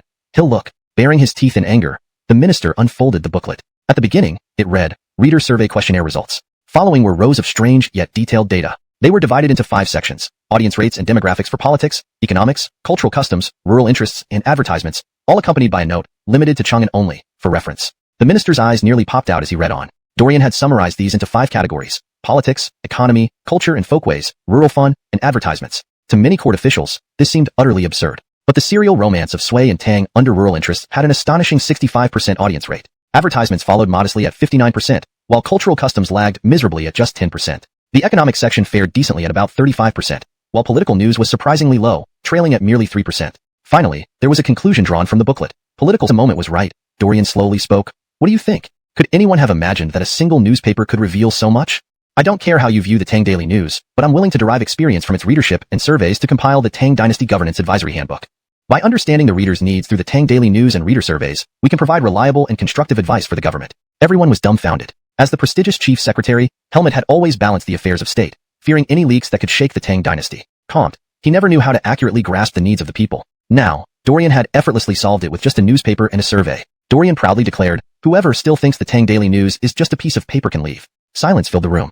He then loudly proclaimed, Those who stay will become part of the Tang Dynasty Governance Advisory Handbook. When our prosperous era arrives, Sir Gino will certainly suggest the court republish this book, allowing all Tang citizens to know. Boom. It felt like thunder in broad daylight. No one was foolish. Where could they go if they left? Even returning to their original posts in the 3 departments and 6 ministries wouldn't offer much hope for a low-level official without background. As for the trusted, ultimately, it was self-reliance. However, he didn't wish to enter the imperial court. Not because he lacked capability, but because once inside, freedom was lost. Observing from afar, intervening when necessary, sounded far more appealing. Hey, isn't this sweet potato? Helmet picked up a rather ugly roasted sweet potato, which was uglier and thus more eye-catching. Others were equally intrigued. This was their first encounter with such a thing, and upon hearing Helmet mention sweet potatoes, their curiosity piqued. Dorian smiled. This is the star of the second special edition of the Tang Daily News, the sweet potato. Sweet potato? Helmet was puzzled. Wasn't this the one you said yielded 30 shur per mu last time? Such high yield sounded too exaggerated. Dorian explained calmly. The Tang Daily News launched conservatively for its first issue, but must gain recognition by the second. We need to address people's livelihoods and make significant improvements to root ourselves among the people, thereby legitimizing the Tang Daily News and yourselves. The sweet potato is my secret weapon, he added. Helmet asked, do sweet potatoes really yield that much per mu? Others shared his skepticism. If this new crop could produce well, it would indeed be a boon for the Tang Dynasty. Dorian extended 3 fingers. 30 shur. Aside from Helmet, everyone else thought he meant 3 shur. They weren't disappointed, but rather delighted. An additional food source was excellent. An official licked his lips, eager to taste it. Dorian peeled a roasted sweet potato and handed it over. Without hesitation, the official took a bite. His eyes widened in surprise. So, incredibly delicious. Then, Dorian reiterated, I said 30 shur per mu. Smack. Jaws dropped all around. Chapter 86, Special Issue of the Great Tang Daily. Dorian said casually, everyone can try the sweet potato and see how it tastes. Later, I will lead everyone to verify the nature of this sweet potato, whether it is worthy enough to be something for Great Tang's myriad blessings.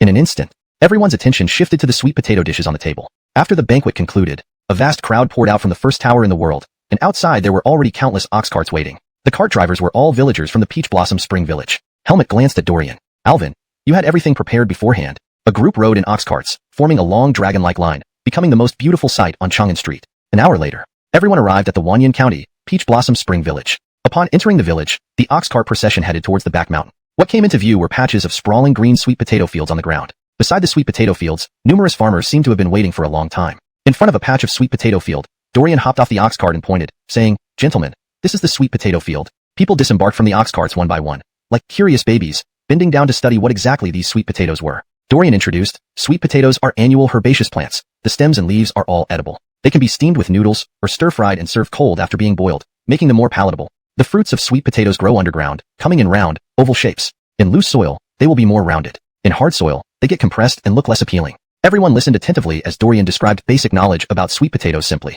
Everyone knew that this sweet potato would surely be made known to the people through the Great Tang Daily. Then, they would all become heroes of the Tang Dynasty. Since ancient times, food has been the first priority of the people. What great contributions could a new crop with such high yields bring? Originally, Dorian could have submitted the sweet potato to the court under his own name, claiming all the credit for himself, thus receiving even greater rewards. However, Helmet was also pounding the floor and slapping his chest. Old man as he was, he had known about the sweet potato early, but did not believe its miraculous yield. Lord Gino, Chancellor of the Ministry of Civil Affairs of the Tang Dynasty, actually cried like a child. Helmet pulled away the hand holding Dorian and let him go while tears streamed uncontrollably. County Magistrate of Wanyan, do you know? At the beginning of this year, Tang citizens suffered from a flood disaster, resulting in a complete crop failure. The local citizens were starving. Gino, I received the fence order to provide disaster relief. It was terrible, absolutely terrible. Dorian couldn't help but be moved. He sighed, Minister Gino, no one understands better than me what sweet potatoes mean. Indeed, the fall of the Ming Dynasty was mainly due to natural and human-induced disasters. Initially, sweet potatoes started being promoted during the Ming Dynasty, but they never got to enjoy the fruits before the empire collapsed. Ultimately, it fell into the hands of the Manchus. The benefits of sweet potatoes ended up aiding the Manchus for 300 years. How could Helmet not feel a deep sorrow from Dorian's few words? He pointed at the official and said, Chance comes from humble origins. He was merely overly excited by this discovery. County Magistrate of Wanyan, please forgive him. Chance apologized. I misunderstood. County Magistrate of Wanyan. Please do not hold it against me. Dorian smiled. Ministers Lee and Gino, rest assured, I am very generous. Helmet. Alvin, Lee, don't thank me. Thank the system. Ganlu Hall. Bang. Finleaf slammed the Great Tang Daily onto the desk. It had only been 2 days, yet the Great Tang Daily published a special issue. Unbelievable. The special issue detailed the new crop, sweet potatoes, highlighting a yield of 30 dan per mu. It included comprehensive information on usage, cultivation, and management. Bring Helmet to see me. Leaf had planned to keep things quiet, but Dorian went ahead and publicized the sweet potatoes through the Great Tang Daily. His plan hadn't even begun, and now it was foiled. As the chief editor of the Great Tang Daily, everything required final approval from Helmet. Leaf wanted to question him about his responsibilities. Ronnie immediately headed to the Great Tang Daily office. In his heart, he sighed. The Great Tang Daily office really messed up, ruining the fence plans. Great Tang Daily office. Everyone was boiling with enthusiasm. Now, the entrance of the newspaper office was blocked. Countless citizens of the Tang Dynasty came here to confirm the authenticity of sweet potatoes. In an era of food scarcity, nothing was more attention-grabbing than a highly productive new crop. If everything in the special issue turned out to be true, then from then on, there would be no more hunger in the Tang Dynasty. Chapter 87. This bastard is nothing special. Helmet had no choice but to come forward to explain. Everyone, please calm down. I, Helmet, am the chief editor of the Tang Dynasty Daily. Regarding the matter of sweet potatoes, I assure you that the content published in the special edition of the Tang Dynasty Daily is genuine. A wave of noise erupted from the crowd. Someone exclaimed, I know who the chief editor of the Tang Dynasty Daily is. It's written on the newspaper, and it's Helmet. Helmet? Isn't he the director of the Office of Drafting in the Ministry of Central Secretariat? Helmet smiled. Indeed, I am Helmet. The crowd's commotion escalated. People in Chang'an were skeptical about the Tang Dynasty Daily. After all, this new thing had suddenly appeared, supposedly an improved version of official bulletins, without yet establishing its credibility. Who would trust its contents? However, now that Helmet, the director of the Office of Drafting in the Ministry of Central Secretariat and the chief editor of the Tang Dynasty Daily, was publicly guaranteeing it, the credibility skyrocketed manifold. Just at that moment, Ronnie arrived at the entrance of the Tang Dynasty Daily, almost dumbfounded by the crowd. After hearing Helmet's assurance, he understood what was going on. Anyone unfamiliar with the situation might think these people had gone mad and wanted to ransack the Tang Dynasty Daily office. Upon seeing Ronnie, Helmet recalled Elliot's boastful words from the previous day before he left. Honorable sirs, please do honor us with your presence tomorrow. Despite his enthusiasm, he was still worried about his godfather. He hadn't been seen for so long that he might have forgotten about opening the restaurant due to court affairs. Asking Helmet for promotion, there was no sign of him mentioning it today. Left with no other option, the county mail had to act himself. First, he started with his colleagues at the Tang Dynasty Daily. Acting as an advisor, half a colleague, he seized every opportunity. Helmet knew immediately why he came. Thus, after Elliot emerged from the editorial department, Helmet greeted him. Sir Gino, this is a lifetime membership card for you. You'll enjoy a permanent 66% discount at the best restaurant in the world. Before Helmet could respond, Elliot handed over the card. Helmet couldn't help but laugh awkwardly, quickly getting back to the main topic. Mr. Advisor, Donnie's guard Ronnie just arrived. He must have known about the special edition and is rewarding the Tang Dynasty Daily. Reward my foot. Helmet replied. Donnie doesn't seem too happy. Elliot, the emergence of such a wondrous product like sweet potatoes didn't make Lee II happy. The answer could only be one. It wasn't because the Tang Dynasty Daily gave him a surprise, making him feel confused. Lee II had his own plans. Elliot laughed and said, Sir Gino, when you enter the palace, just say this. After murmuring for a while, Helmet had no choice but to treat it as a last resort. Anyway, everyone already knew about sweet potatoes. At worst, the Finn might be upset with this prince. Thanks to Ronnie's reminder, some things are beyond the prince's imagination. Elliot added, Oh, Sir Gino, the results of the special edition survey will be reported to you by our research department. The research department, recently established, handled surveys and statistical analysis of Tang Dynasty Daily readers, combining data with government policies to provide advisory opinions. Helmet nodded and hurried to Ganu Palace, hoping to salvage something for the prince in the Finn's eyes. Being born into royalty but raised among the common folk was indeed an awkward position. Even if the Finn felt guilty, he was still the Finn. A prince's mistake could still lead to losing imperial favor, especially for a commoner prince. Little did Helmet know, his concern stemmed from a misunderstanding. Unaware of the misunderstanding, Elliot continued promoting the opening of the best restaurant in the world. Zhao Guogong Residence. Frederick had been closely monitoring the Tang Dynasty Daily. Initially dismissing the first issue, he thought the Finn was making a fool of himself by combining court orders with tales of the Sui and Tang dynasties. Many ministers found it amusing during court meetings, laughing both at the surely cry injustice. Shifting focus back to the Tang Dynasty Daily's special edition, Frederick scoffed. Sweet potatoes. Huh, cleverness leading to failure. Seems this bastard isn't worth worrying about after all. Ganu Palace. Crawford had laid out a newspaper. One look and Helmet knew trouble was brewing. Clearly, the special edition did not align with the Finn's wishes. Crawford asked in a calm, unperturbed tone, Duke Xing, what is the meaning of this special edition?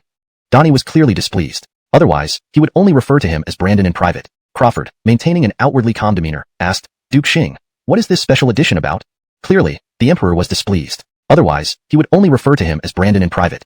Chapter 88. The White-Bearded Old Man. Helmet decided to take responsibility. Your Majesty, I inquired about the sweet potato yield out of curiosity after eating them at the restaurant of Lord Wanyan County. The results were astounding. This crop could be considered an auspicious omen. Once widely promoted, the people of the Tang Dynasty will no longer suffer from hunger.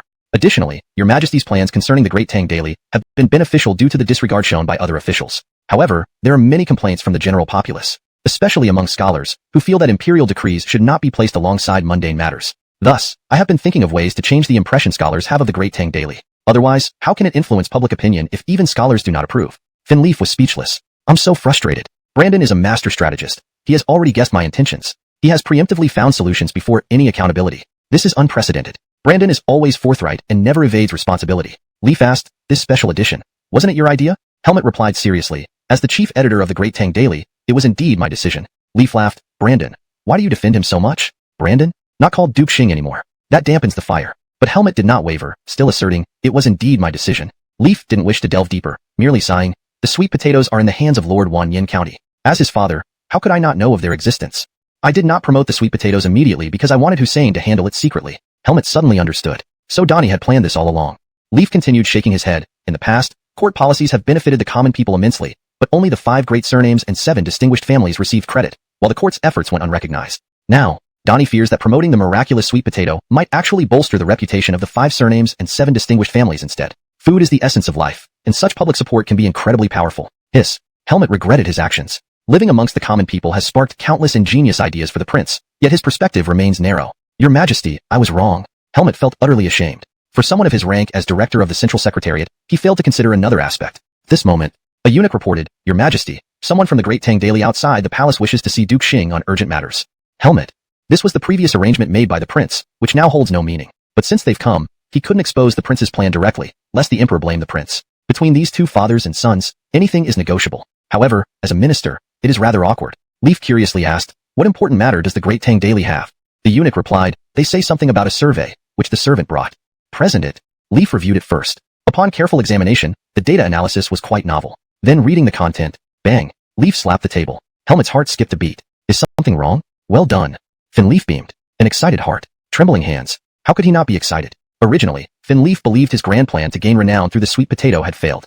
Facing Helmet, what could he say? After all, this loyal minister had acted in good faith. Moreover, the initiator was nominally his son. How frustrating. Never expecting that inadvertently, the great Tang Daily's special issue accomplished the task. Brandon, take a look.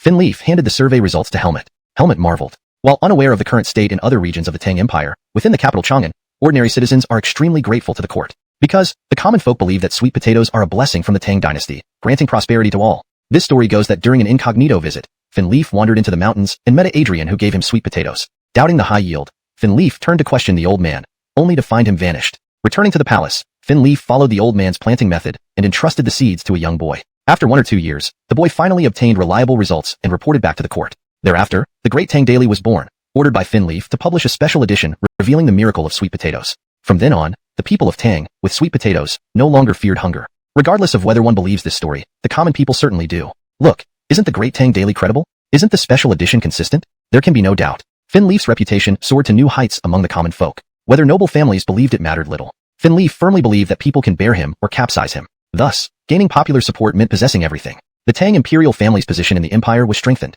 Criticism over his coup would also diminish. Helmet admired Dorian. This lad, truly remarkable. The pro-government campaign had significant success. Although the premature disclosure of sweet potatoes disrupted Donnie's plan, it inadvertently achieved it ahead of schedule. And it mentioned himself. The young boy referred to none other than him. The character of the Adrian was ingeniously used. The common people believed it without hesitation. Though unstated, everyone knew the old man was a celestial being. If the celestial bestowed sweet potatoes upon Donnie, it signifies heaven's approval of Donnie's rule. The emperor, thus, is the son of heaven. Smiling, Leaf said, Brandon, the sweet potato comes from Lord Wanyan County. I cannot claim all the credit. But this boy has put me in a bind, claiming the sweet potatoes came from the old man. Now, I can't explain. Helmet immediately understood and bowed. Your Majesty, Lord Wanyan County has greatly contributed to the country, yet holds the lowest title. This may discourage others from serving the country loyally. Leaf asked, feigning seriousness, Brandon, what do you suggest? Even if he's my son, must he be so frugal? Just a title, no need to be stingy. Helmet replied earnestly, Lord Wanyan County's contributions deserve reward, yet not excessively. Unhappy, Finleaf asked, why do you think so, Duke Xing? Helmet solemnly stated, Your Majesty, Lord Wanyan County is underage but exceptionally intelligent, bringing us the sweet potato, inventing the curved plow, and starting the Great Tang Daily. If given too high a title now, how can we reward future achievements? Leaf nodded in agreement. Helmet inwardly reasoned that the prince should eventually be acknowledged, but timing is crucial. Premature exposure would cause problems for the emperor. Therefore, elevate Lord Wanyan County 2 ranks to Viscount, and his father Butler 2 ranks to Marquis. Helmet. Donnie is serious, enhancing his own status too. Impressive. Suddenly, Helmet recalled Dorian's mention of the Great Tang Governance Guidelines. He detailed the report to Finleaf. Click. Finleaf's inner shock was evident. Conti dismissed Helmet casually, instructing him to draft an edict. Leaving Ganlu Palace, Helmet sighed softly. Bolivar's excellence might not be entirely beneficial to the emperor. Chapter 89. The Fanyang Braden clan is about to strike. The Fanyang Braden clan. Ever since the mysterious disappearance of Amiel, and after Braden Hollisru fell ill due to a loss at the Merit Steel, he was unable to recover. Another episode of hemoptysis occurred when his beloved grandson went missing. This time, Braden Hollisru's life hung by a thread. The assassins maintained by the Braden family were scattered across Chang'an, investigating the whereabouts of Amiel. However, the Shadow Guards did such an impeccable job that not a trace of evidence remained. In the end, the Braden family returned empty-handed. Through deduction and based on Amiel's last known direction, Braden Hollisru pinned the incident on Elliot, the Viscount of Wanyan County. Moreover, second son Li Flang, could not be ruled out either. The purpose behind the merit steal incident was clear as day. On Amiel's first day in office, he challenged Elliot outside the number 1 building under heaven, but was thwarted by Hussein. Hendricks, being another lackey of Li Flang, also had his hands dirty in this affair. Of course, there was Andrew too. For the first time, the illustrious imperial censor blatantly ignored the actions of the living bandit, clearly showing favoritism. Enough is enough. All these righteous men, like Chavez, turned out to be Li Flang's lapdogs. In summary, the Tang Dynasty was gearing up to make a move against the Fan Yang Braden clan. Especially with the sweet potato phenomenon, Li Flang had won endless popularity among the common folk. With his character, it wouldn't be long before he acted. It was rumored that Elliot had been promoted to county earl. The grand opening of the number 1 building under heaven was imminent, and the peculiar daily news of the Tang Dynasty was starting to gain prominence. An extensive web of influence was forming. Lying in bed, Braden Hollis coughed and said, "The Fan Yang Braden clan is not to be trifled with. Elliot, I'll start with you. The number 1 building under heaven? Ha! I'll see to it that your opening turns into a funeral." News about the number 1 building under heaven set Chang'an ablaze. To promote the grand opening, Elliot introduced the promotional flyer, a concept loathed in the future, from the modern era to the Tang Dynasty. The word sweet potato alone was particularly eye-catching. Sweet potatoes had recently spread across every corner of the Tang Dynasty at an astonishing rate. As a super crop, they couldn't help but attract the attention of every commoner. Comte, no one knew what they tasted like. Tomorrow, the number 1 building under heaven would host a sweet potato banquet for its grand opening, serving an all-you-can-eat feast for free. A note advised caution, reminding diners that overeating might upset their stomachs. Elliot didn't want to risk mentioning the possibility of constipation on the promotional flyer. How could he shoot himself in the foot at his own restaurant opening? Helmut arrived with an imperial edict for the number 1 building under heaven. Given that the establishment was opening the next day, Elliot had decided to stay here. Moreover, as an advisor for the Daily News, he needed to manage his time carefully. Andrew, acting as steward, glanced at Helmut briefly, gave a slight bow, and continued with his duties. Helmut was bewildered by this indifference from Andrew. "Master Emmanuel, isn't it improper to be so close to the prince?" Andrew, however, showed no signs of guilt. Helmut sighed inwardly. Seeing Elliot, he approached and formally read the imperial edict, asking if receiving it here was appropriate. "Is this place suitable for receiving the imperial edict?" Elliot asked rhetorically. "You're just trying to avoid trouble," Helmut muttered sarcastically. Knowing the ridiculous nature of the emperor's recent promotions, he didn't insist on formalities. "You have done much for the Tang Dynasty Daily and the promotion of sweet potatoes. But Donnie cannot reward you officially under that pretext. Consider this a personal gift, and skip the formal bow." After handing over the edict, Helmut explained the details. "You've been elevated to the title of Viscount of Wanyan County, while your father has become the Gaylord County." Disappointed, Elliot asked, "That's all?" "The increased rank means an increase in income. 700 households for Viscounts, and 1,000 for Marquises," Helmut clarified. Satisfied, Elliot extended an invitation for Helmut to attend the opening, offering free meals. Hastily bidding farewell, Helmut left, only to be interrupted by Hendricks, who barged in loudly. "Daddy Chung?" Elliot exclaimed in surprise. Surprised by Hendricks' sudden appearance, especially considering his absence during the critical period for the Daily News, Elliot questioned him. Seeing Helmut, Hendricks remarked, "State Duke Xing came as well?" "To read the edict," Helmut replied. "Another gift from Donnie?" Hendricks queried. Helmut shuddered. Did Chung think the emperor should reward his godson daily? Brave. Recognizing the emperor's son as a godson. No one else dared do that. Elliot shared his new titles proudly, which visibly startled Hendricks. He responded stoically, "I know your inn is opening tomorrow. However, the army is preparing for a campaign against the Shuafang, and our true adversary is still the Tujue. Despite their barbarity, the Tujue are unmatched in archery and horsemanship. I will be training soldiers for months and won't have the chance to visit you. Today, I just happen to have a day off." Elliot pondered the mention of cavalry. Cavalry? Hendricks bid farewell. "Godfather is going home now. Tomorrow, I'll have my men bring you gifts." "Godfather, wait." Elliot called out. "I have a gift for you." Startled, Hendricks exclaimed, "A gift? Well, go ahead then." Elliot marveled at Hendricks' brazenness and quickly fled. Hendricks paused, allowing Helmut to tease him. "Your godson was scared away by you." Spitting, Hendricks lamented. "How disappointing. This boy promised me a gift and ran away." Moments later, Elliot returned, hearing Hendricks' complaints, and declared, "This gift comes with a fee." Hendricks glared fiercely. "No way. Gifts aren't supposed to come with fees. That's disloyal." Helmut cleared his throat awkwardly. Enough. How could someone dare recognize the emperor's son as a godson and then demand loyalty? Suddenly, Hendricks shouted, "Fine. I'll pay whatever it takes." He had been staring at a piece of paper Elliot handed over, which described a horseshoe. Overwhelmed with excitement, Hendricks nearly knocked Elliot over with his enthusiasm. Chapter 90. Your father is the leader of the political bigwigs. Ganlu Palace. Finleaf tidied up and prepared to go see his son. Night was fast approaching. Tomorrow, the tavern would open for business. He couldn't attend because many court ministers were expected to be there, which would expose him. Tonight, he planned to notify his son with a suitable excuse so as not to be reprimanded. Naturally, tonight's scolding seemed unavoidable. Suddenly, a eunuch announced, "Your Majesty, Hussein requests an audience." Bang! Leaf slammed his desk angrily, roaring, "This live bandit! I sent him to train the cavalry. Why is he coming here now? Let him in." The eunuch trembled, adding, "Your Majesty, Hussein arrived on horseback and wants to ride into the palace." Leaf, irritated, retorted, "I allowed them to ride horses in the palace long ago. They are usually humble. Why today of all days does he want to show off? Let him come in on foot." "Colmes, Your Majesty."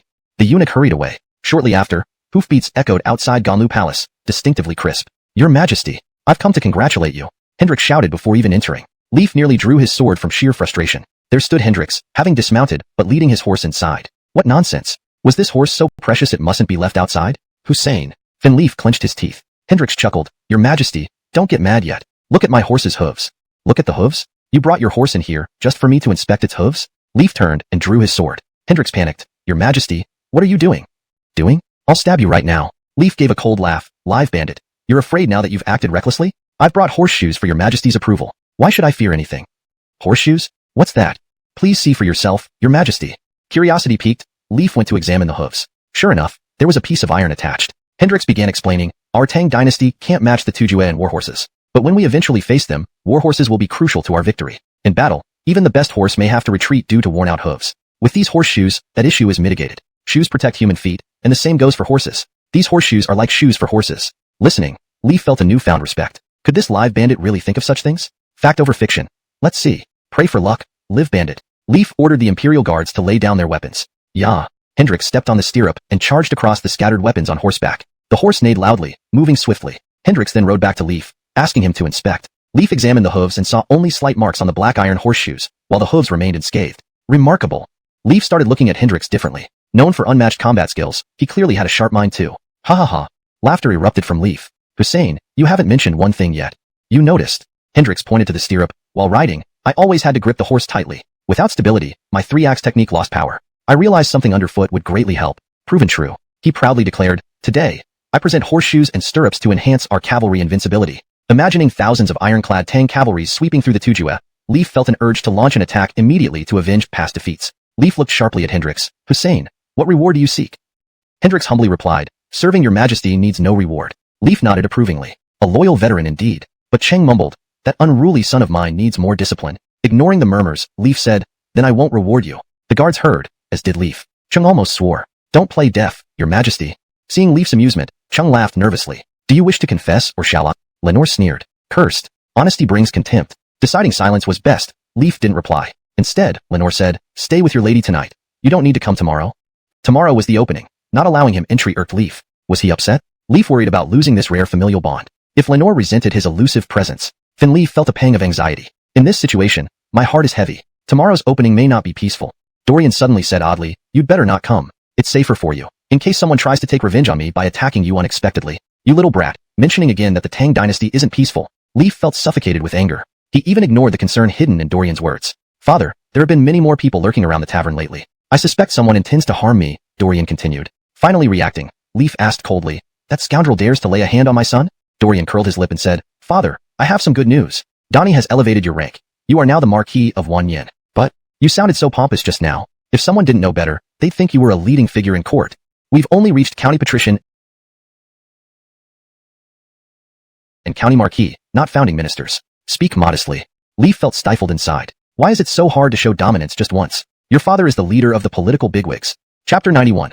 The proper way to open a tavern. Leif had originally intended to give his son a morale boost, but unfortunately, to avoid exposing his identity, he returned last night. However, he had already instructed Isaiah to inform the Jingzhou prefecture that they were to clear the way for the best tavern in the world, and not to cause any trouble. But just as he was about to leave, he saw Andrew playing the role of the steward. Leif was utterly surprised. A prestigious censor-in-chief like you, acting this way? Disgraceful. Would the court not function without you? He was furious all night long. The next day, Chang'an, the best tavern in the world, opened its doors, and sweet potato feasts were served on Chang'an Street in continuous succession. Citizens came out at dawn. Dorian, however, slept soundly in one of the private rooms of the tavern. Today being the opening day, he didn't plan to appear. For a dignified county peer, it would be too undignified. Fortunately, Duncan was the first to enter the best tavern in the world, with gifts. Initially, he planned to come at an auspicious hour for the opening. Dorian had no other options and recruited him yesterday. His father's gift had also arrived early. At this moment, Andrew suddenly informed Dorian. Master, a man named Atli requests an audience. He says you told him to find you.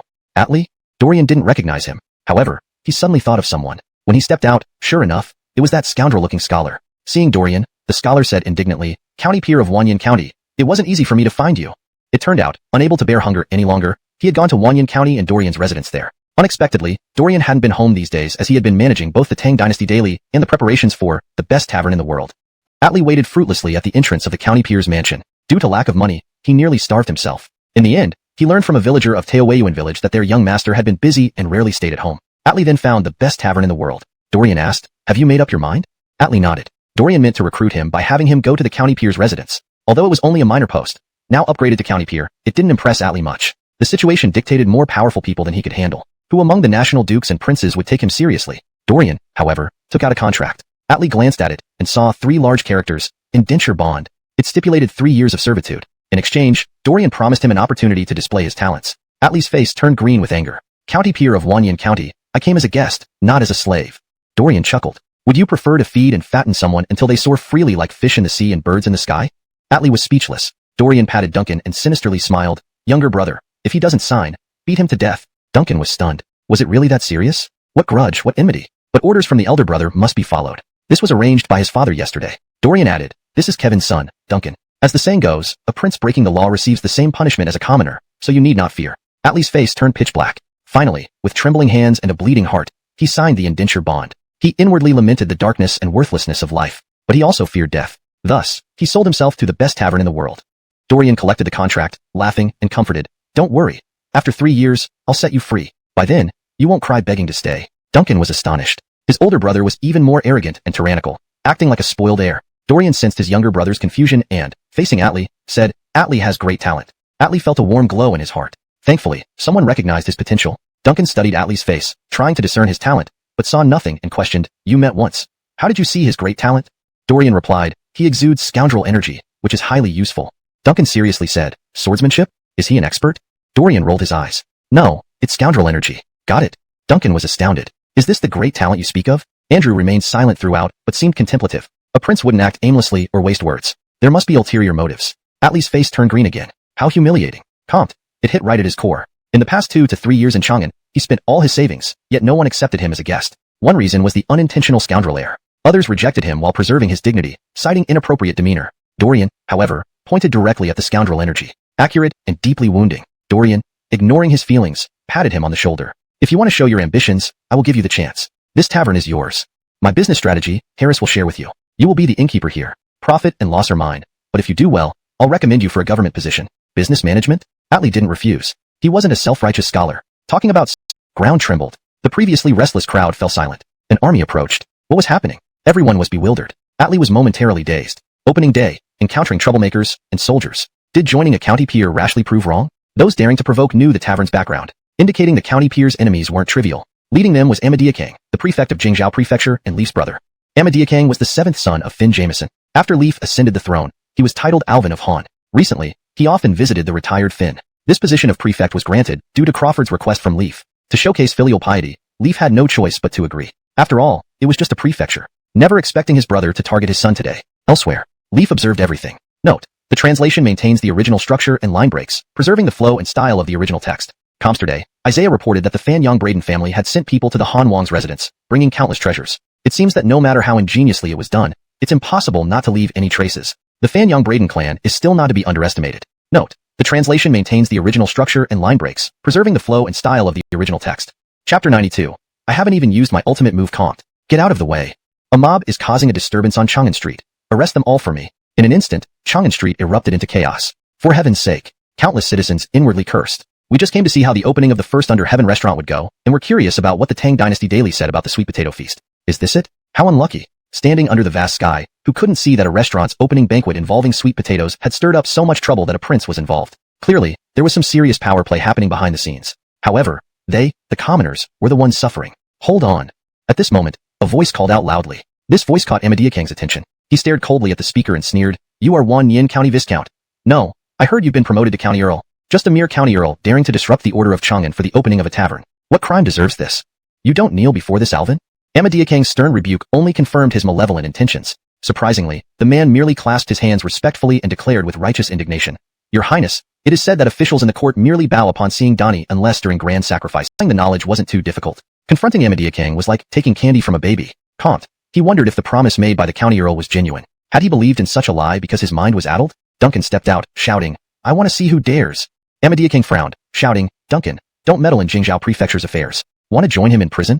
He was a prince who didn't fear even Hussein, let alone Hussein's child. Duncan smirked, Alvin Han, you have quite a big mouth. My brother's restaurant opening should bring joy to the people. Where is the disruption? Don't speak carelessly. That last sentence, learned subconsciously from Dorian, had taken root in his vocabulary. Amadiakang roared angrily, a petty thug, and you dare to challenge this Alvin? Guards, seize him. Today, the men he brought were not the constables of the Jingzhou prefecture office. They were guards of the Han Wangfu. Correction. They were guards of the Han Wangfu. Further improvement for natural fluency and accuracy. They were guards from the Han Wangfu. Best version. They were guards from the Han Wangfu. Note, Han Wangfu should be translated to Han Wangfu or Hans Wangfu for better understanding in English context. Rebellion. What? This accusation hit home. Moreover, Atli continued. Rich houses reek of wine and meat, while on the streets, bones of the frozen dead lie. Your Highness does not understand the suffering of the people. This action is about depriving the people of Tang of their livelihood. Good heavens! Rich houses reek of wine and meat, while on the streets, bones of the frozen dead lie. This statement resonated with ordinary citizens, especially the beggars of Chang'an. Indeed, not only was Atli extremely bold, but he also voiced the common people's helplessness. Those attending the banquet were primarily ordinary citizens and street beggars. Who among the noble families would lower themselves so? After reading the Tang Dynasty daily about the miraculous crops yield, these people were thrilled. Crop varieties were scarce and yields low, creating dire situations. Sweet potatoes mattered most to the common folk. Ordinary people cared less about the stability of Tang and just wanted enough to eat. Enraged, King pointed at Atli, shouting, "You dog, daring to call me a rebel? I'll see if you're tired of living. Guards! This man has slandered me. Execute him here." Atli laughed heartily. At this point, he had nothing left to fear. Alvin Han, so eager to silence someone? You. King was enraged, because his guards dared not move. Of course, Alvin Han was a rushing Dorian. He wouldn't have dared. After the Xuanwu Gate incident, the hawk was executed. True anger from the Finn could cost him, his seventh brother, his life easily. Go. Return.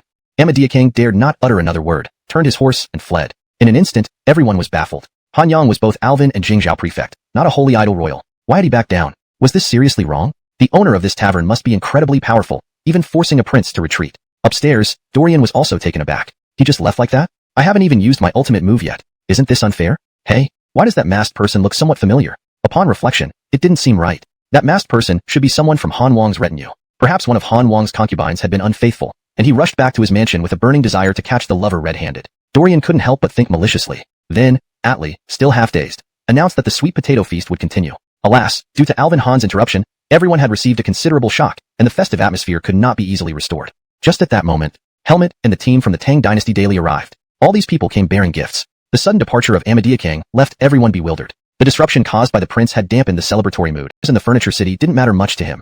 After all, the Braden family wasn't short on money. Admittedly, Hollisol, being a second-generation beneficiary, lacked insight. Elliot's proposal of a furniture city carried substantial information. Watching officials from the Tang Dynasty daily congratulate the first restaurant in the world with gifts, but noting the absence of advisor Li, Atli acted boldly and courteously towards guests. He explained that the young master was too busy to attend today. Officials couldn't help but inwardly criticize. It seemed they came in vain. However, they were quickly captivated by the new style chairs. At first glance, these chairs seemed unremarkable, but sitting down revealed a perfect fit for ergonomics, making them incredibly comfortable. Being officials, their days were always busy, leaving little time for rest. Sitting in low-hu stools, they never truly relaxed. Encountering such comfortable seats stirred their interest, prompting inquiries about buying them. Atli replied, "If we sold the chairs in the restaurant, how could we operate?" Despite their disappointment, he then added, "But my young master says the furniture factory is under preparation, and he welcomes your patronage." Everyone became elated again. "Absolutely. We are colleagues of your young master, and naturally should support him." "Indeed." Atli smiled sycophantically, thanking each one. Usually, this manner would irritate people, but as with Elliot, who knew how to manage the new publication, Atli dared not defy Helmet, the director of the Central Secretariat. Offending him would end his career. So, he led Helmet and Bradonk to Elliot in the backyard. Upon seeing Elliot, Bradonk exclaimed, "Advisor Li, you must honor your promise." He grasped Elliot's hand almost tearfully. Confused, Elliot asked, "When did I make any promises to you?" "Bradonk. National debt. For crying out loud. How could you forget?" Elliot finally recalled, "Ah, yes, that's right." Bradonk's heart dropped with relief only to rise again as Elliot continued, "This matter isn't easy." Panicked, Bradonk queried, "Why is it so difficult now?" "It was always difficult. Talking with you is exhausting. Maybe you should let your minister come. That would save time," Elliot remarked. "As a minor official, your knowledge and big picture view are lacking." Damn it. Bradonk felt aggrieved. How could he be treated this way when he was actually the Chancellor of Revenue? Not just any minor official. Thankfully, he didn't reveal his position, sparing him complete humiliation. He could at least hear some praises about the Chancellor. "Oh, my..."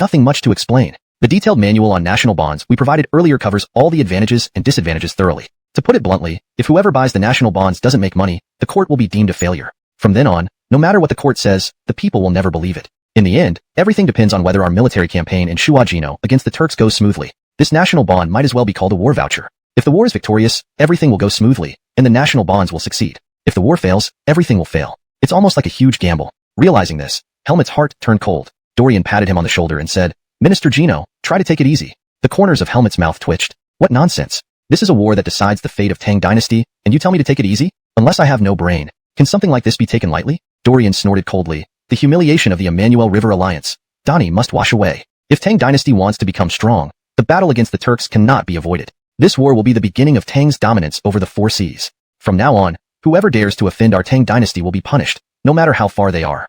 Hantang, Hantang, Hantang. At this moment, Dorian's eyes were burning with fiery passion. After Hantang, China had no spine again after the fall of the Ming Dynasty. The glory days of Hantang have been but a dream. Now, he was living in this dream. No, this isn't a dream. It cannot be a dream. In an instant, Dorian, bearing the soul from the future, felt deeply moved. Behind Tang's dominance over the four seas could also stand his name. Suddenly, Helmet and Braydonk looked dazed at the changing expressions and piercing eyes, momentarily confused. Helmet was even more so. He knew Donnie very well. Alvin Dorian, at that moment, was just a copy of Donnie. Unaware of the impact, Dorian calmed himself and comforted them. Don't worry, Tang will definitely win this war. Especially in the Shuo-Jino battle. Liang Shida will be killed by his cousin Jeremiah, truly karma. Ha ha ha. Damn, slipped up there. Dorian coughed and said, well, Minister Gino, Perry, do you believe me if I say I can observe the stars and predict the future? Ha ha. Both gave him a rolling eye. Braydonk didn't want to hear his nonsense and asked, advisorly, can the next issue of the newspaper publish the national bonds? Nope. What? After all that, you say no?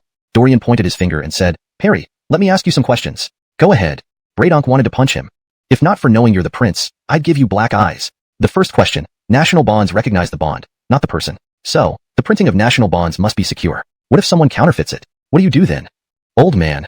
Damn, that's a big problem. But Helmet suddenly thought of something. Why must it only recognize the bond and not the person? No one answered his question. Dorian continued. After issuing national bonds, what if no one buys them? Old man. Damn, could it be that bad? The last question. The war against the Turks won't be settled in 2 or 3 days. Therefore, the exchange of national bonds must only occur after the victory in the Turkic War. If buyers don't see short-term gains and start causing trouble, how do you handle it? Old man. Nonsense. I don't know anything, Dorian solemnly stated. If these 3 basic yet critical problems aren't solved, national bonds will remain mere talk. Braydonk. Helmet. So, is it impossible? Where does the money for the expedition to Shuo-Jino come from? Are you just drawing a big pie in the sky? Dorian pulled out a small booklet from his sleeve. Another small booklet. The 2 men's eyes lit up. This thing is indeed valuable. They realized Dorian always plans before acting. So, he must have considered and solved these problems long ago. Just as Braydonk was about to take it, Dorian pulled back the booklet and said seriously, Perry, I love my country, but I'm not married yet. Marriage is a big deal. Braydonk, who was ready to grab the booklet, was taken aback. Even Helmet admired him. Not solving your marriage problem means no booklet? Who knew? Dorian added. I'll buy 500,000 in national bonds. Tell your superior Braydonk. If he disagrees, forget it. Forget it? Hell no. Braydonk couldn't wait and immediately replied, Old man agrees. Snicker. How humiliating. Dorian grinned. Perry, you're not Braydonk. Your agreement won't make much difference. Braydonk. Forget it. Let Donnie reveal himself. I'm calling it off. At this moment, Helmet beat him to it, advisorly. I agree on behalf of the Minister of Revenue. Braydonk thought. Close call. Forgot the Chancellor of the Central Secretariat was here. Dorian doubted. Minister Gino, does your agreement count?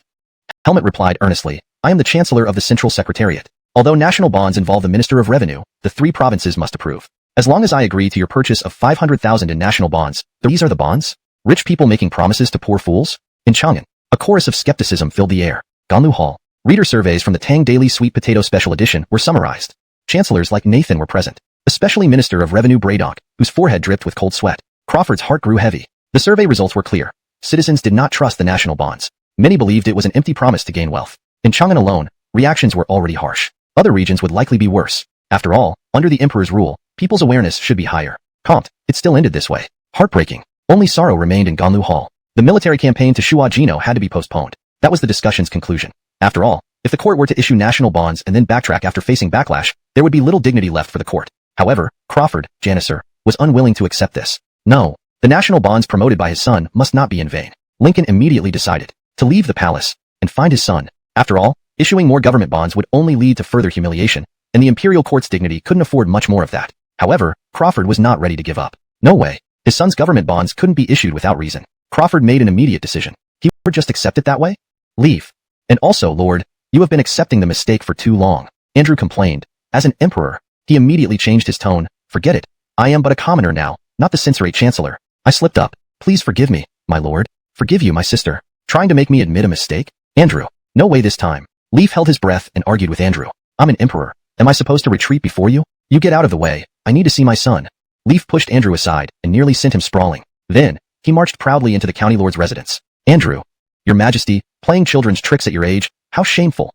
Humph. Now a commoner, Andrew became even more proud and walked away to do more chores. The young master assigned so many tasks. None could be neglected. Your majesty, being here means more than serving in the court. Unfortunately, Leaf couldn't hear his inner thoughts. Elsewhere, as soon as Leaf saw Dorian, he started sighing deeply. Dorian was munching on sweet potato when he heard this noise, which instantly ruined his appetite. Dad, if you must sigh, please do it somewhere else. It affects my appetite. Leaf. What nonsense. As a son, shouldn't you care why your dad is unhappy? It seemed Dorian didn't care and wouldn't ask. Leaf had to awkwardly say, I met Perry these 2 days, who almost drove me mad. Dorian didn't respond, just kept eating raw sweet potatoes. Crunch crunch. Leaf, face darkening, continued. He said you suggested something called treasury bond to the Ministry of Revenue which supposedly could solve financial issues. Dorian grunted. Then, nothing more. Crunch crunch. Leaf coughed. Perry said your treasury bond doesn't work. Now Chang'an citizens don't believe the government introduction of treasury bonds in Tang Daily News. They think it's cheating and refuse to fall for it. Dorian snickered. They are stupid. Just those few words. Followed by crunch crunch. Leaf didn't expect his son to be so laconic today and had to continue. I quarreled with Perry right then. How can my son's suggestion not work? Blaming my son for their failure in the Ministry of Revenue is unacceptable. Dorian threw a grateful look. My father still does a decent job. Leaf humbly smiled. But then, the smile froze. Dorian fell silent again. Crunch crunch. Leaf. He felt like shutting down. While racking his brain for something else to say, Dorian unexpectedly spoke. Did you hit Perry, Dad? Leaf didn't understand his son's intention and shook his head. No, why should I hit him? Dorian regretfully said, he doubted my plan. I mean yours, yet you didn't beat him till immobile. Leaf covered his face. Crap, this son is harsh. Dorian asked solicitously, Dad, are you alright? Does it hurt? Leaf mumbled, Colmes, my tooth hurts. Ha ha ha. Dorian burst into laughter. Then, crunch crunch. In a few bites, he finished the last bit of sweet potato. Leaf was ready to explode. This rascal is outrageous. Dorian then clapped his hands, took a sip of tea, and said slowly, Dad, do you really think you can act in front of your son? I would not expose you if you didn't go further. Leaf's heart sank. Oh no, am I exposed already? No, when did it happen? Why didn't I notice at all? At that moment, Leaf was extremely embarrassed. Little punk, acting all this while in front of me. Fine, admit it. Reveal everything. Then, Dorian continued, Perry, since he's skeptical, should have directly asked me instead of talking about it behind the scenes to you. You became a pawn for him, manipulated by him like a monkey. You should beat him hard. Leaf. Phew. Turns out, his son was referring to his indirect inquiry about the treasury bond for Perry. Not thinking me had revealed my emperor identity. Almost confessed. Seeing Leaf silent, Dorian added, Dad, you seemed hesitant. Do you have something to tell me? Leaf nodded. Son, considering we're friends, please reassure Perry for me. Save him from worrying too much. He's scratching his head bald with worries. Dorian blurted, baldness leads to strength. Leaf.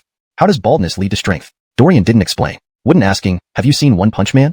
Be silly? Definitely no. Way. Dorian called Andrew. Bring $500,000, go on to the revenue ministry, and tell Perry I'm paying up front. Let him issue the bonds quickly. Colmes, sir.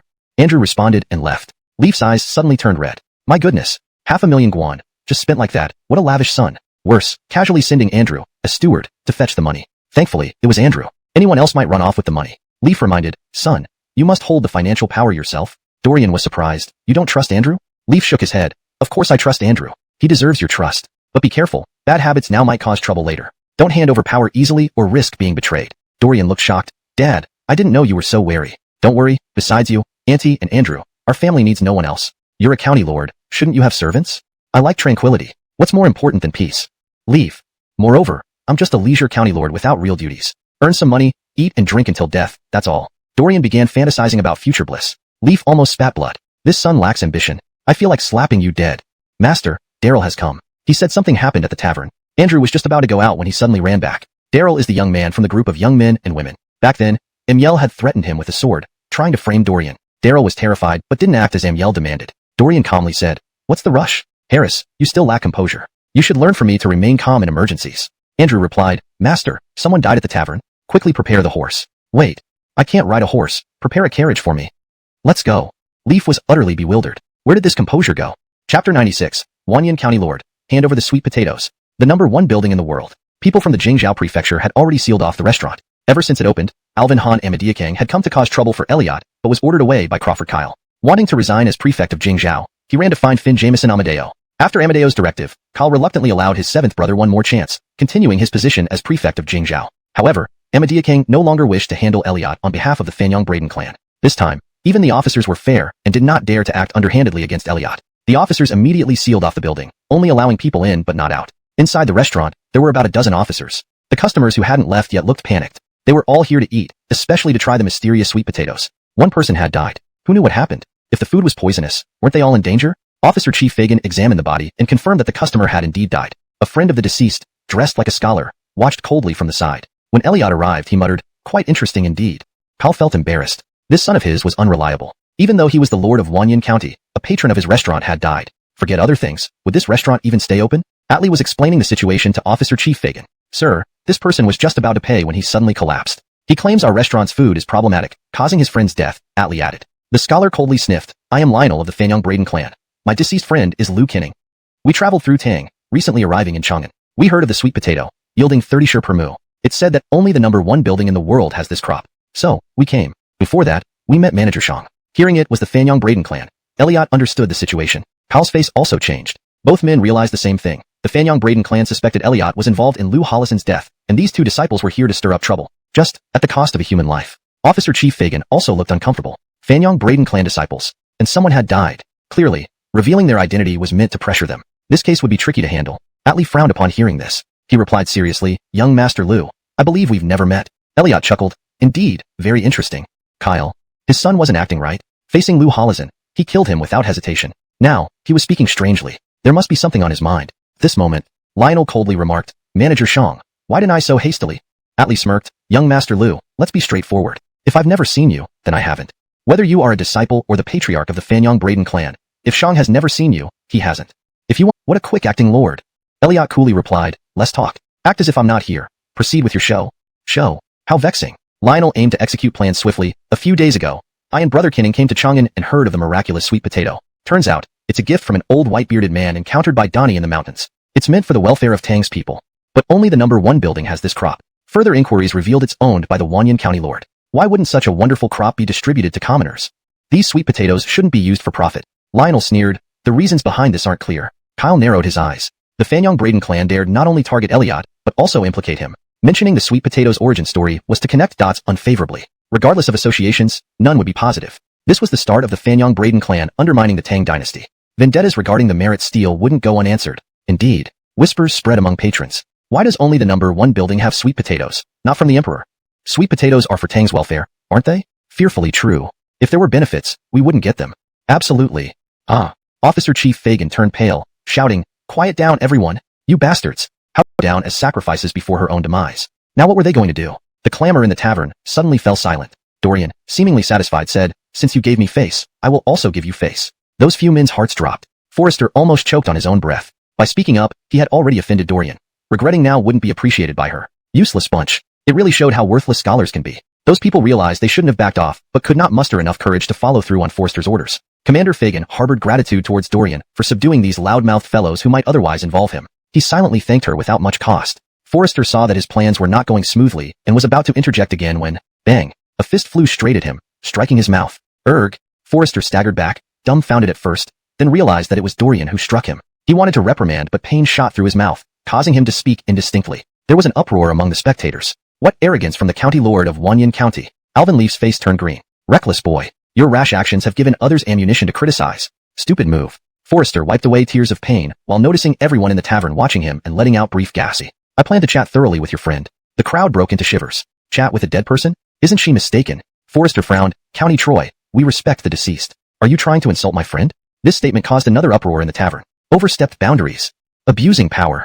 What a dog of a county lord. Andrew was about to advise Dorian against this foolish behavior. Crawford whispered beside him, "Shin Chung, don't worry. I don't believe he lacks wit. Just observe.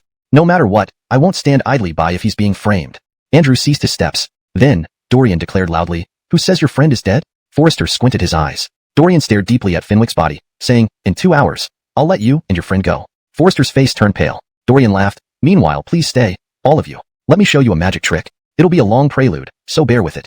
But don't worry. Since I've occupied your time, today's expenses will be on the house." Everyone cheered. Ordinary citizens couldn't question a county lord easily, especially after seeing what happened to Forrester. They remained silent. Even Forrester's accomplices stayed quiet. Seeing Forrester's bruised mouth, anyone else doubting would receive similar treatment from this ruthless county lord. Satisfied, Dorian nodded. She then told Amandid, "Whether I understand doesn't matter. What does matter is you don't have much time left. No, make that your friend doesn't have much time. Isn't he already dead?" The crowd wondered why Dorian claimed the man would become truly dead soon. Forrester clenched his teeth, beads of sweat pouring down. How did she figure this out? Dorian continued coolly, "If I were you, I'd stop stalling. A life is all that matters. You can always kill more dogs later, can't you?" I don't know what you're talking about, shouted Forrester. Dorian chuckled. For big schemes, you need courage. You sacrificed me to your lord who will reward you. Then, he'll punish you to placate others. Isn't that right? Forrester trembled, pointing at Dorian, unable to respond. You, then. He gritted his teeth, turned around, and pounced onto Fenwick's corpse. He pulled out a pill from his chest and tried to force it into Fenwick's mouth. Everyone was dumbfounded.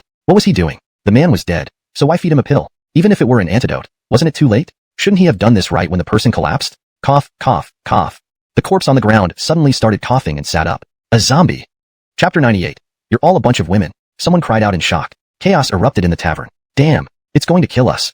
Run. The muscles in badass Fagin's legs were trembling as well. What fresh hell is this? A corpse come back to life. First time in his life he saw something like that. Too thrilling, wasn't it? He too retreated step by step towards the main door. Just what kind of resurrection is this? Can't you all calm down and take a closer look? It's a living person. Dorian stood blocking the only exit with his arms spread wide, unfazed even as people surged past him. Once said, Fagin, being a seasoned badass, immediately calmed down first. With a loud call, the commotion inside the tavern gradually settled down. Calmed. Everyone's faces were still deathly pale, their legs trembling. Dorian got up from the chair and advanced on Forrester step by step. Forrester couldn't help but back away. He was afraid Dorian would punch him again. One punch had already torn his mouth apart. 2 punches could be lethal. Fenwick was still coughing. When he finally finished, he lifted his head to see Forrester getting shoved aside. Forrester dared not utter a single word. Dorian's gaze was like looking at a lab rat, eerie and gleaming. Fenwick felt an icy chill. Dorian smiled. The legendary feign death drug. Didn't expect such a thing actually existed. Never thought today I'd gain some real knowledge.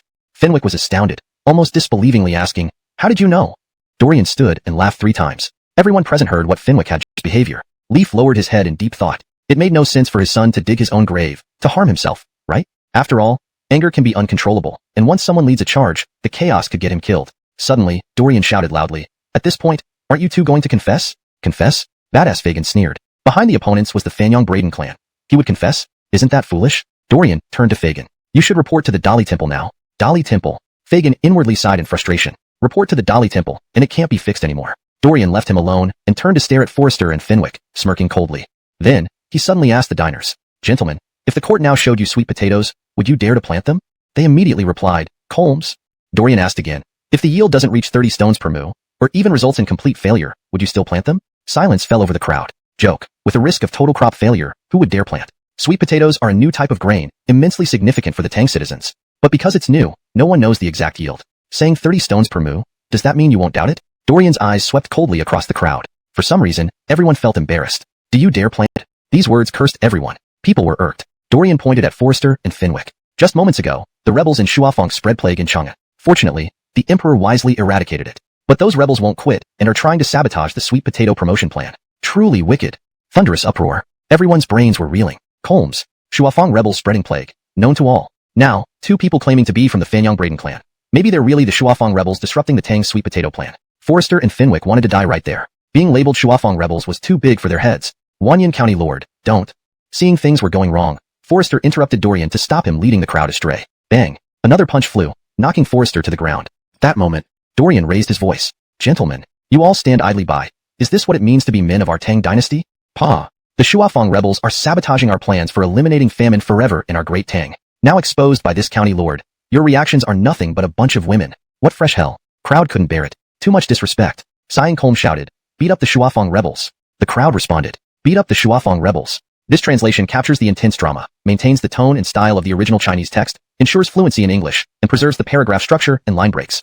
Hashtag chapter 99. A premature demise. Atlee immediately rushed over to the unconscious Forrester and the trembling Camillo who was still standing. With a lead, everyone surged forward. As the crowd charged in, Atlee took the opportunity to slip back. However, the mob's fury against the Shuafeng rebels was now unstoppable. Bang, bang, bang. The sounds indicated that they were intent on beating the Shuafeng rebels into a pulp. Leaf cast an astonished glance at Dorian. Dorian sensed it and turned to comfort him. Dad, I have no choice. They want my life. They should be prepared to pay with theirs. Leaf quickly played dumb and mumbled, too bloody for me. Can't take it. I'm leaving.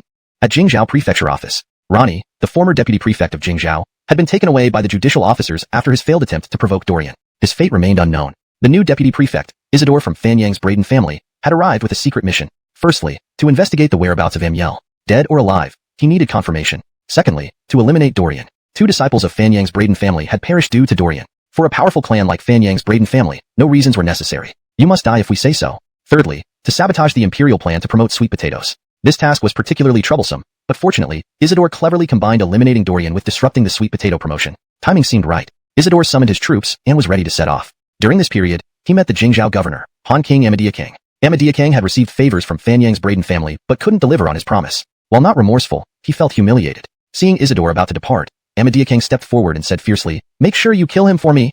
Isidore replied, "Rest assured, Your Highness, I will restore your dignity." Satisfied, Amadia King left. Meanwhile, watching Amadia King walk away, Isidore viewed him as a fool. Then, an army marched out confidently. Isidore felt certain of victory. Arriving at the entrance of World's First Floor, he heard the cries inside, "Beat him to death." Isidore smiled. Heh. Indeed, Forrester and Camillo proved themselves the best young disciples of Fan Yang's Braden family. Originally, Isidore planned only for them to frame Dorian, but their anger led to physical confrontation. All the better, as there was no need for him to act directly. Isidore composed himself, hiding his smile, and commanded sternly, "Guards, protect County Emile from being beaten by these unruly civilians." Then, his men stormed in. Inside, a young man sat on a chair, turning to ask, "Who are you?" A group of fierce officers entered, causing the crowd to stop beating. Isidore scanned the room, but saw neither Forrester nor Camillo. According to the plan, Forrester should have taken Camillo away by now. Otherwise, once the effect of turtle breath pill wore off without an antidote, Camillo would indeed die. Isidore addressed the youth on the chair. "I am the newly appointed prefect of Jingzhou. I heard chaos here, so I came personally to investigate."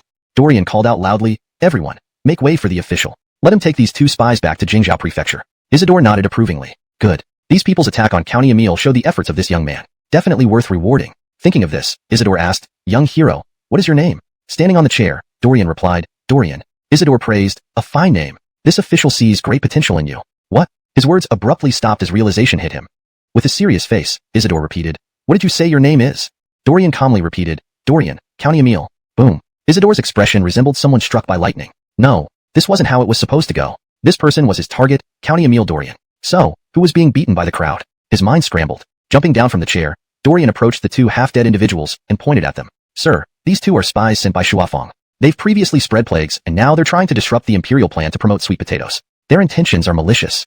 All citizens should join hands to punish them." Dorian raised his arms passionately. "Down with Shuafeng rebels." The crowd echoed, "Down with Shuafeng rebels." Dorian waved his hands, and the crowd fell silent. Damn, perfect synchronization. Isidore felt as if he swallowed a lump of dung that got stuck in his throat, unable to spit it out yet unwilling to swallow. How did my plan turn into this mess? Looking at the two on the ground, a familiar feeling arose. Isidore darted over, bent down, and flipped the barely conscious men holding their heads. "Damn it. Do you know these Shuafeng spies, sir?"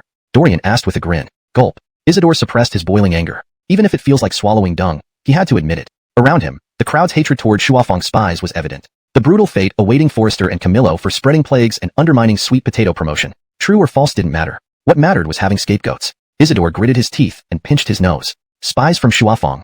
He mumbled. Dorian shouted, "Sir, your voice is too soft, I can't hear." The crowd chimed in. "Sir, we can't hear either." Only Captain Fagan remained silent. Despite his humble status, he was sharp enough to see through Dorian's scheme. Clearly forcing Isidore into a corner, it revealed the hidden orchestrator behind this scene. Unfortunately, Isidore had miscalculated and lost both disciples instead. Trembling with anger, Isidore gritted out, "These two are spies from Shuafeng. I'll take them back to Jingzhou for strict interrogation." Dorian clapped happily. "Great. Your arrival saved us just in time. We nearly beat them to death. Now, with you here, let's spare them. Maybe we can get more information." Swallowing his humiliation, Isidore turned sharply. "Take them back." The guards lifted up the possibly dead Forrester and Camillo and followed. Behind, Dorian yelled, "Don't forget to report our capture of these spies to the court for commendation." Stepping over the threshold, Isidore tripped and crashed, losing 2 teeth in the process. Damn, not only did he suffer losses, but he also lost face. A premature demise indeed. Chapter 100. Is the Alvin damaging his own reputation? The Ministry of Revenue announced today that government bonds were officially for sale. A special window was set up in the ministry specifically for bond sales, with interior designs by Elliot. Chang'an became even more bustling as a result. Did you hear? The Ministry of Revenue is selling government bonds. What? Government bonds? You can't be serious. You've never heard of government bonds? Even the Tang Dynasty Daily had a special issue on them. Isn't it just a way to scam people? Whoever buys them must be an idiot. Well, not really. The Tang Dynasty Daily is usually quite reliable. Remember how they reported about the sweet potatoes? And I know that the Tang Dynasty Daily was actually an improved version of the old government bulletins. If the government bulletin isn't trustworthy, what is?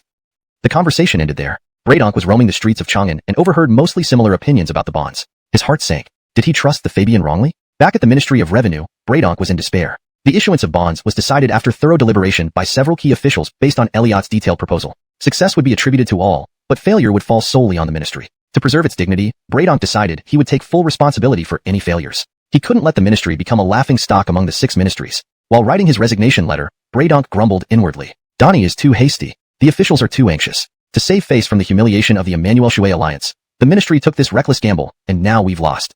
Just then, Minister, quick come here. The official responsible for bond sales rushed over. Leaf had specially established a securities bureau within the ministry for the bond issuance, per Elliot's suggestion. Bradonk headed the bureau, assisted by 2 deputies, including Arlen as chief deputy. Arlen shivered. Minister, you have to see this. Bradonk covered the half-written resignation letter with his inkstone, putting on an authoritative air. Calm down. How can a bureau head lose composure? Also, remember to call me director, as I'm also the director of the securities bureau. Others can address me otherwise, but you must use director. Arlen was unimpressed internally, but dared not show it. This securities bureau had already become a joke among the 6 ministries, and his role as chief deputy was temporary. Once bond sales failed, he'd return to his previous post. But suddenly, director, someone has come. Bradonk was puzzled. Who? To buy bonds.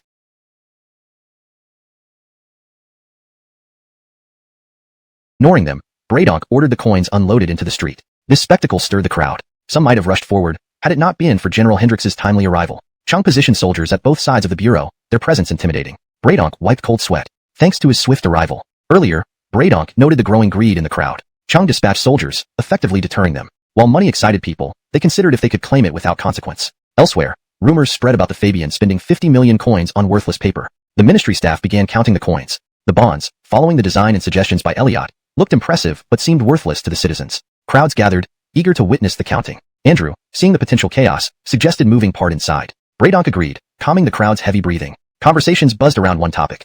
Either the Fabians' patriotic zeal or sheer stupidity. Overnight, Elliot became famous across Chang'an, gaining the nickname, Generous Son. Andrew worried deeply. Alvin, are you defaming yourself on purpose? Could it be that you have already uncovered Donnie's true identity and do not wish to partake in the future struggle for the position of Hawk, thus starting to taint your reputation now? All this commotion just to earn the title of a prodigal prince. If not this, how else can it be explained? Chapter 101. Bradonk feels he can make it again. At this moment, the troops from Jingzhou Prefecture also arrived. Once again, it was Isidore leading the team. All those he brought were his trusted men. Word had it that Dorian, the fool, came to buy government bonds, and a staggering 50,000 strings of cash. Regardless of whether there was any targeted plan, Isidore felt he must come. Not for any other reason, at least to watch his Dorian's name as a great fool spread throughout Chang'an and all of the Tang Dynasty. To quell his inner rage, who would have thought it was really 50,000 strings? The scene before him was breathtaking. Under the guise of maintaining Chang'an's order, Isidore stood around watching until dusk. It couldn't be helped. Counting 50,000 strings of Kaiyuan Tongbao coins wasn't easy. In the end, Andrew suggested a method to weigh the coins to count them. And Andrew added, our young master said that to ensure the court does not lose out in such counting, he will provide an additional 5,000 strings. You can give us the bonds in increments of 50 strings as usual. After saying that, the crowd was stunned. Could wealthy people be this whimsical? Indeed. How envious. How jealous. Isidore's face twitched violently. My heart hurts so much. That's 50,000 strings, not 50,000 pieces of waste paper. Paper is also quite expensive, more than money. Bradonk heard this, but inwardly mocked sarcastically.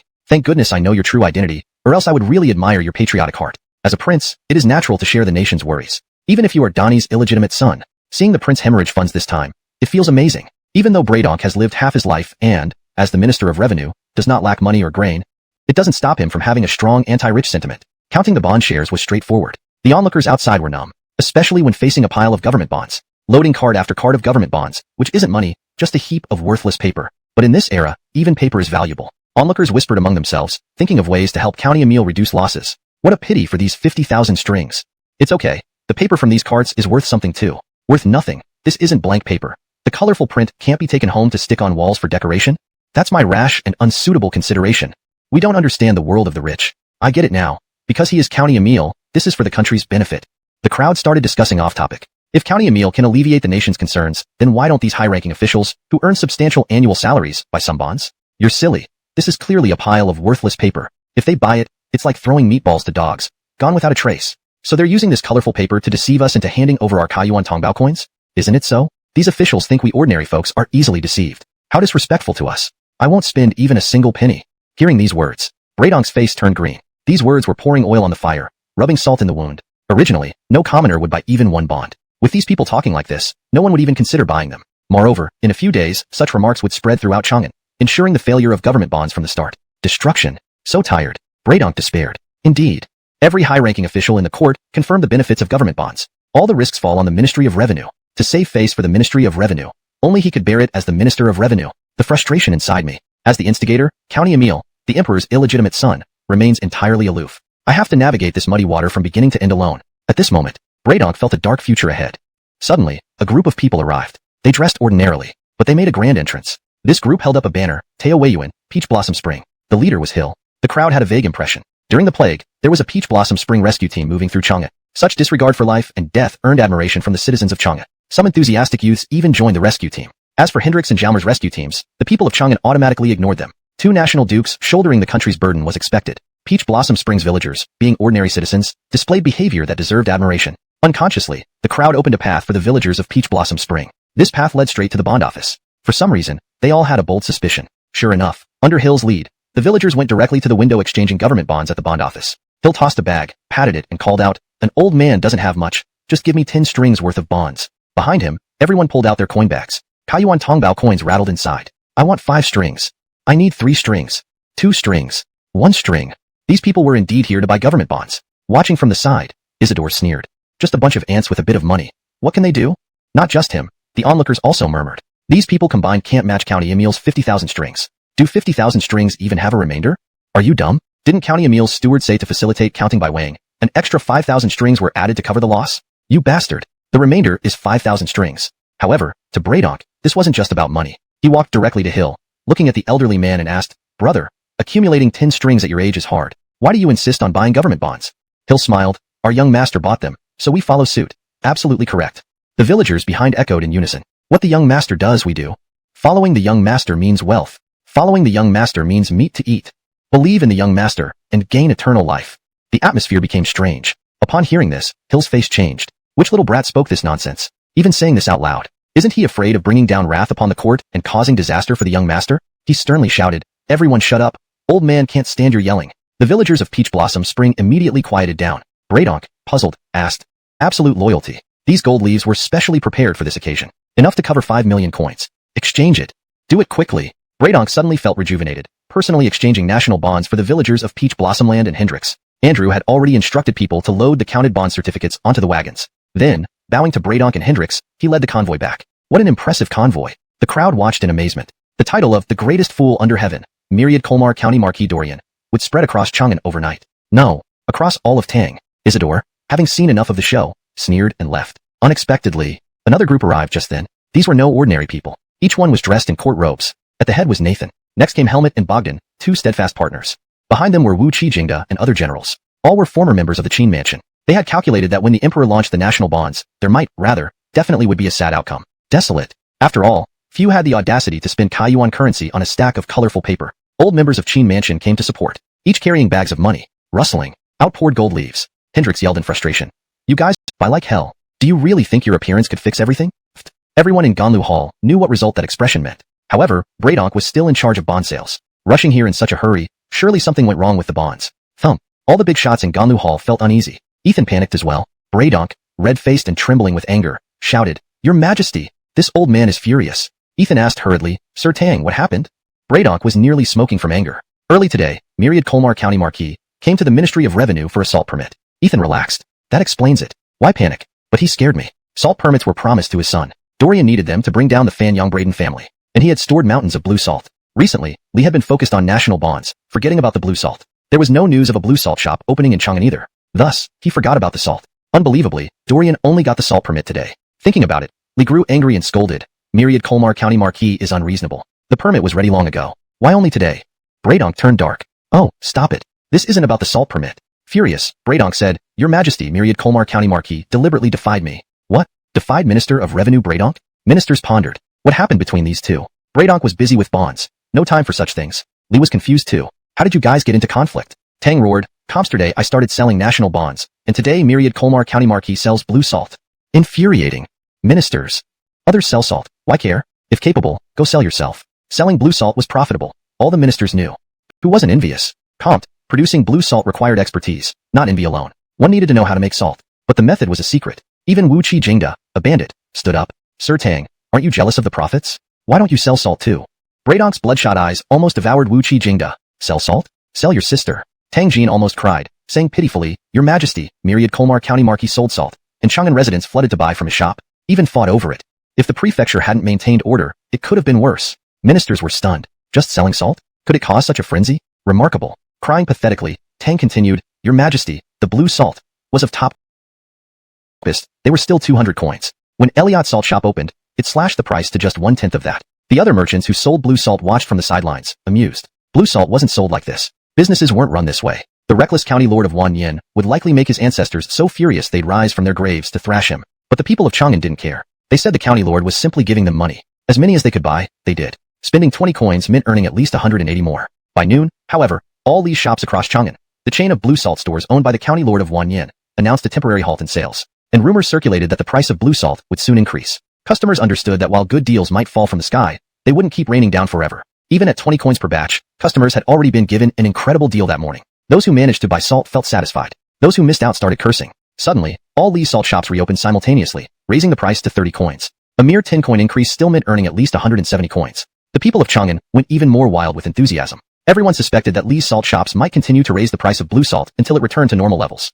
Thus, the rush to buy salt only intensified. One important detail, since the sale of blue salt began, Lee's shops implemented a queuing system. Numbers were issued. People queued. Despite the frenzy, order was maintained. This was no small feat. Additionally, a purchase limit was enforced. Of course, this rule was easily bypassed and not very effective. Atlee, who was originally at the first pavilion, came to supervise Lee's salt shops after they opened. He was now the chief manager of Lee's salt shops, holding the final say in all decisions. After the busy morning, sales resumed crazily in the afternoon. Every branch reported that more and more people were buying blue salt. Even troops from Jingzhou Prefecture were mobilized to maintain order. Though buyers had to follow Eliot's rules, if any chaos occurred, Jingzhou Prefecture would bear responsibility. Alvin Han Amadiakang personally arrived on the scene. Damn! He felt incredibly frustrated. Originally, he hadn't intended to intervene, but last time, he somehow offended Alvin Marlin. Had it not been for appealing to the retired emperor, he wouldn't have secured the position of Jingzhou Prefect. If anything unusual happened again, Alvin Marlin would surely seize the opportunity to remove him from his post. That would be disastrous. Isidore accompanied him. He came to see what exactly Eliot was up to. Amadiakang smiled. Manager, seeing how busy you are, I kindly offer my assistance. The manager looked puzzled. How kind could a prince be? Amadiakang continued. I've decided to take over all your blue salt supply. The manager's jaw dropped. Other buyers grew anxious, silently praying he'd refuse. Otherwise, they'd miss out on the blue salt and the money. The manager hesitated but said, Your Highness, I dare not refuse. Please wait a moment while I consult the chief manager. Amadiakang waved his hand. Go ahead. I'm reasonable.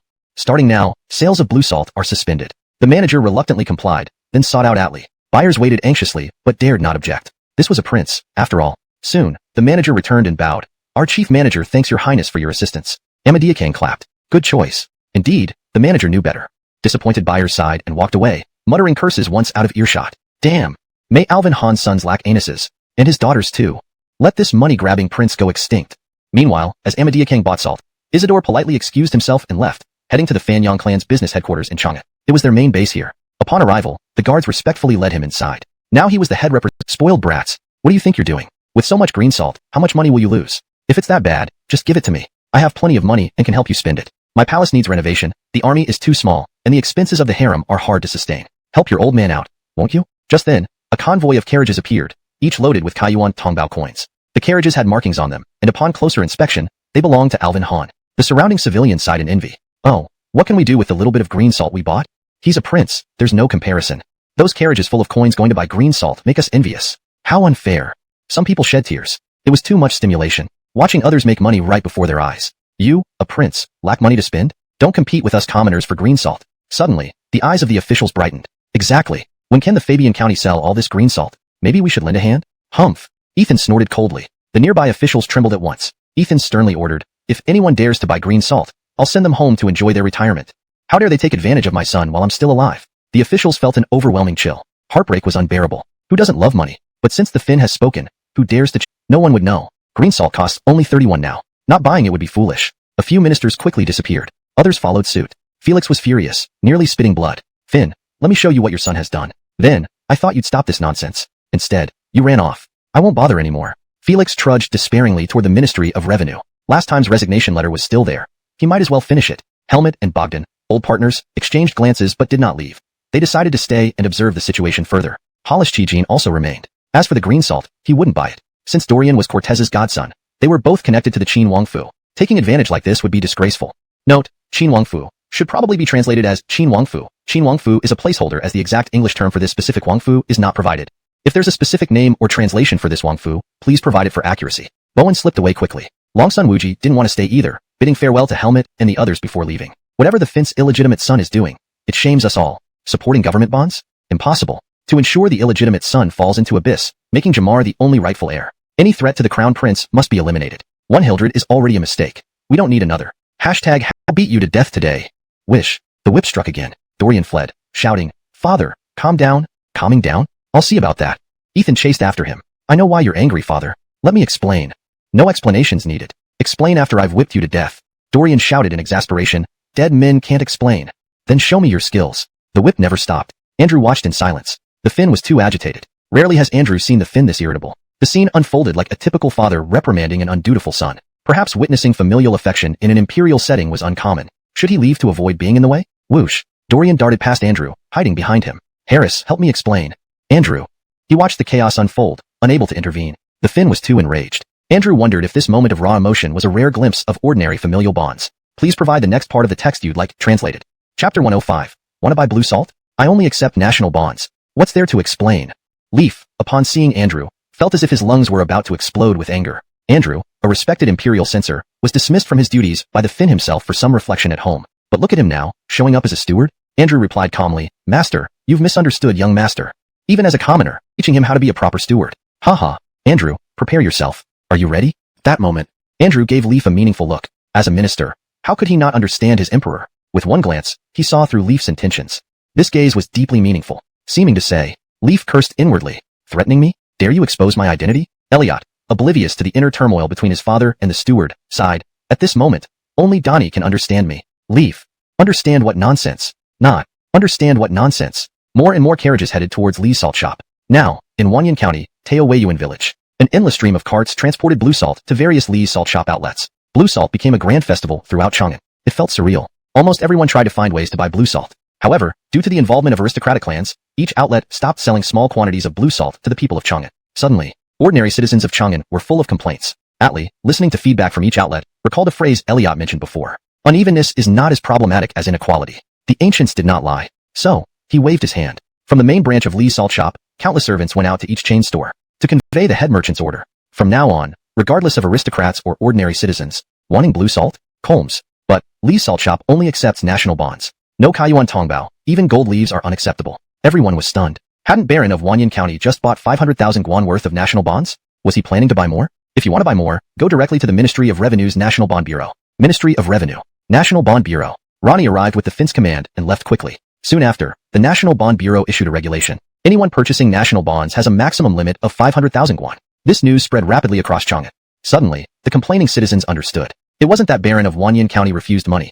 It was that he wanted to buy national bonds, but the Bureau imposed an arbitrary limit. Thus, the first great fool of Wanyan County, Elliot, devised a plan to trade national bonds for blue salt. While aristocrats hesitated, ordinary citizens began heading to the National Bond Bureau. Buy national bonds. At the exchange window, people inside were almost asleep. No one else would be around, would they? Upon hearing the voice, they thought they were hallucinating. I want to buy national bonds. Hearing the voice again, the officials rubbed their eyes and looked outside. So many people. Am I dreaming? This scene was unbelievable. I said, I want to buy national bonds. Did you hear that?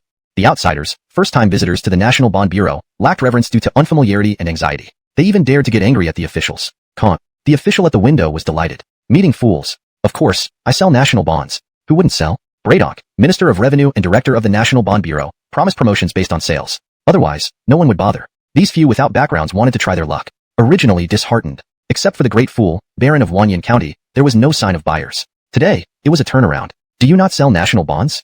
I'm leaving. You lied. You don't sell. Leaving. Together. Sell. Of course we sell national bonds. How much do you want? Officials rushed out. This unprecedented scene happened quietly. Previously ignored national bonds were now being purchased. Amounts weren't large, as low as 100 won, which was the minimum purchase limit.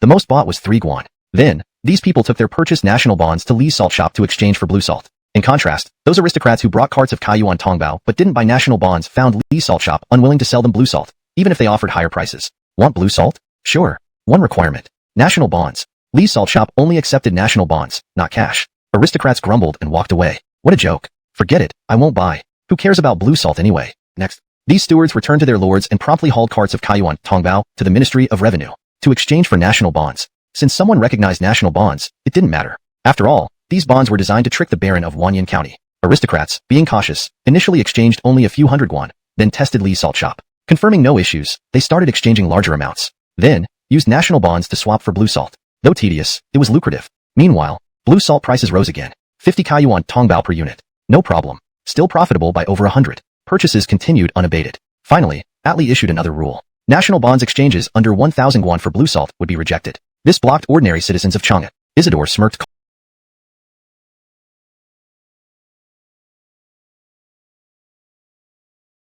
proclaiming their coexistence with the Tang Dynasty. Why would they willingly help the Moses by purchasing government bonds? Braydonk couldn't fathom this at all. No, he needed to go to the palace. He must report to Donnie immediately. What if the 5 surnames and 7 prestigious families had some sinister plot? But then, he was informed that the emperor was not in the palace. Braydonk panicked. He was on the verge of disaster. I must see Mira Dowager. Mira Dowager Greta was known as an exemplary empress who never interfered in state affairs. Braydonk, the honorable minister of revenue, now sought an audience with her. However, the imperial guards refused to relay the message. Oh no, was this going to be the end of him? Even if the Mira Dowager scolded him, it wouldn't matter as much if something major was happening. It could be too serious to bear. Braydonk almost spewed blood from rage. With no other choice, he switched targets. At Zhao Guogong's mansion, Frederick was always keeping a close eye on all developments concerning Dorian, like the sale of government bonds and the blue salt business. This illegitimate son certainly caused a lot of trouble. But the more chaotic Dorian made things, the happier Frederick felt. He even wished he could cheer and wave flags. If the illegitimate son ruined his own reputation, he would no longer pose any threat to the crown prince. Then he could finally rest easy. However, the steward reported, "Master, people have started buying government bonds." Frederick chuckled. "Who are these fools?" The steward added, "Representatives of the 5 surnames and 7 prestigious families in Chang'an are all going, even with horse-drawn carriages." Spit out his tea, Frederick exclaimed, "My dignity." Fuming, he asked, "Is there anything else you need to say?" The steward, starry-eyed, replied, "Master, your foresight is unmatched. There's more for you to hear." Frederick fell silent. The steward didn't notice anything wrong and continued reporting excitedly. "Master, did you see the carts and carts of Kaiyuan Tongbao being hauled to the revenue ministry? The numbers are overwhelming. The purchases by ordinary people barely compare to the 5 surnames and 7 prestigious families." Drawing a sharp breath, Frederick felt alarmed. What was going on here? Had the 5 surnames and 7 prestigious families changed their tune? Could they be supporting Donnie wholeheartedly? Or perhaps, they were exchanging this for some favor or private deal. Otherwise, they would never do such a foolish thing. The steward continued, "It's said that the Fanyang Braden clan alone bought 500,000 guan. Their representative in Chang'an, Prefect Isidore, heard that the revenue ministry's quota is capped at 500,000 guan due to rationing policy. He went directly to the revenue ministry, but luckily, Braydonk escaped before he caught up with him." Frederick. Who am I? Where am I? What's happening? Seeing his master dazed, the steward asked worriedly, "Master, what's wrong?" Frederick blurted out, "Why are they buying government bonds?" Immediately, he felt foolish. A mere steward, even one in a duke's household, could hardly provide insight into such high-level matters. But the steward answered, "They're using the bonds to exchange for blue salt." Taken aback, Frederick asked, "Blue salt?" The steward explained, "Dorian's salt shop used to sell blue salt normally. Now they don't take money. Only government bonds can get you blue salt." Stunned, Frederick realized he'd missed something crucial in his focus on the bonds. As the first person in court, with grand ambitions, he wouldn't let a small advantage like blue salt distract him. But he clearly had missed some vital information. "Tell me everything about blue salt," Frederick demanded. The steward detailed all the information he gathered about blue salt, while also monitoring government bonds. After listening, Frederick's hands trembled. This was no ordinary trick. Before he could marvel, a servant announced that Braydonk had arrived. Frederick wondered why Braydonk would come to his house. Upon seeing each other, Braydonk quickly explained his urgency. "Lord Greta, I tried to see Donnie, but he isn't in the palace. Should I go ask Mira Dowager?" Frederick asked. "If something goes wrong because of the bond surge, this could be fatal." Jerry added, "But, I estimate, the Finn might be visiting his son." Braydonk and Frederick. At this moment, Frederick thought, "My sister, you also know about Donnie's illegitimate son. Seems you knew earlier than me. This threatens Hawk Chingon's position. Shouldn't you think more about your child? Such devotion. Sometimes it's a bit too much." Chapter 107. Braydonk is exhausted. Just destroy everything. Braydonk arrived at the residence of the county lord of Wanyan. Sure enough, Donnie was here. Now, he didn't want to ask Donnie anymore. Since he's come this far, why not just ask Elliot? The national debt scheme was his idea. The green salt initiative was his doing. The exchange of national debt for green salt was also his plan. Everything had his fingerprints all over it. County lord of Wanyan, the matters outside concerning the national debt and green salt are about to go berserk. Can you enlighten this old man? Braydonk asked directly. He ignored Andrew, the butler, who probably wished for this situation. Even Leaf was ignored. This made everything extremely uncomfortable. Elliot lounged in a large armchair, fanning himself with a goosefeather fan, swaying leisurely. Braydonk. As the illegitimate son of Donnie, do you have the right to ignore this old man? Leaf's eyes twitched. Lately, this son has been quite extraordinary. Initially, he portrayed a haughty, sage-like demeanor. Now, he looks more like a thug, a ruffian, a scoundrel. No, that wouldn't do. I will chastise him with a whip in front of Braydonk. Just then, Elliot calmly said, "Perry, sit down and have a cup of tea. Don't be in such a hurry." Braydonk felt utterly exhausted, so he sat down, taking a cup of tea without even waiting for Elliot's invitation, and drank it all at once. Huh, is this what you call tea? Just plain water. Without ginger, green onion, or green salt, how can you even call this tea? You princes lack taste. Saying this out loud would be embarrassing, but it's true. The reputation of today's princes is infamous, everyone calling them the greatest fools under heaven. How much worse could it get? Likely, they've already lost all dignity. Suddenly, his eyes widened. The taste entering his mouth was sweet and fragrant. It lingered endlessly. Is this what tea should be? This must be divine tea. Recalling the previous broth of green salt, green onions, ginger, and grease concocted into tea, it seemed unpalatable, carrying a strange taste. That thing was poison. Unable to wait, Braydonk poured another cup, sipping slowly from the teacup. Wow, refreshing. Green salt was entirely your idea, and through your hands, it caused such a stir. The national debt only benefited from the popularity of green salt. By saying this, who are you trying to disgust? Elliot sighed. I overestimated your capabilities, Secretary Tang. As Minister of Revenue, you're still lacking. Bradonk felt so ashamed he wanted to bury himself in a hole. Unable to refute. Utterly humiliating. Frustrating. Elliot waved his hand. Perry, it's not that I don't want to tell you, but you wouldn't understand even if I did. Bradonk. You should start talking first. Leaf also said, Perry, go back. Trust my son. The national debt is completely fine. Bradonk. I shouldn't have come. The two of you act in perfect harmony, yet dealing with the national debt leaves me an outsider. But when things go wrong, I'll be the one to take the blame. Your Majesty, this old man feels bitter. Bradonk reminded, County Lord of Wanyan, the 5 great families and 7 prestigious clans purchased the national debt, then exchanged it for green salt at your salt shops. In the end, all this national debt falls into your pocket. Take old man's advice, even vast wealth cannot withstand such wastefulness. Elliot shrugged nonchalantly. When you have money, you can afford to be extravagant. Spit. Bradonk nearly spewed blood. Are you taunting someone? So, you have more money than anyone else. Such wasteful spending. With these words, the emperor would have whipped you. Then, Leaf nodded. My son has plenty of money, it doesn't matter. Bah. This old man worried needlessly. Bradonk couldn't bear it anymore and, before leaving, asked persistently, County Lord of Wanyan, regarding the national debt and green salt, I won't ask. But can you teach me how to make this tea? Elliot told Andrew, Harris, you take care of this. Colmes, young master. Andrew nodded. Then, he politely escorted Bradonk out. Exiting the County Lord of Wanyan's residence, Andrew handed Bradonk a bag of tea leaves and instructed him on how to brew it. Bradonk humbly sought guidance. At least this visit wasn't in vain. Finally, Bradonk fretfully remarked, how can Donnie allow Alvin, County Lord of Wanyan to act recklessly? If something goes wrong with the national debt, it will greatly damage the authority of the court. Andrew gave him a dismissive glance. Why change the way you speak now when you've already let it slip earlier? Facing this look, Bradonk awkwardly smiled. Andrew said, Minister Tang, please rest assured. At this point, we'll see how young master handles the situation. Bradonk. Frustration. Good job, Andrew. Chapter 108. Are you going to be Andrew's successor? The Lee family salt shop had issued a notice. In recent days, the notices from the Lee family salt shop could always stir the hearts of the people of Chang'an, and it affected the 5 clans and 7 prestigious families too. Blue salt prices had risen again, by 100 coins. It was fine, as there was still profit to be made. However, all the profits went to the aristocratic clans, because the Lee family salt shop did not accept exchanges of less than 1,000 guan in government bonds. Everyone realized from this price hike that the Lee family salt shop was trying to create momentum through these means. Whether it succeeded or not, the Lee family salt shop's name spread widely beyond Chang'an. Even government bonds became well known outside of Chang'an, though with a twist. Government bonds became treasures. Blue salt turned into a sidekick. Thus, outside of Chang'an, government bonds became rarities. Forget buying them. Even viewing them was difficult. A batch of opportunists emerged, offering high prices for government bonds. Some government bonds left Chang'an but were nowhere near enough to meet their demands. Therefore, some people rushed into Chang'an. Directly going to the Ministry of Revenue's bond bureau to buy was troublesome. These speculators didn't mind spending more, directly purchasing at high prices from citizens who had already bought government bonds. Originally, those citizens, after purchasing government bonds, were rejected by the Lee family salt shop due to insufficient amounts, began cursing the Lee family salt shop. Suddenly, they felt invigorated, joining the ranks of speculators. Buying bonds, selling bonds, trading bonds became widespread. Unknowingly, what once no one cared about turned into hot commodities. At this moment, something heart-wrenching happened in Chang'an. The Ministry of Revenue's bond bureau issued a notice. Government bonds sold out. Sold out? Boom. Thunder struck everyone's minds. Previously, they ignored government bonds. Now, government bonds were beyond their reach. When the citizens of Chang'an finally realized that government bonds could indeed make money, most had already missed their chance. Though no one understood why government bonds were so sought after, it was clear they were profitable. Making money is reality. Who wouldn't want to make money? At the Fanyang Braden clan's General Chamber of Commerce, Isidore's expression changed constantly. He felt he had missed something, yet everything seemed obscured by a foggy veil, making it hard to see clearly. Too many bond traders appeared in Chang'an. Initially, they operated individually. Later, they formed alliances. Countless small groups vied for government bonds using any means necessary, slandering each other. This move wasn't very clever. Price hikes. You increase by 1 Kaiyuan Tongbao. I'll raise by 2. He raises by 3. The price of government bonds kept rising. Then, a group of merchants purchased 1,000 guan worth of government bonds at once. From then on, subsequent merchants bought more and more. Records were continually broken. However, investigations by Fanyang Braden clan's operatives revealed that those who sold bonds for 1,000, 2,000, even 10,000 guan weren't from the noble clans of Chang'an, but from the Lee family salt shop. Alright, they foolishly bought government bonds to exchange for blue salt. Ultimately, Dorian sold the bonds at a higher price to others. This new economic strategy baffled everyone in the Tang Dynasty. Speculation, hype, trolls.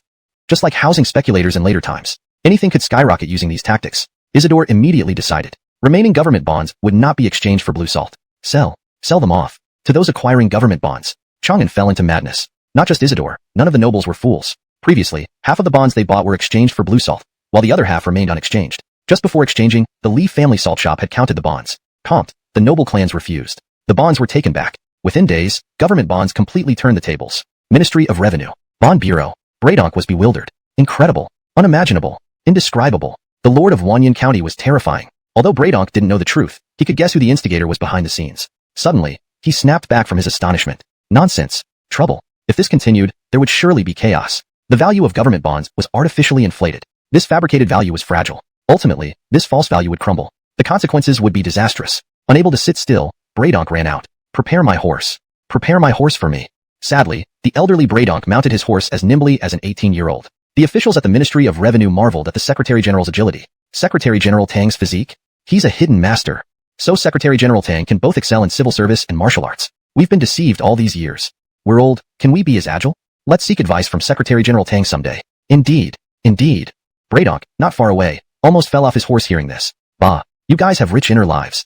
I'm in a rush. Would you do differently? Clippity-clop. Horse hoofs galloped. Bradonk arrived at the residence of the Lord of Wanyan County. Dismounting, his legs buckled, and he sat on the ground. Exhausted. My whole body feels like it's falling apart. Just then, creak. The vermilion doors of the Lord of Wanyan County's residence opened. Andrew walked out, looking at the panting horse, then seeing Bradonk sitting on the ground. He asked, Secretary General Tang, what is this?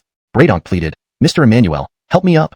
Andrew walked over, sternly saying, Secretary General Tang, I am now a steward of the Lord of Wanyan County and a commoner. Please don't address me like that. Also, don't let young master know my true identity. Otherwise, Donnie will be exposed too. Bradonk, pulled up, inwardly cursed. Rubbish. Both you and Donnie are crazy. One runs to become a steward. Clearly, Donnie dismissed you to bring you here without attracting attention. Another, instead of staying in Ganyu Palace, comes to enjoy time with his illegitimate son. Bah, irresponsible. Bradonk's eyes filled with disdain, shaking off Andrew's hand. Andrew, I shouldn't have helped you. Bradonk declared solemnly. Andrew, tell Donnie, this old man wishes to see him.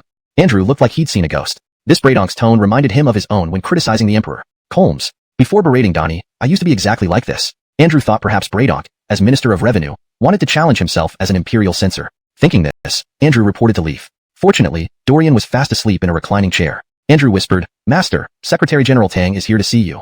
Leaf grunted. No response. Andrew added, he's waiting outside. Bah. Leaf shot up. Bradonk, what nerve? Andrew has left the court. Now you want to criticize? Leaf huffed and walked out. Outside, Bradonk stood proudly, loudly declaring upon seeing Leaf, Your Majesty, your humble servant requests an audience. Leaf scrutinized Bradonk, unable to help but think. Why does this look exactly like the old Emmanuel Jean? Bradonk, are you going to be Andrew's successor? Is Bradonk here to criticize me? Leaf calmly asked, Secretary General Tang, what brings you here? Bradonk harumphed. Leaf. Bah, you've really become a Tang sprayer. Note, the term, Tang sprayer, is used here as a creative translation to maintain the playful and critical tone from the original text, referring to someone who criticizes like Bradonk. It reads more naturally in English while preserving the meaning. This chapter continues with the narrative around the rising value and demand for government bonds in Chang'an City, driven by speculative behavior and manipulation. Amidst this economic frenzy, an official named Bradonk rushes to meet the county lord of Wanyan, expressing his concerns about the inflated value of these bonds. His urgency and mannerisms mirror those of a famous historical figure, Andrew, known for his candid advice to the emperor. This resemblance leads to the humorous comparison, suggesting that Bradonk might be the next sprayer or critic, echoing Andrew's role. The passage then humorously portrays Bradonk's interactions with Andrew, now working incognito as a steward, and the Finkyle, referred to as Yush, who is visiting his illegitimate son. Bradonk's straightforward and somewhat confrontational approach mirrors the style of criticism once employed by Andrew, leading to the observation that Bradonk seems ready to take up Andrew's mantle as a vocal critic. Ultimately, this segment highlights the economic chaos caused by speculative trading and the comedic yet insightful exchanges between historical figures, maintaining a blend of historical context and humorous narrative. Chapter 108.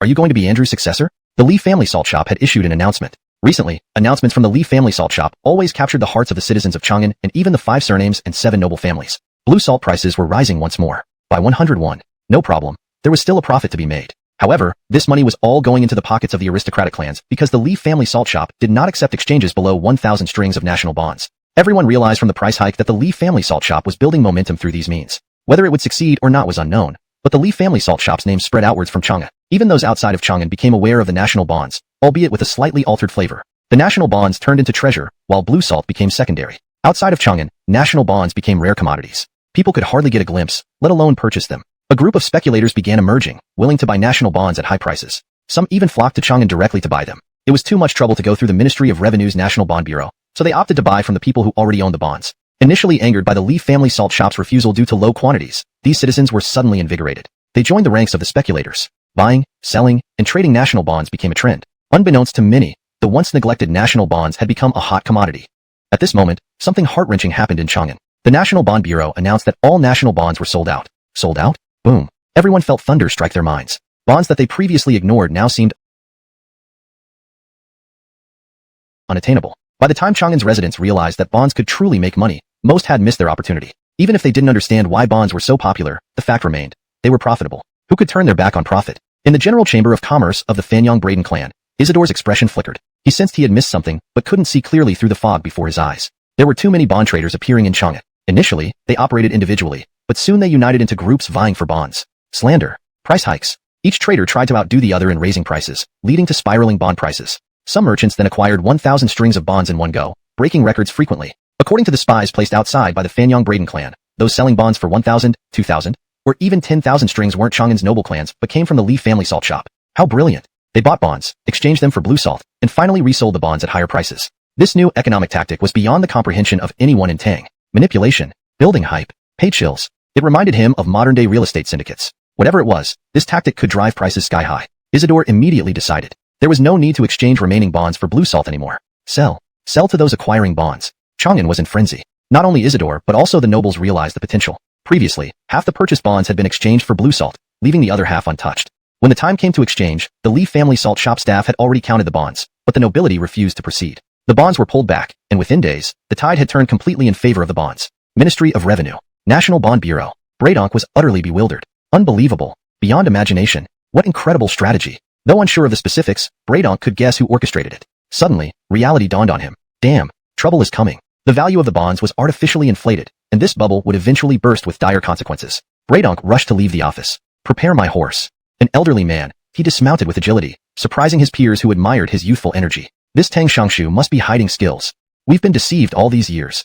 Bradonk nearly fell off his horse at their remarks. You think too much. I'm just anxious. Reaching the residence of the Lord of Wanyan County, Bradonk nearly collapsed after getting off his horse. Unable to hold himself up, he sat down on the ground, feeling as if his body was falling apart. Just then, the vermilion gates opened, and Andrew stepped out. Seeing Bradonk sitting on the ground, he asked, Shangshu Tang, what's happening? Lord Emmanuel, help me up.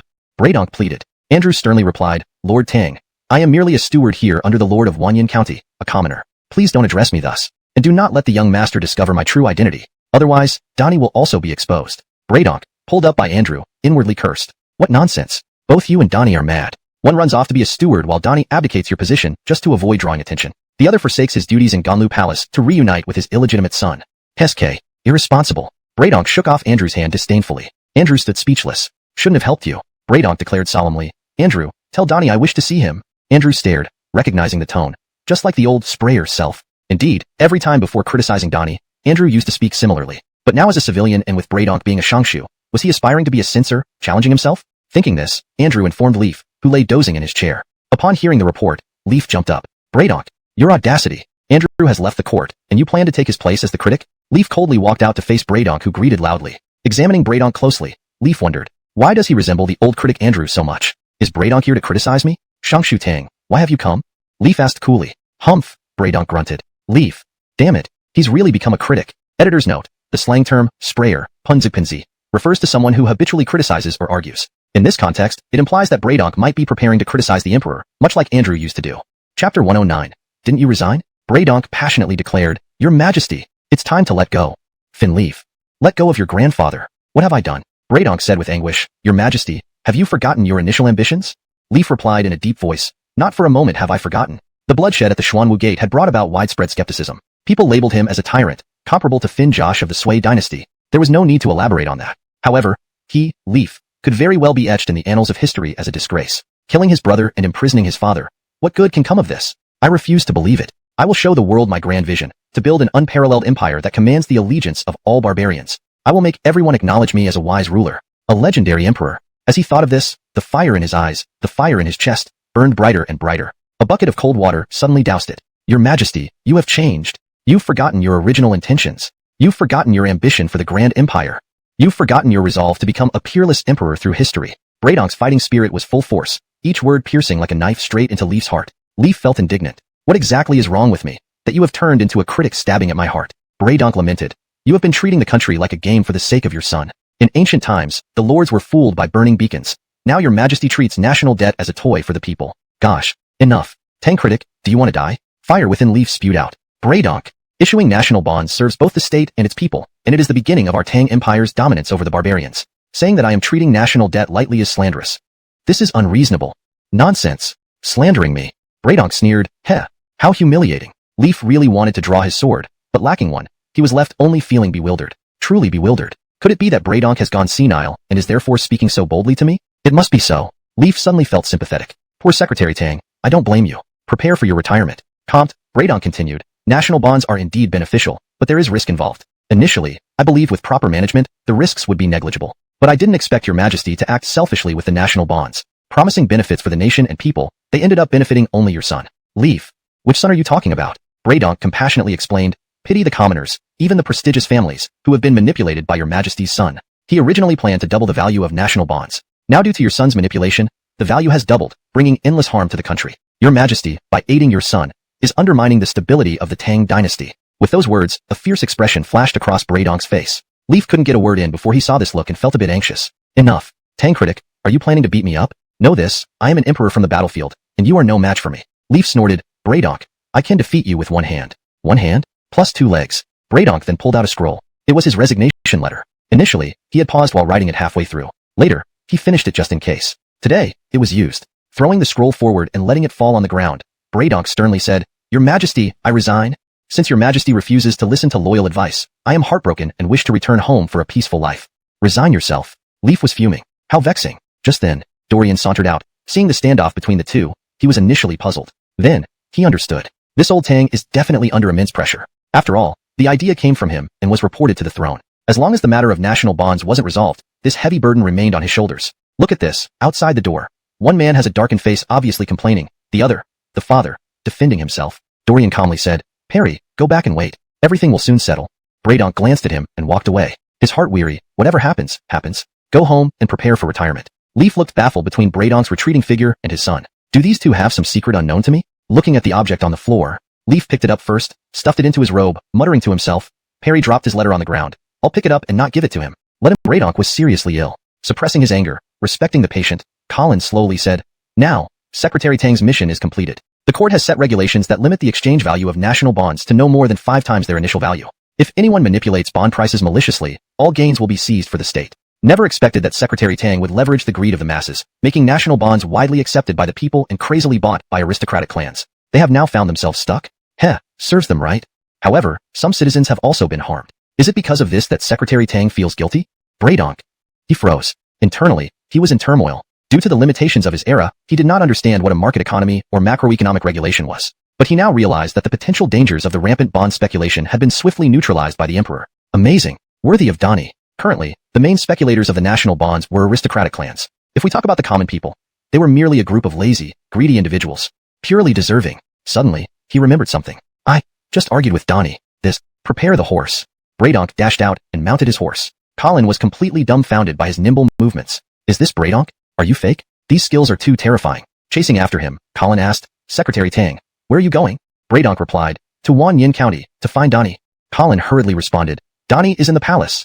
Without another word, Braydonk steered towards the palace. An incense stick later. In the Ganlu Palace Hall. Braydonk wore an awkward smile and said, Your Majesty. Leaf exclaimed in surprise, Secretary Tang, you're still here? Didn't you resign? Braydonk.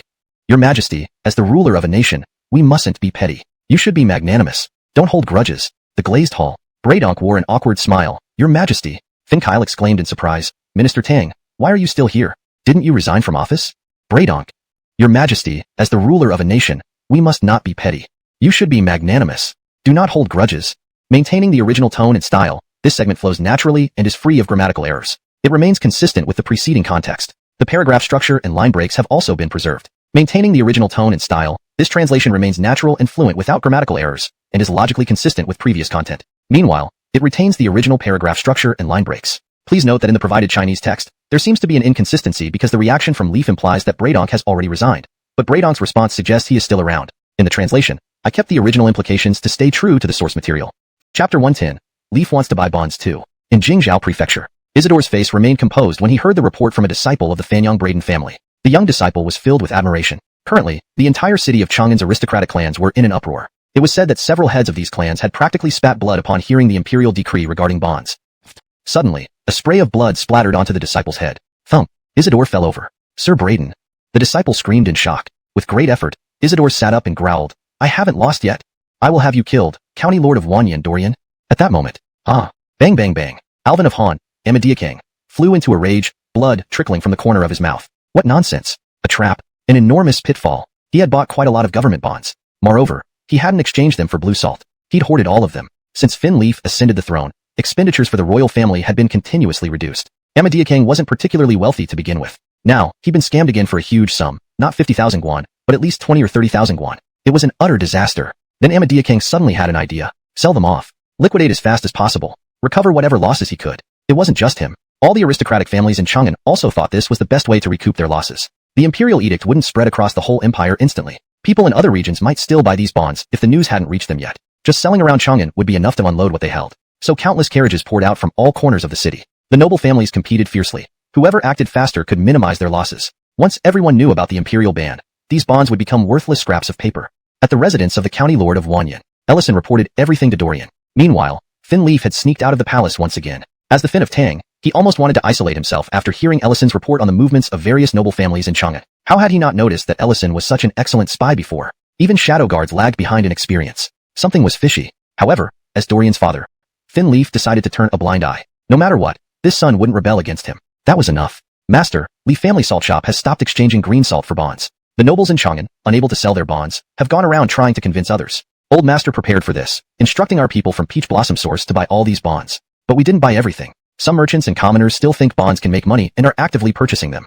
Dorian nodded. We need to let others have a taste too. Delay a bit, and give them some opportunities. Ellison immediately responded, Colmes, sir.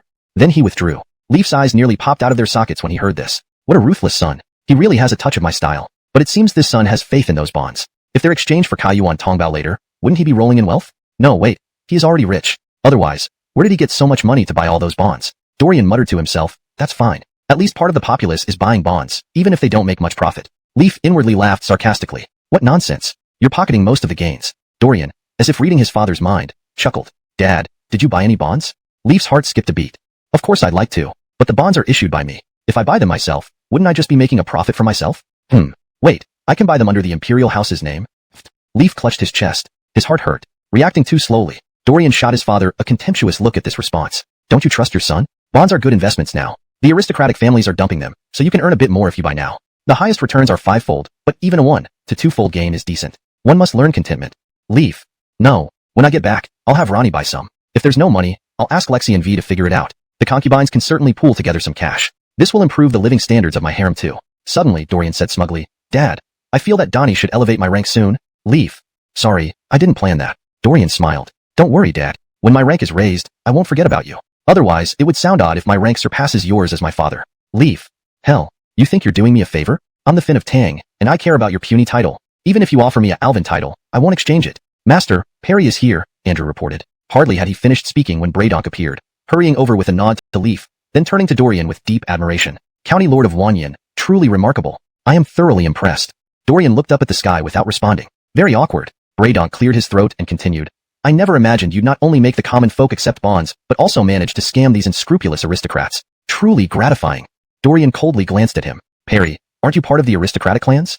Braydonk laughed sheepishly. County Lord thinks too much. While my family has served for generations, they've always been minor officials. Aristocratic clans. We lack the qualifications. Dorian smirked. So you wish to join the aristocracy? Braydonk quickly denied it. No. I despise the aristocratic clans and share Donnie's goal to eliminate them, giving more opportunities to commoners. What nonsense. With Donnie as your dad. Asking me this is like trying to bury me. Donnie hates the aristocrats most. How dare I be part of them? Tired of life? Without the background of the 5 surnames and 7 houses, I can only follow Donnie. Without him, I might not even get leftovers. Dorian suddenly seemed to remember something. His smile toward Braydonk turned increasingly strange. Braydonk shuddered, feeling uneasy. Dorian looked like a big bad wolf luring Little Red Riding Hood. Perry, you've worked in the Ministry of Revenue for years and are still only a department head. Look at my dad. He's a marquis for doing nothing. Do you envy him? Braydonk inwardly scoffed. Bah, isn't it because your father has a good son? Even if Donnie weren't emperor, his life would still be comfortable. I'm not so fortunate. None of my descendants are competent. Dorian continued. Donnie has always wanted to deal with the 5 surnames and 7 houses, reducing their influence on the people. But progress has been slow. I have a plan to uproot their foundations. Would you present it to Donnie? This county lord guarantees it will get you a marquisate. Leaf was about to leave to buy some bonds through the harem when he overheard this. Immediately, he couldn't move. Braydonk shook his head vigorously. Your smile gave away this despicable plan. Not me, Minister of Revenue. I won't fall for it. Seeing Braydonk wasn't biting, Leaf eagerly urged, Son, tell your father, and I'll present it to the court. Dorian shook his head vehemently. No, I don't want you to be devoured by the 5 surnames and 7 houses. Sigh. Damn. I knew you didn't have good intentions. This credit cannot be taken. Braedonk's heart was filled with endless resentment. Chapter 111. Reform of the Imperial Examination System, a tool for eternity? Dorian suddenly asked, Minister Tang, what do you think of the Imperial Examination System? Braedonk opened his mouth, but quickly shut it. No, I must carefully consider this. It's not wise to comment casually. There must be a hidden agenda in the prince's question. However, Leaf laughed. Though the examination system wasn't his original creation, having begun in the Sui Dynasty, it was rarely used then. Essentially, the old recommendation system was still in place. It was under his reign that the examination system truly flourished. Dorian, noticing her father's inexplicable smugness, asked helplessly, Father, why are you laughing? Deciding to stop pretending, Leaf said what he felt. Son, your father thinks highly of the examination system. Truly an enlightened emperor would ensure all talented people enter, the emperor's service. Braedonk looked awkward. Was it proper for Donnie to praise himself so openly in front of his ministers? Andrew almost retorted at Leaf, but stopped abruptly, feeling chills down his spine. How could he forget? He was now a commoner without Andrew's supervision. The emperor seemed overly self-satisfied. Dorian didn't catch the hidden meaning and frowned. Father, it's embarrassing when you mess up a good sentence like, all talented people enter my fold. Perhaps I shouldn't say such things, or else the emperor might chop off my head, Braedonk complained wistfully. Alvin, you must remember, your father is the emperor. But how could she know? Discussing the emperor in front of a minister seemed inappropriate. Feeling indignant, Leaf defended. How can the emperor be one who punishes based on words alone? Dorian ignored him. Damn, ignored by my own son? Leaf was accustomed to it by now. But Dorian turned to Braedonk with a meaningful look. Perry, I have some insights about the examination system. Would you like to hear them? Braedonk grimaced. Insights aren't used like this, are they? Just like the emperor, you're thick-skinned. Trying to find an excuse to escape, he decided not to get involved. However, Leaf gave him a glance, making Braedonk sigh inwardly. Should I resign? Nonetheless, he replied, I will listen attentively. Dorian smiled. Perry, you can't resist claiming credit. Your body speaks louder than your words. She began explaining, in our great Tang Dynasty, there's a customary practice where scholars submit exemplary works before the exam to officials of high standing, seeking recommendations from the Ministry of Rights. This is called submitting scrolls. The listeners were unmoved, finding Dorian's explanation obvious. Continuing, she added, submitting scrolls aims to gain public recognition, leading to further recommendations by officials. While beneficial, it creates a mentor-student relationship, allowing officials to privately recommend students to examiners, which can become nepotism. Andrew unconsciously straightened up, proud of his fairness. Braedonk interrupted, I, Minister Braedonk, have also recommended many talents to the court. Looking at Leaf, who nodded, Braedonk felt vindicated. To be acknowledged by Donnie, after serving diligently, suddenly, he regretted his words. Hearing Dorian sigh, but human nature has biases. Even if not biased, those who submit scrolls become disciples of influential officials. When mentors recommend their students, it's private favoritism. In court, due to these relationships, factions form. Perry, you know better than me. Damn. Braedonk's heart sank. Such a fatal critique. Dorian concluded, though initially commendable, it has become a tool for favoritism. Leaf shuddered, never realizing his proud system had such flaws. Embarrassed, he thanked his son for remaining ignorant of his true identity. Hopefully, this would lead to reforms. Full of hope, Leaf focused on Braedonk. Braedonk envied Andrew's freedom as a civilian. Now the only official present, he had to relay the ideas. These suggestions could provoke the powerful clans, making him a scapegoat. Sighing, he asked, does Count Wanyan have any reform plans? Dorian laughed. Why mention it if I don't? Braedonk silently wished she meant a hammer. If so, I wouldn't have to bear the brunt later. Dorian explained, the current system is essentially a recommendation system. To achieve true fairness, 2 reforms are needed. Andrew couldn't help asking, what are they?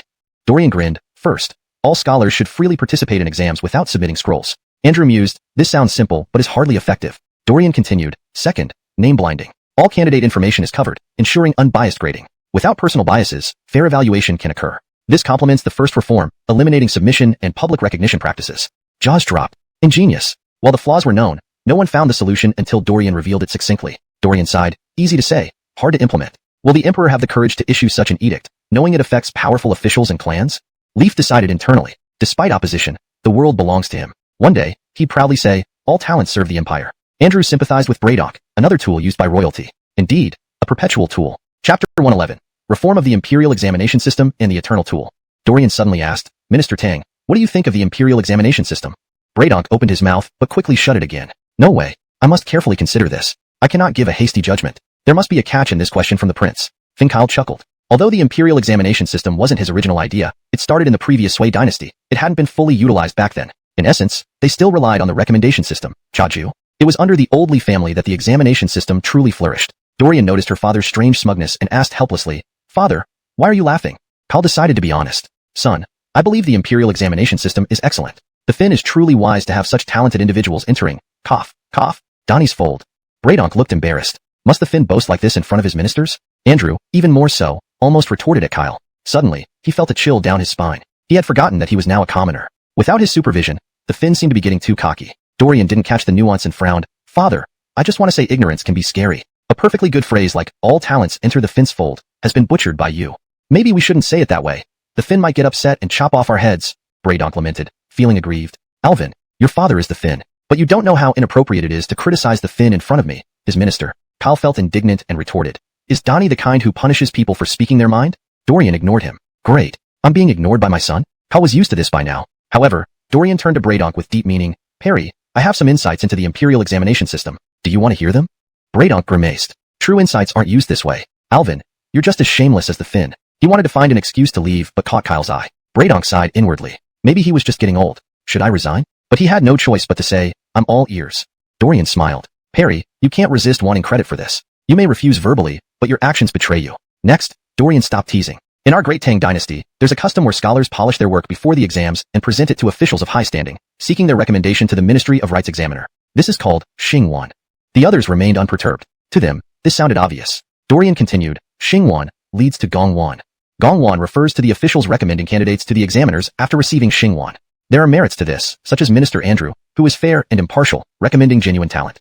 Andrew involuntarily stood up straighter. Bradonk interjected, this old official has also recommended many talents. He glanced at Kyle, who nodded in approval. Bradonk felt relieved. To be recognized by the Finn was a comfort. However, he soon regretted his words. Dorian sighed, but everyone has biases. Even without bias, once someone submits Xingwan, they become a protege of an official. When an official recommends their own protege, it's favoritism. How many people form factions due to these relationships? You should know better than me, Perry. Damn. Bradonk felt his heart sink. This was a cruel blow. Wasn't recommending talent for the court just turning into favoritism and factionalism? Wasn't this deadly? Dorian concluded, originally, this system could work. But because of personal interests, it has become a tool for favoritism and faction building. Boom. Kyle trembled. He never thought that the system he was proud of had such serious flaws. What was worse, he hadn't noticed until now. Thankfully, his son didn't know he was the Finn. At worst, he was just embarrassing himself in front of his son. Moreover, if his son pointed out the flaw, he must have a solution. Kyle looked at Bradonk expectantly. Bradonk was miserable. How he envied Andrew for being a commoner now. As the only official present, but no one knew how to fix them until now. Dorian sighed. Implementing this isn't hard, but allowing all scholars to participate might require the Finn's resolve. There will be strong opposition from influential officials and aristocratic families. Kyle made a silent vow. Regardless of the opposition, this land belongs to him. One day, he would proudly declare, all talents will be within my grasp. Andrew pitted Bradonk. Poor guy, another pawn in the process. An eternal tool indeed. Chapter 112. Isidore's realization comes too late. The next day, morning assembly. Almost over. Bradonk suddenly said, Your Majesty, this old minister has a piece of advice. Speak. Ethan raised his hand to gesture. Bradonk boldly stated, the Imperial examination system has its flaws. This old minister has a good plan to improve it. Thunderstruck, the court erupted in chaos. Nonsense. What does the Minister of Revenue have to do with criticizing the Imperial examination system? Moreover, the examination system is crucial for selecting talent nationwide. Everyone speculated internally, was Bradonk trying to advance further at his old age? Thus, did he choose to shake up the examination system? But one misstep could lead to a precipitous downfall. However, people like Nathan, Helmut, Bogdan, and the Minister of Personnel Houston remained as steady as mountains. Without waiting for reactions, Bradonk eloquently continued, Your Majesty, today's candidates still need to submit scrolls for sponsorship to participate in exams. Regarding the public submissions, I won't elaborate much. But submitting scrolls creates a mentor-student relationship between the candidates and the officials receiving them. This isn't necessarily bad, thought the ministers privately. By bringing up the issue of scrolls, was there a big move coming? This was essentially exposing the entire bureaucracy, even the aristocratic families, to the light. However, the imperial examination system comes from the court, from Your Majesty. This old minister believes that for the scholars of the Tang Dynasty to better serve the state, I suggest Your Majesty decree that from now on, all literati can participate in the exams without needing sponsorships. Thunderstruck, lightning bolt out of a clear sky. Rolling thunder indeed. Bradonk didn't stop there and continued. When reviewing the papers, the candidates' names, hometowns, and other information are too obvious. For fairness and impartiality, I suggest implementing a sealed name system. As the name suggests, cover all information on the exam papers. Only after reviewing the papers, reveal the names in the presence of officials from the 3 provinces and 6 ministries. Heck, another thunderbolt. It was over. The Ministry of Rights fell. Once the senior official agreed, the rest followed suit. Nonsense. Since the examinations were under the Ministry of Rights, improving the examination system would elevate their status. Currently, the ministry had low visibility. Any official in the Ministry of Rights who dared not agree now would be drowned by their colleagues' criticism. Ethan banged his throne chair, finalizing it. Very well. Since all ministers agree, let it be so for the imperial examination system. The Secretariat shall draft the edict and announce it nationwide. Additionally, the detailed improvements will be led by the Ministry of Rights, in consultation with chancellors and heads of the 3 provinces. The eunuch announced, court dismissed. It was settled. Instantly, many ministers felt choked. They saw it clearly. It was premeditated. Ethan had everything prepared. Who would dare oppose now? unless they wanted to die. Ethan wasn't some weak retired emperor. He made swift and decisive decisions. Hadn't they seen the incident at Xuanwu Gate? So, the reform of the imperial examination system was thus finalized. Within days, thanks to Ethan's promotion, every literatus in the country knew about it. Ethan's reputation soared unprecedentedly. In contrast, a dark cloud hovered over the aristocratic families. The Fanyang Braden family's green salt industry. Lee Salt Shop selling green salt cheaply for a month, selling huge quantities. Even the Fanyang Braden family couldn't bear such losses. Compt, Lee Salt Shop kept selling. It meant Elliot had mastered a low-cost method for purifying green salt. Isidore lay on the ground, looking ashen. Servants were terrified. With a faint voice, Isidore said, "Quick, tell the clan leader that Elliot's true intention is to ruin our Fanyang Braden family's green salt industry." He spat blood again after saying that. At the Baru Manor, Ethan chuckled awkwardly. Elliot grumbled, "Father, I heard the court reformed the examination system and introduced the palace exam. I didn't tell Perry about the palace exam. Did you tell him?" Ethan touched his nose, hesitantly. "Well, Perry is very patriotic. He definitely needed to present it to the court. You said the palace exam is the highlight of your reform. Without it, it wouldn't be as effective." Elliot, haha. Outside the mansion, Baron Duncan, who had disappeared for a long time, finally returned. Seeing Andrew at the door. Sigh. Emmanuel. Andrew calmly said, "I'm now Baron Wan Yin's steward. If you expose my identity, I'll keep a close eye on your Hussein estate." Duncan glared. "Threatening me? Uncle Emmanuel, don't worry." Immediately submissive, despite knowing Andrew was now a commoner. But returning to the court was just a matter of time. If it's because of me that Andrew is now targeting the Hussein estate, Hendricks would really break my legs. To save my legs, better to be submissive right away. Walking into the mansion of Baron Wan Yin. Upon seeing Finleaf, Duncan felt extremely uneasy. Elliot said, "Good brother, you've done a great job this time. I need to recommend you for an award." Ethan was still confused and asked, "What award?" Elliot replied, "That's not the point. The point is, I'm going to make my good second brother go farming." Duncan was stunned. "Farming? Didn't you want to farm before? This time, your eldest brother will fulfill your wish." Duncan, "How long has it been since I mentioned that? Why are you bringing it up now?" Translated with adherence to the original tone and style, maintaining paragraph structure and line breaks as requested. Chapter 113. Talking about sentiment hurts money. Dorian patted Duncan's shoulder and said, "Good brother, this isn't about sending you to farm but for you to achieve remarkable accomplishments. Does farming have anything to do with achieving accomplishments?" Duncan could only grit his teeth. "Brother, I might not be well read, but you can't fool me like that." Dorian patted his chest and assured, "Trust me, I won't deceive my own people." Duncan, "Isn't that digging your own grave? Moreover, the fin is right here. Your plan is bound to fail." Dorian replied, "Coughing is also an illness. It needs treatment." Sweating profusely, Duncan responded, "Colmes, brother, I understand." He wanted to escape. Brother plans to trick Donnie because he's a prince and Donnie won't punish him. But what about me? I'll be in deep trouble. Dorian was oblivious to Duncan's thoughts, still dreaming about the future. "We'll just plant a few fields of yams and wait for the court to buy. This time, the Minister of Revenue must come personally. Otherwise, we won't sell the yam seeds." Duncan really wanted to remind him, but the Finn gave him a meaningful look, silently warning him not to interrupt. Finleaf wanted to hear how his son planned to trick him. Dryly, Duncan said, "Brother, the court needs yams to promote them. Wouldn't refusing to sell them be improper?" Dorian pondered, "You're right. Not selling them wouldn't work. Let's give them away for free instead." Damn, give away? After scheming against the court, now he's going to give them away for free? Duncan was speechless. Finleaf felt reassured. Indeed worthy of being my son. Though he talked about deceiving the court, he still favored it in his heart. Unexpectedly, Dorian continued, "Only I know how to grow yams. I plan to write a book on yam cultivation techniques." Things. Dorian admitted defeat and simply said, "Brother will tell you a story about the sage Benjamin. In Braden state's law, if anyone redeemed a Braden citizen who became a servant in another state, they would receive reimbursement from the government treasury. Once, Zigong redeemed a Braden citizen and refused the reimbursement upon return.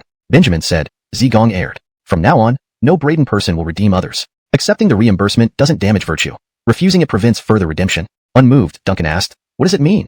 Dorian failed again. Pretending didn't work. Use simple language. The meaning is that in Braden, there was a law where anyone redeeming a Braden citizen from slavery abroad could be reimbursed by the treasury. Once, Zigong, or Duanmu Ci, redeemed a Braden citizen and refused the reimbursement. Benjamin said, Zigong was wrong. In the future, Braden citizens won't redeem others. Reimbursement won't harm morality. Refusal will discourage further redemptions. Still digesting this, Duncan bowed his head. Is this kind of reasoning so hard to grasp? Dorian felt like he was shooting himself in the foot. Why bother explaining this to a small bandit with a well-developed mind but simple limbs? Wishing to quit but noticing the emperor nearby, Dorian couldn't lose face. He tried again. Another story. Z. Braden saved a drowning man who thanked him with an ox. Z. Braden accepted it. Benjamin was delighted and said, Braden people will now bravely save drowning victims. Duncan remained unmoved. Frustrated, Dorian said, all men pursue benefits. Isn't this simple enough? Finally understanding, Duncan slapped his thigh. Brother, I get it now. Why didn't you say it earlier? Dorian felt a deep pain. Damn it. I regret becoming brothers with you. Embarrassing. Finleaf sneaked a laugh. Good. I'll tell the live bandit about today someday. His expression will be priceless. This troublemaker dared to act unruly before me, so I'll make sure he loses face one day. Hashtag chapter 114, the fake ledger. At that moment, Dorian asked, second brother, Does the Duke of Braden's mansion frequently have cows committing suicide? Duncan was startled. What nonsense. Really? You've never been to the Duke of Braden's mansion. How do you even know this? Then he looked at the Finn, whose face was as dark as thunder. Duncan's legs trembled a little. He wasn't Hendrix, who dared to be so audacious in front of Donnie. As a small bandit, he could only be timid. Dorian said to Leaf, "Father, would you like to eat braised beef with potatoes?" Leaf gave Duncan a meaningful smile, then slowly replied, "Sure. Wait, no. What is a potato?" Leaf suddenly lifted his head and asked, "Son, what is a potato?" "It's a potato." "What is a potato?" "Exactly, a potato." "What nonsense. Disrespectful, son. Are you playing tricks on us?" Seeing his father's face darken like the bottom of a pot, Dorian awkwardly smiled and said, "Father, potatoes are also called spuds." Instead of explaining more, let me show you. Then, Dorian led the way. They arrived at Peach Blossom Spring. Peach Blossom Spring once again. The Shadow Guards had thoroughly investigated here, but there were still many secrets undiscovered. For example, the cave full of green salt. And behind this mountain, there was a flat area where green salt was produced. As for potatoes, nobody had seen them before. They just grew underground, and even if someone saw one, they wouldn't recognize it. After about 15 minutes, Dorian led them to a lush field. Before them stood rows of green shoots, mostly higher than people's thighs. Leaf curiously asked, "Is this potato?" "Colms." Dorian nodded nonchalantly. Leaf asked again, "What do they look like?" Dorian shrugged and said, "We'll probably know by November. I just planted them recently, so no results yet." Leaf felt disappointed. "But, I still have a pile of potatoes left over for eating." Dorian stared at Duncan hopefully. "Second brother, did another cow commit suicide at your place?" Duncan looked troubled and said, "Oh no. With Donnie here, how can I say that? Brother, you really pick your moments well." Leaf, preoccupied with potatoes, declared decisively, "In my opinion, some cow must have been unhappy and smashed itself." Sigh. Dorian was dumbfounded. "Father, that's quite an excuse." Leaf chuckled awkwardly. Hearing this, Duncan thought, since Donnie has spoken, why should I fear anything? At the Duke of Braden's mansion, Duncan boldly brought Leaf and Dorian back. The steward almost fell to his knees upon seeing Leaf at the back. Duncan knew Leaf's identity must not be revealed and introduced him quickly. "This is my sworn elder brother, and this is elder brother's father, Gustavus." He emphasized the term, Gustavus. The steward wasn't foolish either. Being a steward at the Duke of Braden's mansion, he must have some skills. Duncan said arrogantly, "One of our cows couldn't take it anymore and committed suicide. Let's not waste it. We should eat it." The steward shivered. "Oh no, little Duke, are you looking for trouble?" But glancing at Donnie's expression, the steward realized something. "All right, Donnie wants potatoes." Leaf exclaimed, 30 stones. Oh no, another high-yield crop. Indeed, his son's treasures were numerous. "Son, continue eating. I have some matters to attend to and must leave first." Leaf, unable to contain his excitement, ran off immediately. Dorian looked at the empty pot and was speechless. "Eat? It's all gone." Duncan licked his tongue, still craving more. "Elder brother, another pot?" Dorian had the same idea. At Ganyu Palace, Bradonk rushed in hurriedly, not because he was impatient, but because the Finn was eager. Just entering Ganyu Palace, Leaf eagerly said, "Bradonk, find the Americ to buy a batch of sweet potato seeds and prepare to trial plant them in Chang'an." "For planting methods," asked the Americ. Bradonk droned monotonously. "Colms, I'm tired. Again, being used as a pawn. At least I am the Minister of Revenue, not to be used like this." Leaf grinned. "Minister Tang, remember to get some potato seeds too." "Potatoes? The yield is similar to sweet potatoes." "Really?" Bradonk almost thought he was dreaming. Tang Dynasty already having high-yield sweet potatoes seemed like divine favor. Now, with potatoes, how fortunate. Leaf guaranteed, "Minister Tang, this potato has been verified. Now the Americ is growing them and will have sweet potatoes?" Bradonk felt embarrassed. As the Minister of Revenue, to protect the Finn's identity, he had to be secretive. What a torment. Duncan, currently eating braised beef with potatoes, immediately lowered his head, focusing on battling the beef. "I know nothing." Note. This translation maintains the original tone, style, and structure, ensuring natural English flow while preserving the story's integrity. "If it ever leaks out, don't blame me, brother. I'm innocent." Dorian sighed helplessly and said, "Forget it. Go back and tell the Ministry of Revenue that for 50,000 strings of cash, all the sweet potato seeds around Chang'an will be supplied in full." Bradonk's hand trembled as he began to plead poverty. "My Emil County, now that our great Tang is still recovering from numerous issues, the Ministry of Revenue isn't exactly flush with funds. If you don't believe me, take a look at this ledger." Damn, he came prepared. Dorian felt he might have underestimated Perry. His face was indeed thick. "Isn't it inappropriate for me to look at the Ministry of Revenue's ledger?" "Well, if I say it's fine, no. If our Minister of Revenue says it's fine, then it's fine. You can rest assured and take a look." As Bradonk spoke, he forcefully shoved the ledger into Dorian's hands. Dorian had no choice but to accept it. When he opened it and took a glance, slap. The ledger. Why not? Dorian broke into a sweat. Perry's intelligence leaves much to be desired. Just like his father, they are both iron brothers, half a caddy against 8 ounces. Coughing lightly. No more insults towards Dad. After all, he is my biological father. I should be filial. Dorian had to speak bluntly. "Perry, the Revenue Department's accounts involve national secrets. Anyone can't just look at them willy-nilly." Damn. Cold sweat trickled down Bradonk's back. "Oh no, I got carried away. Only thinking about saving money. I used the accounts to beg for sympathy, forgetting this crucial point. However, it's because you are a prince." Perry momentarily forgot. Bradonk coughed. "You are the Gaylord County, honored by the court. I am not afraid of you seeing." Dorian frowned. "So, if the ledger is real, then the problem is huge. Let me tell you plainly since you're also a friend of my father. This is a falsified ledger.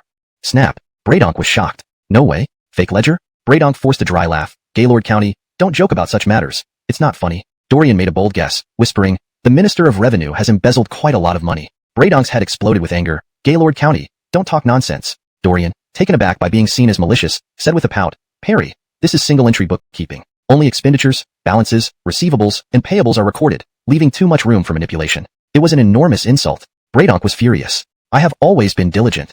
Dorian scoffed, Perry, you're just a section chief in the revenue department. How could diligence alone matter? Braydonk nearly choked. Dorian grabbed the ledger, pointing out its data with a shocking statement, tell you the simplest method. From 1 to 9, these 9 digits appear most frequently in smaller numbers, but least frequently in larger numbers. The probability decreases as the leading digit increases. Look at this ledger, where large leading digits appear even more than 2/3 of the time. Can you not see this glaring discrepancy? Braydonk. What does that mean? I don't understand. Dorian laughed bitterly. Perry, it's no wonder you are only a section chief and won't get promoted. If you did, you wouldn't last long. Braydonk. Retribution, right? How dare you underestimate me? Dorian sighed, fine. I'll teach you double-entry bookkeeping. Learn it, then record everything again using it. Comparing both methods will reveal discrepancies. At that time, many people in the Tang Dynasty were Buddhists, sending Buddha to the West. Are you cursing my death? But Braydonk was intrigued by double-entry bookkeeping, suppressing his indignation without speaking. Dorian continued teaching him. Double-entry bookkeeping uses debit and credit as symbols. The basic principle is that assets equal liabilities plus owner's equity. Remember 2 key points. First, when using double-entry bookkeeping, each transaction must record a debit in 1 or more accounts and a credit in another 1 or more accounts. There must be a debit for every credit, and the amounts must always be equal. Duncan listened, falling fast asleep. Too profound, understanding nothing. Also, whenever he didn't understand, he grew sleepy. Braydonk listened intently, astonished. Dorian continued elaborating. Second, the recorded accounts can be similar or different types, but must involve 2 opposite directions, either debit or credit. Braydonk, being the revenue minister, showed expertise in accounting, nodding repeatedly. Dorian couldn't help but admire his comprehension. Perry's dedication showed genuine understanding, not just for appearances. Third, the amount debited must equal the amount credited. After hearing this, Braydonk's expression turned heavy. Gaylord County, I shall visit again soon. Saying that, he left heavily. Duncan regained some alertness. Who knew brother could influence Braydonk so much? Regarding the fake ledger, Duncan asked, brother, how did you know the ledger was fake? Just this bookkeeping method, not fake. But what else? Once he uses double-entry bookkeeping and compares, the revenue department's embezzlers will be exposed. Duncan felt uneasy. Brother, please don't make wild guesses. Earlier, hearing everything, Duncan thought brother was misleading the poor revenue minister Braydonk. Dorian decided to stay at Hussein's residence indefinitely. Free food and drink. Why panic? Revenue department. Night fell deep. Braydonk worked late into the night, bringing out all the ledgers for the past year. Using Dorian's taught double-entry bookkeeping, he re-recorded the entries. Someone knocked on the door. In came Deputy Minister Emilio of the Revenue Department, a member of the Fanyang Braden clan. Emilio cared deeply. Minister, please rest. What are you doing here? Braydonk responded indifferently. Noted. You may leave. Emilio withdrew immediately, sweating profusely upon departure. Bad news. Old fool Braydonk brought out the yearly ledgers. He might have realized something. This could be disastrous. No good. Emilio rushed to the Fanyang Braden clan's main office. Isidore was overseeing there lately. Upon entering, the atmosphere was tense with coughing sounds. Turns out, Isidore was coughing violently with a doctor nearby, ready to assist. Emilio asked, Lord Braden, what happened? Isidore glanced at him and dismissed the doctor. Then, he asked gravely, you come late at night. What's wrong? Plop. Emilio knelt immediately. Uncle Braden, please save me.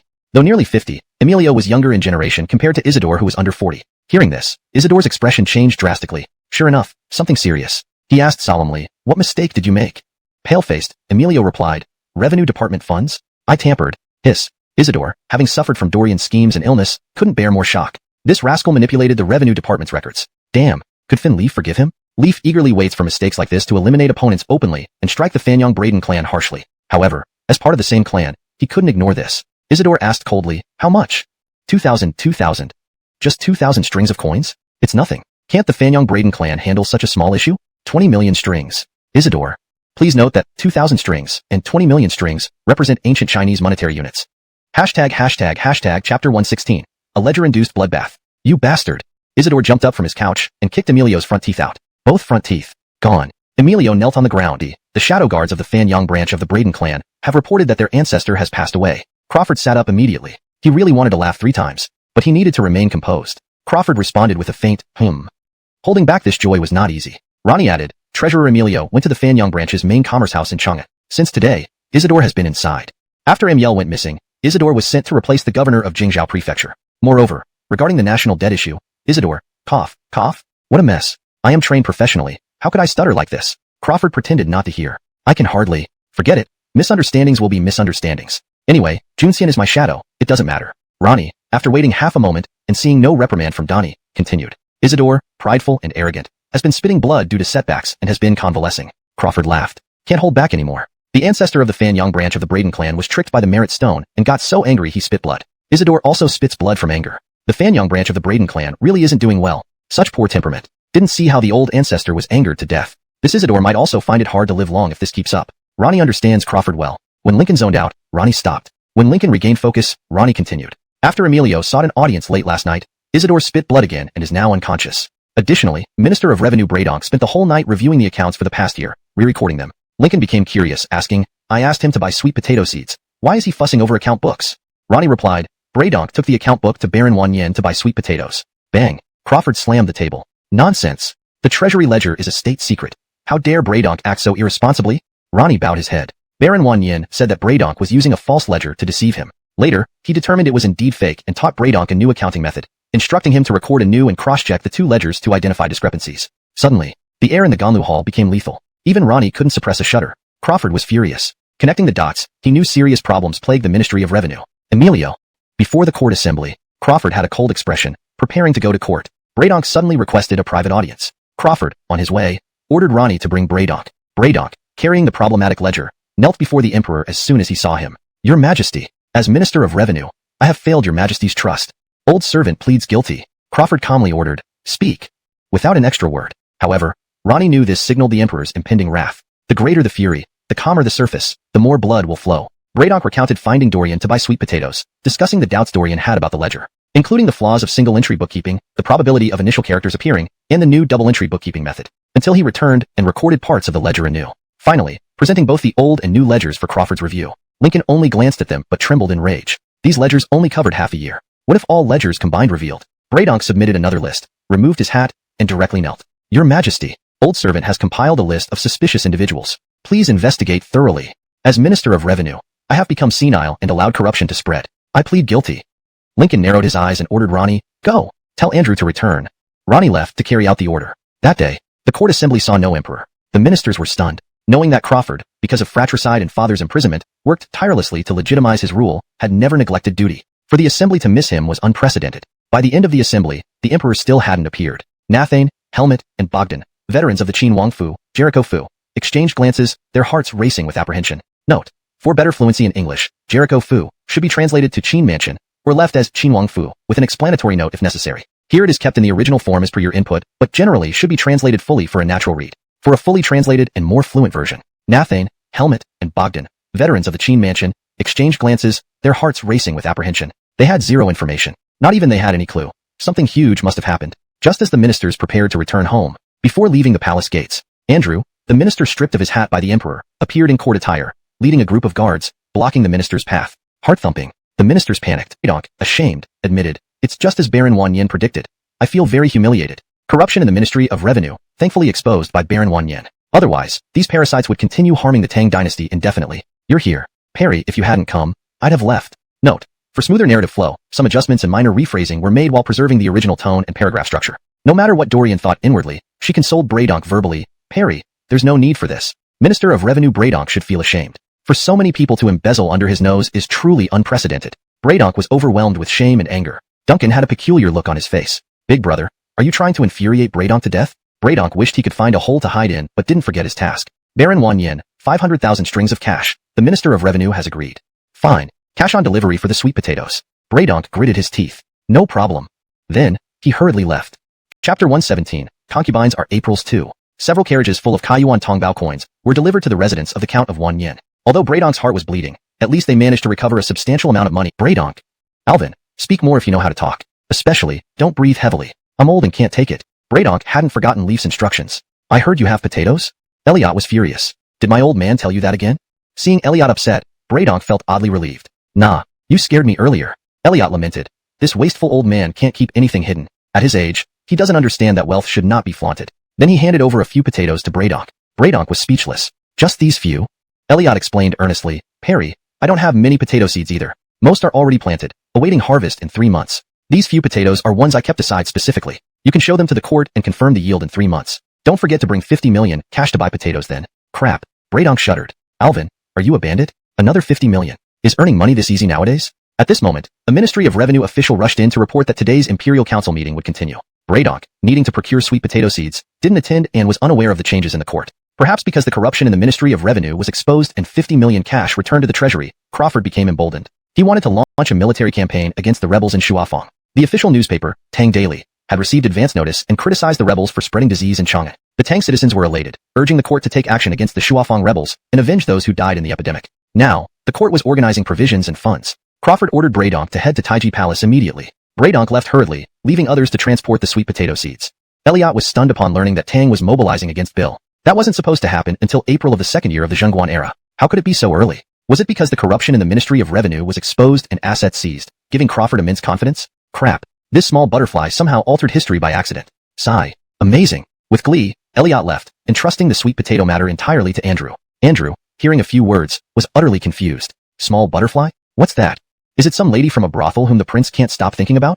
Nah. Andrew felt uneasy at the thought. After all, you're still a prince. Such behavior is disgraceful. No way. Andrew entrusted the sweet potato seeds to someone else and hurried to the palace, not to see the emperor but Celeste. Standing in the main hall, Andrew expressed his concern, fainted hearing such reasoning. Andrew looked equally shocked. Alvin, what are you talking about? Your visits to brothels have nothing to do with the military campaign. Or maybe, crap. No way. Celeste's face also paled. She had thought the same. No.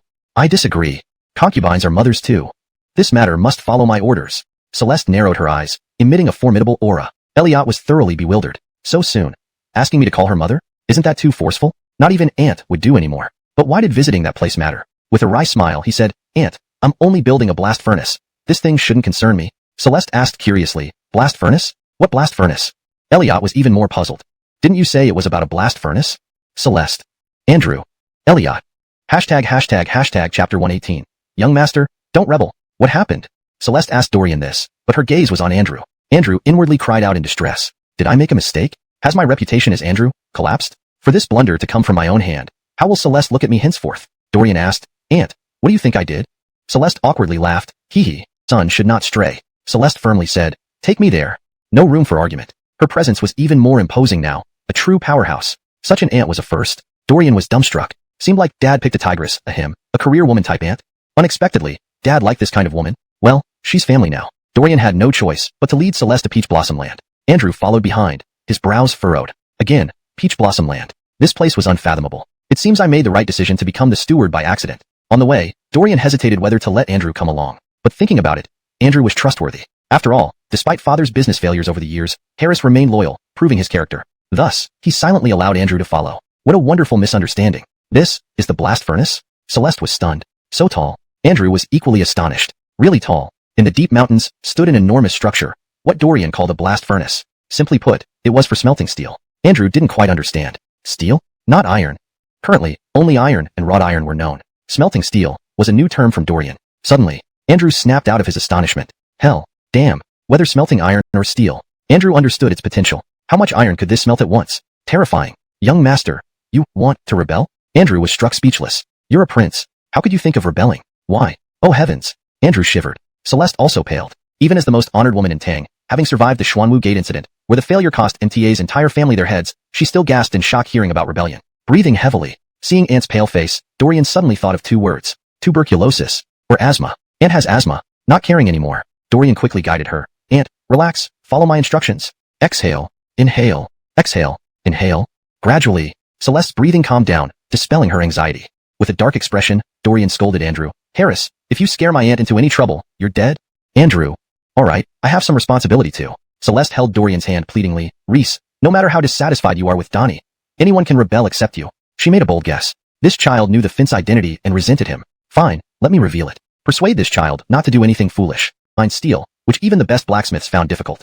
As for the pollution, did it matter now? Reese, Aunt is feeling unwell. I'll leave. Celeste, realizing the cause, blushed deeply. Ruined. My dignified reputation? Andrew slapped himself mentally. He respected Celeste deeply. Thanks to her tactful persuasion, he survived several near-death experiences under Crawford. Who knew he almost tarnished the Myra's reputation? But, already tarnished. Braydonkily, the prince didn't know the Myra's identity yet. Just as Andrew sighed, Dorian coldly said, Harris, this blast furnace is now yours. Andrew lifted his head. Bolivar, trust me? Dorian coldly added, once it's built, managing the furnace is your job. Andrew.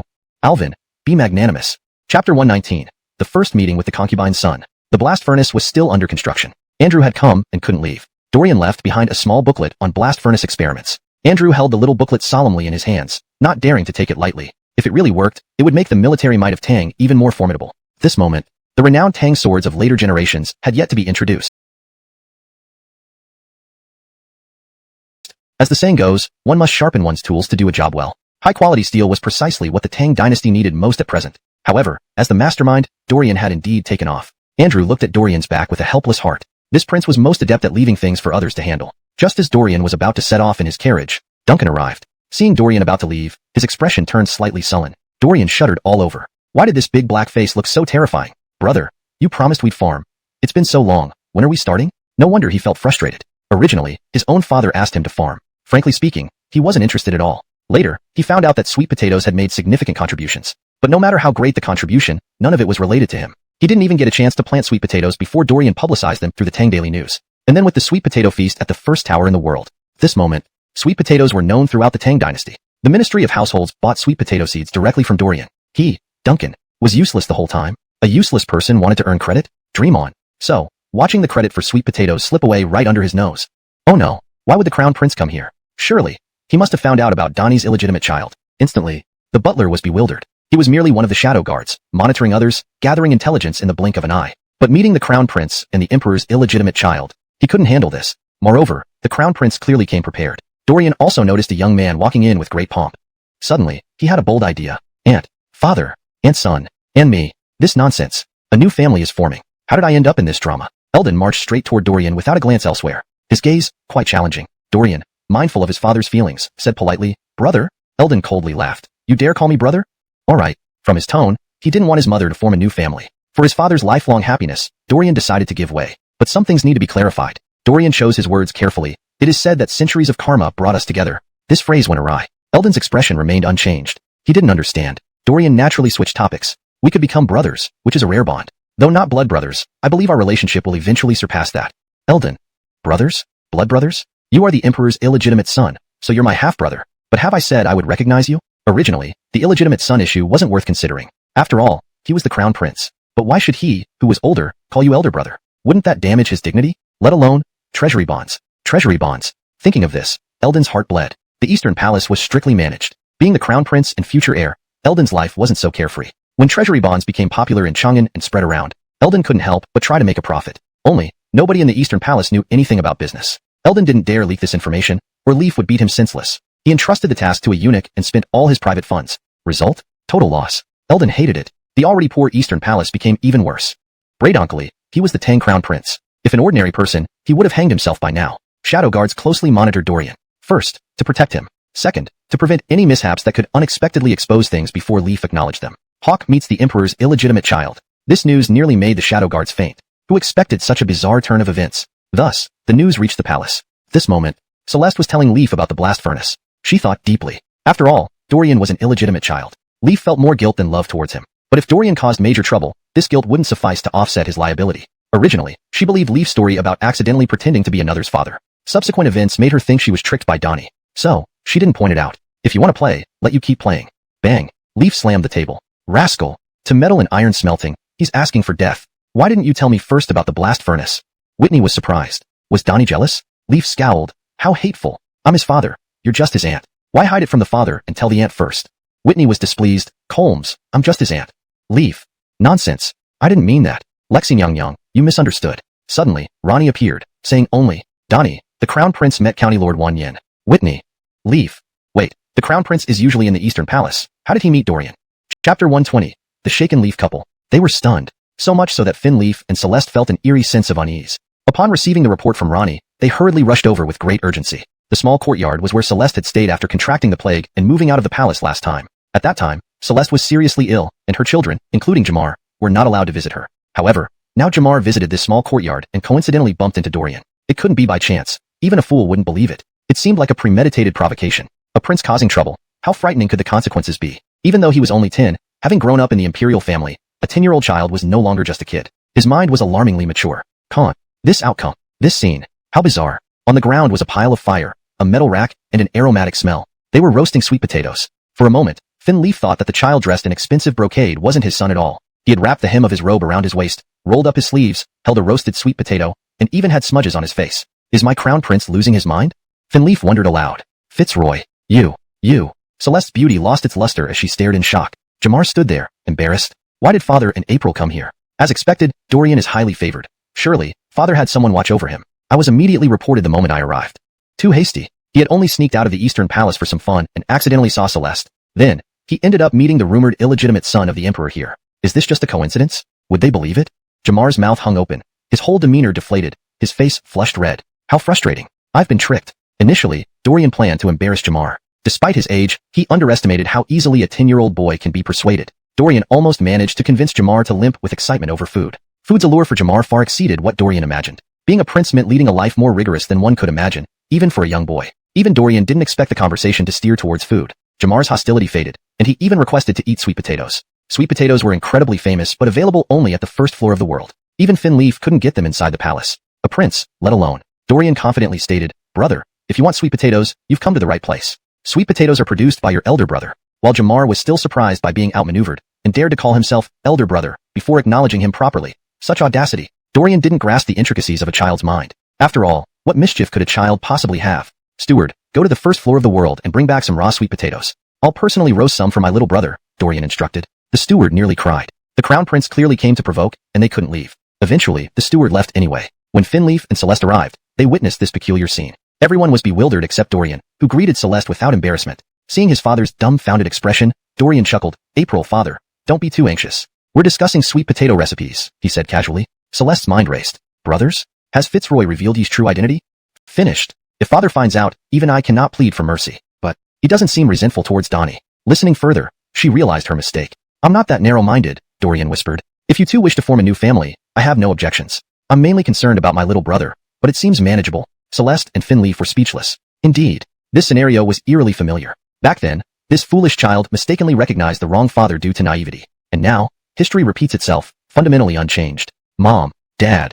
Elsewhere, Jamar stood trembling. Facing his father made him genuinely fearful. Hearing these words, Dorian's face darkened. What the heck? He muttered, listening to his brother calling him dad after all the careful effort not to ruin a potential reunified family. And now, so this is it? With a mix of frustration and sadness, Dorian looked at Finleaf. Father, you aren't fair. Finleaf had initially tensed upon hearing Jamar call him dad. Realizing Dorian's tone, heavy sigh. Did I oppose your relationship with April? You hid everything from me. Finleaf was flabbergasted. What injustice. Son, listen to me. Finleaf wanted to explain and mend his image. Unexpectedly, the person who shouldn't interfere did exactly that. Celeste rebuked Finleaf. I told you he wouldn't object. Why didn't you let me speak? Finleaf stammered.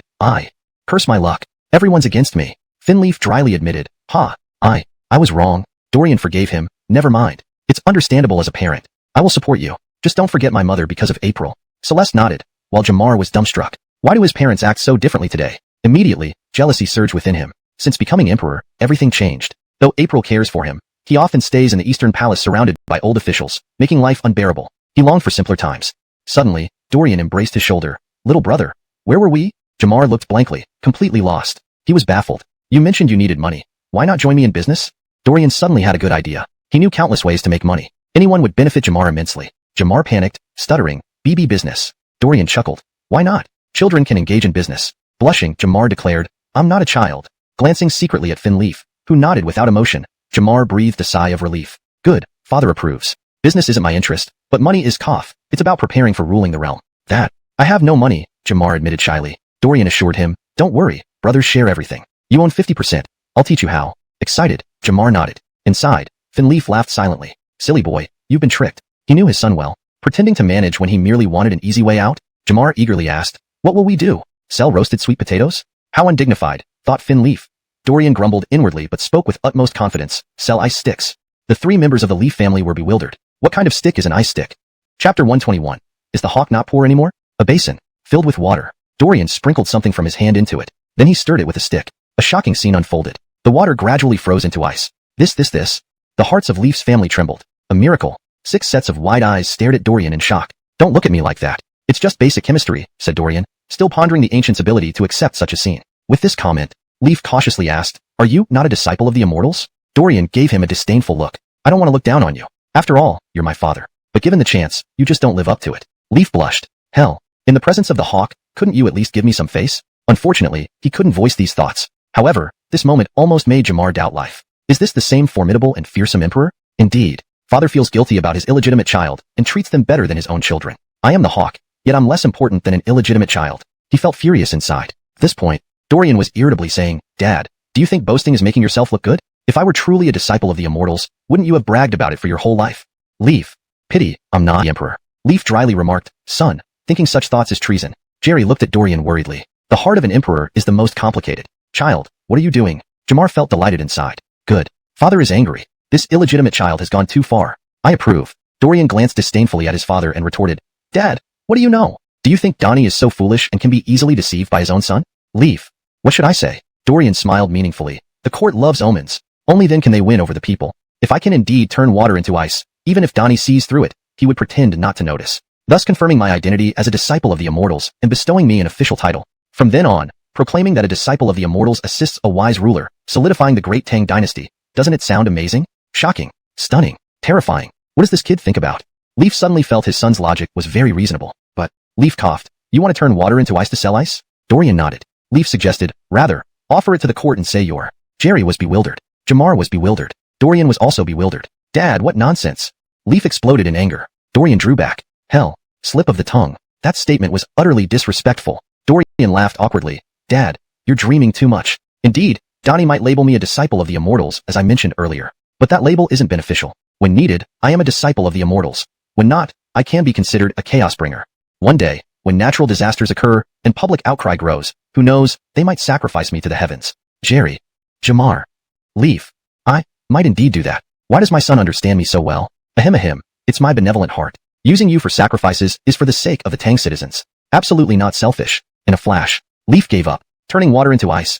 Let's use it to sell ice instead. Silently, Chang'an started trending with a new treat.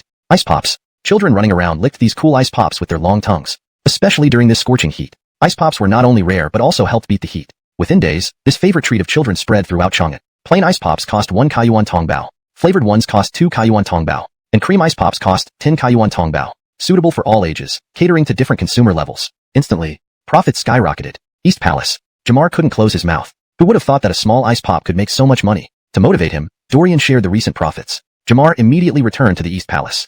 Counting it, it wasn't much. Just 10 guan. As the hawk, he could spend more than that with just a wave of his finger. But, this was money he earned, not provided by Father Finn. Even without spending a single coin, it was his own earnings. 1 month, 300 guan. Is the hawk not poor anymore? Even small flies have meat. Just then, brilliant.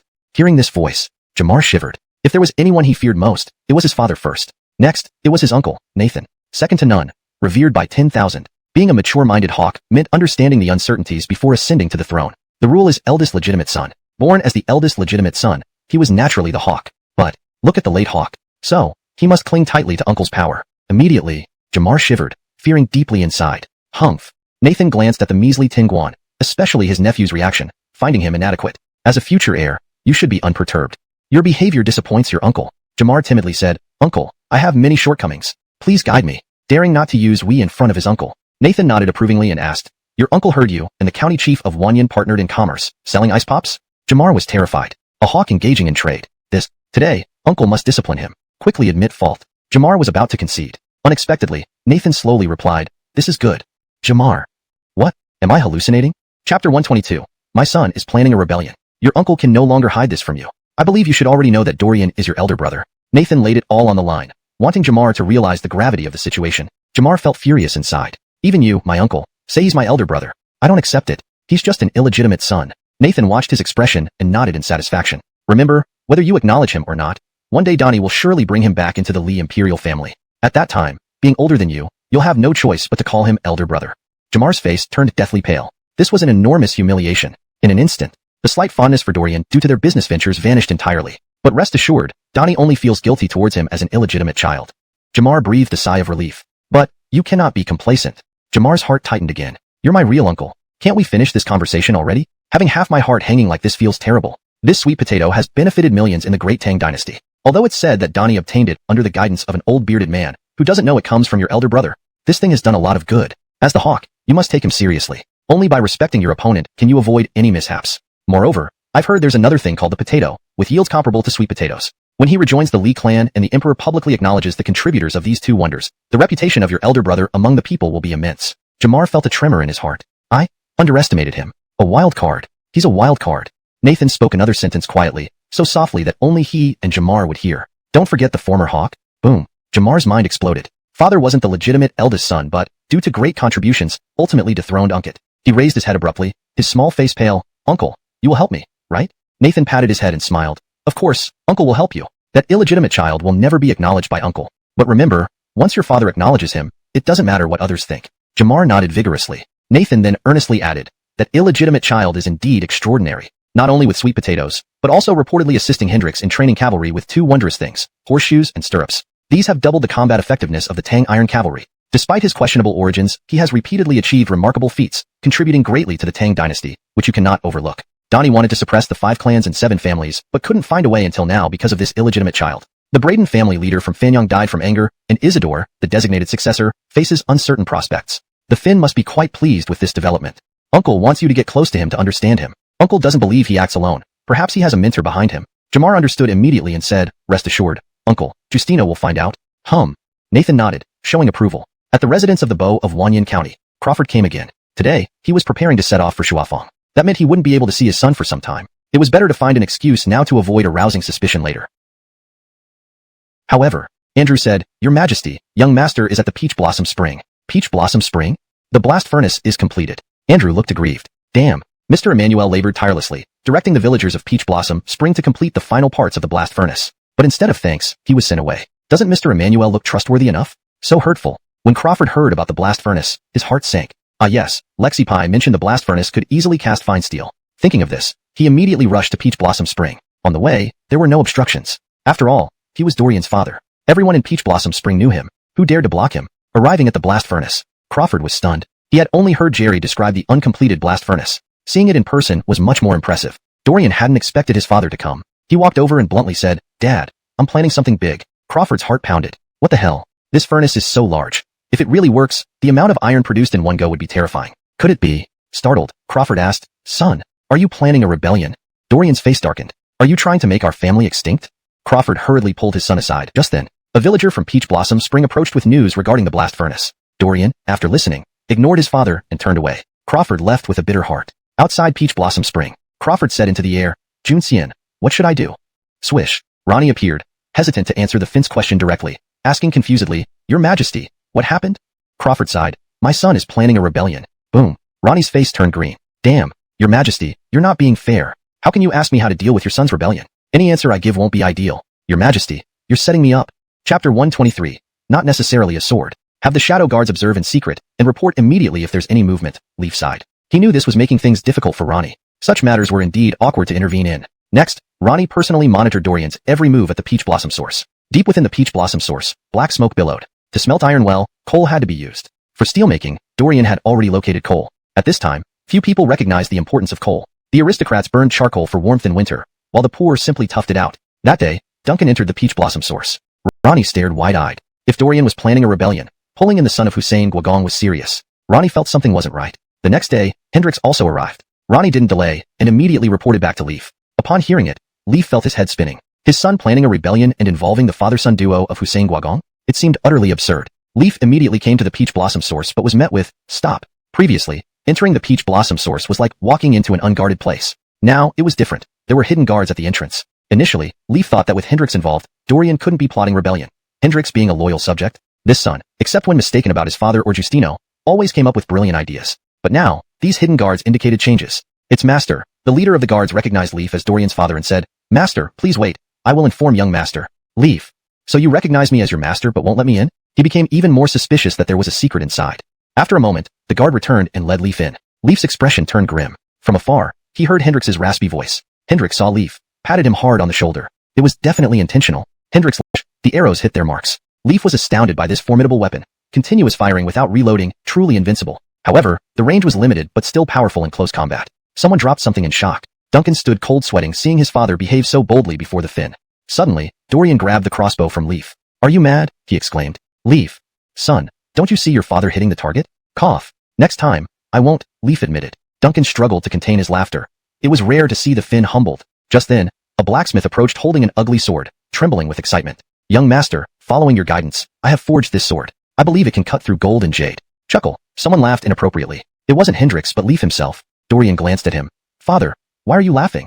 Leaf coughed again. Rashly, he realized questioning his son's capability would be problematic. Dorian continued, "Do you think this sword is too ugly, cutting through gold exaggerated, or even useless for killing?" Leif waved, "Son, that's not what I meant." "Spare me your sword," Dorian said, eyeing Hendrix. Hendrix handed over his sword. Dorian gave it to the blacksmith. "Let's test it." The blacksmith was thrilled, imagining creating a legendary sword. Hendrix reminded, "Godson, this is an imperial reward, a fine sword made of hardened steel." Dorian held both swords, keeping a safe distance, and swung them together. Clang! A sharp sound echoed. The short sword broke in half. Dorian turned. "Godfather, what did you say?"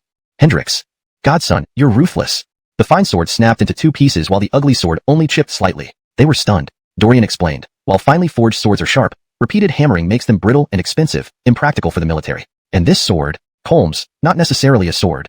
Leif and Hendrix were dumbfounded. What did he mean? Translation notes. Chapter 123. It doesn't have to be a sword. Have the shadow guards secretly observe. Report immediately if there's any movement. Fin Leif sighed. He knew he was putting Ronnie in a difficult position. Matters like this were indeed hard to meddle with. Next, Ronnie personally monitored every move of Dorian within the Peach Blossom Paradise. Deep inside Peach Blossom Paradise, black smoke billowed. For the furnace to smelt iron properly, coal was necessary. Dorian had already found coal for steel production. In this era, few people realized the importance of coal yet. The aristocracy used, technically, Leif was Dorian's biological father, while Hendrix was his godfather. Unaware that Leif was the Finn, Hendrix called him brother to conceal his identity. But hearing it sounded oddly smug, and Hendrix's pat was too forceful, causing Leif to wince visibly. Hendrix seized the moment, saying, "Brother, your health needs improvement." Gore, truly a bandit, just being spiteful. Even an emperor couldn't escape his teasing. Colm's, yes. Leif forced a smile but inwardly seethed. "Bandit, you'll pay." Then, he noticed the crossbow Hendrix held. This crossbow looked unusual. This is. As an emperor who fought on horseback, Leif had a natural affinity and intuition for weapons. Hendrix proudly explained, "This is my godson's invention. Well, not exactly invented, but better than new inventions. It's called the Juga repeating crossbow, recreated by my godson. Impressive, right?" Leif's face darkened. "Gore, bandit, don't overdo it. That's my son." Hendrix gloated in front of Leif, feeling triumphant. Being Finn was awkward. Now, it felt like old times. Leif ignored him and examined the Juga repeating crossbow. Spotting several targets, he aimed and fired. ZZZT, a string of arrows hit the target. Leif was impressed by its efficiency in battle without needing to reload repeatedly. However, its range was short, but Dorian passed it to the blacksmith. "Let's test how good this sword is." The blacksmith, thrilled, understood the honor of crafting a legendary blade. Hendrix reminded, "My sword is a 100 refined sword gifted by Donnie, forged from top-quality iron. Unspoken but clear. Your crude sword can't compare." Without words, Dorian swung the blades together. Clang. The sound echoed sharply. Then, snap, the refined sword broke. Dorian turned. "Godfather, anything else?" Hendrix. "Godson, you're ruthless. My precious sword broke into two, whereas your ugly sword only chipped." Leif and Duncan were stunned, realizing a sword shouldn't be judged by appearance alone. Dorian explained, "While the 100 refined sword is sharp, it requires thousands of hammer strikes, making it brittle and costly. Equipping the army with it is impossible. And this sword, well, it doesn't have to be a sword." Leif and Hendrix were baffled. What did he mean? End of chapter. 2. Historical context. Kept references true to the original context, especially about weaponry, societal norms, and historical figures. 3. Dialogue style. Maintain the conversational tone while ensuring it reads naturally in English. Chapter 124. Chaos in Shuafeng. Buying now means profiting. Dorian dragged the blacksmith over and started sketching on the ground with a branch. After a long while, the blacksmith left, still doubtful. Soon after, he could think about was hoping the emperor would leave quickly, since he wasn't someone who had shared life and death experiences with Finn Leif. Naturally, he couldn't help but be intimidated. Idle moments passed. Dorian then said, "Foster father, do you want to get rich?" Hendrix slapped his thigh. "Sure." There was nothing wrong with admitting this even before the emperor. Dorian smiled. "The court is about to launch an expedition to Shuafeng. That's when we'll get rich." Hearing this, Hendrix's face turned green, and he vigorously shook his head. "Foster son, your old Chung may stand upright and straight, but even if I led troops against the rebels in Shuafeng, I wouldn't embezzle military pay." Leif's eyes twitched. Did something sound off? Dorian's expression turned strange. "Foster father, why do I feel like you've embezzled military pay before?" Hendrix's face grew even greener. "What nonsense? With the emperor here, saying this?" Although he himself might not fear shadows, he still dreaded the emperor's suspicions. Hendrix reprimanded, "Don't talk nonsense. I said that because I feared you might have some crooked thoughts and wanted to stop you from going down that path." Dorian was speechless. How could he be so misunderstood? Dorian replied, half laughing, half crying, "Foster father, do I look like someone encouraging you to embezzle military pay? Even if you had such thoughts, you wouldn't have the chance this time. This expedition against the Shuafeng rebels doesn't need you leading troops." Hendrix chuckled. "How do you know Donnie won't let me lead the army?" Dorian stated matter-of-factly, "You're being underutilized." Hendrix glared and loudly declared, "I don't mind being underutilized. I'm afraid my body will rust. This time, the court attacks Shuafeng, and I must be there." He was obviously talking to Finn Leif. However, Leif rolled his eyes. Hendrix grew anxious. Looks like the emperor really didn't consider him. What should he do? At this moment, Dorian laughed. "Father, stop thinking about it. The emperor has made full preparations for attacking Shuafeng. sending you would rather undermine the court's prestige. Facing the emperor, Hendrix didn't give his foster son any face. He chuckled, foster son. Although you're smart, you're not a worm inside the emperor's stomach. How do you know he's prepared? Leaf felt offended. You dare underestimate my son? Of course, his son isn't a worm inside his stomach, but boasting was natural. TSK, TSK, TSK. Who knew you'd boast too? Dorian calmly replied, Chancellor Curtis of Xia Prefecture, actions. Just how terrifyingly clever. Hendrix thought it was mere boasting and didn't probe deeper. Still, he knew the court was planning an attack on Shuafang. But how did his foster son know? He asked, how did you know the court plans to attack Shuafang? Dorian laughed. It's simple. Autumn harvest is coming, ensuring Tang has sufficient funds and food. But the Turks will struggle. They face harsh winters and blizzards. For them, it's a significant issue. Leaf feigned ignorance. Son, don't ramble. What does this have to do with the Turks? Dorian explained, everyone knows Bill betrayed Tang for power, repeatedly inviting the Turks to invade us. Shuafang's resources are scarce, it's land barren. If not for Turkish support, Tang would have wiped him out long ago. So, the court must consider whether the Turks will join the battle. I originally thought the court would wait until April next year when the Turks need recovery after the snow disaster. Also, the cold weather would be disadvantageous for our troops. Thus, an expedition around April next year seemed likely. But recent events show the court can't wait. Since they're launching this year, it means targeting Shuafang during the Turks' defensive phase is perfect. Thunder crackled overhead. Again, Leaf was stunned. Is my son a genius? This deduction was terrifying. Everything matched the discussions he and Nathan had. Hendrix, sensing Leaf's reaction, was also a Chapter 125, Stock in? Leaf greatly disliked the feeling of being intellectually overpowered. Though, in front of his son, he would intentionally act foolish. But that was just an act. At this moment, he was truly bewildered. Dorian pointed with his hand and said, come on, who wants to invest? Once you miss this chance, there won't be another. Do not let this opportunity slip away. Time is ticking, countdown starts now. His appearance, his choice of words, it was a pure scam. However, Duncan didn't hesitate for a second as he directly said, brother, I'll invest. Dorian nodded satisfactorily and turned his gaze towards Hendrix. Hendrix wasn't as impulsive as his son and asked, first, tell us how you plan to do it? Dorian shook his head. Dry father, if you trust me, invest. If you don't trust me, then don't invest. Hendrix narrowed his eyes and said, dry son. Old Chung feels you're doing this on purpose, so that I wouldn't invest. Well, Old Chung will defiantly invest. Dorian finally looked at his father. Leaf glanced at the father and son Chung. These two simpletons. Just like that, they had decided to invest. He shook his head and said, son, don't look at me. Your old father doesn't have money. After saying this, he didn't wait for any response and ran away. Better to escape first. He could see through his son's armor. It can form a Lu Dao squad. Commanded and disciplined, it can break enemy cavalry. Hendrix's eyes narrowed. The Lu Dao glinted coldly. He lifted it and felt its weight. But using this thing to break cavalry? A joke. Historically, infantry against cavalry only face slaughter. Dorian pointed at a thick tree. Dry father, please. Hendrix didn't believe infantry could break cavalry, but it didn't stop him from wanting to test the edge of the Lu Dao. Previously, that ugly sword was astonishingly sharp. Regardless of whether this sword could break cavalry, its lethality should be astonishing. Hendrix walked over and swung the sword. Bandit or not, he wielded massive axes, and for him, the 15-pound Lu Dao was like a feather. Swish. A white blade flashed. The thick tree was cleanly cut. The break was exceptionally smooth. Hendrix was stunned. This. With one strike, he knew the design of the Lu Dao was brilliant.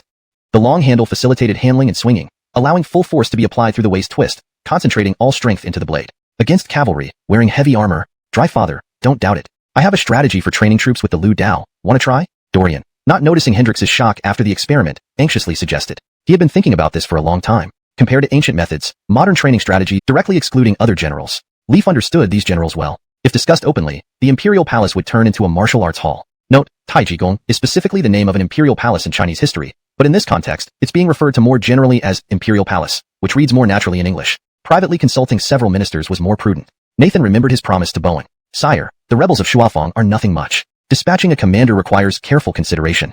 Using someone like Li Emmanuel is overkill, and Fraser, the Duke of Hollizen, might not command respect. Hendrix. Leaf directly interrupted, Jonas, no need to talk about this bandit. He can charge bravely into battle, but leading the army? Forget it. After some discussion, several candidates emerged. Helmet and Bogdan eliminated options. Ultimately, it narrowed down to two people, Alton and Bowen. Just as Nathan was about to suggest Bowen, an eunuch reported, Duke of Qin Bowen wished to see the emperor. Nathan inwardly cursed this fool. He knew Bowen well and understood why he came. Indeed, Bowen entered with a scimitar encrusted with colorful gems. Bow to your majesty. Bowen bent down to pay respects. Leaf said, Duke of Qin, rise. Bowen eagerly explained, Sire, I found a treasure sword named Damascus, capable of slicing through gold and jade. I believe treasures should match heroes. Comte, I feel unworthy of this treasure, thus wish to present it to your majesty. Giving such a grandiose gift to the emperor, no one could say anything. Gifting the emperor wasn't shameful. Just then, a rough voice yelled, Sire, Old Chung requests an audience. Without waiting for an announcement, he stormed into the hall of Sweet Dew. Only a bandit would dare. The others paid no mind, except Bowen, whose face darkened. Damn, this bandit arrived right on time, interrupting his grand gesture. What bad luck. Chapter 126, The Living Bandit Scheme. The living bandit was holding two differently shaped knives, one in each hand. No one had ever seen knives of this style before. Lord Bowen's heart sank as an ominous feeling struck him. Instantly, he inwardly cursed the living bandit for his shamelessness. How could a respected Kevin present gifts to Donnie like this? Does he have any sense of propriety? As for Bowen himself, he didn't think too much about it. Even ancients have double standards. Hendrix grinned and said, "Your Majesty, Old Chang has come to present you with a gift." Spit. Apart from Bowen, who clenched his teeth in secret, the emperor and ministers were nearly choked. You, living bandit, as a state gukong. Why must you make such a big deal out of gift-giving? Don't you have any shame? Finleaf suddenly paused. Nonsense. Is this considered gift-giving? Obviously, those oddly styled knives were the Tang swords his son spoke of. Is this how you give gifts? Finleaf felt extremely annoyed. Thus, his face turned dark. Bowen saw this and immediately cheered up inside. The living bandit wanted to copy his method of gifting Donnie, but it seems he messed up. This calmed Bowen down. He became very confident. Hendrix patted both knives and chuckled. Your Majesty, these knives can cut through gold and jade. Upon hearing this, Bowen sneered inwardly. Go to hell, living bandit. Any old knives can supposedly cut through gold and jade. What a perfunctory gift. Upon closer inspection, Bowen understood why Finleaf looked so displeased with Hendrix's behavior. Those knives had bright white edges. However, their bodies were pitch black. They looked too unappealing. Just these? Cutting gold and jade? Fooling ghosts. Thinking of this, Bowen couldn't help but laugh. Bowen, what are you laughing at? Hendrix became angry. You dare mock Old Chung? Bowen usually avoids provoking Hendrix. Of course, few officials in court would dare provoke him, except Andrew, the critic. However, today, there was no fondness. Hendrix scoffed. A knife is for slaying enemies. This polished thing looks like it's meant for ladies. Leave. His face darkened. Disgusting. I truly liked it. Now, thanks to you, living bandit, should I accept Bowen's gift or not? Not accepting it would hurt my heart. Accepting it makes me look like a lady. Living bandit, you really are shameless. Bowen didn't get angry at Hendrix's words, only mocking. They're better than your two precious knives. If not for close inspection, they look like firewood sticks. Hendrix got furious. Underestimating the knives designed by Old Cheng's godson? Swish. Hendrix flipped his knife. Damien, stop blabbering. Let's compare them. Bowen's face went green. Sure enough, it's the living bandit. He dared attack in Gano Hall. Disgusting. You want to die, but I don't. Finleaf reprimanded. Kevin, this is the Gano Hall, where I discuss affairs, not an arena. Hendrix laughed nervously. Your Majesty, don't be angry. Old Chung never meant to fight with Bowen. Bowen snorted. As if you dare. Hendrix said, Old Chung fears accidentally killing him. Bowen. Damn. Unbearable. Don't I have dignity? Bowen's red-faced anger flared. Kevin, how dare you insult me? Finleaf also sternly said, Kevin, we're both state gukongs. Your words are too presumptuous. Hendrix whispered, Old Chung just doesn't respect pretentious stuff. Heat rushed to Bowen's head. However, he didn't act. Nathan shook his head inwardly. Bowen lacks courage. Hendrix is Kevin. You are Damien. Being equals, none is lower. To think of leading troops to destroy Shuajino with such performance. Nathan thought this man was useless. Disgusting. Absolutely hopeless. Finleaf, however, focused on Hendrix's knives, asking, So, is this all? Hendrix, slightly excited, replied, Your Majesty, this is called a cross saber. This is a polearm. Especially the polearm. My godson says training disciplined soldiers with heavy armor, using polearms against cavalry, is a piece of cake. Silence. Too silent. Awkward silence. Finleaf was the most embarrassed. Your godson is my son. Did my son really say that? So embarrassing. Infantry defeating cavalry? Missing a brain part? Nathan naturally knew who Hendrix's godson was. Hearing this, he couldn't help but ridicule inwardly. Alvin, vision matters. Vision is crucial. Helmet also knew about Hendrix's godson, so he kept quiet. Bogdan, unaware, laughed. Kevin, never expected you to have a godson. What a clever child.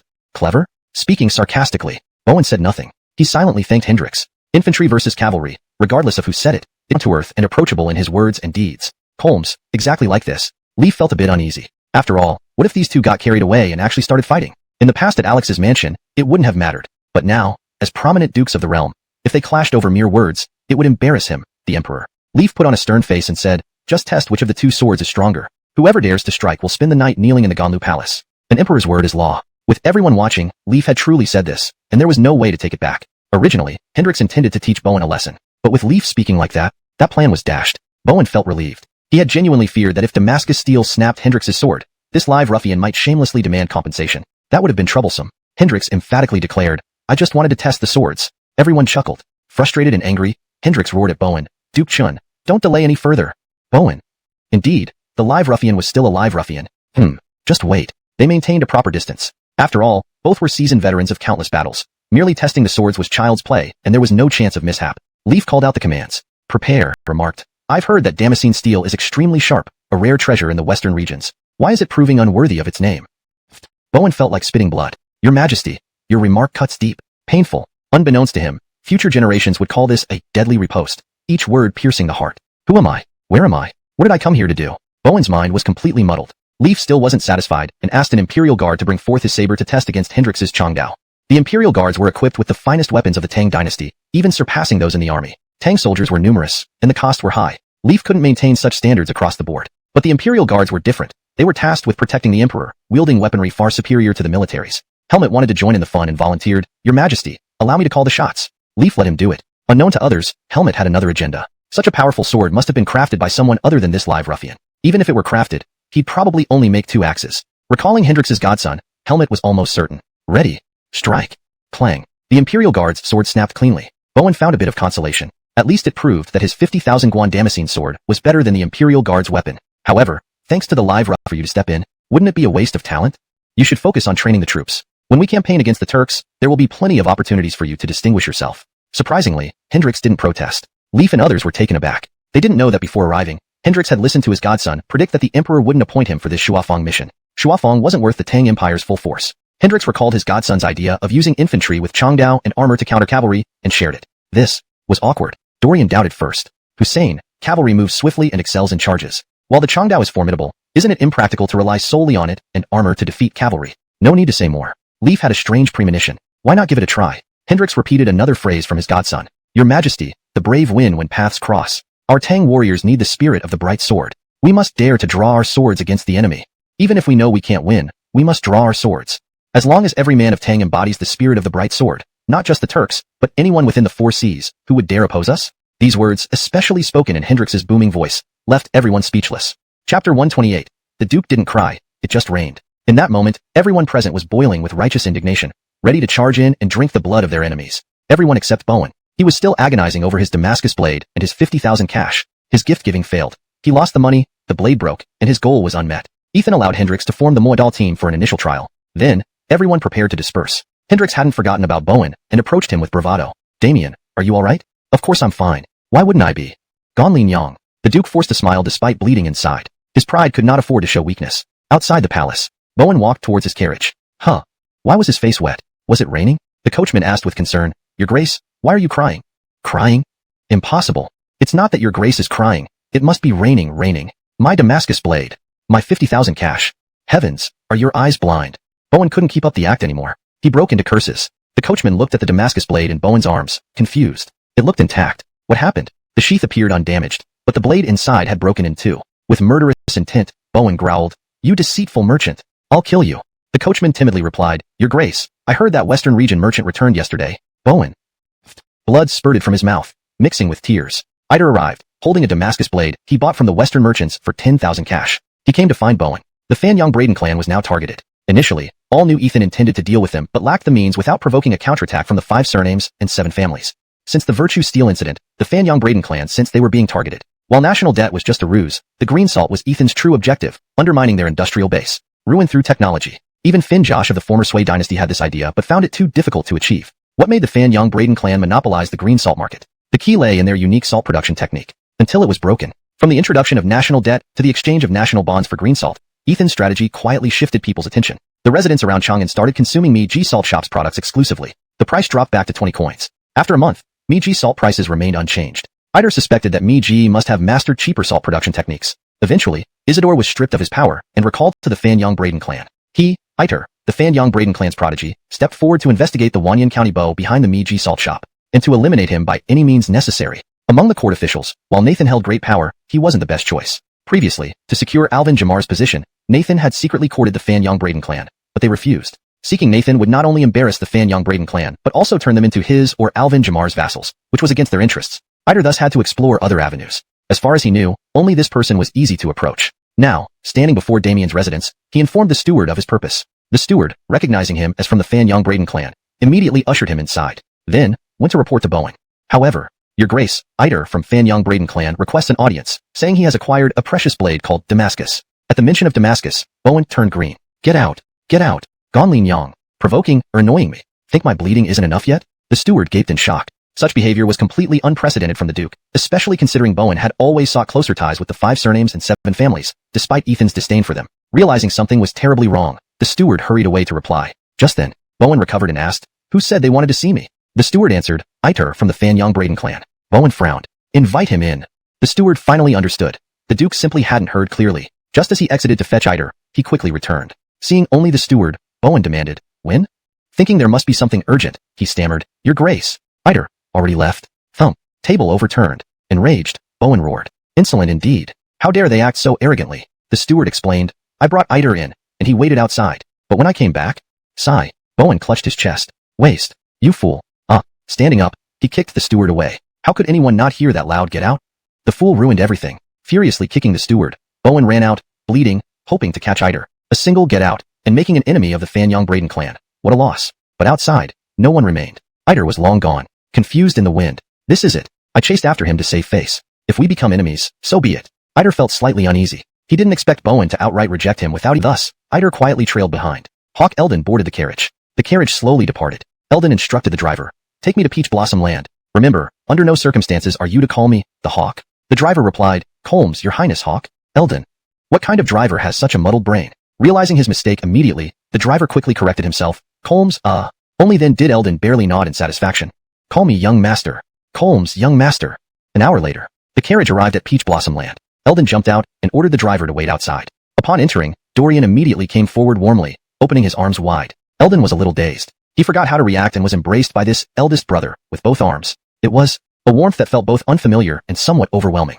Fortunately, Dorian released him after a moment. Then, he introduced another lively bandit-like individual standing behind him. "Brother, this is my sworn brother. You can call him second brother. Eldon." Holossal. Chaos. Complete chaos. Eldon's face flushed red. "Wasn't having you as my eldest brother enough? Now there's a second brother, and they have no blood relation. I absolutely will not. Never mind. These weren't obtained by Donnie from an old bearded man. They were my offerings to Donnie." Eldon, astonished, asked, "Really?"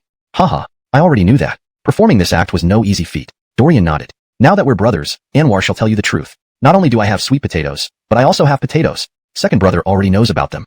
Additionally, there are corn, peanuts, tomatoes. These are all we have for now." Thud. This time, it was Eldon's jaw that hit the floor. These names were unheard of, yet he recognized they were all food items. Instantly, a chilling sense washed over him. Sweet potatoes were like divine blessings for the Tang Dynasty's people. Now, with things like potatoes and corn, the Anwar's contributions were terrifying. While military conquests were significant achievements, the people's sustenance was paramount. Anyone who brought high-yielding crops to the Tang Dynasty would have equally immense, if not greater, merit than territorial expansion. "Brother, you are indeed formidable competition to me." Initially, Eldon believed that as a bastard son, Dorian stood no chance at the throne. But now, everything seemed uncertain. Unless he was mindless, it would be impossible not to feel uneasy. The position of Hawk was always precarious, especially considering those uncles. Dorian smiled. "Us three brothers should share good fortune together. These crops will be man left in a haze." Descending from the carriage, Eldon remained conflicted. Suddenly, it hit him. Whoever earned these merits, wouldn't Father as the Emperor know? Furthermore, being the Hawk, did he even need rewards? Should he find a chance to destroy the potatoes? Instantly, a daring idea formed in Eldon's mind. Meanwhile, having tracked Eldon meeting Dorian, Iter grew restless. This collaboration between the Hawk and Dorian was detrimental to the Fanyang Braden clan. Thus, he decided to meet the Hawk first. "Hawk!" Iter appeared, holding a sword. Brush. Guards surrounding the Eastern Palace instantly surrounded him. Iter. Too hasty. Too many things on his mind, forgetting the Damascus steel he held. Misunderstood. He quickly explained, "Hawk, this humble servant is Iter from the Fanyang Braden clan." Eldon frowned, gesturing the guards to disperse. Iter continued, "Hawk, I come to visit." "Get lost." Eldon impatiently spat out a word. "Iter. What? The Hawk refused me and even told me to. Get lost?" Chapter 130. The all-too-familiar Damascus steel. Iter felt as if his entire life were in question. How could someone from the Fanyang Braden clan endure such humiliation? Humph. Iter flicked his sleeve and walked away. No, certainly. Right. Iter was holding a saber. Who knew if he harbored ill intentions? If he truly wanted to pledge allegiance, what sense did it make to come carrying a weapon? Nathan returned from court. He hadn't reached his residence when he met someone along the way. This man had a dagger tucked under his robe and blocked the carriage. "Wish." A servant held a blade and sternly shouted, "Dog courage. What do you intend?" That person calmly said, "I am Iter of the Fanyang Braden clan. I seek an audience with His Excellency Zhao Guogong." Nathan was resting in the carriage, but hearing the introduction, he indifferently remarked, "Ah, Mr. Braden, please have him come up." Only then did the servant sheath his weapon and respectfully invite Iter into the carriage. Inside the carriage, Iter sat opposite Nathan. Iter felt bitter. Originally, Nathan had offered him an olive branch, wanting him to support Hawk Jamar. But he refused back then. Now, he had to come and pledge allegiance instead. Typical. Pulling didn't work. Pushing made him fall back. The scene was awkward. Neither party spoke. Whoever opened their mouth first would lose. Iter felt despondent. He must win back some dignity after such a humiliating day. After a long while, the carriage stopped. The Yehya's residence arrived. Iter was embarrassed. He didn't expect Nathan to. Humiliating. Absolutely humiliating. Nathan corrected him. "Correct me if I'm wrong. Sweet potatoes were a divine gift obtained by Donnie after the old bearded man's advice. Not presented by any Viscount of Wanyan, Mr. Braden. Please note this. TSK. The 5 clans and 7 prestigious families are never straightforward. Even now, there's scheming in your mind. As a minister of Dani, I won't indulge you. Iter sighed internally. He wasn't unintelligent. His previous words were both a probe and a hint. Had Nathan acknowledged his words, it would imply future cooperation. But Nathan denied. He was still loyal to Crawford. Iter had to abandon other thoughts. Finally lowering his head, he asked, regarding the Viscount of Wanyan, please provide guidance. Nathan's gaze wandered outside the carriage as though talking to himself. The young Viscount of Wanyan, despite his youth, has a heart for the country. Wanting to dispatch troops to Shuajino without imposing extra taxes, he devised the brilliant idea, national bonds. Iter was astonished. He grasped the government's intention behind national bonds and understood its significance. Initially, making Tang citizens accept them seemed like a pipe dream. He underestimated the capable individuals in the court. Lincoln's ability to defeat the hidden crown prince showed the many talents under him. Promoting national bonds is the 5 clans and 7 prestigious families. Chapter 131. Iter's heart hurts. Nathan asked, Lord Braden, may I ask a question that might be inappropriate? Please ask, Lord Greta. How much did you pay for this knife? Haha. The Yehya was also a money lover. Iter replied, 10,000 guan. Nathan waved his hand and said, a gentleman does not take away what another loves. Please take your knife back, Lord Braden. Iter, disdaining 10,000 guan? Finding it too little. Nathan, have some decency. Don't be too greedy. Please go slowly, Lord Braden.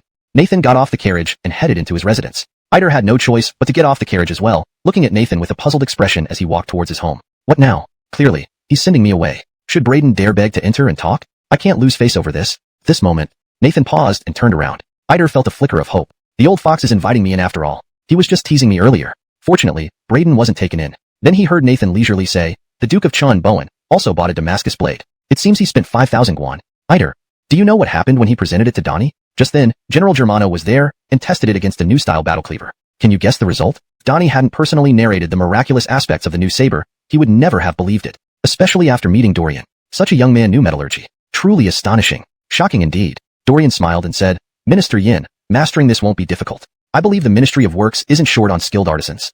However, with the court preparing to send troops to Shuajino, the biggest challenge isn't blacksmiths, it's acquiring quality iron. Bowden looked worried. Dorian laughed and said, Minister Yin, I can help solve this problem. How about we cooperate? Bowden was initially concerned about where to get the refined iron. Hearing Dorian suggest cooperation made him laugh. The Fabian County, don't jest with this old man. Forging such sabers requires a significant amount of refined iron. Could you really supply enough for the Ministry of Works? Baron Hendrix's mouth twitched. True, the Finn didn't mention the blast furnace. Probably intentionally. So, Bowden overlooked it. Dorian asked, Minister Yin, what if I can't? Bowden chuckled. Then I'll cooperate with you. This young Fabian County jokes around like this on first meeting. Boy, you sure are witty. Hendrix looked bemused. Dorian grabbed Bowden's hand and exclaimed gratefully, Thank you, Minister Yin. Bowden wondered, for what? For the cooperating iron from each batch. Wouldn't this meet the Ministry of Works needs? Bowden was skeptical. As head of the Ministry of Works, responsible for important projects, caution and realism were his hallmarks. Otherwise, Ethan too wouldn't trust him with this role. Dorian asked, better to act sooner than later. The next batch should be ready by evening. Would you wait to see? Bowden nodded. Waiting wouldn't hurt. Regardless, someone who could design such a saber shouldn't exaggerate. Smelting so much iron at once was unheard of. Though hard to believe, Bowden felt a glimmer of hope. By evening, the iron inside the blast furnace was done. Hendrix, having seen this before, wasn't surprised. On the contrary, he felt a mix of pity and amusement for the Finn. His dry son had set his sights on the imperial treasury, but this was spending the old man's money. Finn of the Tang Dynasty. What will you think when you find out? Bowden's experience was different. First time seeing so much iron smelted at once. Even seeing it felt surreal. Once Bowden was sufficiently amazed, Dorian asked, Minister Yin, do we cooperate? Bowden made an immediate decision. Cooperate. We must.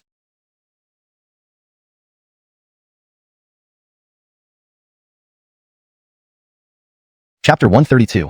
Alvin, please act like a human being. Dayton impatiently dragged Hendrix away, eager to immediately meet Dani. On the way, Hendrix's face was flushed red. Dayton asked in confusion, Lord of Braden, your face is so red. Are you sick? Hendrix grimaced and secretly pinched himself to stifle his laughter, then replied sternly, Minister Yin, this old Chang's body is as robust as a tiger's. How could I possibly be sick? Dayton earnestly advised, Lord of Braden, don't hide your illness from doctors. Hendrix nodded vigorously. He couldn't speak anymore or he'd give himself away. But then, Dayton thought for a moment and seriously asked, Lord of Braden, do you understand what it means to hide your illness from doctors? Hendrix was speechless. Dayton continued seriously, Lord of Braden, hiding your illness from doctors means that if you are ill or feel unwell, you should never hesitate to see a doctor. Once we enter the palace, why don't we have Dani assign a royal physician to examine you?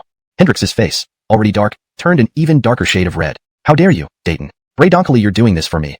Otherwise, my fists wouldn't spare you. Anyone who didn't know better would think you were cursing me. The instigator of all this mischief was his adopted son. Hendrix felt especially aggrieved. As long as there's enough high-quality iron, we can provide you with endless moadal on time. To improve the translation for better fluency and clarity in English. With this, the Ministry of Works will no longer have to worry about forging weapons. As long as there's enough high-quality iron, We can provide you with an endless supply of Lu Dao, long sabers, on time. Note, Mo Dao is a type of long saber used in ancient China, often translated as Lu Dao. Including a brief description or the pinyin can help readers understand the context better. Finleaf was speechless. It's just a blast furnace? You should have said so sooner. You scared me. Seeing Finleaf so calm, Dayton felt urgent. Your Majesty, don't doubt this old minister's words. Lord of Braden can testify. Dayton pulled Hendricks forward. Hendricks silently sighed, sympathizing with someone for the first time.